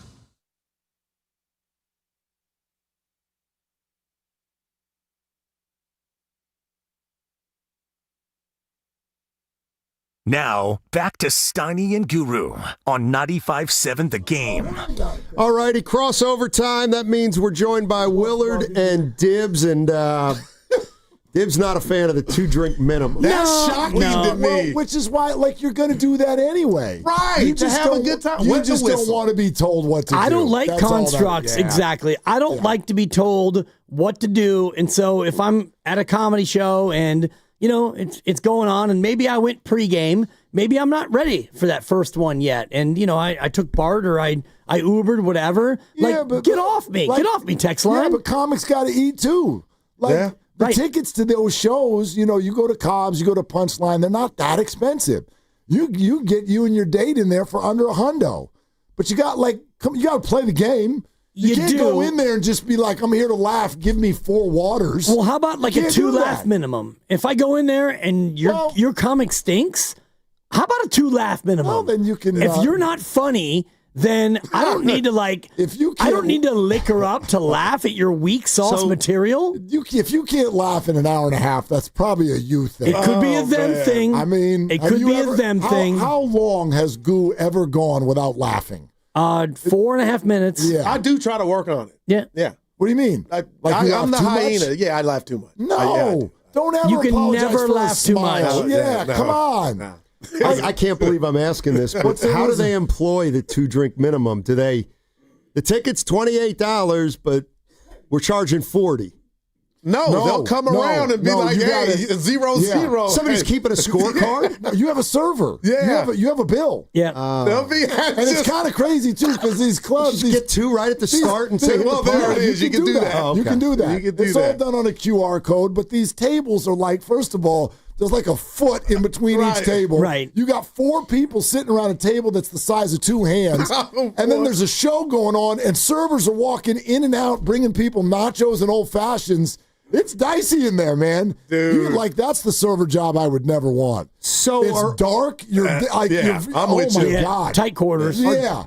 Are all the drinks the same? Like, what if you wanted a hot you get whatever top you shelf? want. It's a bar. Okay, so what are the 2 cheapest things? Give me 2. Yeah, you could do that. 2 beers. 2 Miller Lights in a can. But you don't move that way. You can do that. Yeah, you don't do that. No, but you're reminding me of our trip to Utah, which is an absolute lifetime ago, where we were going bar to bar trying to get drinks, and every time you go to a bar in Utah, you have to get food because that's Utah. Okay, gotcha. So every time we'd go to a different spot, it was, what's the cheapest thing on the menu? Chips and salsa. Let's get chips and salsa. Wow. This man had probably 4 pounds of chips, and I had 3 pounds of salsa. Well, I'll tell you this: you should eat while you're drinking anyway. Of course. It's a 2-drink minimum tomorrow night, but it's also 2-snack minimum because if I give that lady 2 drinks and no food, I don't even know if she's gonna make it to the end of the show. Man. Fair. You gotta put some nachos in there or something. I met Tommy T at the old building. He was in there. And my dad's favorite comedian, D.C. Curry, out of Texas, the dad of next Friday. I go, Tommy, can you give me a table? So I take my pops to the show, Pleasanton Tommy T's, and there's a big sign, Guru. So my pops is, okay, my son. And then the lady comes around for the drink. I go, no, Tommy got me the table. She goes, yeah, it's still 2 drinks, man. I go, I was embarrassed. So he cussed me out in the car.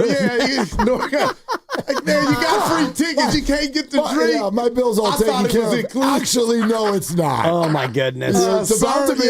It's about to be. Give me a Jack and Coke. Oh, my God. I was just, I don't know why this story came up the other day, but I was just recalling years ago, I waited tables. And I ended up at just as a one-off. Like the owner of the restaurant I worked had a second restaurant. So every now and again when he was short-staffed, he'd be like, and it was the fancy place. Yeah. Fancy Italian place. Rules. Don't mess up. Get your specials right. Like complex serving, right? Big table, probably party of 18, something like that.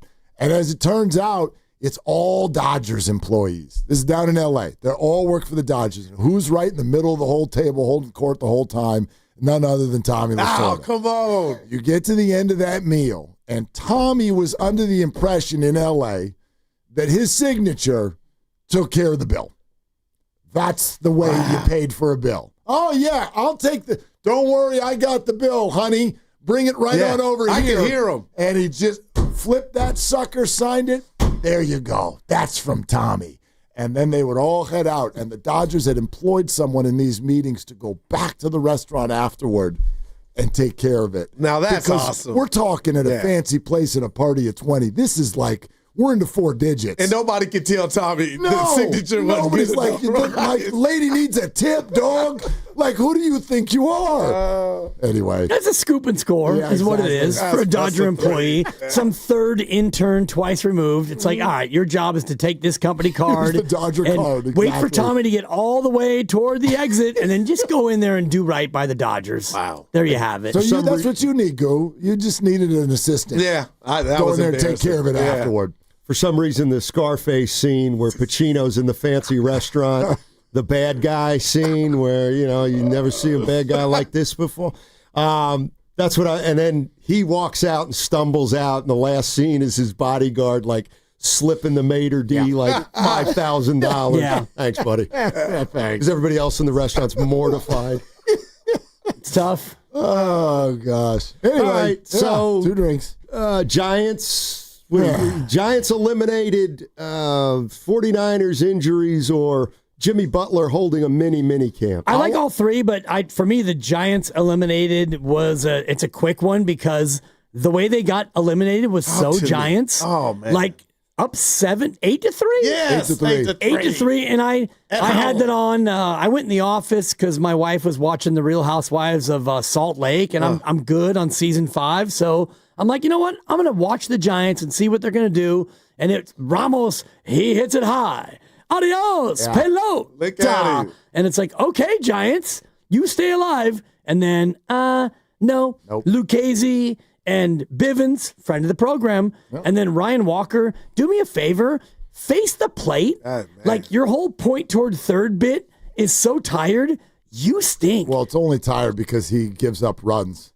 Like Right. it didn't bother us last year. Yeah. He's facing third base last year too. Right, but now he's the closer, and he's more of an opener. I expect him to give up runs now. It's Of gotten to course. that Oh, point. God. Yeah. It's like they're going to score. I'm watching that game last night, and I couldn't help but ask myself, what am I doing? I mean, it's because it's Tuesday. That's what I'm doing. That's fair. It's Tuesday. WNBA playoffs. Like I'll be an idiot. I'll watch again tonight. Yeah. It's I'm with Wednesday. you. What the hell else am I supposed to turn on? You can learn a lot about a young team late in the season after they've been eliminated. Well, I'm liking Bryce Eldridge at bats. Like I like watching them. Yeah, like him they get pinch hit hit for him in the because you ninth. believe Like, that. I'm like Gabe Kapler lives. And that, wow. Like, what? Come on. but wasn't That it hurt a against lot a of righty? people. No, the Cardinals made a pitching change after Flores had already been announced. Who cares? Right. It's not like they just got eliminated last night. They've been eliminating themselves for a week and a half. I wonder what he thought. You know he can't say that. But like, really? You're I number can't 70. get this one. When you're number 78, you can't say a damn word. Just sit down. Can you play the Melvin if he talked to the team, Steiny? I was hoping. Oh, he was mad last night. He was Did you address prickly. the clubhouse after tonight's loss? No, I didn't need to address him. Anything about the game? Yeah, he was prickly. It was on. I was folding laundry, so it stayed on after the game was over. And I'm like, oh, Bob's mad. Here you go, Dibs. I'll play it. Okay. It's all of 11 seconds, the 2 cuts. Here's the first one. Like I've been describing it for a while now, pretty frustrating. And everybody's none too happy about it. So this is a day we were not looking forward to, and it's here. So it's disappointing. Did you address the clubhouse after tonight's loss? No, I didn't need to address him. Anything about the game? It sounded like he was going to say, I don't do that.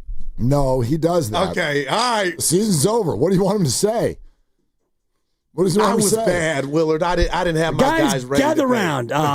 We were up 8-3 in a game that we had to have, and you basically all turtled up. And all right, guys, hands in the middle. 2026 on 3. What's he supposed to say? Oh no, we suck again. Yeah. Right? They could have said that. Yeah. No, can I ask you guys a question? Who's this guy who you've been talking to all day? Harry. Harry. It's not his real name. Okay.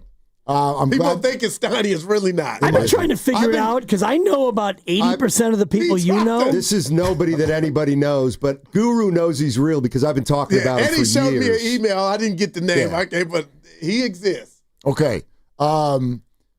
Whatever his name is, and thank you for protecting the innocent. He is a college football fan. Am I right? I don't think. No. No. Okay. I called him I called him that because that's how he's acting. You are watching the NFL as if it is college football. We don't need to sit in a boardroom and decide if the Niners are good or not. We don't need to. It's irrelevant. It doesn't matter. There's so many things I wanted to say about this. First of all, they're 3-0. That's reality. I don't know why you would project anything you've seen so far into January. And you didn't say they were Super Bowl. Of course not. Definitely didn't say they were Super Bowl. I didn't say this. Steiny didn't I don't say even really the feel morning like guys I've didn't say seen it. the Niners yet. And But they're 3-0. But why would you look at this 49er team? Do they pass the eye test? This isn't even them. I don't know who the hell's going to be playing in January, December, November. 4 weeks from now, this half the roster could be completely different. So why would it be relevant if they've passed your power ranking test? Do you want to trade places with the Ravens? No. They're 1-2. But woo, they're sexy. They're 1-2. And their running back keeps fumbling. When Harry met Willard. I do think there's something about, okay, so we're all fascinated with front offices and coaches and GMs and whether they put together a good team or not. I do think there is something that can be gratifying about watching a team early in the season or as they're starting and thinking you see something or seeing some trend or something you don't like and you're willing to say, you know what, I just don't think they're going to be any good. Oh, that's real. And like, that's all I think it is. It's like if they go 8-9, he's going to be right. And then, he'll, maybe. It's a source of pride. I guess, but again, I would ask Harry or anyone else who's thinking this, why would you look at this group and go, that doesn't project well to January? Well, duh. They don't have their quarterback. They don't have their receiving core. They don't have their tight end. Why would this be what the Niners look like in January? And if it is, maybe they are in trouble. You're listening to 95.7 The Game, KGMZ FM and HD1 San Francisco and Odyssey Sports Station. Always live on the free Odyssey app, now broadcasting from the Laughing Monk Studios. Another fallacy. That's fair. Why does everybody just go with the idea that these 3 games have all been a cupcake schedule? The Saints were. What about going to Seattle suggests so far cupcake? Who went to Pittsburgh and beat Pittsburgh? They've won their other 2 games going away by double digits. It's always been a hard place to play. The Browns beat the Packers. It's a divisional game. The Cardinals are not great, but they're not a doormat. Why does everyone look at this schedule and decide that it's puff football? And my last thing to Harry is, hey, you might be right, but why are you saying turn the volume down of 3-0 just after 3 weeks? Nobody's saying they're going to win the Super Bowl or it was Picasso. They could be 0-3 if something broke, but it didn't. They're 3-0 with backups. Right. I just think it's 2 opinions. One guy saying we're 3-0, we're pretty good, and we're ahead of last year, and we can win the division. And another guy who's saying, yeah, but I don't think they're that good. I mean, 2 things can be equally true. Thank you. Shout out Ralph Barbieri. And you look at every 3-0 team right now is created a little bit differently in the NFL. And you look at what Tampa Bay is a +6 right now. And Tampa Bay has had absolute CPR through 3 weeks. They have resurrected wins out of the grasp of defeat. And yet they're 3-0. Their schedule is easier. Yes. So, I mean, the Jets. Yeah, and to your college football point, and I was just looking this up, Indiana right now is 4-0, and they have 4 wins, and the teams they've beaten, they beat Old Dominion in a tight game. They beat Kennesaw State by 47.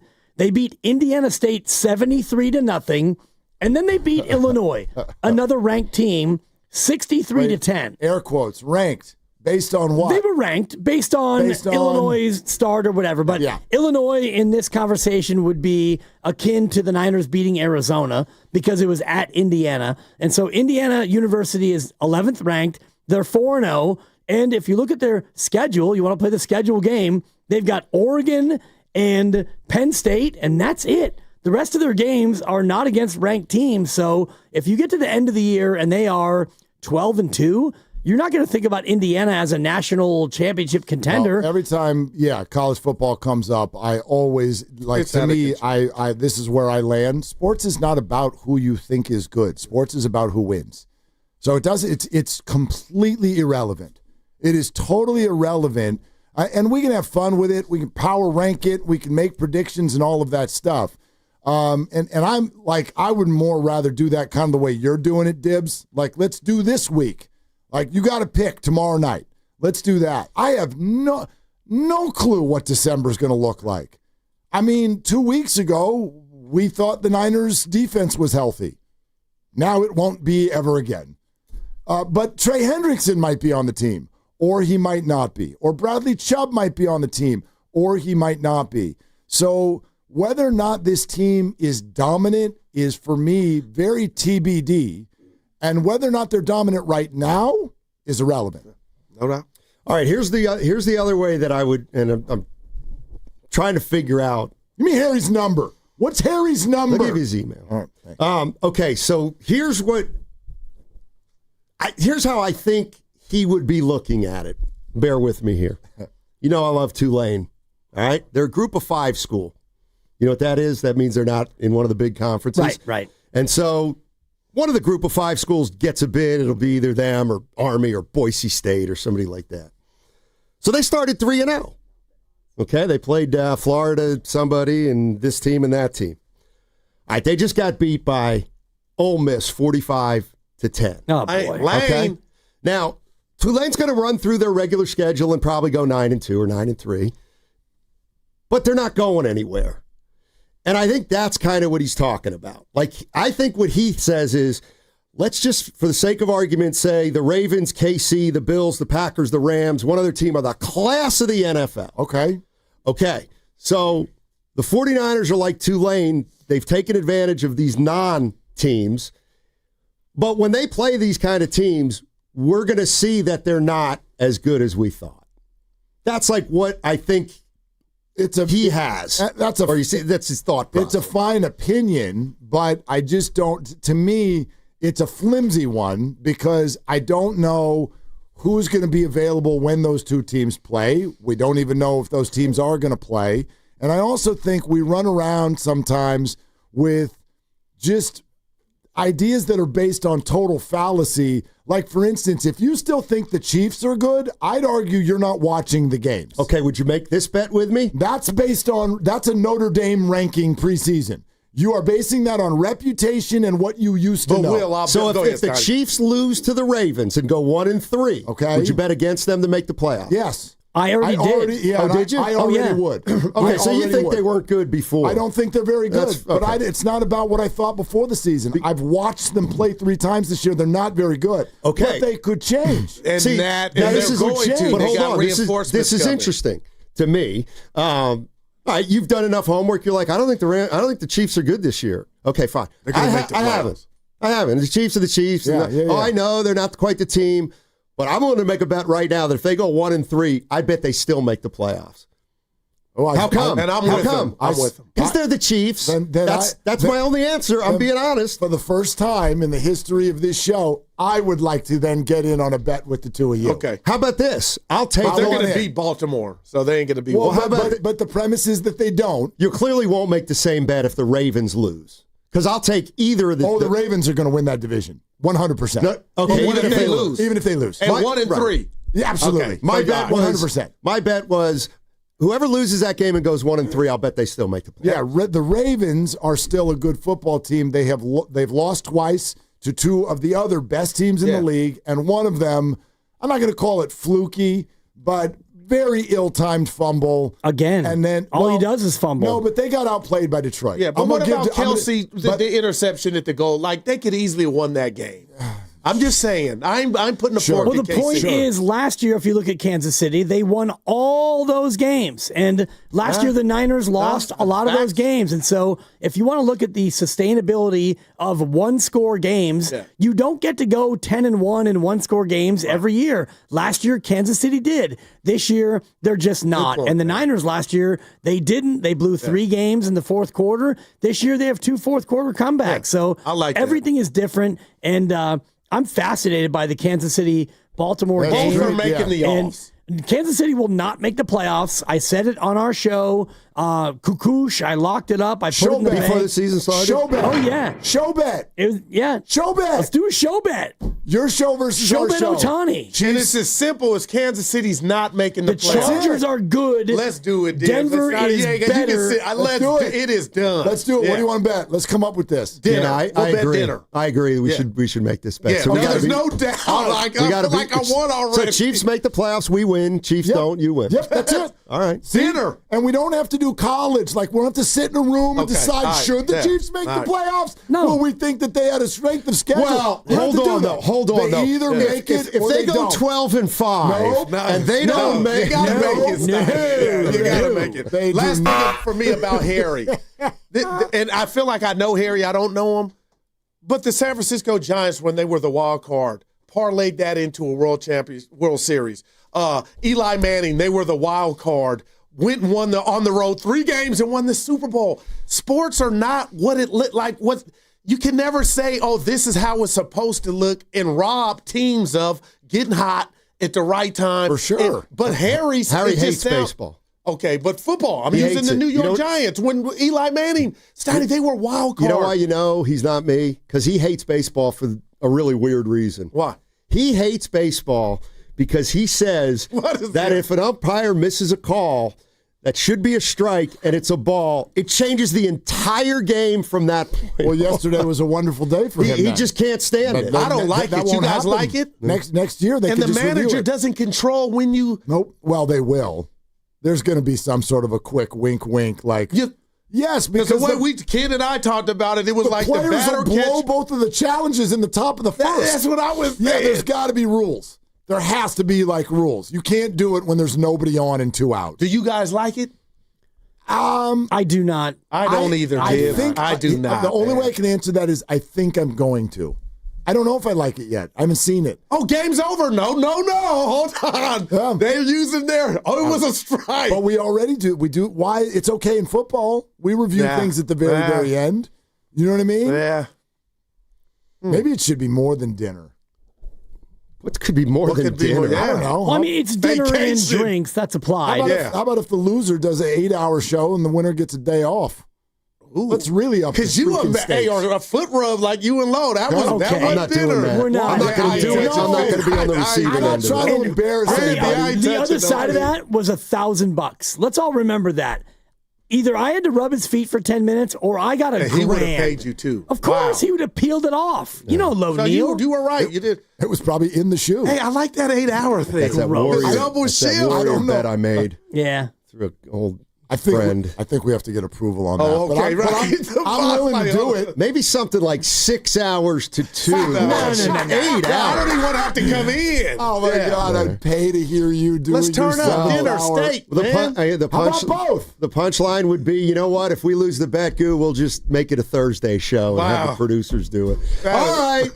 That's going to do it. All right, guys. Talk to you guys tomorrow. 95. Oh, Greg Cosell. Greg Cosell and Joe Thomas, the Hall of Fame lineman. Yeah. Steiny's not going to like that. Let's go. Why? Yeah. What's wrong with that? They are close personal friends. Well, that's like you poaching Dana. Dana Ali going to join us at 3:45. This wasn't. Hey, this is a direct text, right? How'd you get? That's just me texting my guy. He was on a farm. His boy guy. Pete. Steiny. His guy. I'm talking to my boy Schaefer, and I'll have a response Why? to that. What? Because I always tell Schaefer's his agent. Oh. I spent some I time. bypass the agent. I go straight to Joe. Well, you know what? I just go straight to Joe. Joe, what are you doing this afternoon? He's like, I'm coming on your show. He's a great guy. He is a great guy. Have fun with that. All right. Bye.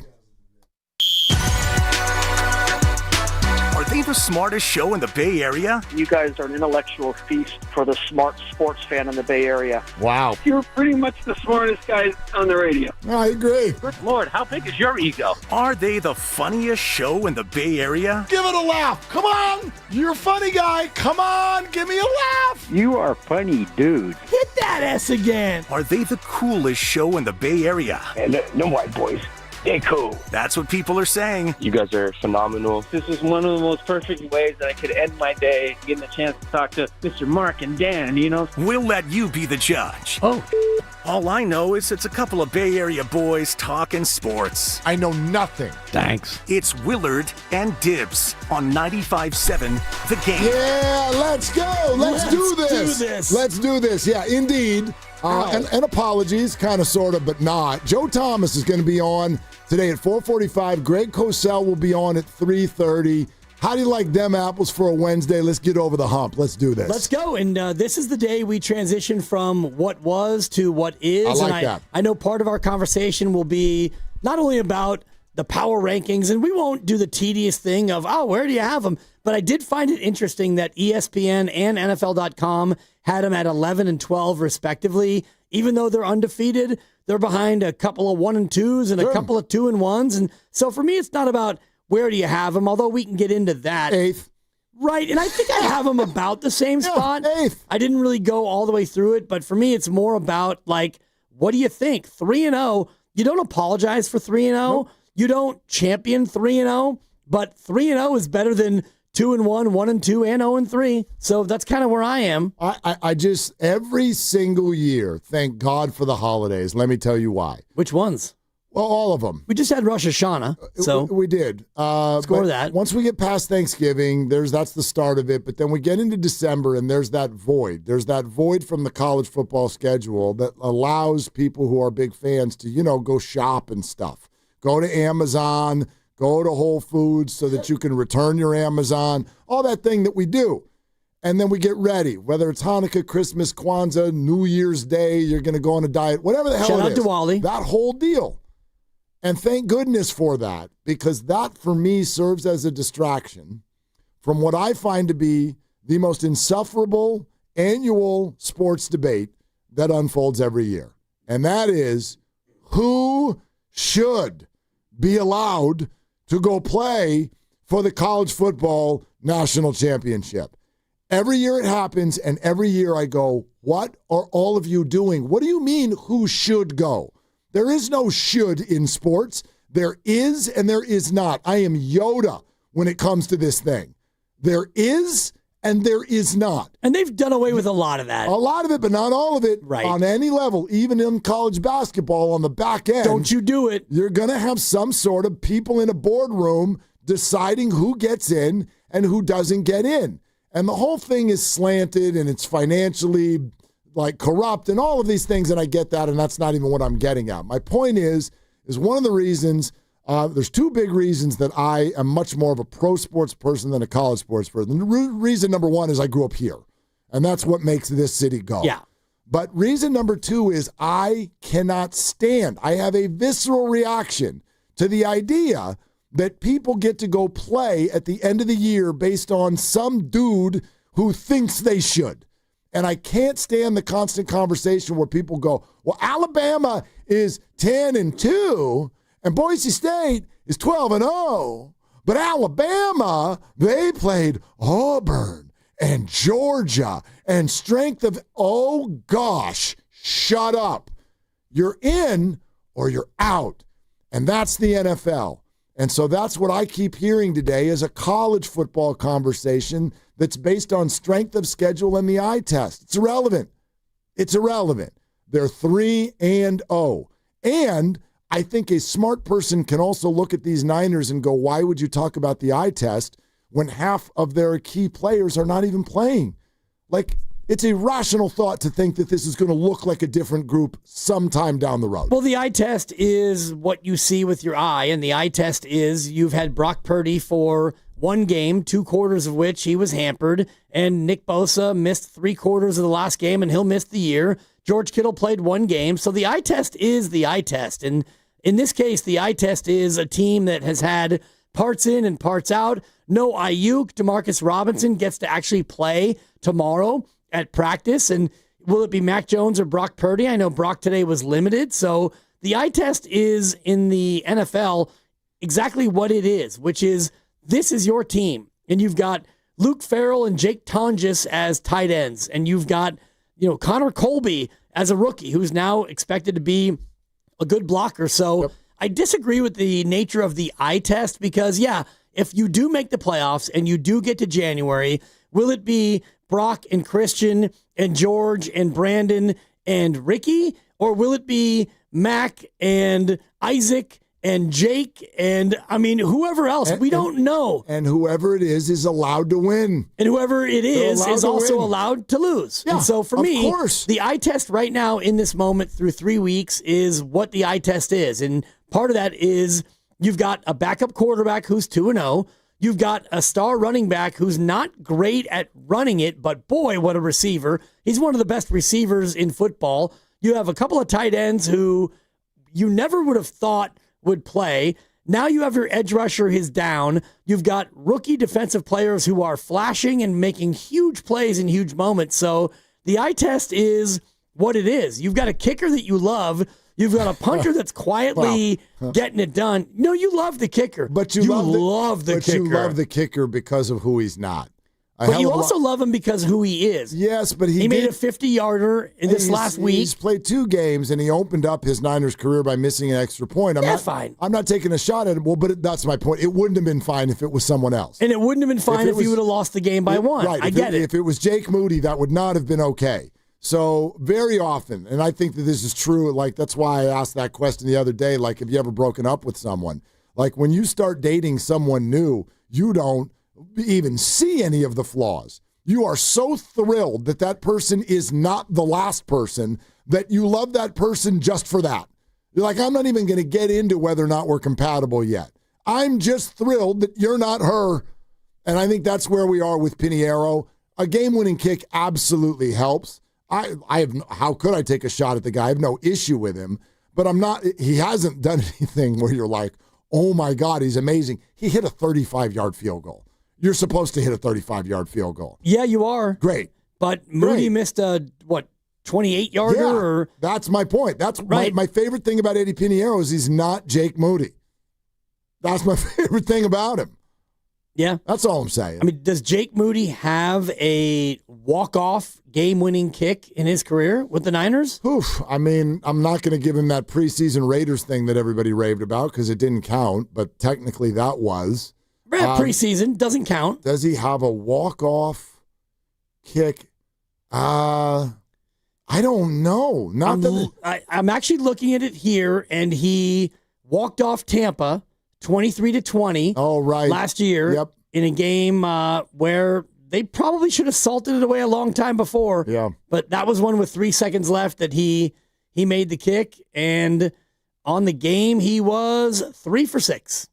So. Yeah, you get credit for a walk-off win. That was the same game where Debo freaked out at him. Must have been. Same game. Yeah, November 10th of last year. Yeah. So he gets credit for the walk-off winner, but you were 3 for 6. So, yeah, there's that. Yeah. So anyway, that's all I'm getting at. Like we can do this. I know that power rankings are tons of fun. I'm not trying to be the fun police at all. That's why we came in here, and even though I said it's irrelevant, I've also got him at 8th, Dibs. I've got him at 8th. There you go. That's my pre-week 4 ranking of the San Francisco 49ers. I've got him at 8th. But the other side to it is I do find the entire conversation like it's fun to have as long as that's where you keep it. It's just fun. That's a cloud that you're talking about.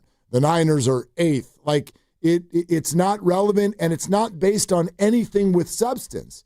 Again, very strange to me that you would watch a Mac Jones-led 49er team with Sky Moore and Marquez Valdez-Scantling catching passes in the fourth quarter. Why would you look at that and go, well, they don't look like a playoff team to me? Well, great. They don't look like the Niners to me. You got people catching passes where people have to pull out the internet to figure out who just caught that in the fourth quarter of a 2-point game. People don't even know who that is yet. So why would I look at this group and start projecting what I think that they're going to be in December or January? That's why I'm so excited right now. The only thing that matters is that you won. Your style points right now are completely useless. They may matter down the road. Yes, you have to be a really good team to advance in January.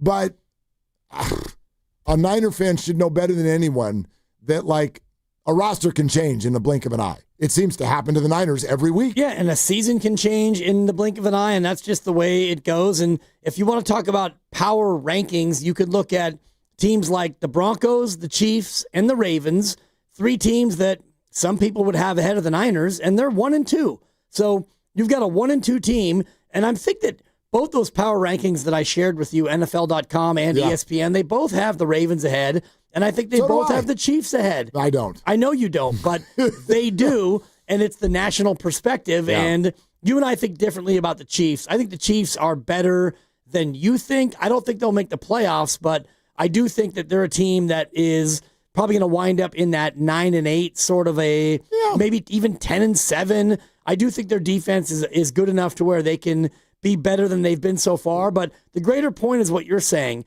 Right now, power rankings doesn't matter. If you want to rank a team that's 1-2 ahead of the Niners, go ahead. They're 1-2. And right now the Niners are 3-0. The Chiefs are 1-2. And they're not in a must-win spot, but them and the Ravens both, they face each other in the 125 window on Sunday, and whoever loses that game is 1-3. And you've got probably about a 10% chance of making the playoffs. Well, the issue for the Ravens, if they were to come out of that with a loss, is that Joe Burrow has been hurt. Cleveland is Cleveland.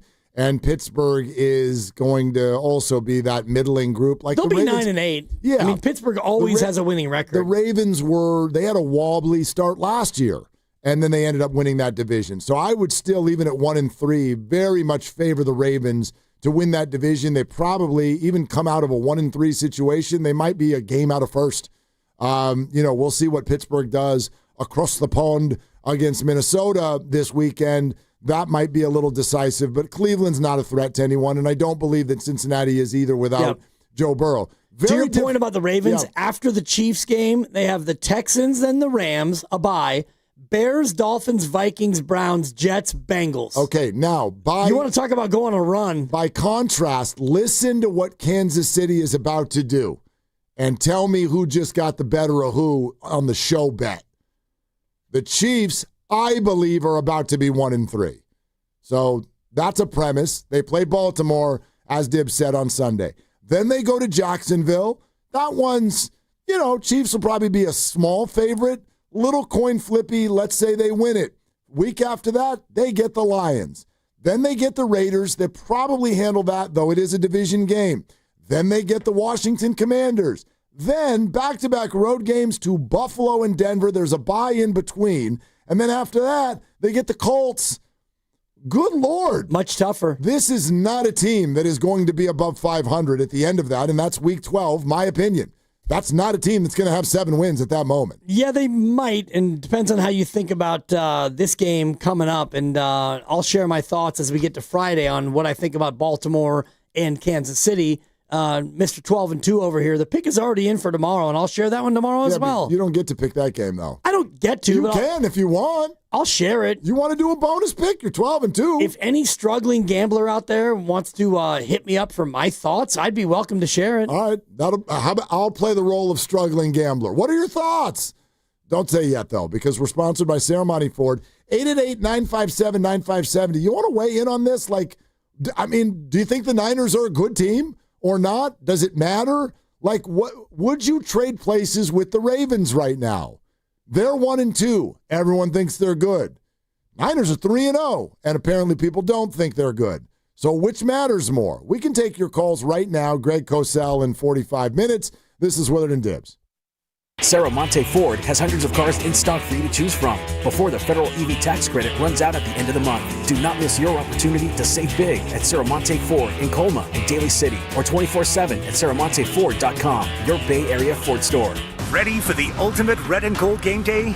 Laughing Monk Brewing is the place to park, party, and ride. Skip the traffic. Forget the expensive parking. Park for free and dive into an epic tailgate with mouth-watering food, ice-cold Laughing Monk beer, and every game on TV. Catch 95.7 The Game's pregame show with Lorenzo Neal and Evan Giddings. Then hop on the free shuttle minutes away from the stadium. Shuttles are first come, first served. So head to 957thegame.com to sign up and join the party. The following is an attorney advertisement. If you get sidelined by your workplace injury, the workers' compensation attorneys at Boxer & Gerson can help you get back in the game. Our team of skilled attorneys will fight by your side for the treatment and compensation you deserve.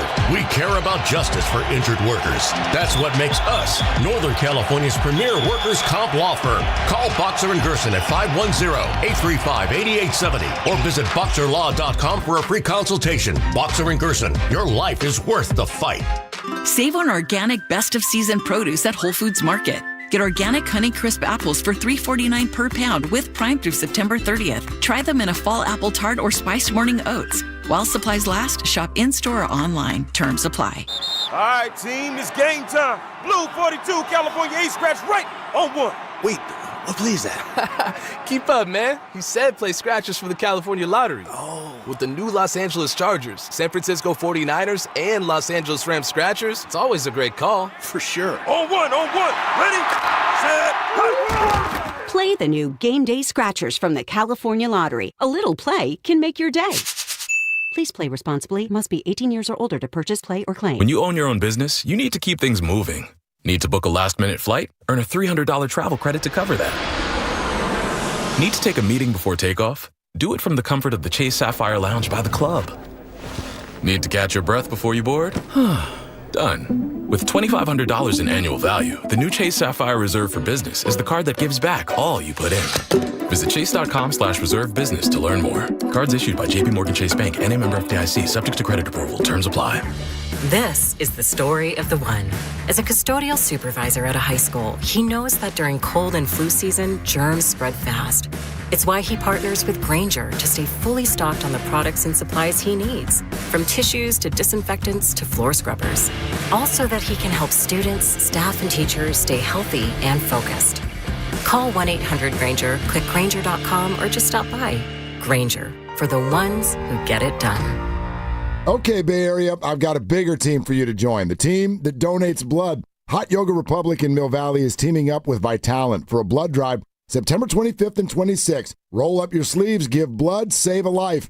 Every 2 seconds, somebody needs it. Accident victims, kids in chemo, real people who need you. Let's do this, Bay Area. Find your spot at hotyogarepublic.com. That's hotyogarepublic.com. And a big thanks to Habas Law for backing this. Habas Law, always fighting to make it right. Don't waste time trying to get rid of your old or broken car. Cars for Kids is the easiest and fastest way to donate your car and get a tax deduction. Go to carsforkids.org today. That's cars with a K. This is the story of the one. As a maintenance supervisor at a manufacturing facility, he knows keeping the line up and running is a top priority. That's why he chooses Grainger. Because when a drive belt gets damaged, Grainger makes it easy to find the exact specs for the replacement product he needs. And next day delivery helps ensure he'll have everything in place and running like clockwork. Call 1-800-GRAINGER, click Grainger.com, or just stop by. Grainger, for the ones who get it done. As a mom, comforting my family is what I do best. Vicks Vapor Stick provides soothing, non-medicated Vicks Vapors in an easy-to-apply stick, and it dries fast, so there's no mess. I use it to comfort myself and my family. Thanks, Mom. Vicks Vapo Stick, soothing comfort for the whole family. And try Vicks Vapo Shower Max for steamy Vicks Vapors when you need more comfort for yourself. Use as directed. If you're 55 or older and into that whole saving money thing, T-Mobile has an exclusive phone and internet bundle just for you. Right now, get 2 unlimited phone lines plus 5G home internet for just $30 each per month with AutoPay, plus taxes and fees. And with 5G home internet, setup is easy with just one cord and no technician needed, which is great if you're also into that whole keeping it simple thing. Switch now and experience the best mobile network in the U.S. Visit your local store to start saving. T-Mobile, it's better over here. Based on analysis by Ookla of speed test intelligence data Q4 2024 to Q1 2025. Ookla trademarks used under license. Unlimited on our network. Customers on voice plan may notice speeds lower than other customers and further reduction if using more than 50 gigs a month due to data prioritization. Video streams and SD on this plan. Home internet pricing after $20 a monthly bill credit plus $5 per line without autopay. Debit or bank account required. See 5G device coverage and access details at T-Mobile.com.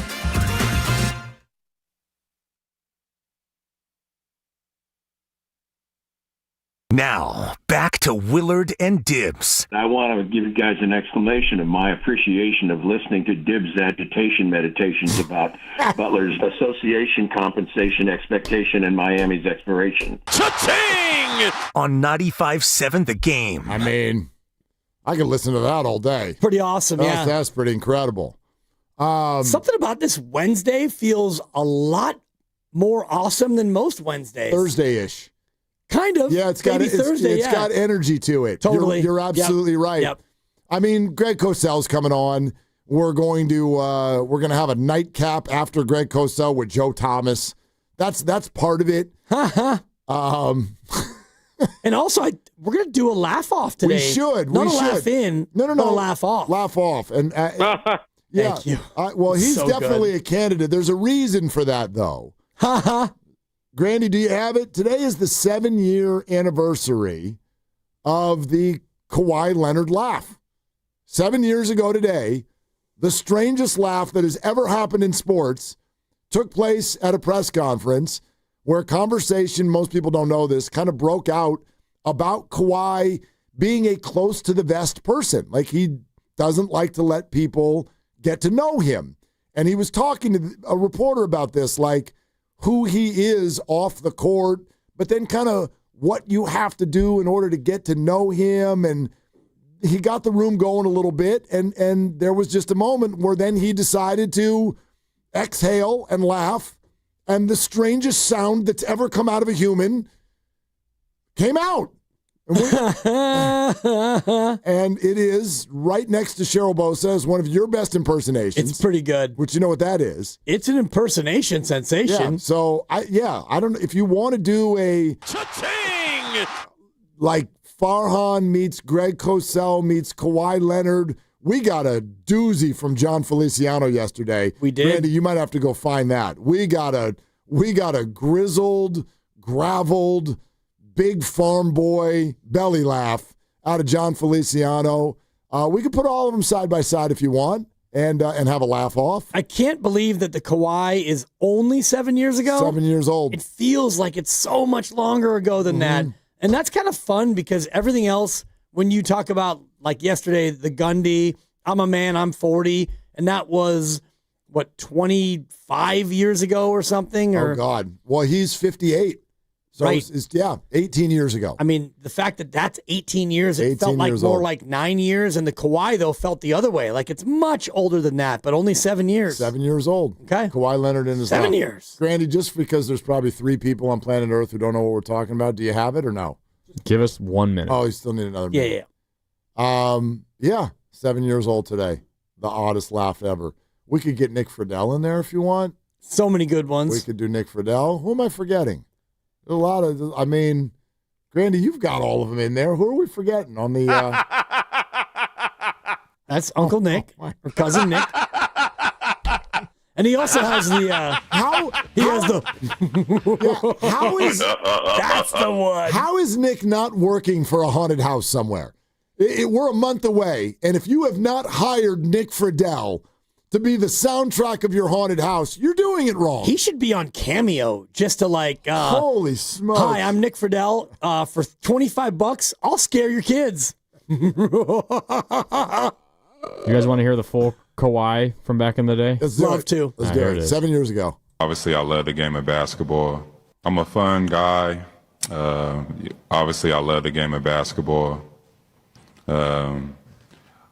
It's just more question you have to ask me in order for me to tell you about myself. I just can't give you a whole spiel. I don't even know where you're sitting at. Okay. It's even better than I remember it.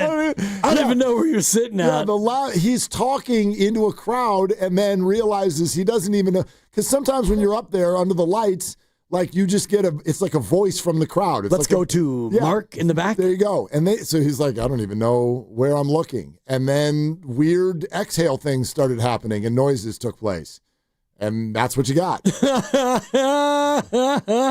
In one of the most viral clips of the last decade in sports. Well, because you don't ever hear from him, let alone hear that laugh from him. I think it was his first laugh.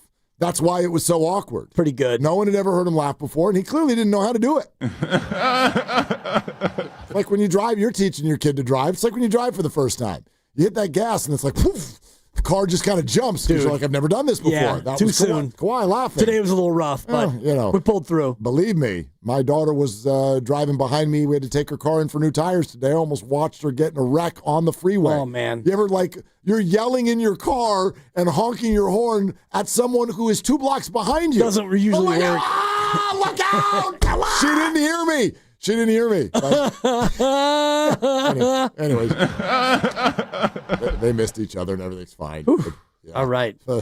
Oh, new drivers. Yep. Good Lord. Whew, the people at the auto shop are getting to know me. I got like 700 cars at the house. Somebody's over there every single week. If I gave you $1 for every time I said the word stop today, I'd have to Venmo you about $81. Stop.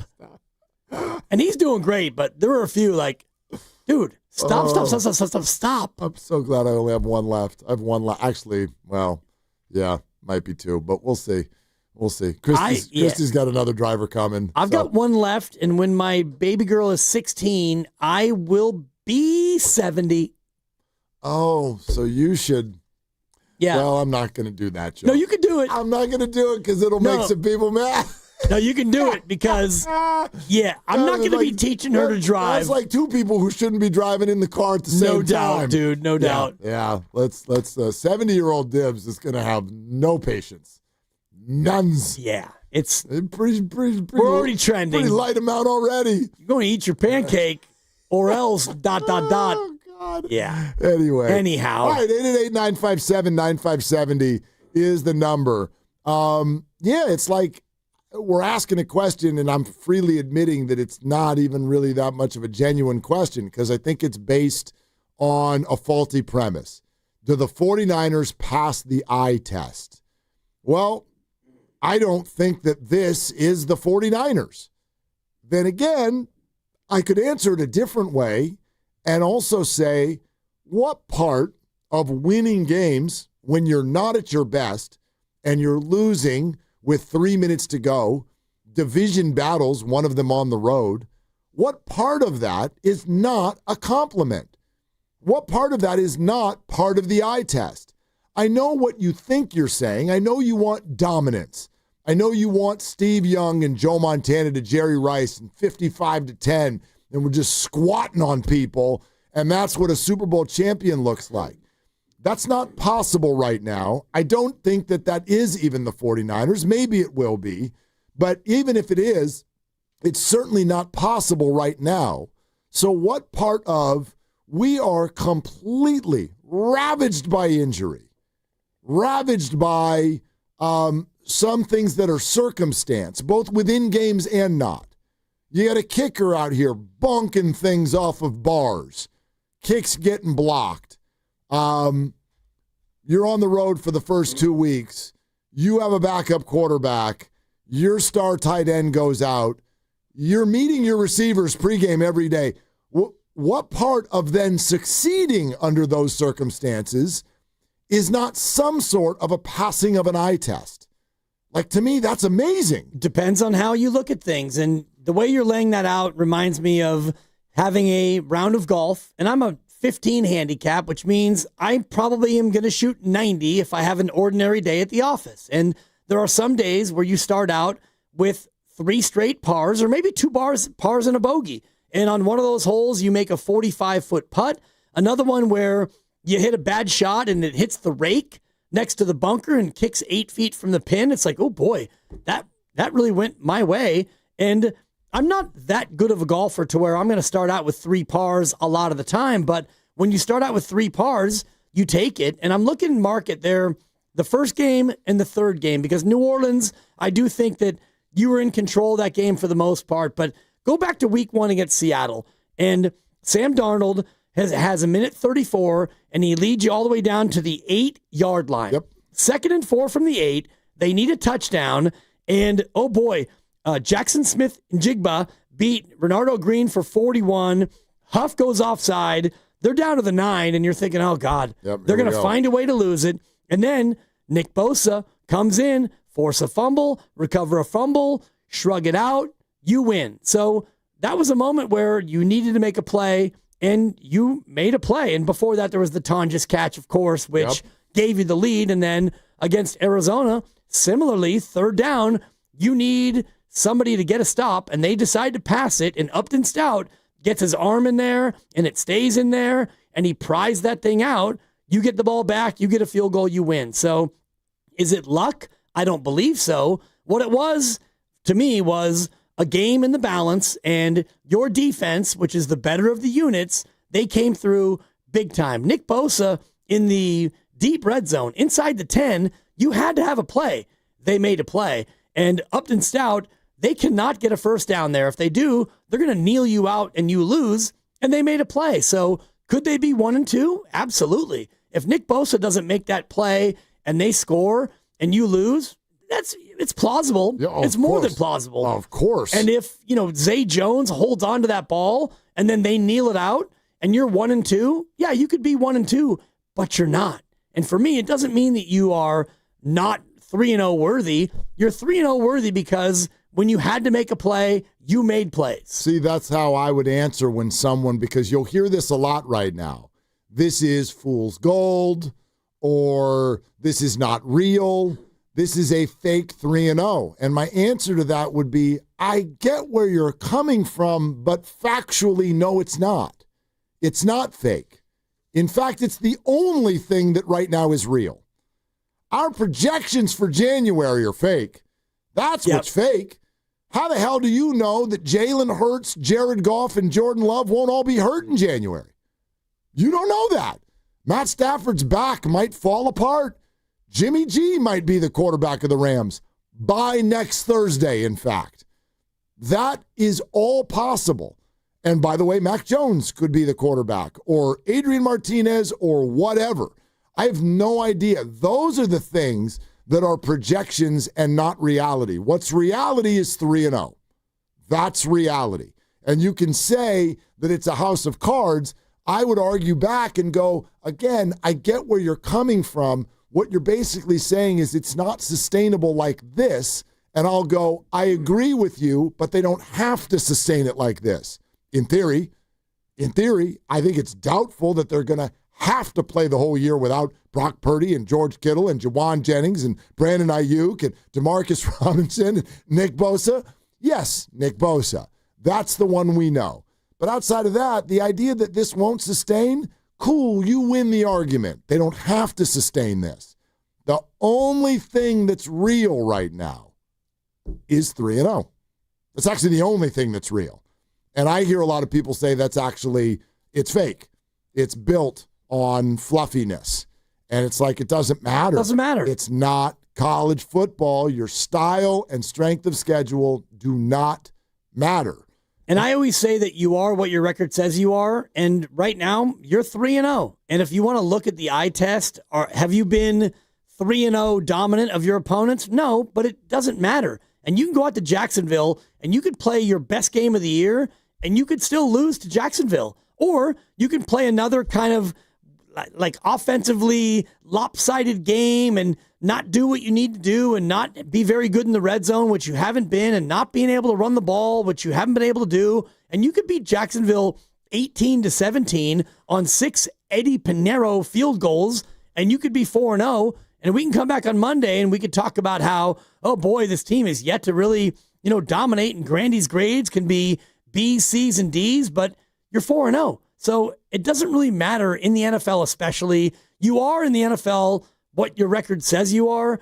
Kansas City last year won 11 games that were one score. Yep. And 2 years before that, Minnesota won 11 one-score games. And so you can win these one-score games and wind up as the 1 seed. And if they're the 1 seed, I was thinking about this earlier. If the Niners find a way to, haphazard, you're not that good.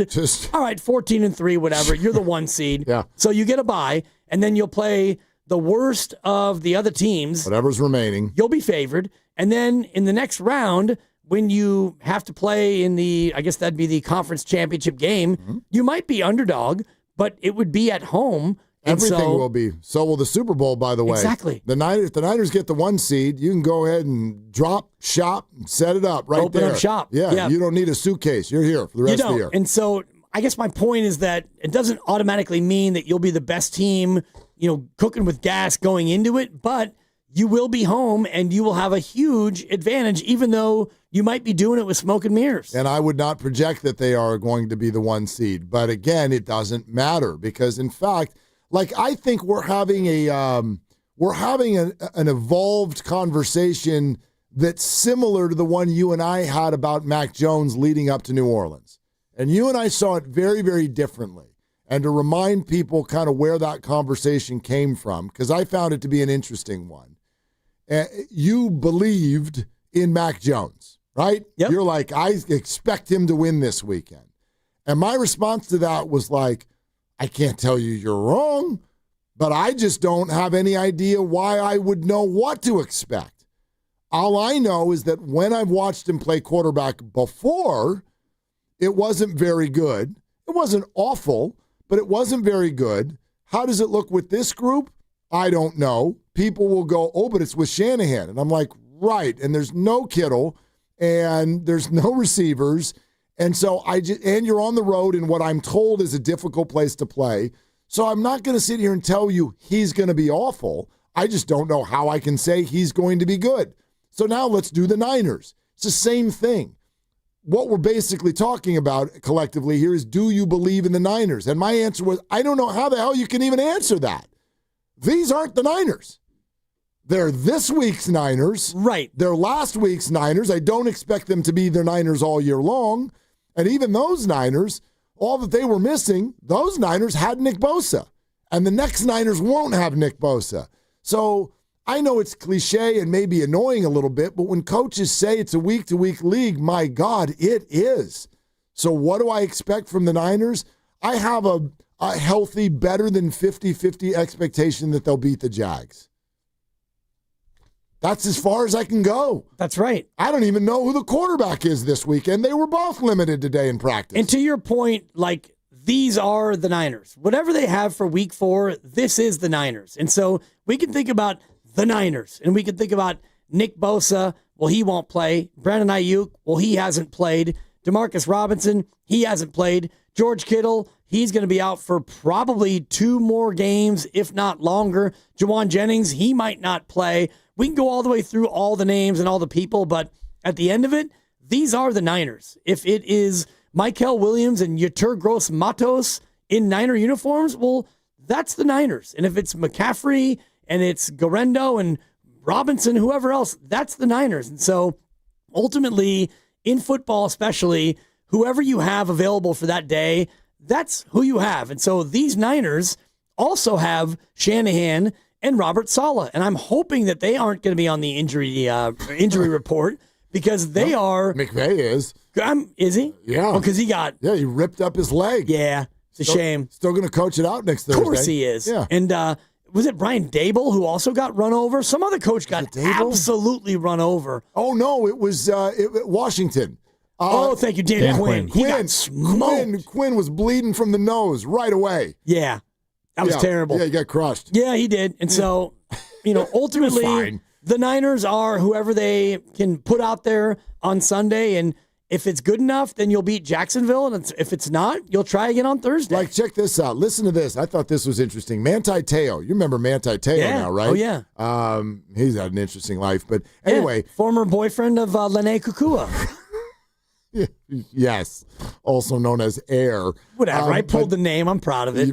Really good job. Really good job. Thank you. Almost frightening, to be honest with Totally. you. Why do you know that? I don't remember. Like, we can't remember Dan Quinn's name, but you're like Lene Kukua. I can't remember which BART station I parked at today. By the way, Lene Kukua, is she the inspiration for what you say when you lock a pick in?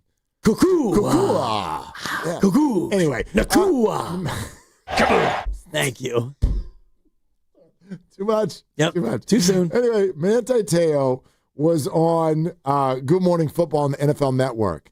And listen to what he said about the Niners. This is interesting. Do you think we kind of pass over them because we're used to them being good for so long? Do we know that for the past 15 years, 12 of those years, the NFC West was represented in the NFC Championship. Out of 7 of those 15 years, they've been in the Super Bowl. So could it be that we're so used to these teams out of this one division being so good for so long? I also think that talking about the LOB, talking about the defenses and the offenses, all those highlight plays from the 49ers, could it be that they're not as fancy now? And because they're not as fancy and vocal, people don't really talk about them. I think when you look at this division, it's a division that's going to continue to be playing in the Januaries. They're going to be playing late into the playoffs. I just think that from a media standpoint, we see shinier objects right now. We don't really look at the record. We see things and topics to talk about. So I think it's multifaceted where they've been good for so long, and I think there's just shinier objects elsewhere. You nailed it, Manti. A lot of us, we prognosticate football based on the past. It's why I would argue a lot of you think the Chiefs are going somewhere this year. They might. They may become better. I've watched all 3 games. Yes, their 2 losses are to quality opponents, both 3-0. I'll acknowledge that. Their win was against 0-3, an absolutely awful team that they had a hard time shaking. Whatever. They're fine.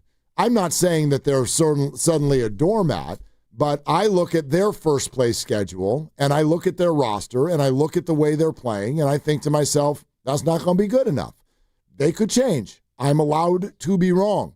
But if you right now think the Chiefs are going somewhere this year, it's just because of habit. It's my take. It's because of habit. Well, habits and names, too. What's right? that? Absolutely. Like Andy Reid and Patrick Mahomes. It's why Florida and Notre Dame and Oklahoma and Alabama and Georgia are always ranked in the top 15 at the start of every college football year. People just look at it and they're like, yeah, you don't even know who their players are. You have no clue what the hell that group's going to do. But tradition tells you they're up there. So you go with it. I think it's the same thing with the Chiefs. And to Manti's point, we kind of do it with the Niners. We're downgrading this group because they don't look as fun and as dominant in this moment as they have been in recent years. But ultimately, like Herm Edwards would say, you play to win the game. And if the 49ers are playing to win, they're not playing for fancy eye-popping stats. It would be great if they could, but right now with what they have, they're managing it, and they can't really run the ball. They've had a backup quarterback in 2 games, and now you don't have your edge rusher. So you look at Jacksonville, and you figure out, all right, either quarterback who's going to play probably won't be at 100%. Jawan, we don't know. We won't have Kittle. So how do you go about scheming it up and playing to just win the game? You're not going to win this game 48-7, I would predict. Right. You're allowed to. Yep.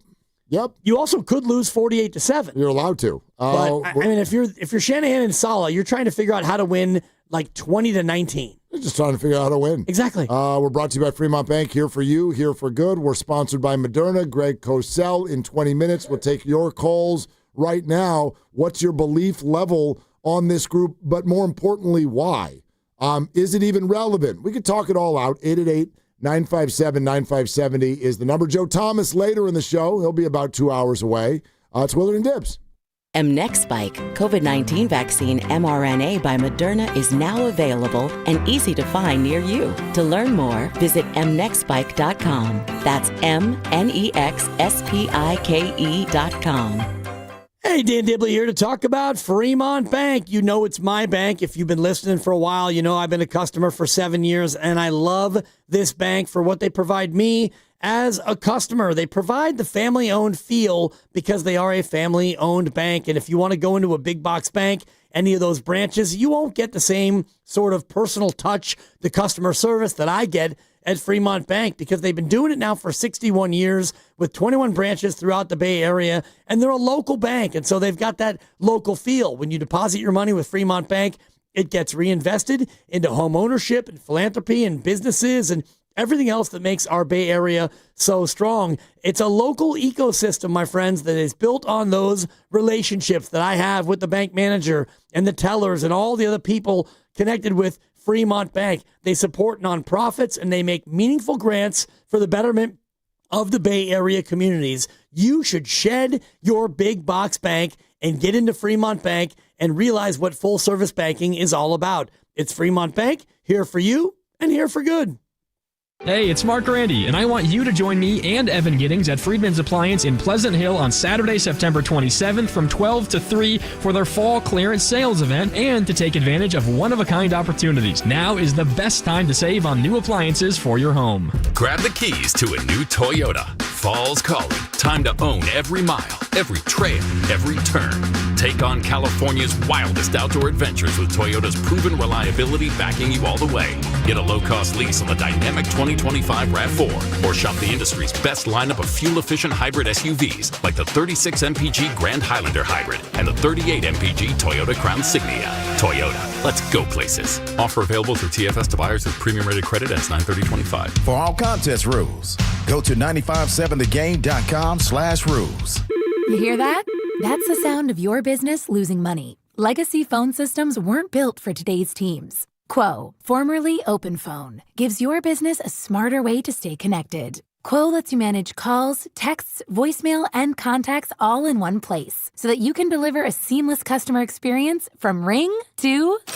Need to take calls on the go? Quo automatically transcribes, summarizes, and highlights next steps from every call, so you never miss a detail. Need insight into what closes a sale? With Quo's AI call tags, you can instantly spot key topics like objections or pricing questions and use those insights to level up every customer interaction. And yes, you can bring your existing number with you for free. Keep your team in sync and your customers happy with Quo. Quo. No missed calls, no missed customers. Try Quo for free at quo.com/sports and get 20% off your first 6 months. That's quo.com/sports. QUO.com/sports. It's time to trade in and trade up during Lazy Boy's Trade-In Day sales event. Save 20% store-wide on recliners, sectionals, sofas, and more. Plus, get an extra $100 off when you upgrade your comfort. Trade in the old, bring home the new, and save big at Lazy Boy Furniture Galleries. Brought to you by Stevens Creek Subaru. Custom order your next Subaru at StevensCreekSubaru.com. Coach, the energy out there felt different. What changed for the team today? It was the new game day scratchers from the California Lottery. Players everything. Those games sent the team's energy through the roof. Are you saying it was the off-field play that made the difference on the field? Hey, a little play makes your day, and today, it made the game.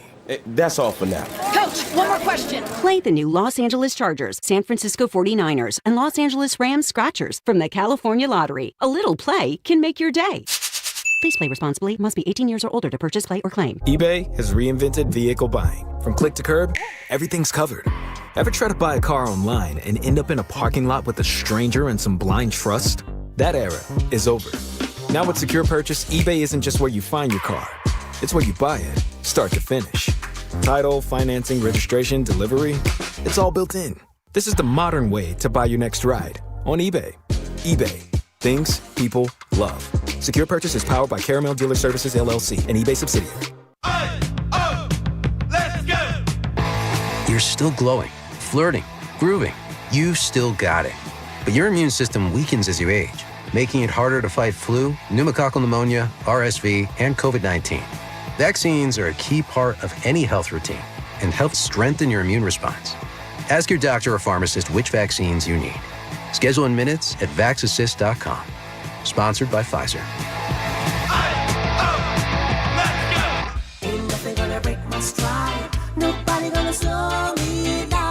Don't let pneumococcal pneumonia break your stride. If you're 50 or older, you're at increased risk. So be proactive with Capvaxive pneumococcal 21-valent conjugate vaccine to help protect against invasive pneumococcal disease and pneumonia caused by certain types of pneumococcal bacteria.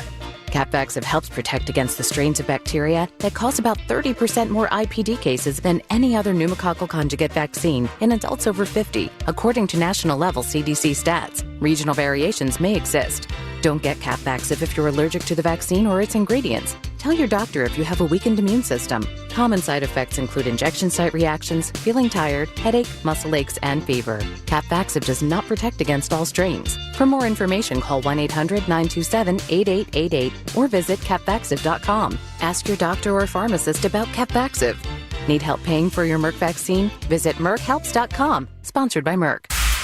You're listening to 95.7 The Game, KGMZ-FM and HD1 San Francisco on Odyssey Sports Station and the home of the Golden State Warriors and Valkyries. Always live on the free Odyssey app and now coming to you live from the Laughing Monk Studios.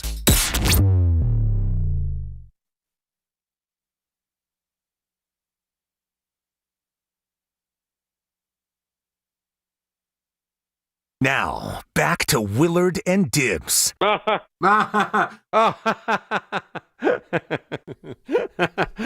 bad, guys. On 95.7 The Game. I mean, what if we just did Cosell and Kawhi? Whose do you like better? And here's how I judge a laugh. A laugh is infectious.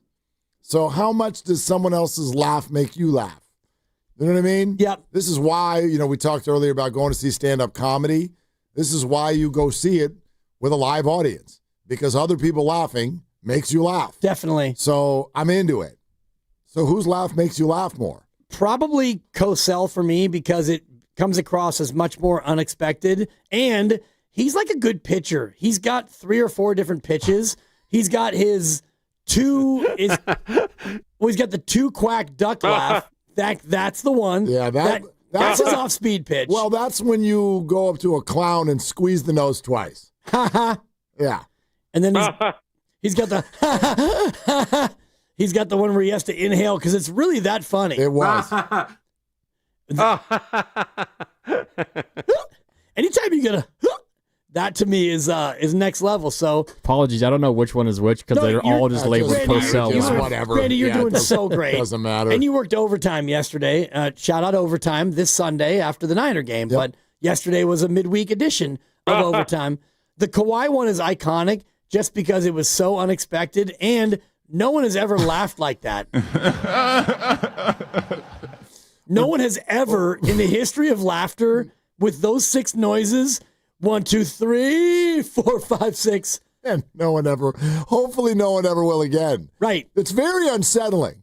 Like, I've settled with it now because, and this is why we're talking about it, today is the 7-year anniversary of the Kawhi laugh. And all I have to do is say the Kawhi laugh, and most of you know exactly what we're talking about. But it took, I think do you remember the first time you heard it? Do you remember when it happened? Yes. It's very jarring. Completely. You're like, is he okay? I thought he was hyperventilating or something went down the wrong throat or it's very jarring when you first hear it. I'm used to it now. For sure. It's okay. Thank you for checking. That was peak Jolo and Dibs days, which would have been not 1 building ago, but 2 buildings ago. 7 years ago today. 2018. I wasn't even back home yet. Nope. No, you weren't. And I was I was doing radio on the San Diego State flagship at the time, and that is Kawhi's alma mater. So it became the Aztecs with a big one against New Mexico. Don't miss it. Saturday at Jack Murphy Stadium. Qualcomm. Pretty much. Yep. Pretty much like the Chargers had left. And already? Oh yeah. I was at the station. They've been gone for 7 years? More. Wow. Yeah. Wow. Well, they had already announced the departure. And then, yes, subsequently they left. But, yeah, I was doing radio in San Diego that day when you wake up and they're middle-of-the-night text from Adam Schefter, middle-of-the-night tweet. Dean Spanos is leaving San Diego. And we did a whole week of just opening up the phone lines and people crying. Whole week. It was crazy. Absolutely crazy. And then a few weeks go by, and then all the radio hosts were crying because it was just like a mini version of COVID. We're in San Diego, and there are no teams. We don't have any teams. There's the Padres. They're terrible. They did a wonderful job. Those were very, very well-timed signings, Machado, etc., because they grabbed, and then they just made the whole stadium and the uniforms. They made everything cool. And so they kind of grabbed the audience. But, yeah, somebody from San Diego State does the weirdest laugh that anyone's ever heard. That was big news for us back then. That's a show. That was huge. January 12th, 2017, Dean Spanos announces, quote, "I'm looking forward, not backward." So that was a full year and 8 months before. Chargers were gone. Man. And they were playing for a couple years up at that soccer stadium in L.A. Yeah, as Lo Neal would call it, the Snub Hub Center. Yeah, that's Snub a good one. Hub. Yeah, that's good. I went to a game there once. I broadcasted there many, many times. No, but an NFL game. Oh, wow. Really weird experience. Very strange experience to be watching an NFL game in what felt like a really nice-sized Texas high school football stadium. Great soccer stadium. Oh, it's a great stadium, period. And that is where the end of my TV career happened. Oh, is that the one for the thumb? One for the thumb. One for the thumb. It was an absolute deluge, and I'm doing sideline for 4 or 5 championship games, and I'm talking about 6-inch thick mud, and your boy's just slogging through it. and Modesto Christian gets the win. And so I got to interview the coach and I was doing the trophy presentation. Yeah. One question went great. 2 questions went great. And I went for the 3rd question, Mark, which, as you know, being a veteran, it's a 2-question thing. And you notice, like Popovich famously, no, yes. All right, back to you. See you later. One for the thumb, huh? Yeah.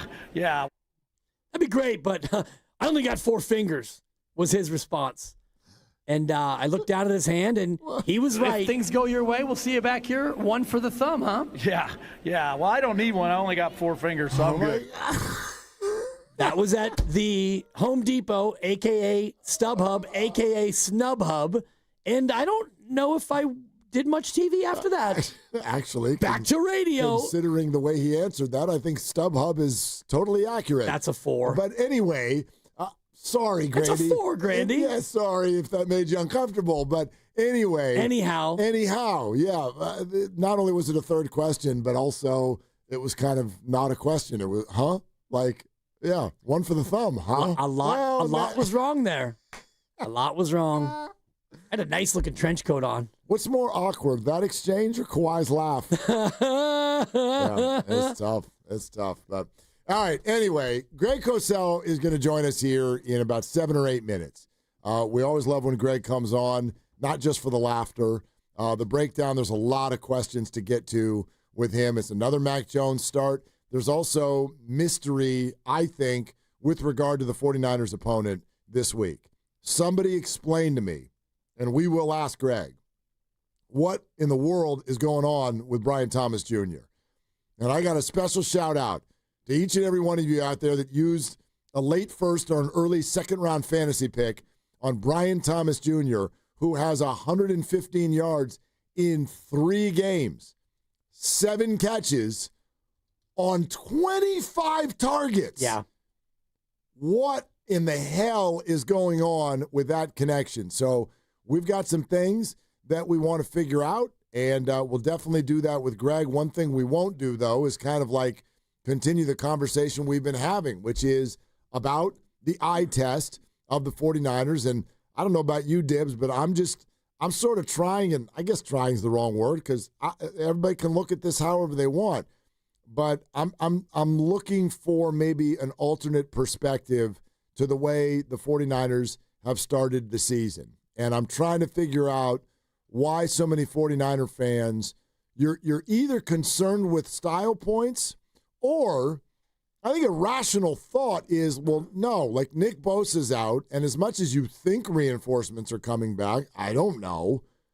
George Kittle hadn't even started running on the side yet. Just because he's eligible to be back in 2 weeks doesn't mean he will be. So I don't know how that's going to go. We don't even know that Brock Purdy, and those are all totally fair thoughts. I just kind of tuck those under all the same covers, which is, you're right. So why are we talking? If you don't know what's going to go on in October, why would we think about November, December, and January? And I think it comes down to how you look at things in general, because we can all look at last year, and I ran these down yesterday, the 3 fourth-quarter blown leads, the Rams, Arizona, and Seattle. You led in all 3 games in the fourth quarter, and you lost all 3 of the games. And so you look at that, and you issue blame. You blame Sorensen, you blame Ronnie Bell, you blame special teams, and you blame whoever you want to blame. It's blame, blame, blame. You blew those 3 games. Okay, you're allowed to do that. And then you look at these 3 games, and you pulled it out against Seattle. Well, luck. And you pulled it out against Arizona. Luck. And New Orleans, it was closer than it should have been. You know what? You could be 0-3. So you can look at it however you want. I look at these 3, and I look at plays that you made. You made plays. Nick Bosa, strip sack, fumble, recovery, and, Upton Stout, pass breakup, and Fred Warner with a knockdown, and Jake Tonjes with a high point catch. Last year, you look at how they collapsed, and this year, they could have done the exact same thing, Mark. They could be 0-3, but they're not, because this year, and whoever you want to give credit to, I do think that credit needs to be given. Last year, we did blame. This year, I'm doing credit as to why you're 3-0. 100%. 100%. I also, and maybe we can get to this a little bit later on in the show, I need somebody to call this radio program and explain to me why the 49ers 3-0 start is Cupcake Schedule City. Why do you think that? I think either Carter or Ken earlier today did a really cool thing of all the 3-0 teams. They laid out the record of the opponents. Guess what? The Eagles and the Niners have the best record by opponents of all the 3-0 teams. The best. It's only 4-5, but I'm trying to figure out why going to Seattle on the road is Cupcake City. I don't get it. So we could talk all of that out. By the way, we are coming to you live from the Laughing Monk Studios. Laughing Monk is righteously brewed in San Francisco. We'll tell you more about what's coming up this weekend with regard to the kickoff show at Laughing Monk Brewing, but also Greg Cosell with his weekly appearance, which is awesome. It's next on Willard and Dibs. This Game Day Traffic Report is brought to you by Crystal Geyser Alpine Spring Water. Getting to Oracle Park from the East Bay is slow across the Bay Bridge. Interstate 80 westbound slows down after the island and stays slow to 101. 101 northbound is slow from 280 to Interstate 80. What makes Crystal Geyser Alpine Spring Water different? We always bottle our Alpine Spring Water less than 1.5 miles from the spring source, and all our bottles are made with 50% recycled plastic from our own recycling plants. Crystal Geyser, bottled at the spring source. Hey, it's Willard and Dibs for Safeway. Enjoy these amazing deals for Safeway members. And as always, save up to 20% weekly on hundreds of exclusive offers with For You on the Safeway app. Here we go. Winner, chicken dinner. This week's signature: select chicken, split breasts, boneless, skinless thighs, wings, value pack, or Foster Farms fresh and natural whole chicken. Buy one, get one free of equal or lesser value when you buy two. Add some healthy sides with Hass avocados or green bell peppers. 4 for $5 or just $1.25 each, and wash it all down with Mix and Match Pepsi, 7-Up, Polar Seltzer, or Pure Leaf Tea. Various sizes and varieties. Buy 2, get 2 free when you buy 4 with your digital coupon plus CRV. Limit 2 free items. As we say on the show, great, let's drink. All right, these and other great digital deals are available in the For You section on the Safeway app. Go to Safeway.com for more details. And as always, we will see you in the aisles. Thomas Rhett, Better in Boots Tour 2025. Saturday, September 27th, Shoreline Amphitheater. International country music superstar Thomas Rhett. Don't miss the tour of the summer. With Tucker Wedmore. I'm gonna wind up missing you. And the Castellos. On sale now at livenation.com. Thomas Rhett's new album, About a Woman, out now. Since I've been in recovery, I could write a novel of the good things that happened to me. I finished college. I've held great jobs. It's never too late to recover from addiction. I am living proof that recovery is possible. Get treatment. It works. To learn more, visit livingproofsf.org. Change is always happening. It's part of life. And when it comes to music, change is all around us.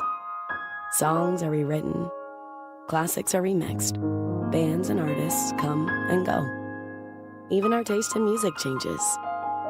Here at Xfinity, we know there's still good in keeping some things the same. That's why we want to do our part with a 5-year price guarantee on our internet. It means no matter what changes, you get 5 years of the most reliable Wi-Fi with our best equipment included for a price that stays exactly the same. Surprised? Life is full of them. One internet price, 5 years, guaranteed. Learn more at xfinity.com/deals. Restrictions apply. New residential customers only. Taxes and fees extra and subject to change. Most reliable Wi-Fi based on Open Signal Awards USA. Fixed Broadband Experience Report, August 2024. Injured at work? Don't wait. Every moment counts. You may be entitled to medical care and financial compensation, but time matters. The attorneys at Boxer & Gerson are here to protect your rights and fight for the treatment and support you need. Boxer & Gerson have helped thousands of people across Northern California who were hurt on the job. Don't wait, don't guess. Get answers. Call Boxer & Gerson today at 510-835-8870 or visit boxerlaw.com for a free consultation. Boxer & Gerson, your life is worth the fight. There's a party at your house, but some are uninvited. Yeah, it's bugs. You've got ants, spiders, maybe a mouse or two. It's a full-blown shindig. But don't let these party crashers ruin your good time. Visit atgopestcontrol.com and let them show those pests the door permanently. Because when the only guests you want are your friends, leave the pests to them. Visit their website today, atcopestcontrol.com, before your house becomes a full-blown infestation. Call 888-900-9697 now for 10% off your initial service. When you own your own business, you own every decision. Catch the red eye or take the 6 a.m. Make a new hire or promote internally. Celebrate a win with the toast at the gate or unwind at the lounge. Big props to this team. Some decisions are a win-win. Like earning 8 times points on Chase Travel. Introducing Chase Sapphire Reserve for Business. With $2,500 in annual value, it's the business card that gives back all you put in. Visit chase.com/reserve business to learn more. Cards issued by JPMorgan Chase Bank and a member of FDIC, subject to credit approval. Terms apply. Oh, could this vintage store be any cuter? Right? And the best part? They accept Discover. Accept Discover? In a little place like this? I don't think so, Jennifer. Oh, yeah, huh? Discover's accepted where I like to shop. Come on, baby, get with the times. Right, so we shouldn't get the parachute pants? These are making a comeback. I think. Discover is accepted at 99% of places that take credit cards nationwide. Based on the February 2025 Nielsen report. There's nothing like when you get that part from eBay and it just fits. Yeah, the first time. So you can do less of this and get right back to more of this. At eBay, you'll find all the parts you need, guaranteed to fit, at prices you'll love. Sounds good, doesn't it? eBay, things people love. Eligible items only. Exclusions apply. The pumpkin spice latte is back at Starbucks. Crafted with our signature espresso and real pumpkin sauce. Then topped with whipped cream, cinnamon, and nutmeg. The PSL. Get it while it's hot or iced. Only at Starbucks. We asked parents to share their journey of adopting teens. They changed who I am because I can't see life without them in it. Visit adoptuskids.org to learn more. Brought to you by Adopt US Kids, the U.S. Department of Health and Human Services, and the Ad Council.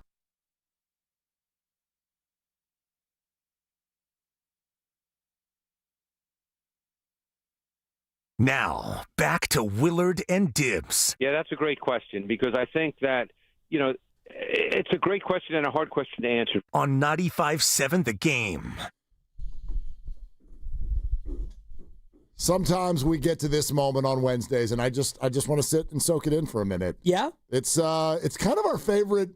It's kind of our favorite moment of the week for a number of reasons. Yeah, and Greg Cosell, who NFL Films, joins us on the River Islands guest line, also on our YouTube feed right now. I don't know if we've told him this before. Greg, do you realize that you sort of represent halftime for us? In other words, like our week has arrived at Wednesday. And we love to use this conversation to kind of put a bow on whatever happened last week, and then we launch ourselves into whatever we're going to do this week. So you're a big deal, Greg. Well, that's nice to hear. I'm just, I sit in my office all day. I watch tape, and then on Wednesdays I get a chance to talk to you guys. Now, for me, it's a little later in the day, so for me it's 6:15. So believe it or not, after I talk to you guys, I probably won't be here for that much longer, but it's okay. I like talking to you guys. Yeah, Kendrick Lamar, Usher, Michael Jackson, Up With People. You're talking about the halftime shows? Whatever your favorite halftime show is, you're it for us. Well, I'm glad you didn't mention like Lady Gaga or Madonna or any of those. It's probably a good thing. Yeah, you tend to skew a little bit harder. Them right. I've been in the stadium for all of them, so Yeah, we left out Coldplay, Greg. Thank you. All right? Yeah. Of course, I remember in Miami, it was, I think, 2006 maybe. That was Prince, and it was pouring. Yep. It was absolutely pouring. He was out there with an electric guitar in the driving rain. Yeah. Right. And then, of course, were you guys at the one in New Orleans with the Niners-Ravens? Of course, with Beyonce and the power outage. I was not there, but yes, I remember it. Yeah, of course. Wasn't wait, no. Wasn't that the it was the power outage for sure, but was that Timberlake and Janet Jackson? No, I was at Timberlake and Janet Jackson. That was in Houston. Oh. That was the Carolina and New England. Yeah, right. Carolina and New England in that game. And it was super weird because I was in the upper deck and I was the last one to know what had taken place. because Same like, with me. Yeah, I had no idea what happened. Yeah. I go home and everyone's like, "Did you see what happened at the halftime show?" I'm like, "No, Justin Timberlake performed. What's the big deal?" I had no idea. Yeah. And I thought that the refs during halftime missed an easy illegal use of the hands call there, Greg. For crying out loud. Oh, you were just waiting all day for that, you know? It's what we do, Greg. Yeah, you were waiting all day for that one. Yeah. All right. We've been waiting all day to talk football with you, Greg. I guess it's time to talk Niners football. It sure is. It sure is. I guess it's a similar question that we asked you last week. We need to ask it again. Why is the famed Kyle Shanahan, Christian McCaffrey-led run game not producing more so far? Yeah, I think most of it has to do with the O-line. In this particular game, I thought that the two guards did not play particularly well. I thought they really couldn't move the line of scrimmage. Where it really, really shows up, which is very odd given what they've done in the past, is it really has shown up in the red zone. Because, McCaffrey, 2 years ago when he had the great year, guys, it seemed you got in the red zone, it was automatic. It was a touchdown. You're going to give it to McCaffrey, certainly in the low red zone from the 10 yards in. But McCaffrey, through 3 games this year, has 13 rushes in the red zone. You know how many yards he's gained on those 13 rushes? He's gained 7 yards on 13 rushes in the red zone. So I don't think this is a McCaffrey issue. I just think that it's so bottled up, there's no space whatsoever. It's interesting that you point that out in the rush game because I'm looking at my notes in the pass game, and he's got 4 catches and in the red zone, and he's got 24 yards and a touchdown. Is it just as simple as McCaffrey right now being more effective as a pass catcher than he is as a runner? Well, that's only true because they're not running the ball well. I mean, they're going to keep trying to run the ball because that's foundational to what they do. Here's the interesting thing to me. What's always been a myth, by the way, and people talk about it as if it's a fact, but it's a myth, is you don't need to run the ball effectively to have a play-action pass game. And in the 2 games that Mac Jones has started, they've actually been more of a conventional play-action passing team. And by conventional, I mean with the quarterback under center. In his 2 starts, Jones is 13 for 16 for 116 yards in the conventional play action where he's under center. Now, they're not getting big plays. That's the other issue. They're not really getting big plays in the passing game the way we expect under Purdy, because Purdy, every year, and he hasn't played a lot of years, but every year, he's among the league leaders in yards per attempt, not because he just chucks it 40 yards down the field, but just the way the pass game works with Purdy, that he hits guys and they run after catch. But they've not really had explosive plays in the pass game.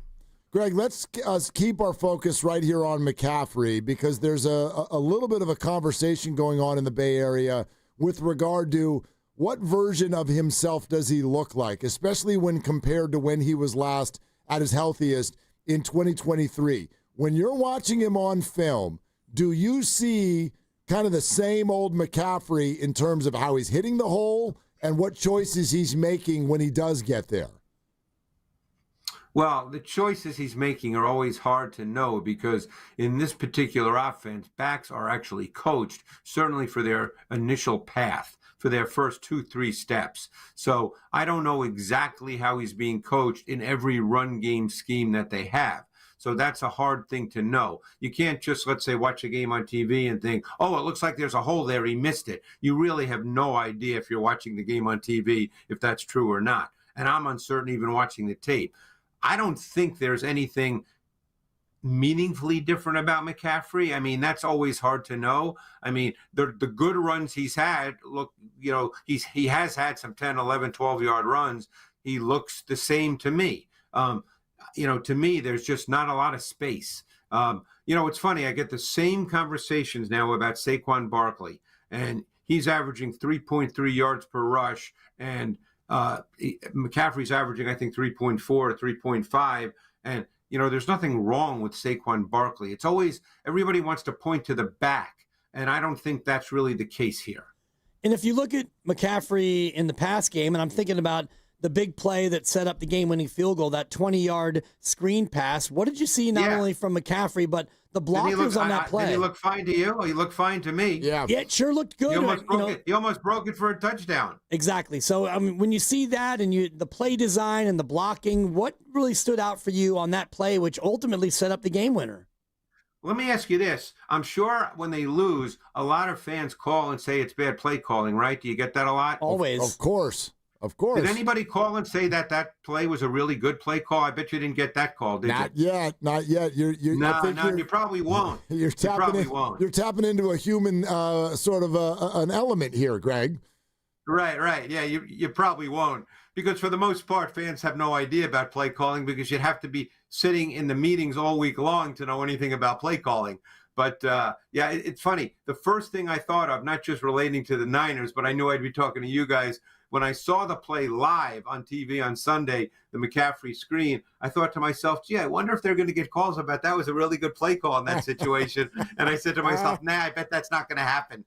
I will say this, Greg, by the nature of the 3-0 record and all the injuries on offense, Kyle Shanahan is getting some compliments here in the Bay, even from radio listeners. You wouldn't believe it. Wow, really? Yep. Because I know that he hasn't done well, through his tenure with the Niners. No. So it's good that he's getting, a compliment here and there. He's a habitual underachiever who chokes in the big moments, Greg.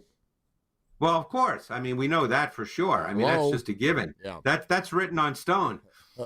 Yeah, yet you look at even some of the plays throughout the course of the game, Greg, and I'm thinking about that 4th and 2 when they found Pearsall for 34 that set up the only touchdown they would get. Talk to me about that play, not only the play design, but just how they were able to get Pearsall one-on-one and then the throw that Mac Jones made.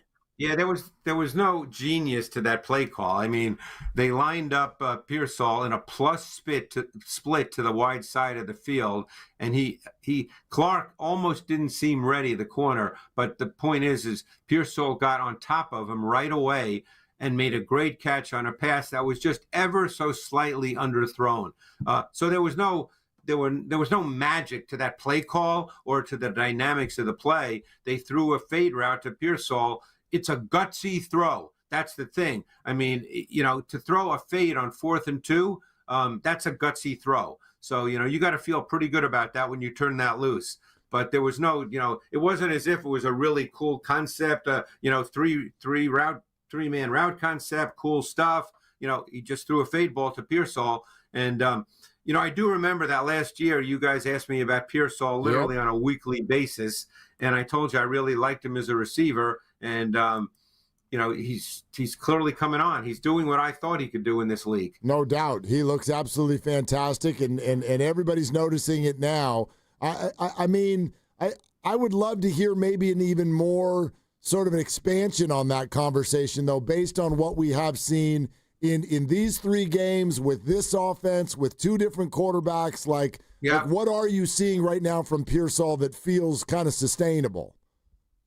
Well, what I think Pearsall has is I think he has really good short area quickness and burst to separate at the top of his route stem. Because if you notice, he catches a lot of balls where it looks like the defender is really close. But in the NFL, if you just create a yard of separation, you're open in the NFL. And he's able to do that. He just is able to burst out of his break at the top of his route stem and creates just enough separation that if the ball is properly placed, he catches the ball.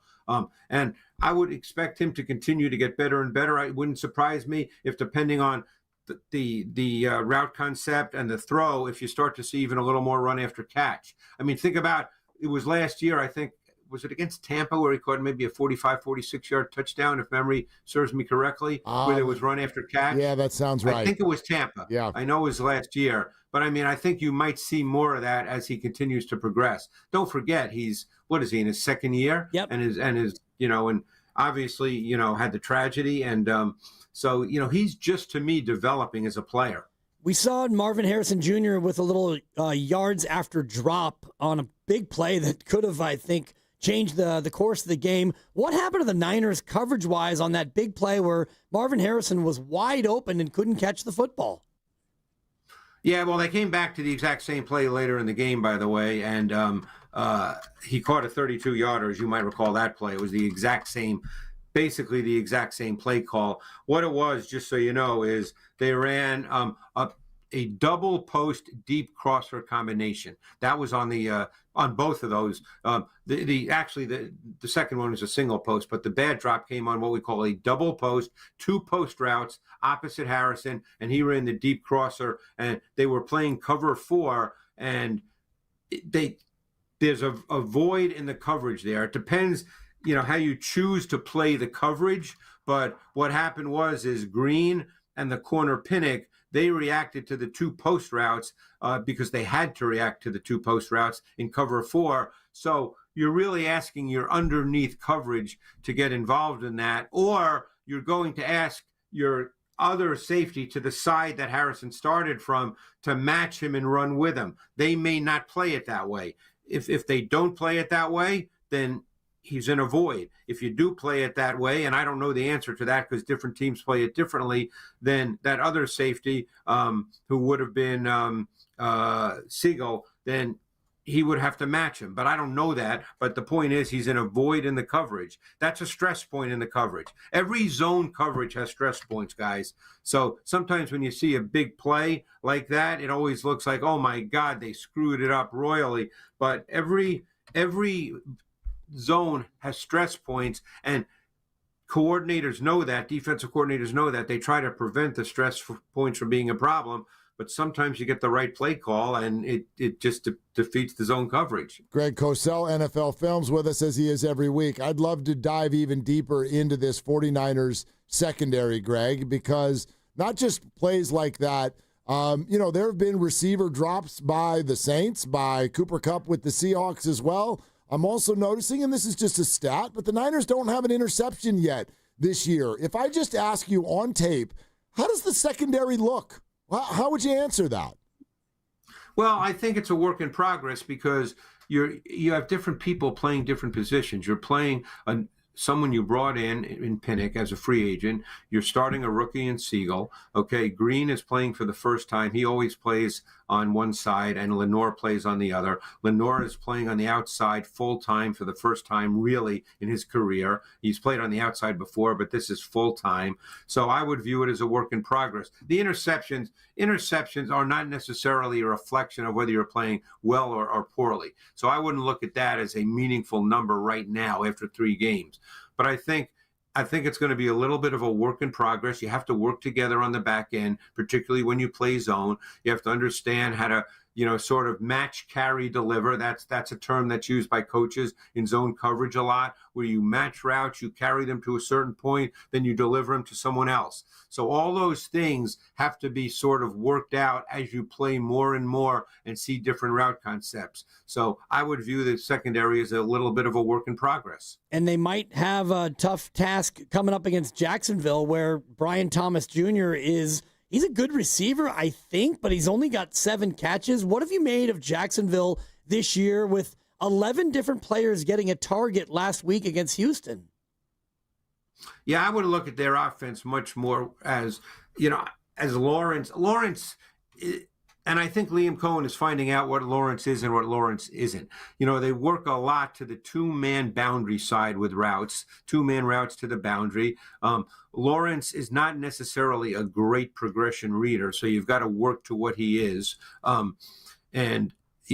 Thomas has a ton of talent. Look, you saw that late in the game when this week when the Texans win 0 and he hit him on the slant. I mean, there's nothing wrong with Thomas. He's had some uncharacteristic drops, and I think that's what people focus on because he had one, might have been week 1 or week 2, I forget. Then he had one this week as well. So he's had clearly some uncharacteristic drops, but you can't go into a game thinking that he's not a big-time player because he's big and he can run and he can get over the top of you. But, Lawrence, you want to be able to get bodies around Lawrence. He's always struggled with bodies around him because he's a strider as a thrower, and he needs space. And so if you get bodies around him, he tends to rush his delivery, and that leads to inconsistent issues with ball location. So you really want to get people around him. Certainly, obviously, in must-pass situations, it's always different if it's first down when you're not necessarily playing pass.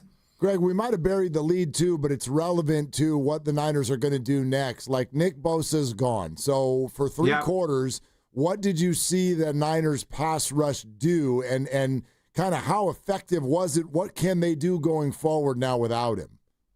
Well, it really wasn't bad, to be honest with you, but what they did a couple of things. But for the most part, when they stayed with their 4 down, they stayed with what they were doing with Bosa, which means that they had Williams inside. He moved inside along with Gross Matos, and they just had Sam O be the guy who replaced Bosa. But they also did a couple of other things where they lined up Huff as kind of a stand-up joker. They put Williams as a zero technique. They started to move people around to try to get different and multiple front looks. They even had a snap of 3-2-6 dime where they had 3 down linemen with Warner and Winters on the field because they don't want to take Winters off the field.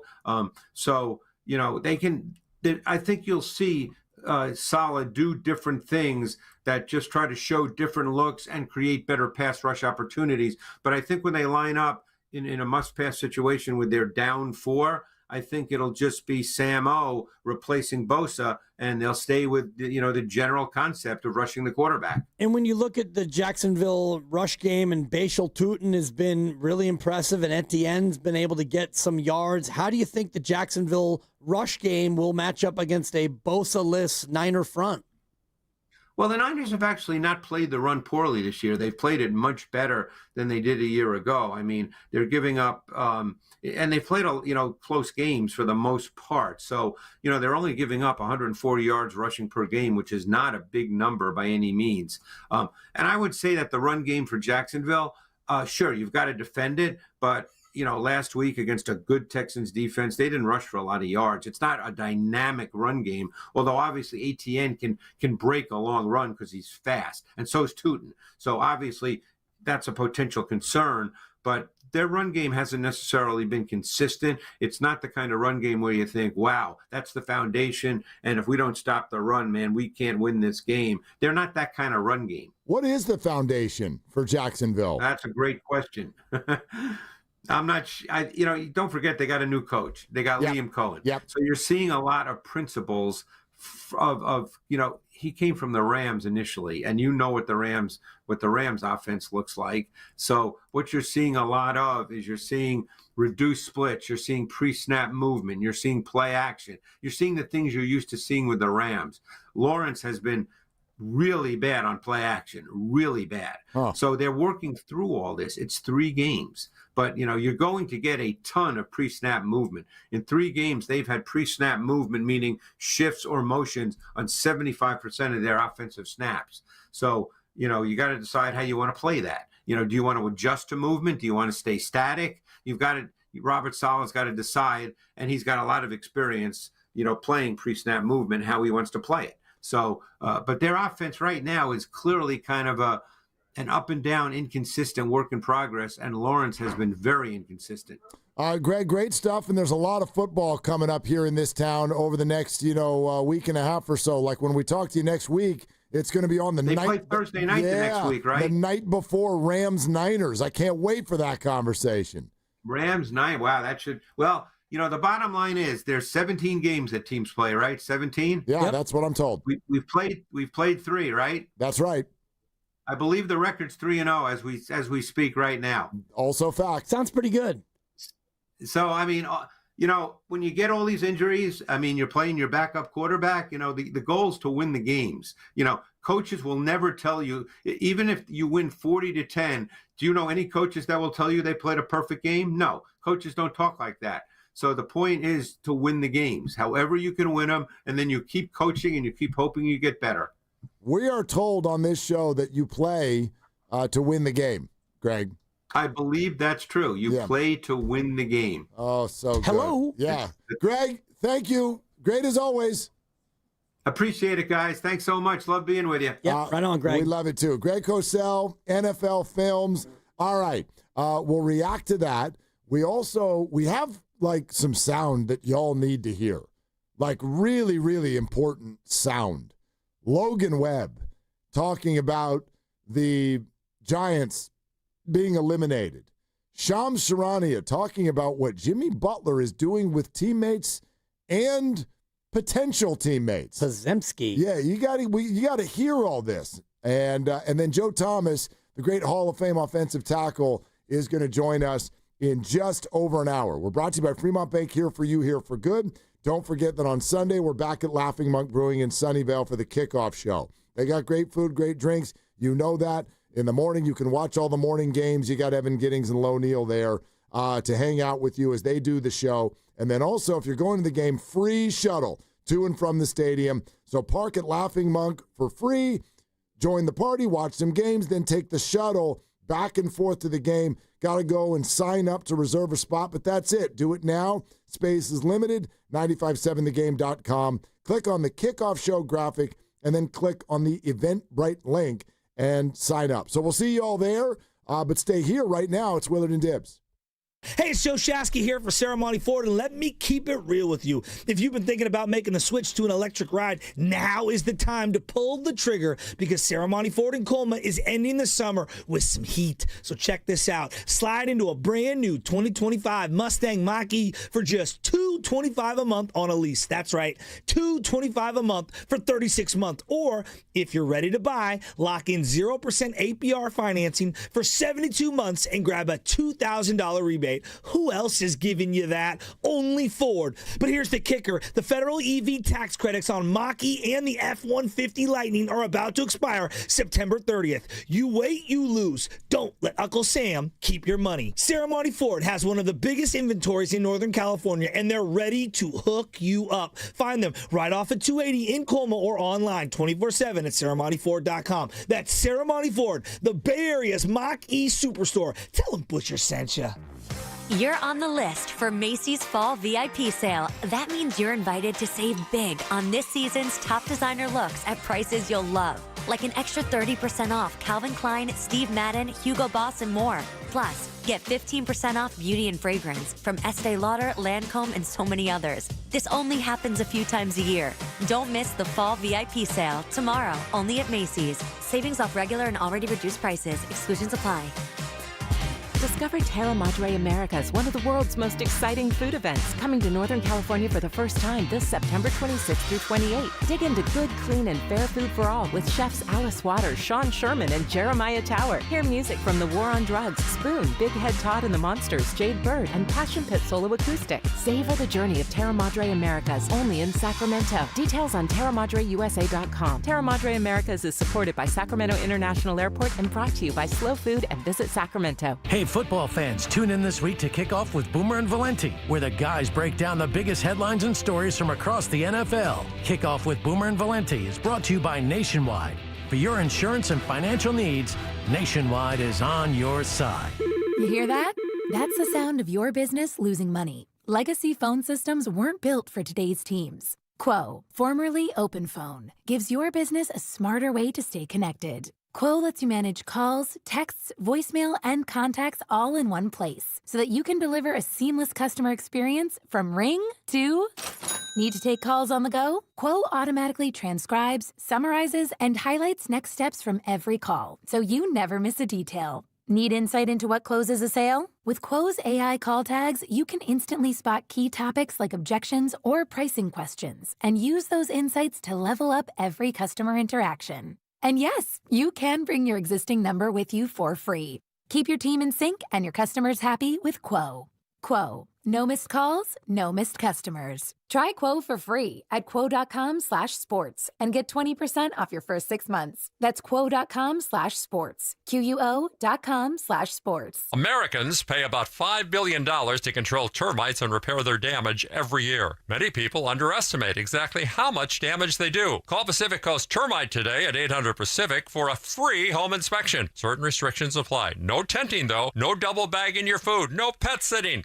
Mention KCBS and get 10% off termite treatments and a 2-year guarantee on their work. Call 800-PACIFIC, 800-PACIFIC, or go to PacificCoastTermite.com. Score big by saving lives with Stanford Blood Center. Donate blood between September 1st through the 30th and be automatically entered for a chance to win 2 club-level seats to the ultimate Sunday night showdown, San Francisco versus Atlanta at Levi Stadium. It's your chance to make a difference and experience the game like never before from premium seats with an unbeatable view. Every donation helps patients in need and brings you one step closer to the end zone. Learn more at stanfordbloodcenter.org/touchdown. Cars for Kids. No more stressing over your old vehicle. Donate it today and get it picked up tomorrow. It's the easiest service out there. Donate online at carsforkids.org. That's cars with a K. I'm Kristen Press. And I'm Tobin Heath. We're World Cup winners, Olympians, and the hosts of The Recap Show. Every week, we sit down with the icons, disruptors, and game changers on the field and beyond it to talk victories, heartbreaks, and everything in between. We've built a space where athletes, change makers, and people creating the future of women's sports can show up and show off as their full, unapologetic selves. Follow and listen to The Recap Show wherever you get your podcasts. Oh, could this vintage store be any cuter? Right? And the best part? They accept Discover. Accept Discover? In a little place like this? I don't think so, Jennifer. Oh, yeah, huh? Discover's accepted where I like to shop. Come on, baby, get with the times. Right. So we shouldn't get the parachute pants? These are making a comeback. I think. Discover is accepted at 99% of places that take credit cards nationwide. Based on the February 2025 Nielsen report. With great deals coming this Prime Big Deal Days, October 7th and 8th, greatness is a deal away. So if you love baking, you can get a deal on a new mixer, transforming you into the Lord of the Loaves.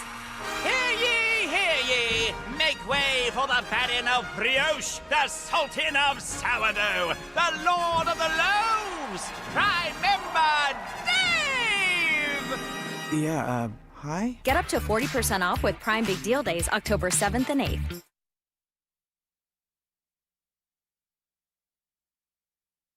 What is the foundation for Jacksonville? That's a great question. Now, back to Willard and Dibs on 95.7 The Game. Bup.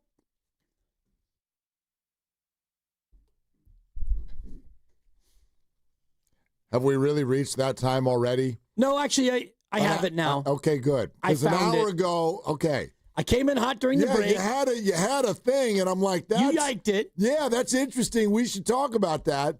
And I'm like, hey, we should do the thing now. And you're like, what thing? And I'm like, the thing that you told me about. And you're like, what was it that I told you? Well, it took me a minute because wait a minute. It actually came from one of our great coworkers, Joe Hawks. Joe Hawks, who is he's our Swiss Army knife. The man. He is the Swiss Army knife. He is the screwdriver, the scissors, 2 types of knives, and there's a toothpick in there. If you need something here at Odyssey San Francisco, you go to Joe. Yeah. And he gets it done. We had a 60-second conversation about injuries and the 49ers, and he was kind of riffing about, well, you know, Bosa, the torn ACL, that's got to be on the strength and conditioning guy, right? And I was laughing, and he's like, CJ West, broken thumb, that's on the strength and conditioning guy, right? And I was like, oh, my God, this is like what all the fans are railing against. And I said to him, I said, you know what? This is like all the people who blame Bob Melvin for the fact that Marco Luciano can't play a position 8 years into his career. Oh, that's on Bob Melvin. And Elliot Ramos doesn't know the infield fly rule. That's on Bob Melvin. And you can look at a number of different things that have gone wrong, and you can say, oh, that's on Bob Melvin. Is it really?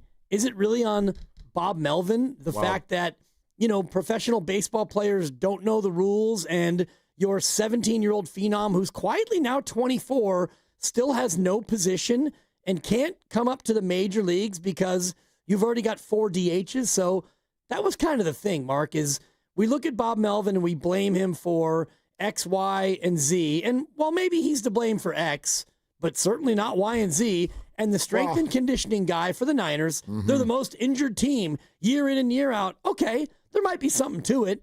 Nick Bosa tears his ACL for the 3rd time. You know what, strength and conditioning guy?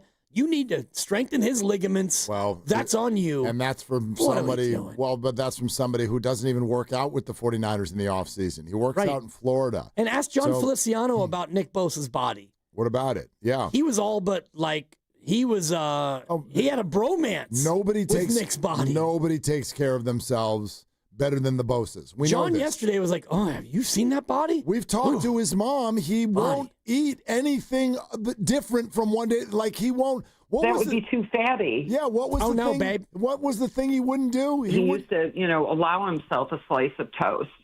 He used to allow himself a slice of toast. Oh no, babe.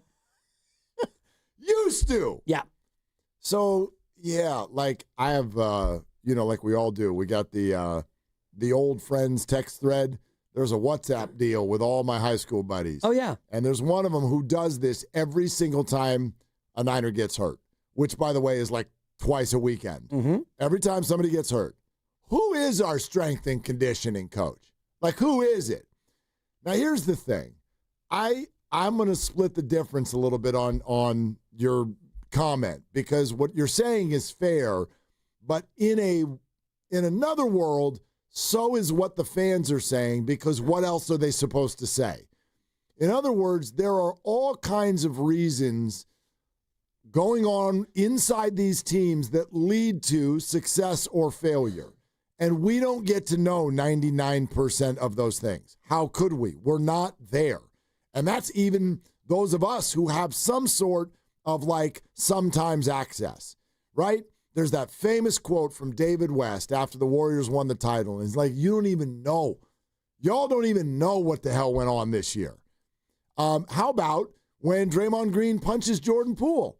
And half the league is like, you don't even know that happens 3 times a year. Every year with every team. And I don't know if it's that bad or whatever. I doubt it. But you get the implication. We don't know what's going on. So it's fair for a fan who doesn't know what's going on to point to the only things that they can see. And the only thing a Giants fan can see, other than the ball being hit real hard by other players on other teams, other than that, the only thing that you can sort of see is, well, we're not hitting the ball well, so hitting coach. Yep, Pat Burrell. We're not pitching the ball well, so pitching coach. Or we're doing weird stuff on the field, so head coach, or in this case, manager. And then, like, I even hear the things that people ask for.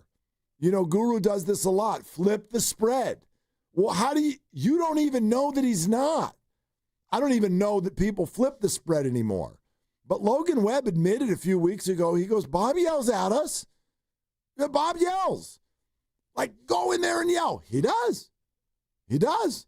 So I understand that when you say what you say, it can sort of make a fan feel like, well, wait a minute, then can the manager ever be at fault? Sure. Of course. But I tend to look at, with a head coach or a manager in professional sports, what I look at is, have they lost the guys? That's what I'm looking at. Have you lost the guys? It's not so much, sure, if you're out there making the wrong pitching change every time, okay, but that can blow up in your face no matter who you're sticking in there. So have they lost the guys? Gabe Kapler, for example, he lost the guys. Pusoidos. He lost the guys. Yep. Kyle Shanahan has never lost the guys. Steve Kerr has maybe lost the guy. He hasn't lost the guys. He lost one of the guys. And we'll see where that whole situation goes. But if you haven't lost the guys, then largely you're usually in the right place. And I personally don't believe that Bob Melvin has lost the guys. So I'm going to buy what you're saying, which is I think most fans are pointing at him simply because they don't know where else to point. And you can point at him, and I think that you're not wrong to do so because this year will go down as a disappointment, no matter how you look at it. Hot streak, cold streak, whatever you want to look at, they are not going to make the playoffs, and they are not going to be above 500, and they may wind up with a worse record than the Athletics, who have no city and are an embarrassment. So this year is a disappointment, and I think that next year is it's a prove-it year for not only Bob, but for Pat Burrell, JP Martinez, Matt Williams, the whole coaching staff, because it is a collective. And when you look at this year, what went wrong? Yeah, it starts with Bob Melvin, the manager, as a coaching staff, but it's all of them. Matt Williams was not great at third base. The They don't even have a defensive coordinator, and maybe they should. Yeah. Maybe they should take more infield, and maybe they should have guys who are better at the fundamentals. Whatever you want to look at as the shortcomings, you can give Bob Melvin whatever percentage of blame you want, and I guarantee you that he takes it and Buster Posey assigns it. He still gets one more year. I don't believe that Buster is of the mind where you extend a guy and fire a guy even after this late year collapse. Okay. Let's update that conversation. Let's. And in fact, last night was a microcosm of the frustration. 100%. Up 8-3. All right, they're going to win this game. Attaboy Logie. Logie gives up 3 in the first, and they picked him up. And then the bullpen, Casey Schmidt the bed. Let's invite people in right now, okay? Like, let's do this for a second, and there's a very specific reason we're doing this. I want you to hear what Logan Webb said last night. Really, really important. And for each of you fans out there, 888-957-9570. We'll take your phone calls right now. Bomel, yes or no, next year. And why? Why? Like, back your point. We would love to hear from you. Bomel, you in or you out just for next year. 888-957-9570. Here's what I want to say. I'm very largely with you. I have been all year long. I have not thought that Bomel was going anywhere. There were some conversations, call it maybe 3-4 weeks ago, that weren't direct, but I very much took them as, I think I know where this organization is looking, and they're not looking at him in terms of their frustration and what they want to do next. But let me just say this. I'm not as confident today as I was a week ago. Wow. About his... I think he's going to be back, but I am not sure.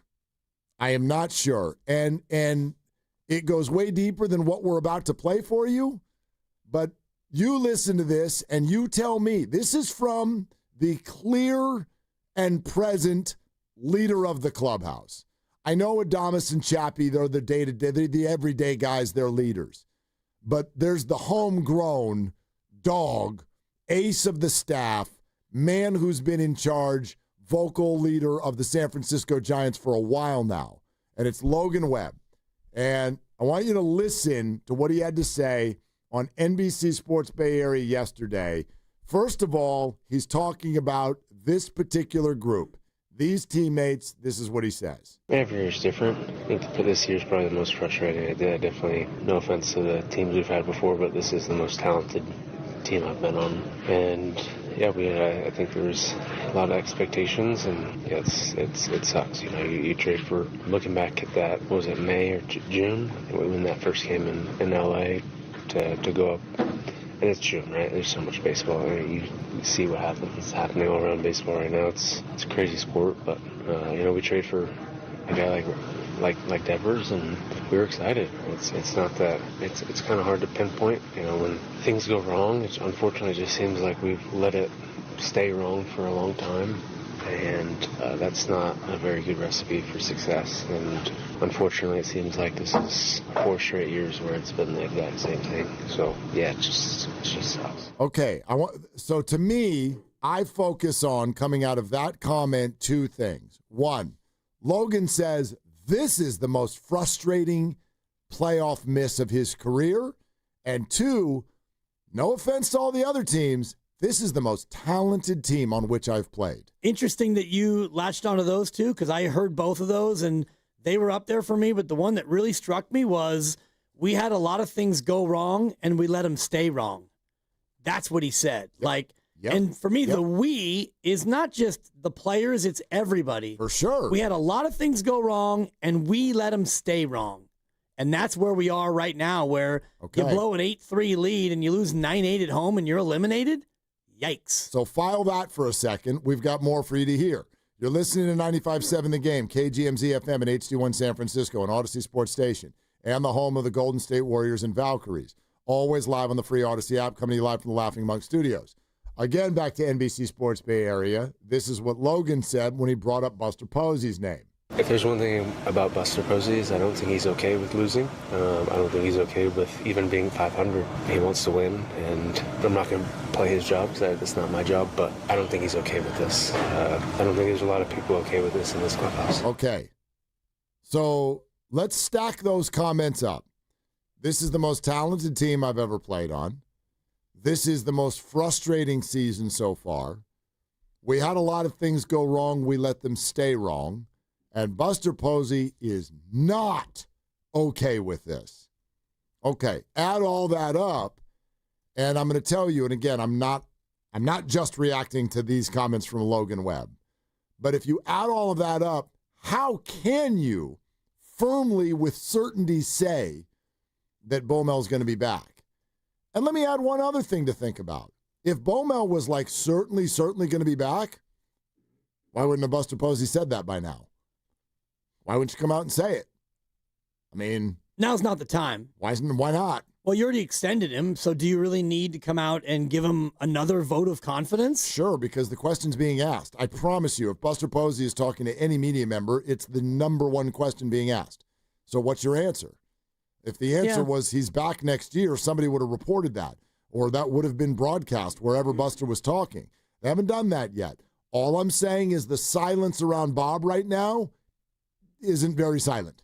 It's not silent, and Steiny and Goo, during our crossover, Steiny played the truncated Bob Melvin comments after the game, and you can hear his frustration, and Bob he's smart enough and he's veteran enough to know exactly what's going on. And if you want to go back 2 weeks ago, almost 2 weeks to the day, and you talked a lot about it, I'll never forget that Friday night. We'll always have that, the Pat Bailey walk-off salami that got you right on the cusp of a playoff, and it was a culmination sensation of a great 2.5 week run.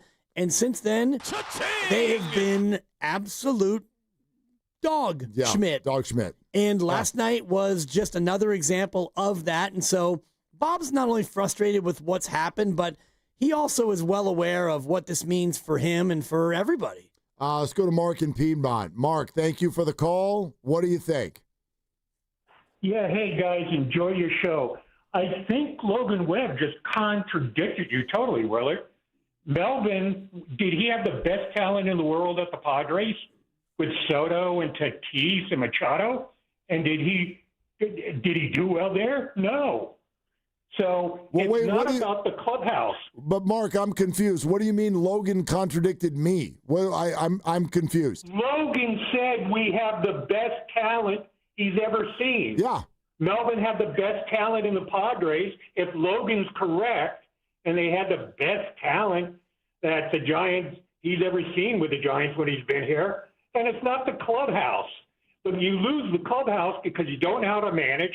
You don't know how to pick the right players, and you make the wrong game time decisions. I'm not saying otherwise, Mark. That's why I'm confused by the whole contradiction idea. I agree with you. That's what Logan's saying, and what I'm telling you right now is that for 4 weeks, I've stood on a box and said, you can think Bob Melvin should go. I'm telling you he won't, and I am now moving my position.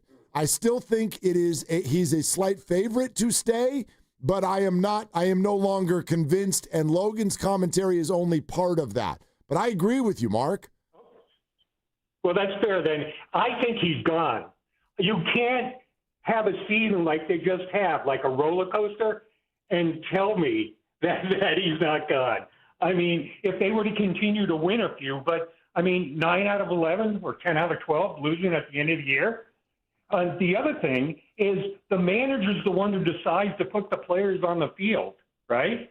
And if he doesn't put the right players on the field, right, then they're not going to win. There are computers that are partially doing that now, Mark. That is just that's a sign of the times in baseball. Yes, Bomel has a lot of say, and certainly he's also the final say with making pitching changes and things like that. But as far as lineups and even the plan and in terms of what reliever is going to come in, you'd be shocked at how much that's computers and how much that's decided before a series even starts, let alone a game. That's fair. I maybe not be aware of that. That's very fair, Willard. Well, I tell you what you saw this year is that both Ray and Webb are not number one starters. At best, number two. They wear out in the end of the year. You couldn't count on them to, if you had to win one game, could you really go into that game saying, yeah, Robbie Ray or Logan Webb? No. They need to figure out a way to get a number one starter behind them, and they need a 300 hitter. Having a bunch of 260 hitters just is not going to make it. So love your show, guys. Keep doing what you do. Appreciate it. Thank you, Mark. Yeah, they need a 300 hitter. Do you know how many of those exist? I was going to say. Take a guess. How many guys who qualify, which is 3 at-bats a game, how many 300 hitters were there in baseball this year? In all of baseball? In all of baseball. The National and the American League. I mean, it's going to be stunningly low. I'll throw out a number. 3. 8 is the answer. 8 of them. Aaron Judge, by the way, leading baseball at 325. Toronto has 2 of them. There are no 300 hitters. And my defense for Bob Melvin, my number one defense is going to be you traded away your bullpen, and then your closer got hurt, and you were left with a Lucchese, a Bivens, who I like, friend of the program. We had him on last year, right when he popped. An absolutely unbelievable story. And Ryan Walker. So you lost your closer, your anointed closer, your best setup guy. You traded a couple other arms. And, yeah, Bob, go out there and make sure you don't lose any games late. And then Randy got hurt. Yeah. Right. So you traded a bunch away. Then guys got hurt. I mean, in leverage situations right now, they're using Peguero. We didn't even know who that was until like 4 weeks ago. So that's fair. But then again, these things are all attached and all cyclical. You can say, well, you traded away your best people. Well, why did they trade away their best people? Well, because they were losing every game. Now, did Bob have a hand in that? He has to. He's the manager.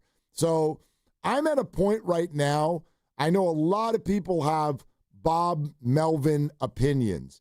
I am not in a spot of having a strong Bob should go opinion. It's not where I am. I still lean that he will, and I still lean that he should. At the same time, I know how these things work, and sometimes it does get a little political. Public relations comes into play. I don't think Bob has lost the locker room. And because I don't think Bob has lost the clubhouse, I would lean in the direction of keeping him. However, this is sort of where I'm at right now. This is 8 times in 9 years where the Giants have missed the playoffs. And I know sometimes the organization faces, when it used to be Brandon Crawford and Brandon Belt and now even Buster Posey, they feel like these very just kind of soft-spoken, non-emotional sort of people. I think those days are done. And it may look like that from the outside. It's not that. It's not that. I promise you this is stuff getting thrown off the walls type of a vibe, and Logan's not wrong. Buster is not going to stand for this. I don't know if that means Bob, but there is going to be a very, very new – I think this was the year you receive everything. Yeah. Let's evaluate, and then – There'll be some thump of some sort in terms of their vibe and the way they approach this going forward, because this isn't okay. It's not okay, but I don't know if I was to look at and whiteboard this problem that they've had, and the problem doesn't just go this year. If you go from the last 4 years, they are playing about .495 ball, and that is with Kapler and Farhan. That's with Buster and Zach and Bob and, additions and subtractions and all the rest of it. You've been the same team. So what's thank you. What's the fix? Is the fix a new manager? And if so, who are you going to get? Is it a new hitting coach, a new pitching coach, a new staff, a new what? I think the fix is honestly another 81 games of, all right, Bob, now you have a talented team because they didn't have these guys all year long. Now you're going to have all of them fresh and ready in March. Now let's see what you guys can all do together. They're not under any obligation to say it publicly. But remember halfway through the season when things were really going south, and every time people said, hey, what's wrong? They'd be just like, I don't know. And so I don't know if you did, I tried to hit some people up in the organization off air. Hey, what's wrong? And you know what I would keep getting? Same answer. I don't know. Like if they knew they'd fix it.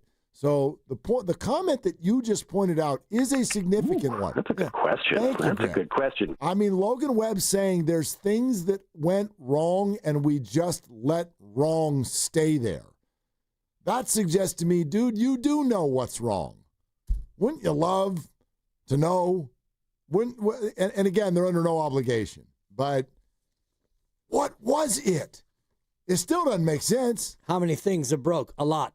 Yeah, very good. I mean, it's a lot. You don't field, you don't run, and you traded away your bullpen. You don't hit with runners in scoring position. You don't hit situationally.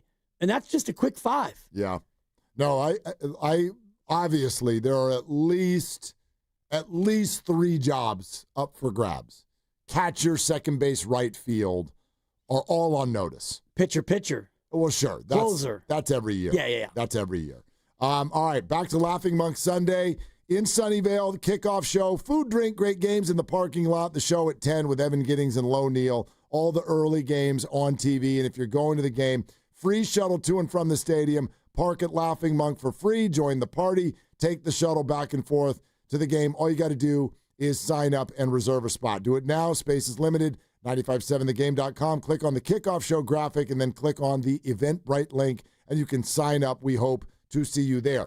888-957-9570. We'll keep taking your calls. Joe Thomas, Hall of Fame offensive tackle, in a half hour. You also need to hear what Shams said Jimmy Butler is doing right now. So that's all coming up next on Willard and Dibs.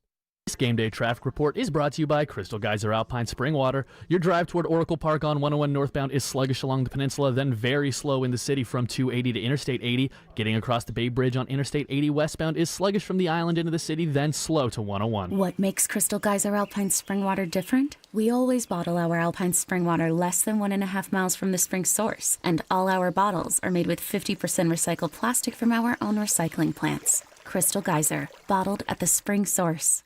Okay, Bay, it's Willard, and I've got a bigger team for you to join, and this one is important, even bigger than a sporting event, I know, and that is the team that donates blood. Hot Yoga Republic in Mill Valley is teaming up with Vitalant for a blood drive that is coming up real soon, in fact, starting tomorrow, September 25th and 26th. We need you to roll up your sleeves, give blood if you can, help save a life. Every 2 seconds, somebody needs it. Accident victims, kids in chemo, the list goes on. Real people who need you, they need your help. So let's do this, Bay Area. Find your spot at hotyogarepublic.com. That's hotyogarepublic.com. And a very big thanks to Habas Law for backing all of this. Habas Law, always fighting to make it right. When you own your own business, you need to keep things moving. Need to book a last-minute flight? Earn a $300 travel credit to cover that. Need to take a meeting before takeoff? Do it from the comfort of the Chase Sapphire Lounge by the club. Need to catch your breath before you board? Done. With $2,500 in annual value, the new Chase Sapphire Reserve for Business is the card that gives back all you put in. Visit chase.com/reserve business to learn more. Cards issued by JPMorgan Chase Bank, N.A. member FDIC, subject to credit approval. Terms apply. Dan Daly, the administrator of Lawton Skilled Nursing and Rehabilitation Center, thanks his staff for earning Newsweek's top Bay Area facility recognition. Lawton, in San Francisco's Sunset District, provides top-tier therapies and partners with UCSF Medical Center. With a 5-star rating and Dr. Darby Clayson as medical director, it's also listed among the best by U.S. News. For skilled nursing, call Dan Daly at 415-566-1200. That's 415-566-1200. Grab the keys to a new Toyota. This fall, it's time to hit the road and chase new adventures. From majestic mornings to golden sunsets, explore all the beauty California has to offer with Toyota's legendary fuel efficiency. Right now, get a low lease on the 2025 Prius Limited, one of 17 fuel-efficient Toyota hybrids. Plus, every new Toyota comes with Toyota Care, a 2-year no-cost maintenance plan. Toyota, let's go places. Offer available through TFS to buyers with premium rated credit and 9/30/25. See your Toyota dealer for Toyota Care details and exclusions. Oakland, it's time to pack the Coliseum. The Oakland Roots are back home Tuesday, October 7th, taking on Hartford Athletic. Experience the energy, the community, and the beautiful game right here in the town. Get your tickets now at OaklandRootsSC.com. Can't make it to the Coliseum? Watch live on ESPN Plus or catch the action on KTVU Plus. That's OaklandRootsSC.com. Don't miss Oakland's team, Oakland's moment. Looking to get out there and feel the in your hair? Chevy EVs have you covered. Like the Blazer EV, with bold style that's sure to you away. And with Silverado EV, towing is a breeze, with the capability to hitch up and tow with ease. And Equinox EV helps you keep moving along like with confidence. Chevrolet, together let's drive. Kohl's Cash is turning 20, and to celebrate, Kohl's is giving you the gifts. All month, you can enter our sweepstakes for a chance to win $200 Kohl's Cash. Plus, get epic deals on cozy favorites, home must-haves, and more right now. Yep, we were gonna throw a party, but this is better. Cue the confetti and the savings at Kohl's. Offer in September 28th. Select styles. Some exclusions apply. Sweepstakes and September 30th, 2025. No purchase necessary. 20 winners per day. Limit one prize per person for entire sweepstakes. See Kohls.com for official rules and details. All guests on 95.7 The Game appear on the River Islands guest line. Warriors head coach Steve Kerr now joining us on the River Islands guest line. Joining us right now on the River Islands guest line, none other than Steph Curry. River Islands in Lathrop is the best-selling master plan community in all of Northern California. With its lakes, parks, trails, and collection of new home neighborhoods, the good life can be your life. Isn't it time for you to discover the islands? Hey, it's Evan Giddings, and I want you to join me and Mark Grandy at Friedman's Appliance in Pleasant Hill on Saturday, September 27th from 12 to 3 p.m. for their fall clearance sales event and take advantage of one-of-a-kind opportunities. Now is the best time to save on new appliances for your home. My ride smells just right, just right, just right, just right. I gotta try that Febreze car. Just right, just right, just right, just right. La la la la la. Picked up for 40 days of consistency. All over Febreze car clips right on your vent. You know my car's my happy place. Keep that smile on my face. When it smells just right, just right, just right. Yeah, breathe happy Febreze. La la la la la. Tulsa is my home now. Academy Award nominee Sylvester Stallone stars in the Paramount Plus original series, Tulsa King. This distillery is a very interesting business. We gotta know the enemy. From Taylor Sheridan, co-creator of Landman. What are you saying? I'm a rat! If you think you're gonna take me on, it's gonna be really difficult. Tulsa King. New season now streaming exclusively on Paramount Plus. In San Francisco today, clouds with some showers and a high of 73 degrees. Weather brought to you by Robert Half. Our recruiters' expertise and award-winning AI will find you the skilled candidates you want. At Robert Half, we know talent. Visit roberthalf.com/talent today.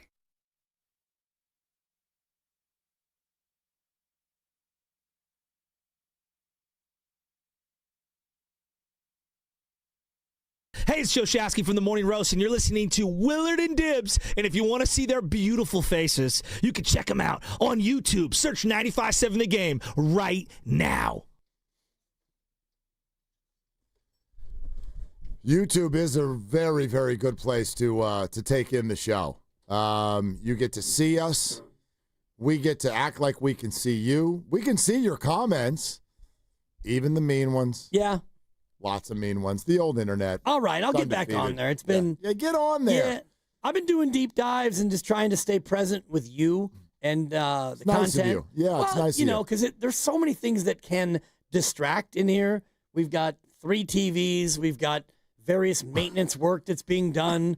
There's so much going on that could distract, and so I try to not have there be additional things that distract me. Are you distracted by Bob Melvin's job status? Not at all. No? And I'm really unmoved by, I'm a little bit moved. The Logan comments and you're not reporting anything, but no. You have a good sense of the winds of change that can be a-blowing. I think that there is some, I'm not going to say Buster has or hasn't made up his mind.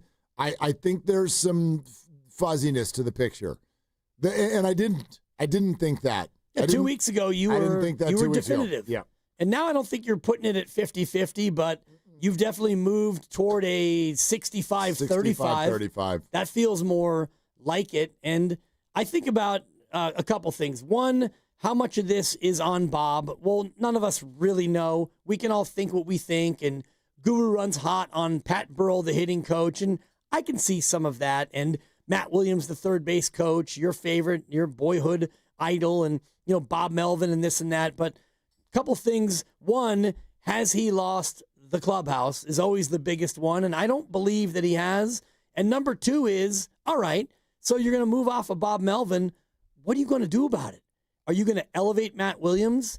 It looks like from the reports I've been reading that Bruce Bochy's more likely to retire. Shout out Riri. So I think that he's more likely to retire than he is to rejoin the Giants. So if you want to move off of Bob Melvin, what are you going to do about it? I have a really unpopular take on that anyway. Okay. That would be the wrong move.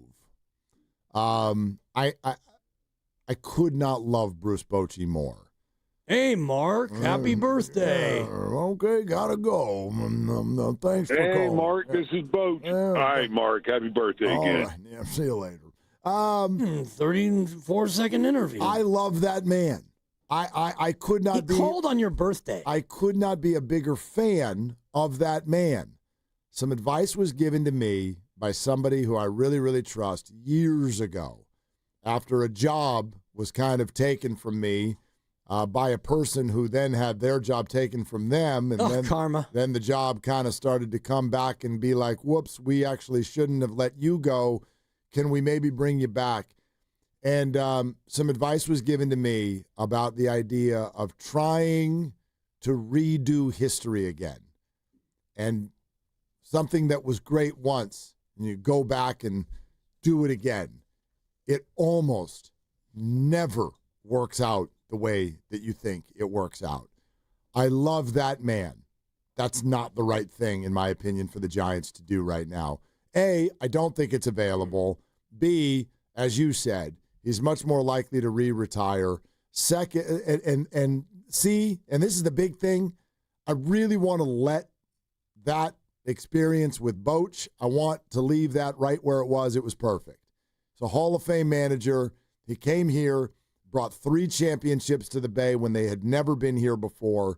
And I do not want to. You remember when Phil Jackson went back to the Lakers?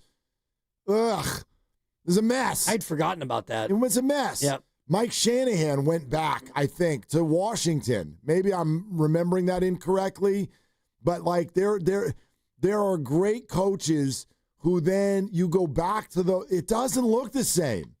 It's not just like, oh, Boch, we're going to win it all. It's a completely different league now with a completely different roster. He's a great manager. I'm not saying that, but I don't think that would look and feel like people think it would look and feel.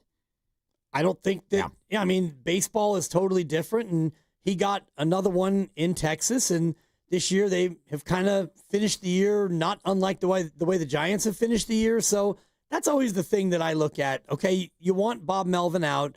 Who is going to be your replacement, and what are you going to do philosophically? That, for me, Mark, is the bigger one. And I was talking earlier about Marco Luciano. You realize that he's played 500 games in the minor leagues with an OPS of 800 in the minor leagues. 500 games. He just turned 24, and yet he doesn't have a position. You don't want him to play virtually anywhere on defense, and yet he's still in the organization, and he still can't play defense. So where do we put the blame for that? Certainly it's on the player to a great extent. Not Bob Melvin. That's right. I mean, Marco Luciano's been here forever. So I look more organizationally at the problems with the Giants, and you haven't really ever developed a great farm system, and you haven't had a pipeline of players who come up and excel. And it's been that way since, 2009? You go back to Pablo and Timmy and he's a horse and Bum and Posey and those guys. Since then, you haven't had that pipeline. So is that on Kapler or Boch or Melvin? Of course not. No, it's an organizational failure. That's my thing. And it's like, man, I'm a firm believer. Nothing is ever one person's fault. It just never. And I know other than Steve Kerr not developing young people. Well, sure, that's completely on Steve because he's an awful human being. But outside of that, like even, and I do not want to get political here or anything like that, but when something awful happens in the world, when somebody does something awful, even if you want to say 99.9% of the blame is on them, I guarantee you, if you wanted to really do a deep dive and go look at that person's background and who raised them or who abused them or who whatever, like nothing, in my opinion, is ever one person's fault. And that absolutely applies to sports when we're looking at seasons that have gone awry. So my ears are wide open to the idea of Bomel stays, Bomel goes, if he goes, who you're going to bring in. My ears are wide open. I would tell you that if I was making the decision, Bomel would be back next year. But I get it. I share the absolute feeling that this is not acceptable Giants baseball. This organization has too many resources, too much money, too great of a ballpark, too wonderful of a history to have fallen into this situation where we have collectively decided, it's like, well, you can't compete with the Dodgers. I mean, they're just too good. They've just got all of the money and all the players and all this.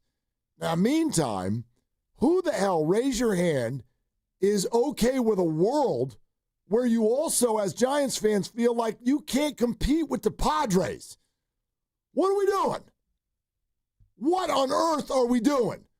Have we decided that that's a better organization than this? That organization, which spent 30 years telling its fans we're 3 years away for 30 years, like they finally figured some things out. They still haven't been to a World Series in recent times. So, like this idea that like, oh, those two teams, what are you going to do about it? Get on their level. Get on their level. And I believe that that's the way Buster thinks. And I believe in him. But he's got a tough job. He's got a tough job because he does not have a tremendous minor league system right now. Right. So he attacked that the way that he could, and he brought in really good players, and they kind of performed, and it still didn't work. So, yeah, everybody is in a vulnerable position. I like what you said about it's never just one person's fault, and I want to encourage you and everyone to bring that same energy when we say things like Ronnie Bell and Kwaski Tart, for example, and Kyle Williams, 49ers, where it's never just the one person's fault, and we all will remember the Ronnie Bell drop 100%. That happened. And I'm just looking at it here, minute 8 to go, tie game, Ronnie Bell with a drop that would have put them in field goal range, and Jake Moody, he was pretty good at the time, and you would hope he would make the kick, but he didn't, and next thing you know, a 25-yard PI and a big kick return by Xavier Smith, and you lose. So we all remember Ronnie Bell and the drop because that was huge, but it's never just one person's fault. And Kwaski Tart dropping an interception that was thrown right to him against the Rams in a game that you probably would have won if he caught the ball, but it's never one person's fault. That's correct. There's always plays that are the face of the loss. Sure. But no, there's no such thing as it being one person or one play even. Lucky in the city. Hi, Lucky. Thanks for the call. What's up? Hey, what's up, Willard Dibs? How you guys doing today? We're good, man. Well, on this topic, man, I respect Bob Melvin, man. I actually watched him play, and so as a manager, he's had several teams, 4 teams, man, that he had super talent with and never did anything. The A's, Cleveland twice, even us. I think somebody else as well, if I'm not mistaken. And with all that talent, and you're a manager, and you're supposed to know the game, and you played it in the position, but you can't get your team past a certain level. Why would you want to subject yourselves to doing that again for a whole another season of having somebody who's I'd give him a Hall of Fame nod, but he's not a Hall of Fame manager. So what are we going to do? I think go get somebody else. We don't have to necessarily go get Bruce Bochy, but go get somebody who has a passion and who has a flair and could bring something out of our team, man, because it's like a bubble that we have that's waiting to pop, man, and he's just holding it in his hand and not doing nothing with it. Come on, man.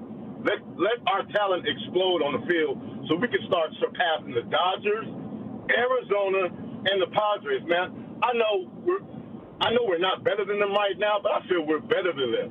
Let's go, man. Come on, man. Show us something.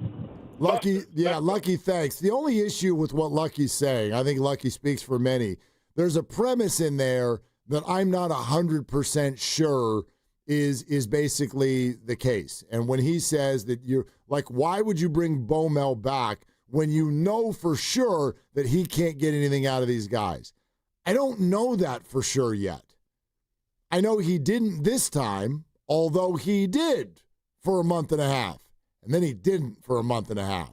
And then he did for a month. And then he didn't for 3 weeks. And in fact, that's where my inner conflict comes from. Like, if he couldn't get anything out of him, then why for weeks at a time he was getting something out of them? And then suddenly he wasn't. But then he was. Right. And then he wasn't. Well, which is the real Baumel? Which is the real Giants? Which is the real Rafi? Which is the real Adames? I don't know. It wasn't consistent enough. And I can't sit here and tell you I know the reason why. To me, it's senseless. Absolutely. They had the pieces this year. They had them. Not to win the division, but to go to the playoffs. They had the best bullpen in baseball in the first half of the year. They had real hitters. If it took Rafi and Willie a minute to kind of get acclimated, okay, I get that.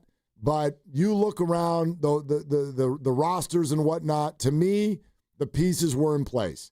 2 all-star pitchers, the pieces were in place. And it just didn't translate. I don't know why. Yeah, I don't really know either, and I'm thinking about the season where you come out of the deadline and you lose 10 of 12. You lose 10 of your first 12, and Toronto swept you. You took 2 of 3 from Atlanta, swept by the Mets, swept by the Pirates, and that was how you came out of the break. So is that on the manager? Well, it's not on the manager. It's on the players. Ultimately, when the team started playing great, we talked about this before, your middle of the order was scorching. They all were 1,000 OPS or better. Your next 3 best hitters were also hot. So you had 6 or 7 of your 9 regulars who were on a heater. And do you credit Bob Melvin for that? Probably not. But when your team went, 15 games and you scored 30 total runs, is that on Bob Melvin? Well, if that's on Baumel, then he also gets credit for when those guys were equally hot. So for me, sometimes we get too much into a spot of we blame the manager when it's bad, but we don't credit him when it's good, and that to me is unfair. I can prove it to you. Okay, fans, let's do it. Who's that manager for the Brewers who's doing such a great job? That's that one guy, right? Yeah. Who's the manager for the Cubs? Crushing it. Yeah. They're going to be the lead. Don Zimmer, I think. I mean, we all know who the manager of the Dodgers is, and I would argue he's doing an awful job this year. They should be better than they are. Their bullpen is poop. It is absolute poop, and he keeps running the same people out there, and they're blowing games on a nightly basis, and they're going to lose in the playoffs. The Padres have a manager you might know because he's a division mate, but like he could be next to you in the grocery store, and none of you would know who it is. Philly's manager? Anyone? Seattle's manager? Go ahead. Oh, he's having a great year. Okay. Cleveland's manager you might know because he used to play for both of the teams here in the Bay Area. We used to cheer for him, yeah. Exactly. And I do believe in Stephen Vogt. I wanted them to hire him. All right. And, by the way, while everybody's staring at the Red Sox and Yankees on ESPN every single night, guess who's in first place in the American League East? The Blue Jays. Their manager is? Yeah, Schneider. Cito Gaston. Okay. Most baseball I like my 20-year-old answers. Yeah, same here. I don't even know who the managers are who are doing a quote-unquote good job. Baseball manager of the big 3 is by far the least important. The least important Not by even far. close. I agree with you 100%. NBA coach is still a good distance behind NFL head coach. They agree with you. Yeah. They agree. That's why NFL and NBA head coaches who are really good are making $10 to $15 million a year. Baseball managers, some of the younger ones are making $1 million a year. I mean, it's not that. I mean, yes, it's important. Yes, it's important. But to think that they are the absolute heartbeat of the team's record, I just don't agree. I don't agree. And what you said earlier is really the most important thing that you need in a baseball manager, which is you have the clubhouse. The guys believe in you, and this is where Gabe Kapler ultimately had to go because the team was fed up with oh, here comes a righty. I hit right-handed. I got to look over my shoulder because I'm coming out. I'd rather not play and be able to play cards with my teammates in the clubhouse because you lost me, Skip. And I don't think that Bob Melvin's gotten to that point. Not at all. Which is why he's managed, I think, a total of 22 seasons. And if you look at Bob Melvin, for his career, his winning percentage is .513. And do you realize that he's only won one postseason series in his career? Man. One time. Yep. So if that wants to be your criticism, then that's fair. It was only with San Diego where they won a series and lost a series, but with the A's, unfortunately, they lost in 5. They lost in 5. With the D-backs, they lost in 7. Are those on Bob Melvin? Well, maybe. And so if that is your criteria, then all right, go ahead and bring somebody in who is super clutch in the postseason. Yeah. The only hard part I'd have if I were Buster Posey, the only hard part I'd have about moving on from Bomel, I'd almost have a hard time because I'd be like, I traded away your bullpen. And then you went on a run and you got even with a playoff spot. And then you had a bad 2 weeks and now I'm going to fire you. Like I took things from you. And rightfully so.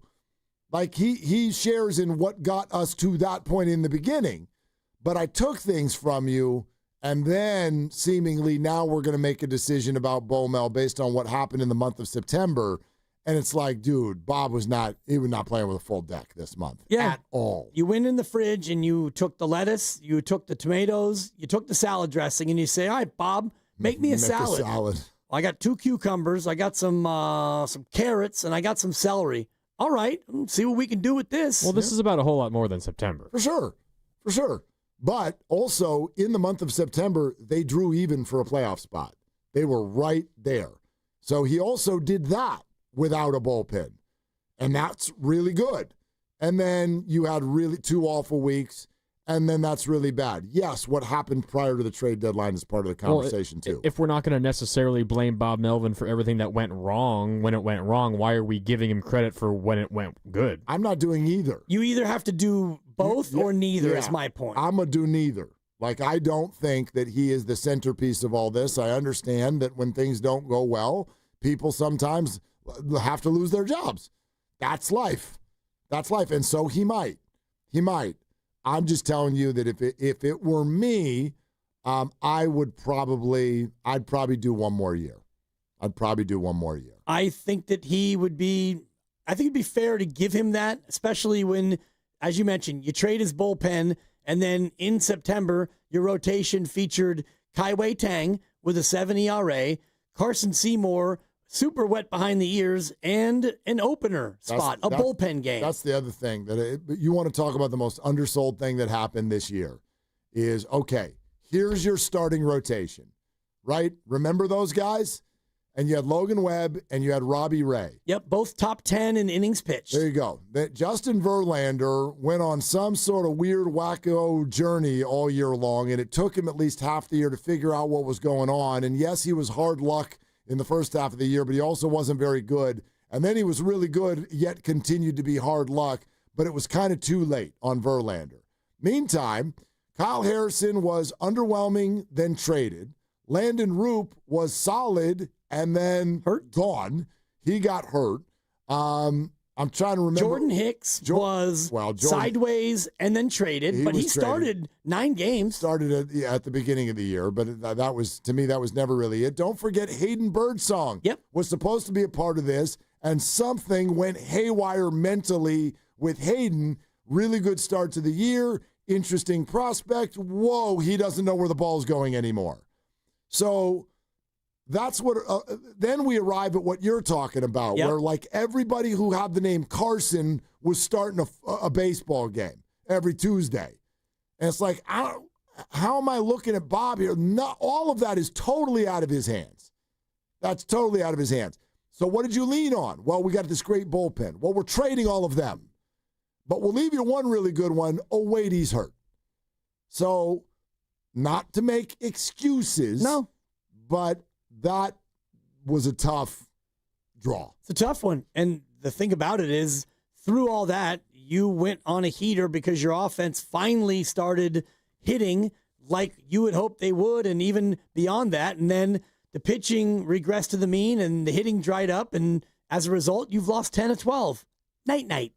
Joe Thomas is going to join us next. I can't wait. Joe Thomas, the Hall of Fame. I'm going to text Steiny, make sure he's listening. Yeah, Steiny, guess what? Joe Thomas. Yeah, you can join us next now. Mm-hmm. Hall of Fame offensive tackle, Cleveland Browns, but he covers the league and is just an unbelievable personality. And, oh, by the way, we're not going to just talk football. Apparently there's some food stuff that he would like to get to. And when an offensive tackle talks food, I don't know about you, I listen. And so, but the Niner run game, right? What's going on? The Shanahan run game. Is Christian getting too many touches?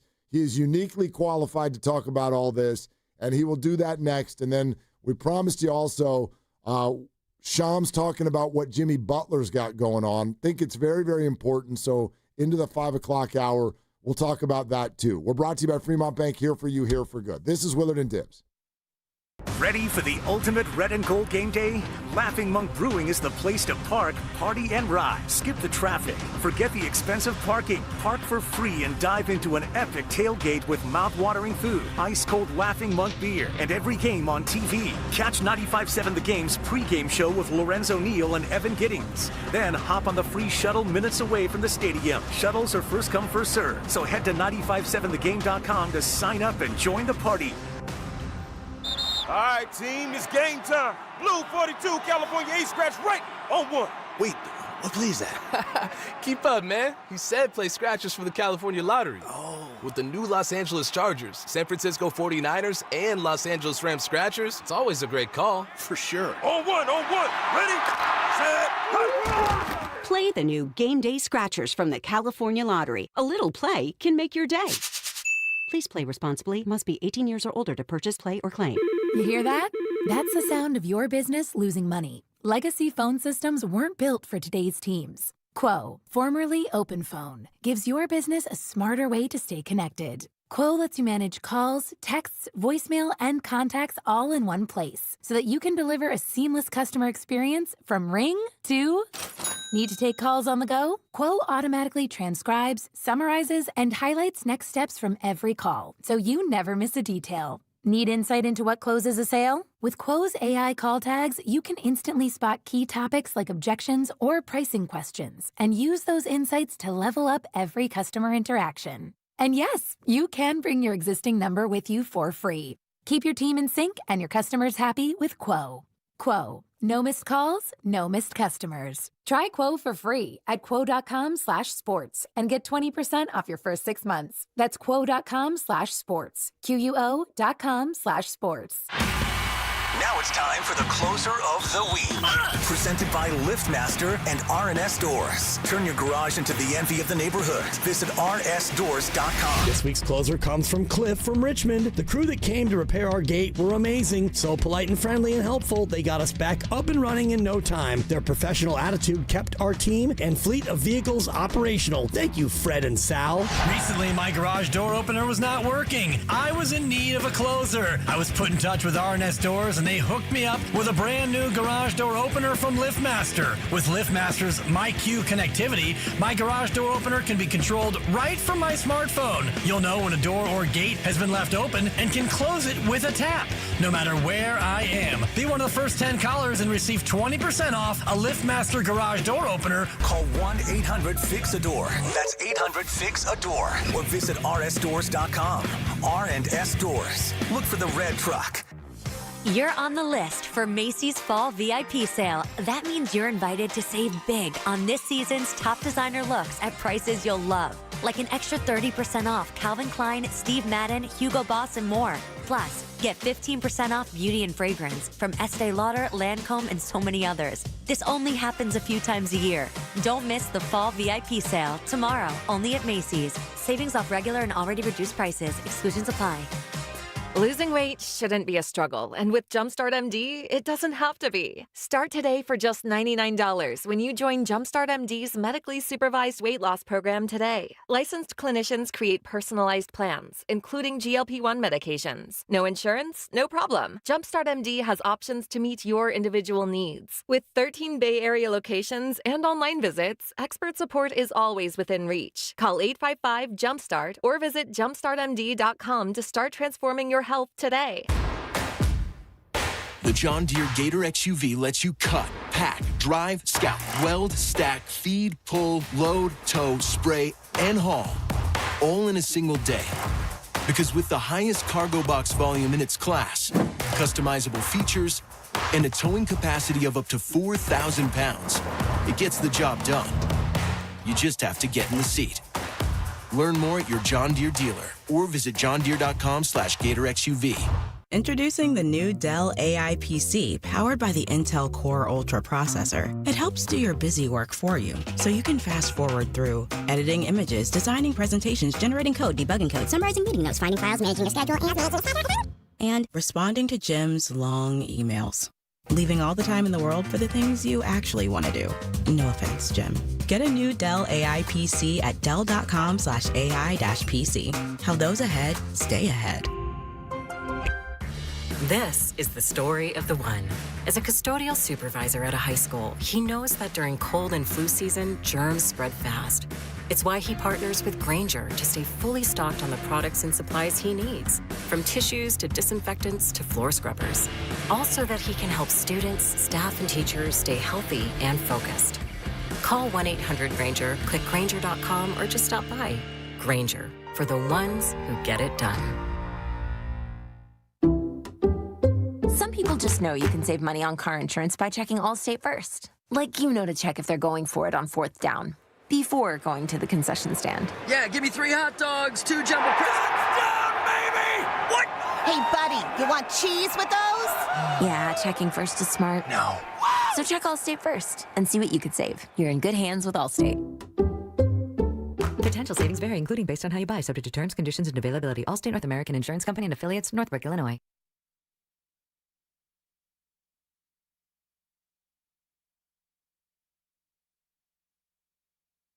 Now, back to Willard and Dibs. What was on the menu? 7 steaks?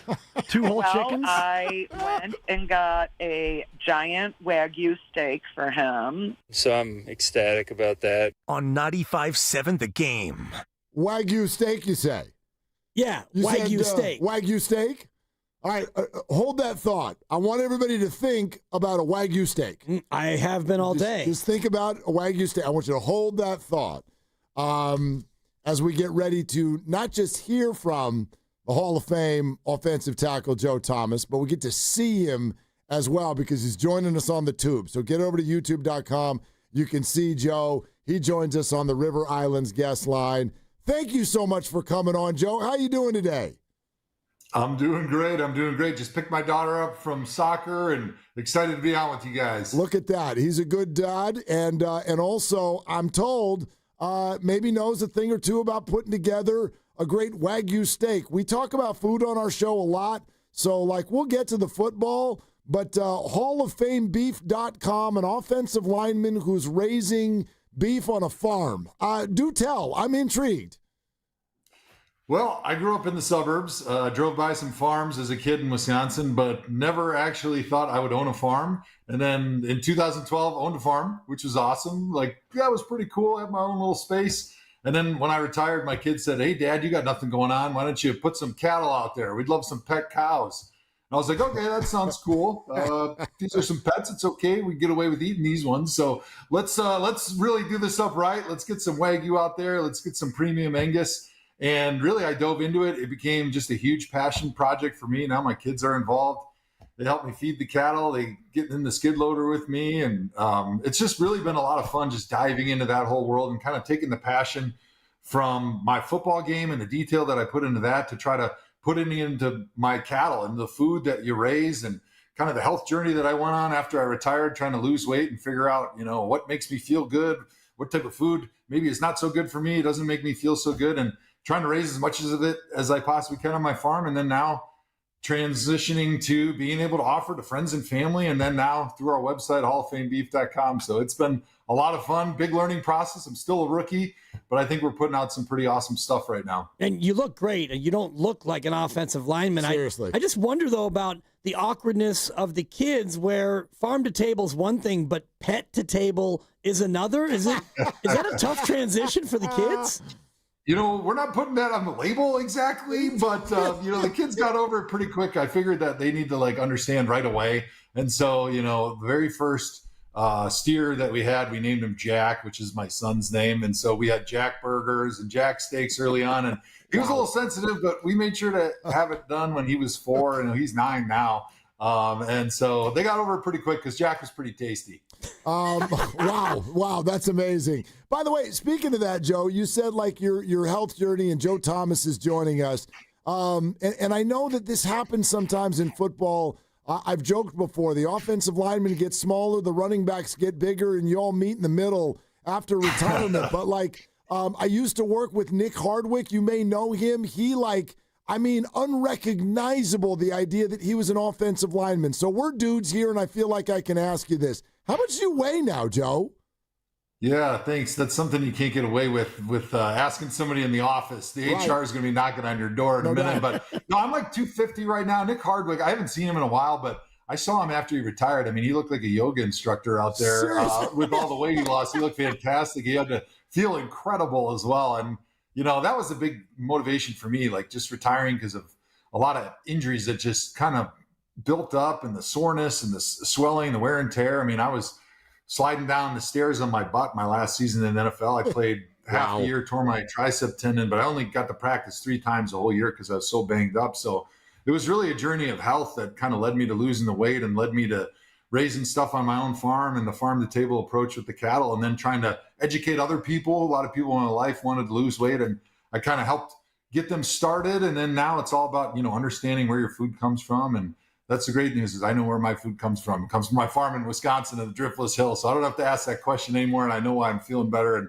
looking a little bit better too. Love it. Absolutely fantastic. Fun stories. Now let's get into some ball with you as well, Joe. And one thing that I know our fans, 49er fans, are thinking about a lot is, the 49er run game, which we'll get to, but Christian McCaffrey touches is always a conversation every single year. And I'd love your insight, having been a blocker for a run game and whatnot. How do you sort of navigate the idea of how much is too much? You got a great player, you want to lean on him, but then what about the end of the year? He's leading the league in touches. Is it too much right now? Well, I think that's where the trust between the player and the coach is so important. When Kyle was my offensive coordinator in Cleveland, he was one of the best coaches that I've ever been around, not only for his scheme and the way he motivated players, but just the trust that he built, that relationship that he built with players, where he could talk to them and he could get an honest answer from them. And so with McCaffrey, just having that relationship, I know, is very strong, and having that honesty of hey, you had 25 touches in this game. You had 28 touches.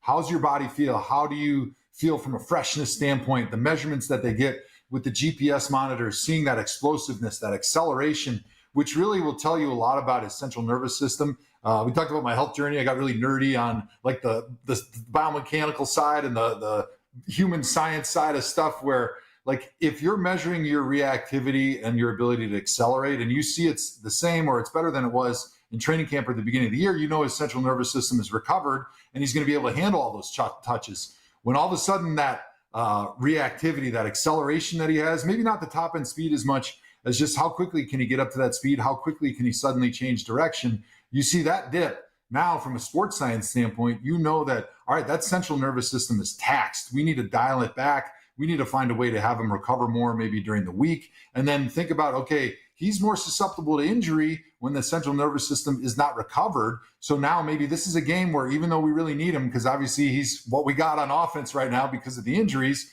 you're going to have to dial it back and then try to spread the ball and then try to use him as a decoy as much as you possibly can, because the other team doesn't know you're not giving him the ball if you line him up in the flat or if you line him up in the backfield. So just being on the field, he can be effective even without actually getting the football. Yeah, that's a wonderful point about the decoy factor. And just hearing you talk about the biomechanics and the other advanced analytics, does this also apply to offensive linemen? Because by the naked eye and many fans who watch Trent Williams at 37, it seems like maybe he's not quite the player that he once was. How do you look at an offensive lineman and be able to gauge when they've kind of taken that step down? Well, first of all, nobody ever cares about our GPS numbers because nobody really cares how we feel. They're just going to say, hey, by the way, you're out there every play. Get used to it, buddy. I don't care if you got 2 torn MCLs and a high ankle sprain and your shoulder's out of socket. You got to play, bro. But I think you're just watching a guy and seeing, like, what's his mobility level? Because I think for me specifically, leaning into my own experience, like, I still felt like I could move as fast as I needed to. I was as strong probably as I ever was. But when you have that, the joint surfaces that are starting to lose cartilage and you're starting to have more swelling in your joints, you can't bend the way you want to. And so because you can't bend and get into your position with the technique that you're used to, right now you have to try to make up for it, but it's impossible because you're not as efficient in those positions. You can't bend your ankles to get your heels in the ground to create that force. You're not as powerful getting out of your stance. And so it's all those little injuries that kind of add up that make you feel like you're getting older, even though your muscles and your brain is probably working just as well as it ever has. So I think it's a tough thing when you watch guys that are getting older that really, they still want to be out there and they're giving everything they got. But, we all get old. Father time is undefeated, unfortunately. But I still think that Trent's got a lot left in the tank. And I think, it's one of those things where sometimes you come out of training camp and you're grinding away, and actually you get better as the season wears on, sometimes as an older player, because you just know how to take care of your body so much better than the younger players. We're talking with Joe Thomas, the Hall of Fame offensive tackle, and check out halloffamebeef.com. And you're listening to 95.7 The Game, KGMZ FM and HD1 San Francisco on Odyssey Sports Station, in the home of the Golden State Warriors and Valkyries, always live on the free Odyssey app, coming to you live from the Laughing Monk Studios. Joe, that was interesting that you just had the compliment that you did for Kyle Shanahan and the time that you spent together in Cleveland. What do you remember most about him as a coach? Well, I always tell people he was the best coach in any sport that I've ever been around, because he knew how to motivate players in a way that I think was intrinsically more motivating than any other style. There's guys that like to be your buddy. That doesn't usually work. They like to be hard on you, which works a lot with younger players. And if they're always screaming and yelling at you, it works a little bit at times. But I think with Kyle is he would show you on film, first of all, that he knew what every single player on offense needed to do on that play. He could coach it all up. I've never been around an offensive coordinator that could coach O-line because most of them come from the passing game. They come from the quarterback room or the receiver room. But he could coach every position, and then he would show you on film with empirical data that, hey, I'm putting you in the best position to possibly succeed. We are giving you the answers to the test before you go out there and play. And then now it's up to you to just play at your best. And knowing that I already had an advantage schematically, that my coach was putting me in the best position to succeed on every single play, like that's the most motivating thing for a professional athlete who's trying to feed his family, who's trying to go out there and either prove that he can be a great player or prove that he still is a great player. And he really builds that team mentality within the offense, at least when he was with me. And I'm sure he's doing the same thing now that he's the head coach, just because he was able to motivate you to just show you exactly what you needed to do. And that if you just do what he asks, you're going to be in a better position to go overcome whatever weakness that you may have because you have the advantage over your opponent. And what is it about the scheme? And, Mark and I, neither one of us played in the NFL. I'm pretty sure Mark didn't. I know I didn't. But the run scheme, what is it about the Shanahan run game coming from his dad all the way through Kyle that sets them apart from other teams? So Kyle packages plays together. Most offensive coordinators that I've been around, they kind of have like a run sheet on one side, and then they got a pass sheet on the other side. And it's like, all right, first down and 10. He'll call on the headset to the offensive line coach. Hey, what run do you like here? Okay, 96 power. Okay, great. Let's call it. Boom, that play doesn't work. He's like, all right, now we're passing the ball. Then he goes to this pass sheet. Now he's calling stuff, right? And so those things don't really match. The formations, the personnel, the way they look, the way they're blocked, they don't really marry each other, and they don't really go hand in hand, where Kyle's calling everything. He's not asking his offensive line coach what he likes in the run game. He's thinking, all right, I'm going to set him up with this first play. Let's just, for a basic example, we're going to run outside zone to the left. We're going to give him a formation where it's a wing. We're going to send the tight end back across the formation to block the backside defensive end. And then we're going to run outside zone. Okay. Now the next play, we're going to run what almost looks like the same formation. They're obviously probably not going to line up in exactly the same thing, but maybe they'll motion to an end formation that looks the same way. They'll even bring that Y all the way across like he's going to block that defensive end on the backside. The offensive line blocking on the front side looks exactly like the run for the first 3 to 5 steps. Linebackers, safeties in the second and third level, now they think it looks exactly like a run because you know what? It looks and smells exactly like the play before, which was a run.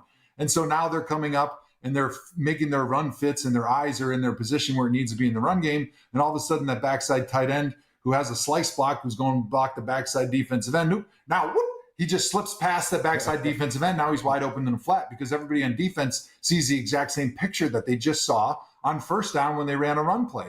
And so he lays out the entire game plan so that plays mirror each other, they match, and they make it so difficult. They put conflict on the defense, and they find the weaknesses in the defense to be able to put individual defenders in conflict where that guy doesn't know if it's a run or a pass, so he doesn't know if he has to go and fill in the run game or he has to drop in the pass game. And then even if the guy figures it out, it's that split second where he's indecisive that gives you the spacing in the secondary and the spacing on the football field to be able to throw the football where you want to go. And so if they know the defender that they're trying to put in conflict, and they know that that split second of indecision is going to create a little bit of space, a couple yards, maybe on the hash, 20 yards down the field, now they're going to put a route right there. And understanding the coverage and making sure that they're going to get the coverage that they want based on the shift in the formation and the personnel grouping that they get, so that they can tell the quarterback before he starts. This is why he's had so much success with quarterbacks that are not very heralded, is like, hey, that guy knows exactly where to throw the ball almost before the play is called in the huddle, because he hears it in his headset and Kyle's saying, hey,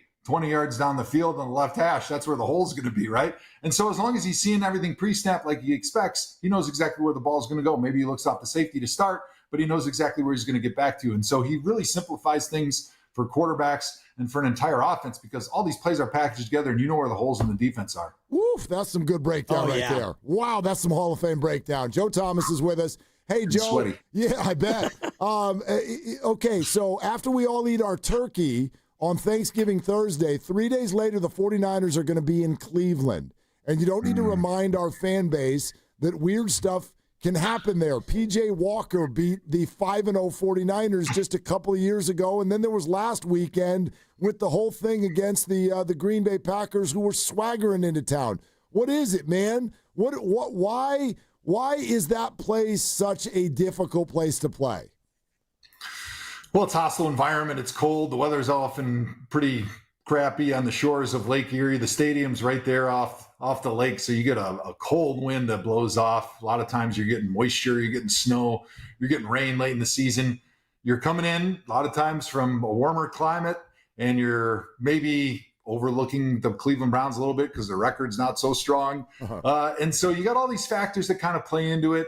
And I think sometimes it leads to a little bit of a sleepy performance. Maybe the preparation isn't quite as great as it should be going into the game because you think you're playing an inferior opponent. You're going to Cleveland instead of Miami, so the guys aren't quite as excited. They're more excited to go home than they are to play the game. And I think this year especially, you're going to see the Browns win a lot of games that they probably shouldn't, just because they've got, one, the best defense in the NFL right now, and two, in my opinion, the greatest defensive player that's ever played football in Myles Garrett. I don't know if you saw against the Packers, but there was actually called plays where the Packers were blocking him with 3 people because they could not double team him and stop him from hitting their quarterback. Woo! Yeah, he is incredible and a total game wrecker, and he did on Sunday. Hey, Joe, you're awesome, man. Thanks for coming on. Congrats on everything that you're working on, and you know, we're happy to talk about it anytime. We love Wagyu steak. Hey guys, thanks for having me on. Eat more beef. Eat more beef. There it is. Joe Thomas, ladies and gentlemen, who, by the way, had a hat on that said beef. Yep. He had a shirt on that said beef. And then he just left the show by yelling, eat more beef. And in the background, there was more logos that pertained to beef. And, yeah, he even mentioned it like, yeah, offensive lineman, you're expected to go out there and play through 2 bad knees and a shoulder out of the socket.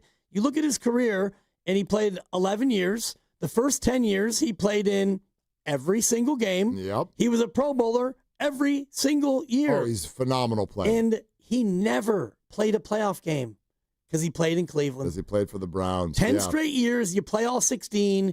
You're a Pro Bowler, first team, All-Pro 6 times, and no playoff games. It just, heartbreaking is probably over-dramatizing it because he had a great career and he got the gold jacket, but the guy played all those years and he played, when they started tracking snaps, his last 5 years before he got hurt, he played every snap. So not only every game, but every snap as well. Just an incredible guy, an incredible player for the Cleveland Browns. Did great broadcasting work on NFL Network. The only thing that I have questions about, I can't believe they ate Jack.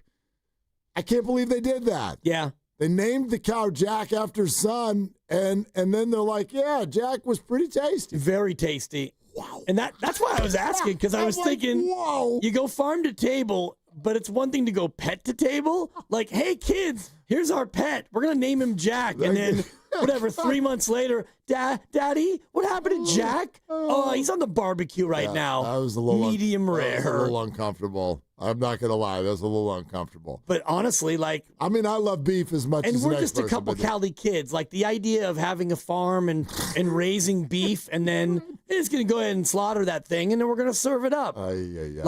Even when I try to, pull some veggies out of the garden, I feel sad. That's how soft I am. I can't believe you even have a garden. Right. Well, what are you doing out there? It's kind of nice out there. It's a fruitful area. But yeah, we're going ahead and name them, and then we're going ahead and serve them. I wonder, did Niner fans, did y'all hear what he just said? Okay. About Kyle Shanahan? The best coach that he's ever been around. In any sport. In a major Hall of Fame career as a gold jacket left tackle, Kyle Shanahan, offensive coordinator for Joe Thomas years ago, the best coach that he's ever been around. He can sit there, put you in your best position to succeed, which is it's a sentence that Kyle uses all the time, and then explain kind of why and how he motivates people. And I thought that was fascinating to listen to him talk about why and how any coach, for that matter, will take a player after a play and sit down and go, okay, here's what's going on. Here's what's going on with the play. Here's what's going on with your technique. Here's what's going on with your body. Here's what's this, that, and the other, and then lay it all out. That is very high praise from a very high place. Right. One of the best offensive linemen of all time. And just looking at the Shanahan effect, the year before Shanahan, Rob Chudzinski with Norv Turner as the coordinator. They go 4-12. All right, Cleveland, that's what you do. Yep. Shanahan comes in with Mike Pettin. They go 7-9. Shanahan leaves. The next year, it's Mike Pettin again with John D. Filippo, 3-13. Back to Cleveland. I'm not saying that Shanahan was the lone reason. No. Because, Cleveland was different quarterbacks, Deshaun Kaiser and all the other names that we can make up, and we could play Browns QB or not Browns QB, and it's a hard one to play, but incredible. The fact that was a year, and then the year after that, it's Hugh Jackson and Pep Hamilton, and they went 1-15. So there you have it, your Cleveland Browns trajectory. Then the next year, Hugh Jackson 0-16. Yeah. Joe Thomas, my heart goes out to you. Yeah. 32 football games in that the 2-year stretch. They won one of them. One of them. So that's so crazy. I'll see if I can track down what his winning percentage was as a Cleveland Browns, but it was probably about 30% victories. But don't overlook that thing when you go there.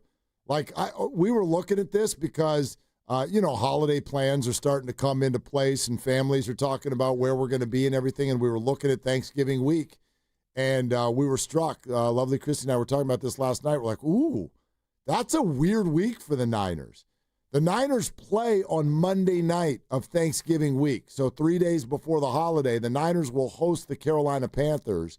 And then you've got the holiday, always makes it for a weird week. But so it leads to a short week that leads right into Cleveland, which also means your longest trip of the year and one of those early starts. Your body clock, it's a 10 a.m. game. So from a Monday night game, squeeze Thanksgiving in there, then be at Cleveland for a 10 a.m. kickoff. And, oh, by the way, your bye week is the next week, which means you will have played, is that week 12 or week 13? Week 13, I believe. Okay, that you will be playing 13 straight games if you're the 49ers. No break. So I'm telling you already, and I know you've said this already. Yep, I have. That is a hard, all we got to do is play Cleveland. Put it through a filter. That is going to be hard. Their defense is absolutely first rate. They're as good as any defense. They just can't play offensive football. Cleveland has been the same thing my whole life. They can't play offense, but they can play defense. Maybe during the Bernie Kosar years, they could play a little offense. But outside of that, no offense. But they can play on defense. That's a hard game. And the 5-0 Niners 2 years ago, they learned it. They learned it. It was a really hard game. This is late in the year. Hell, it might be snowing, for God's sakes. It's like November 30th or something like that. Yeah, and like Joe said, the one thing you can guarantee is hostile environment and that wind blowing off, I believe it's Lake Erie right there. Mm-hmm. Stadium right by the lake. It's a good word. A cold wind blowing. And, yeah, I already called it early in the year as a scheduled loss. And for me, it's absolutely that. Because mentally, you're 13 games into it, and you're looking forward to the bye. You can't help but look forward to the bye, and you have to go play against that dude. And Joe talked about it. Myles Garrett, they triple teamed him on a play. So we're all right. You're in the huddle in your Green Bay. You're like, all right, guys. I don't know what play we're gonna call, but you see 97 over there. You're gonna block them, and I'll run around and do what I can do, but. The three of you need to take on Myles Garrett. Dude, that dude's disruptive. Green Bay was just hustling through the Lions and Washington. They were coming off of a mini bye. They had a Thursday night game, had a week and a half to get ready for this. And then they go out to Cleveland. And even those of you who are like, oh, fluky loss, like blocked field goal led to a long field goal the other way. The bottom line is even if Green Bay kicks that field goal with no problems, that means they won the football game 13-10. Like they could not get into the end zone off of the Cleveland Browns. Garrett is incredible. Absolutely incredible. All right. Talking it all out here on 95.7 The Game, and it's presented by Paramount Plus. You can't count on much, but you can always count on Sundays with the NFL and CBS, and on CBS and Paramount Plus. Watch your local NFL game live every Sunday all season long. Visit ParamountPlus.com/NFL to get started today. Hey, while we're on Shanahan, I want you to pull out your daily deep dive. Okay. Pull out your daily deep dive. And we'll play the Shams thing about Jimmy Butler in a little bit because I know some of you might be waiting for that. It's pretty interesting. But I heard Kyle either late yesterday or early today. I don't know when exactly he said it, but he publicly stated, someone asked him, hey, if that pass to Jake Tonjes there in Seattle, if that falls incomplete, hey, hotshot, what are you going to do? What are you going to do? You're at the 3-yard line. It's 4th down. 3 minutes and change to go in the game. And you're down by 3. And your field goal kicker is in a bad way. Oh, boy. What are you going to do? His answer was something along the lines of, well, this is a hypothetical, and he goes, you'd be surprised how often I make that decision in the 40 seconds that I've got. Questionable. Questionable concern. So he was leaving open for the possibility that he might have changed his mind. But he goes, when the ball was thrown, because I didn't think anybody was open, and he goes, and Brock proved to me that somebody was, which is a funny way of saying it. Right. But he goes, when the ball was in the air, when it left his hands, I'm thinking this is probably going to be incomplete. And I will admit to you that the first thing I did was I looked down at my sheet and I was getting ready to call a 4th down play. He was going to go for it. If I submit to you that Jake Moody's troubles are part of that decision, yeah, can I also get a couple of pops for the idea that we're dealing with a different Kyle Shanahan this year? Like 4th and 2, timing route to Ricky Pearsall. Even though that was a really long field goal, it's field goal range. How about 4th and 1? I know you're outside the 1-yard line, but with a quarterback who couldn't walk, and you're going for it. And you admit that you would have gone for it there, knowing that if you don't get it, you're going to open yourself up to major criticism. You could have tied the game with a field goal, and you wouldn't do it. I don't know exactly what's going on, and we're still in a small sample area. Yep. But Kyle Shanahan appears to be a little bit less conservative this year. Too early to really tell. That's what I'll say. I like it, and I'll just say this by the numbers. Last year, the Niners were 30th out of 32 in fourth down conversion attempts. They averaged 0.9 per game, which is to say over 17 games, they went for it about 14 or 15 times. So far through this year, 3 games, they go for it 1.3 times a game, which is tied for 15th, middle of the league. And so I do think that early on, a lot of it was Moody related, and I'm looking at 4th and 2 at the Seattle 30, and they went for it, and Farrell converted it, right? Yep. And you went on to have the second field goal miss of the game. It got blocked. And so Shanahan at that point is thinking, my God, I'm out of my character. We went for it. We got it. And then we got stalled. We had to kick it. It got blocked. And so, yeah, later in the game, 4th and 2 at the Seattle 14, they went for it. They converted it. And that also led to a field goal. Week 2, they're up by 2. 4th and 2 at the New Orleans 28. With Moody, I think they go for it. They choose Eddie Money. He kicked it. You go from up 2 to up 5. And that was, I think it was in the third quarter in that one. So, again, I think that one was kind of kicker related. And then you mentioned the 4th and 1 from the 1. I think everybody goes for that one now, thinking that if we don't get it and we have a good defense, we're going to make them go 99. I will tell you, to me, this one was a coin flip. And you're not wrong. The idea of we're at the 1, 1st and goal at the 1, 2nd and goal at the 1, 3rd and goal at the 1. Now it's 4th and goal at the 1. It's almost like you're considered less than an adult. You're less than a man if you can't go for that. But if you run that through the filter of the situation, Mac Jones couldn't move. And it's 6-6. Nobody's using the end zones in this game. Right. Points were at an unbelievable premium. You could walk out there, put your little chippy through, and that's 20% of the points in the entire game. I wouldn't have thought it was crazy if they kicked the field goal. I understand the idea of, A, you should be able to get a yard, and B, if you don't, Arizona's stuck at the 1-yard line and you like your chances. And they did almost force a safety. They did, yeah. I get it. I really do. But at the same time, I would not have thought Kyle crazy if he had kicked the field goal there. And beyond that, what I'm really getting at, and we'll welcome your calls here, 888-957-9570, and it's twofold. A, do you think that Kyle is getting a little more racy out there? And B, do you like it? And I do. I feel like, and you're right, it's a small sample. We'll see where this goes. But I think that Kyle has made a little bit of an adjustment to sort of join the rest of the league.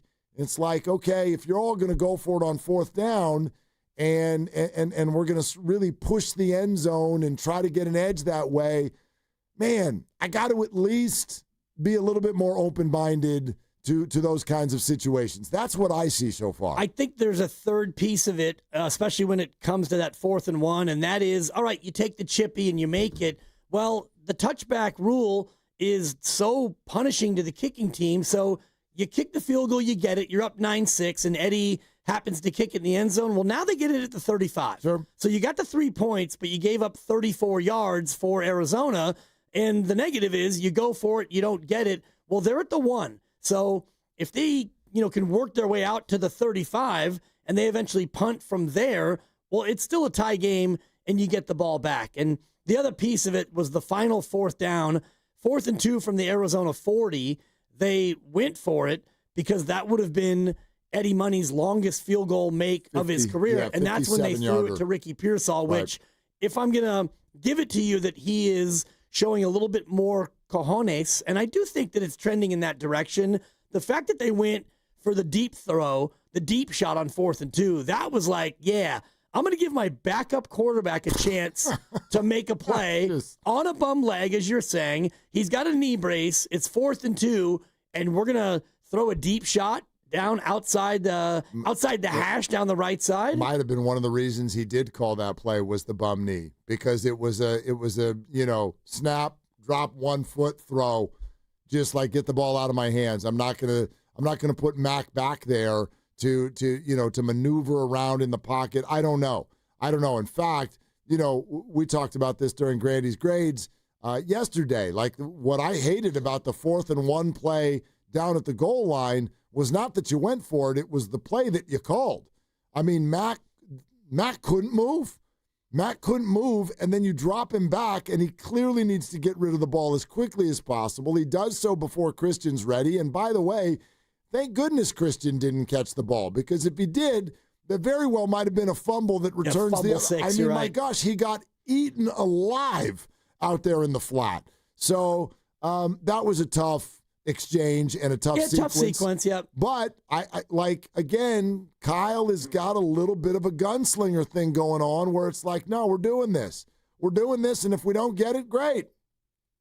Defense, go out there and turn it back around again. I think that's also part of it, where the defense is playing so well that you have that faith at 4th and 1 on the 1. So, yeah, he probably thought in the moment, and I'm looking at my notes, and the 3rd and 1 play, John Feliciano, who joined us yesterday, said he thought Connor Colby stepped on Mac Jones's foot. Yeah. And so that thing got blown up, and they went with 2 running backs and 3 tight ends. No receivers on the field.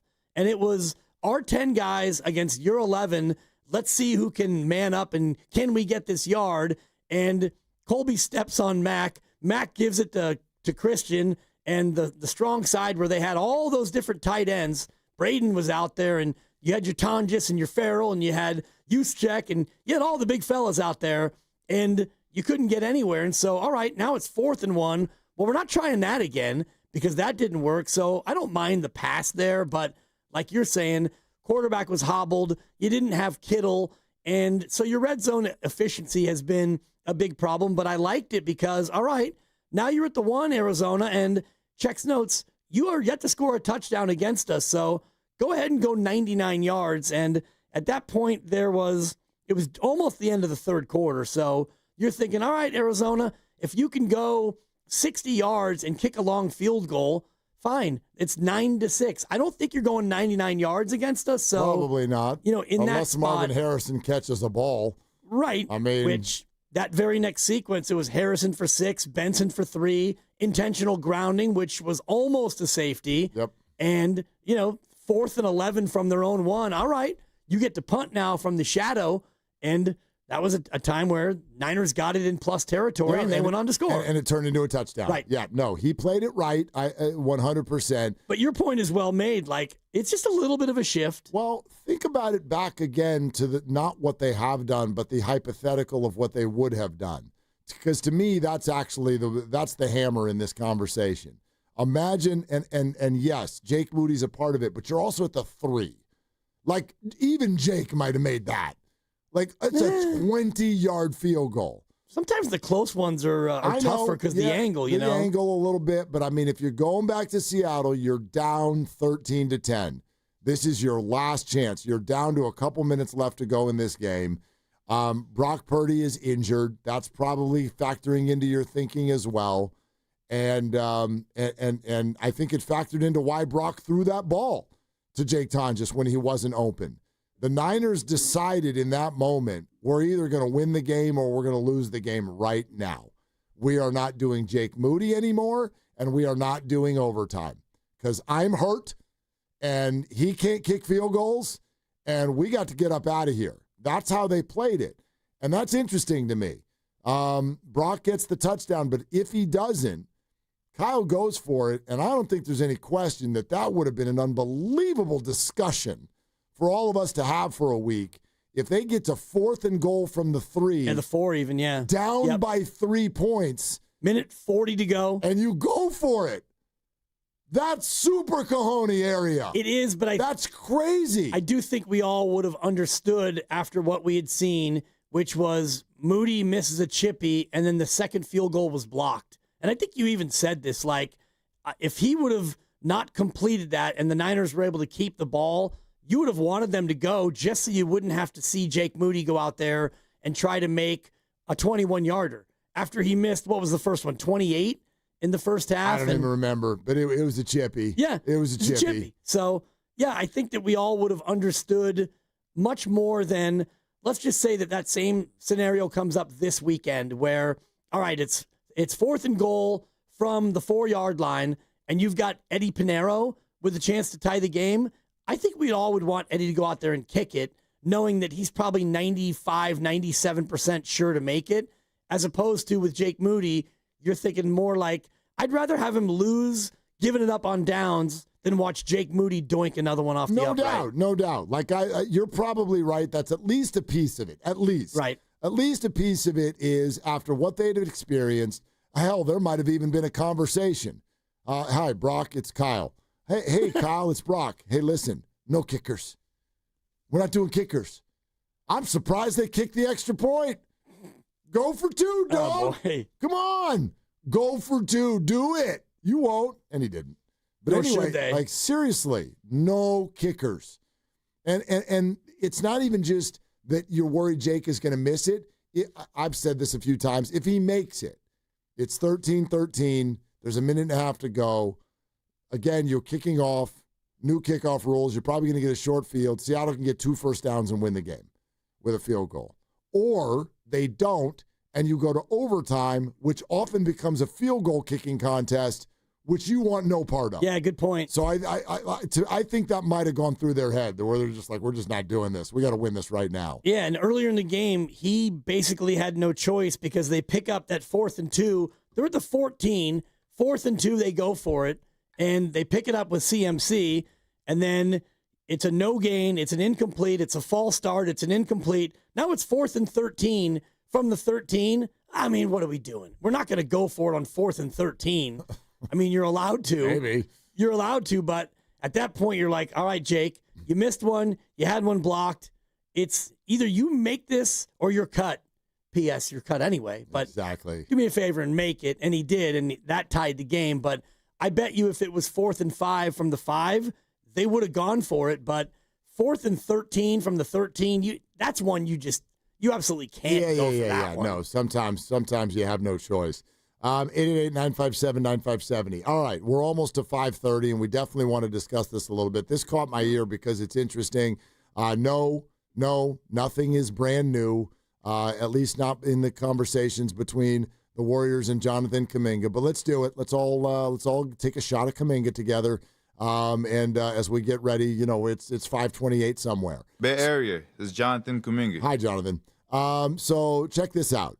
Shams Charania is doing the reporting for ESPN on NBA Today. And I want you to pay very careful attention to one particular sentence, and you'll know it when you hear it, with regard to what Jimmy Butler is doing right now with the Warrior roster. Check it out. Jimmy Butler is actually holding a team function, a team mini camp in San Diego this week. This is the first full year of Stephen Curry, Draymond Green, Jimmy Butler all together. One player that is not there, the only player on the potential Warriors roster that isn't there, is a restricted free agent, Jonathan Kuminga. My understanding is he is not appearing at this team function, this camaraderie mini camp in San Diego. This is still at a stalemate.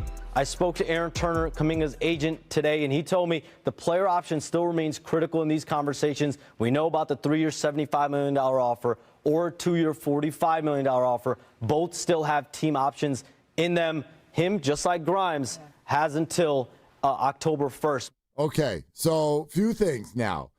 He mentions Grimes. He's talking about Brent Grimes in Philadelphia, another Quentin Grimes. Brent Grimes, football player. Yeah. Quentin Grimes. For the wife, Miko Grimes, who was very newsworthy for a while. Oh, my God. there. Yeah, that was a throwback. Yeah. And a brain fart. Anyway, yes, Quentin Grimes, Philadelphia, the other restricted free agent who hasn't gotten it figured out yet. The other two did. Obviously, Cam Thomas in Brooklyn, situation in Chicago with the long-term deal there. Yeah, Josh Giddey, yeah. With Giddey, 4 years, $100 million. Okay, so these are the last two guys left. So he makes reference to we're still in the exact same spot.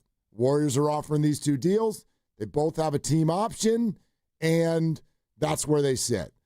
My belief, and I could be wrong, that the Warriors have arrived at a spot when it's this late in the party where they're just like, these are the two deals. Take them, or if you want to do the qualifying offer, do the qualifying offer.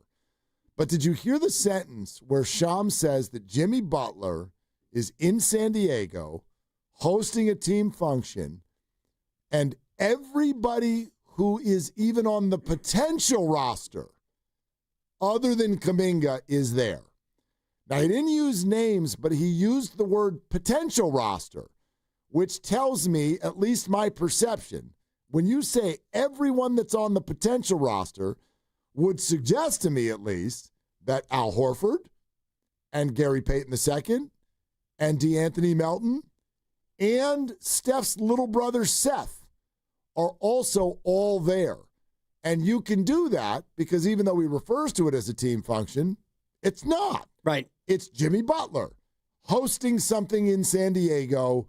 So if he just wants to invite his free agent buddies over there to play ball, they can. And Jimmy, as we know, let's follow the breadcrumbs. He called around to the Warriors and teammates, this is per Dalton Johnson, within the last couple of weeks to say, guys, what's going on? I feel like we can take from this that Jimmy is not comfortable with all of the unknown that's going on as training camp is about to begin. So Jimmy takes it upon himself to say, we're doing our own mini camp in San Diego, and we can start working out with the guys who aren't even technically on the team yet, even though the whole world knows they're going to be on the team. And so they do that, but Jonathan is still not there. A team camaraderie building event, and Jonathan is still not there. I don't know how this is going to work out. I think we've arrived at a spot where there's kind of no choice but for Jonathan to be on the team. But I'll just refer to what I've been saying for the last few weeks. This is the start of, for me, concern number one. Well, this just in from Sam Amick. Yes. He tweeted this out about a half an hour ago. I retweeted it. After more than a month of no talks between the Warriors and Kings about a sign-and trade, sources tell The Athletic that they have reconnected recently. Could a deal still go down here? One, hopefully last, look at the dynamics in play. That's from Sam Amick of The Athletic. So, and Sam's big time. Yes, and Sam's he's actually very well connected with everyone in the association, but particularly with these two teams. He was, I think he may still live in the Sacramento area, but he says sources tell The Athletic that they have recently reconnected, and they have had talks after a month of no talks. So all of a sudden now, there's been a reconnection. So there's that. Look, I'm on record, and have been now for a couple of months. I'm not in a position to say like, oh, they would never do this. They would never have him on the team, or he's not going to. The qualifying offer is a middle finger to each other. But I'm telling you, I've been on record for a couple of months. You know this, that I think it's a bad idea just because of where we've arrived. I do not think that, I know we all believe in the Warrior culture. This is a unique scenario. I believe in the Warrior culture too. I believe in these veterans. But this to me is a unique scenario, and I just think you're playing with a tremendous amount of fire to actually have Jonathan on the team this year based on where conversations have gone. That's not me rooting for either side. That's not me saying that Jonathan should or shouldn't be on the team. This is based on the lines that both sides have drawn. I don't see how y'all can function together. So I'm not surprised. I'm not surprised, and I'm hopeful. I know that there were two sticking points to this conversation the first time around. One of them was that the Kings were offering a first-round pick that was protected. 2030, lottery protected. And the Warriors want it to be unprotected. The other sticking point was previously that Malik Monk idea, salary-wise, was going to force the Warriors to either include Buddy Hield or Moses Moody in the deal, which they don't want to do. So those were the sticking points before. I don't know if there's maybe some adjustments to the deal that can be made.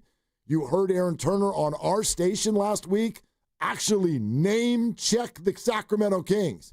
He's like, B.J. Armstrong told us that Jonathan could be himself. So, like, that's where their eyes are, too. And their hearts, maybe. Of course they are. And Sam even mentions that it would be a chance to give Kuminga 3 years and $63 million, and it would be Malik Monk. And Sam Amick of The Athletic goes on to say there are several obstacles that remain. One of them is the Warriors' interest in Monk. It appears to be quite muted. And the other sticking point is that they would create some desired salary cap space by trading either Buddy Hield or Moses Moody. And in recent weeks, they have been very hesitant to do that because of their affinity for both of those players. So if the Warriors do change their stance on this, and maybe the Kings decide to remove the lottery protection and the Warriors have to just bite the bullet and take Monk and trade Hield or Moses Moody. So the very fact that the two sides maybe are revisiting this with the deadline coming up here in a week, that's at least, it's not bad news if you want this to be resolved in a way that does not have Jonathan Kuminga here on the qualifying offer. And I do think that both sides are covetous of that as the end game, right, Mark? Like, he doesn't want to take the qualifying offer. They don't want him to be here on that qualifying offer. So the very fact that the two sides may have revisited this, that's good news. It's good news, but I think it also suggests that both sides believe each other. Right. The Warriors believe that he might just play on the qualifying offer. And the Kuminga side believes that the Warriors are not turning it into a player option. Right. Period. Right. Period. And if Kuminga is dead set on that, either I get a player option or I take the qualifying offer, then the Warriors are in a spot because they certainly don't want that. And even though Kuminga doesn't want that, I think it would be more of a disaster for the Warriors for the next year. I don't know, man. Because it's a disaster for everybody. It is, but at least from the Kuminga side, after a year of getting 7.9, whatever happens, and we out. And if you're the Warriors, you only have 2 more years in the Steph Curry window. Yeah. I mean, you might have more, but you've got 2 years of the big three together. And if one of those years is spent dealing with this crap, well, that's half of what you have left. Again, what I foresee, and I don't know this, but what I foresee is if you get to the qualifying offer situation, if that's the way this all were to land, Jonathan accepts the qualifying offer and shows up. To me, that's when there are hurt feelings. That's when what you have is a player in the building who is beyond pissed. And so are you. Well, the team is probably in the same boat. They have a little San Diego get-together, and I'm sure he was invited, and he probably was like, nah, I'm going to stay out here in Cleveland. Well, but look, from Jonathan's perspective, that would be a terrible idea. Like, good Lord, what if you went and got hurt? What if you went and got hurt? And also, what message does that send? You're in the middle of very difficult, high-stakes negotiations. So to then go be like, I'm on the team. Like, I bet he very much feels like right now like he's not. Everybody in these situations ends up feeling not wanted. Doesn't necessarily mean it's true, but everybody feels that way when they're negotiating with their job and their job's not giving them what they want. They feel not wanted. So team function? No thanks. No thanks. Not a smart move for him. You got to get this figured out before everybody gets together. Who knows who's going to say what to who? Like, he doesn't need those influences right now. Or maybe he does, but I'm sure he and Aaron Turner do not think he needs those influences right now. Fair, and your point about possible injury is real, but I'm just thinking about it from Jimmy Butler's standpoint and the other veterans where, all right, we're gonna do this, and Horford and GP2 and Seth Curry and DeAnthony Melton, we're 99.99% sure you're going to be a part of this, so let's get together before camp, let's bond, let's maybe shoot around and play some games, and certainly with Jimmy Butler, there'll be a coffee tasting and there'll be dominoes and all the rest of it. And we'll just hang out for 2 or 3 days. And then we'll all go to camp having a head start on getting to know each other. And you've got this one player who isn't there because he won't take $75 million. He won't take a 3-year, $75 million deal, which is more than fair, to come down and be a part of us. I'm sure that some of the players, especially the vets, are, feeling some type of way about JK, even though you don't count each other's pockets. I know that. You still, if you're Jimmy Butler and you want to make this thing work and everybody wants to get together and make it work, and you've got Jonathan Kuminga who's not a part of it for obvious reasons, that's not going to work, There is one banger of a quote inside this Sam Amick piece about Malik Monk that I would like to pass along, because this is not a piece of the puzzle that we've talked about before. So we'll do that coming up next. We're sponsored by LifeSource Water Systems, and this is Willard and Dibs. Do you really know what's in your tap water? LifeSource believes your water should support your health, not work against it. Upgrade your home with a LifeSource whole house system. Clean water from every tap. No salt, no hassle. Call 1-800-WATER-99 or visit lifesourcewater.com. Come into Freeman's Appliance in Pleasant Hill September 26th through the 28th for their fall clearance sales event. Take advantage of factory direct prices, one-of-a-kind opportunities, special pricing on floor models, and convenient financing. Save on new appliances from trusted brands like Miele, Bosch, Electrolux, LG, and Maytag. Visit Freeman's Appliance in Pleasant Hill for their fall clearance sales event September 26th through the 28th for the best time to save on new appliances for your home. Lawton Skilled Nursing and Rehabilitation Center is a 5-star facility located in the Sunset District of San Francisco and in close proximity to our preferred partner, UCSF Medical Center. At Lawton, you're in good hands with world-class nurses led by a well-known and UCSF-affiliated medical director in Dr. Darby Clayson. Contact Administrator Dan Daly at 415-566-1200. That's 415-566-1200 for any additional information. Coach, the energy out there felt different. What changed for the team today? It was the new game day scratchers from the California Lottery. Players, everything.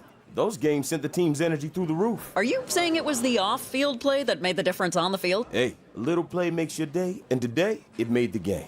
That's all for now. Coach, one more question. Play the new Los Angeles Chargers, San Francisco 49ers, and Los Angeles Rams Scratchers from the California Lottery. A little play can make your day. Please play responsibly. Must be 18 years or older to purchase, play, or claim. You hear that?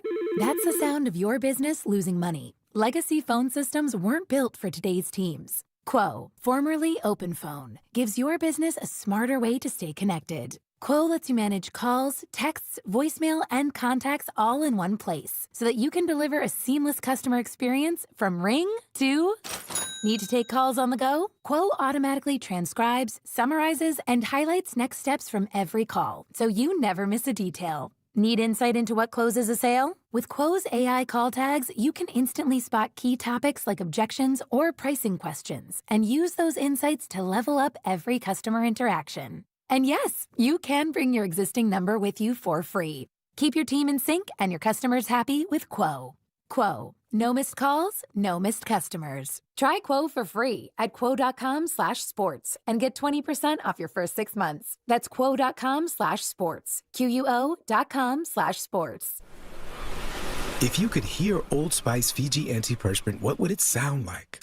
First, you'd start with Fiji Antiperspirant's amazing scent of palm trees. Add pure notes of fresh coconut and layer on 24/7 odor and sweat protection. You won't hear any dyes or parabens because with Fiji, you won't have any. So while your regular antiperspirant sounds like this, Old Spice Fiji sounds like this. Sounds like it smells amazing. When your name's on the paint job, your primer better hold up. Painters trust Kills primers for serious adhesion, stain blocking, and a finish that lasts. Now, the full Kills lineup is available exclusively at the Home Depot. Need it fast? Get same-day or next-day delivery, or order online and pick it up in-store. Kills primers. Pro results. Faster. The Home Depot. If you're a pro, you know. Introducing the IHOP Value Menu, where all your breakfast faves are just $6 each every day. Where else can you get a big, filling, sit-down breakfast for only $6? Go to your Happy Plates with the $6 IHOP Value Menu. Available every day at IHOP. $7 in some locations. When you own your own business, you own every decision. Catch the red eye or take the 6 a.m. Make a new hire or promote internally. Celebrate a win with the toast at the gate or unwind at the lounge. Big props to this team. Some decisions are a win-win, like earning 8 times points on Chase Travel. Introducing Chase Sapphire Reserve for Business. With $2,500 in annual value, it's the business card that gives back all you put in. Visit chase.com/reserve business to learn more. Cards issued by JPMorgan Chase Bank and a member of FDIC, subject to credit approval. Terms apply. Hey, listen to this. All I needed was a new starter. Got a great deal on eBay. Did it myself. Yeah, that's cool. But how about the soft purr of an upgraded exhaust when it fits just right? For me, it's the little things, like these new windshield wipers from eBay I installed. From small fixes to big upgrades, eBay has all the parts you need at prices you'll love, guaranteed to fit every time. eBay, things people love. Eligible items only. Exclusions apply. Straight Talk presents the math of more. Here's how it works. When you say yes to more with Straight Talk, you're left with more for all the other good stuff. So getting an unlimited plan starting at just $25 a month equals more savings for your family's weekend adventures. And with a network covered by Verizon, you can share more from wherever you go. It's simple math, really. More equals more with Straight Talk. Available at straighttalk.com and Walmart. Taxes and fees apply. The $25 plan requires a compatible unlocked device and a new line of service. Additional terms apply. It's Pro Savings Days at Lowe's. Get up to 35% off select major appliances and save an additional $1,000 when you buy 4 select LG major appliances. Plus, get a free DeWalt 20-volt max 5 amp-hour battery when you buy a select DeWalt 20-volt max tool. Get the job done for less at Lowe's. We help. You save. Valid through 9/26. Selection varies by location while supplies last. See associate or Lowe's.com for more details and qualifying items.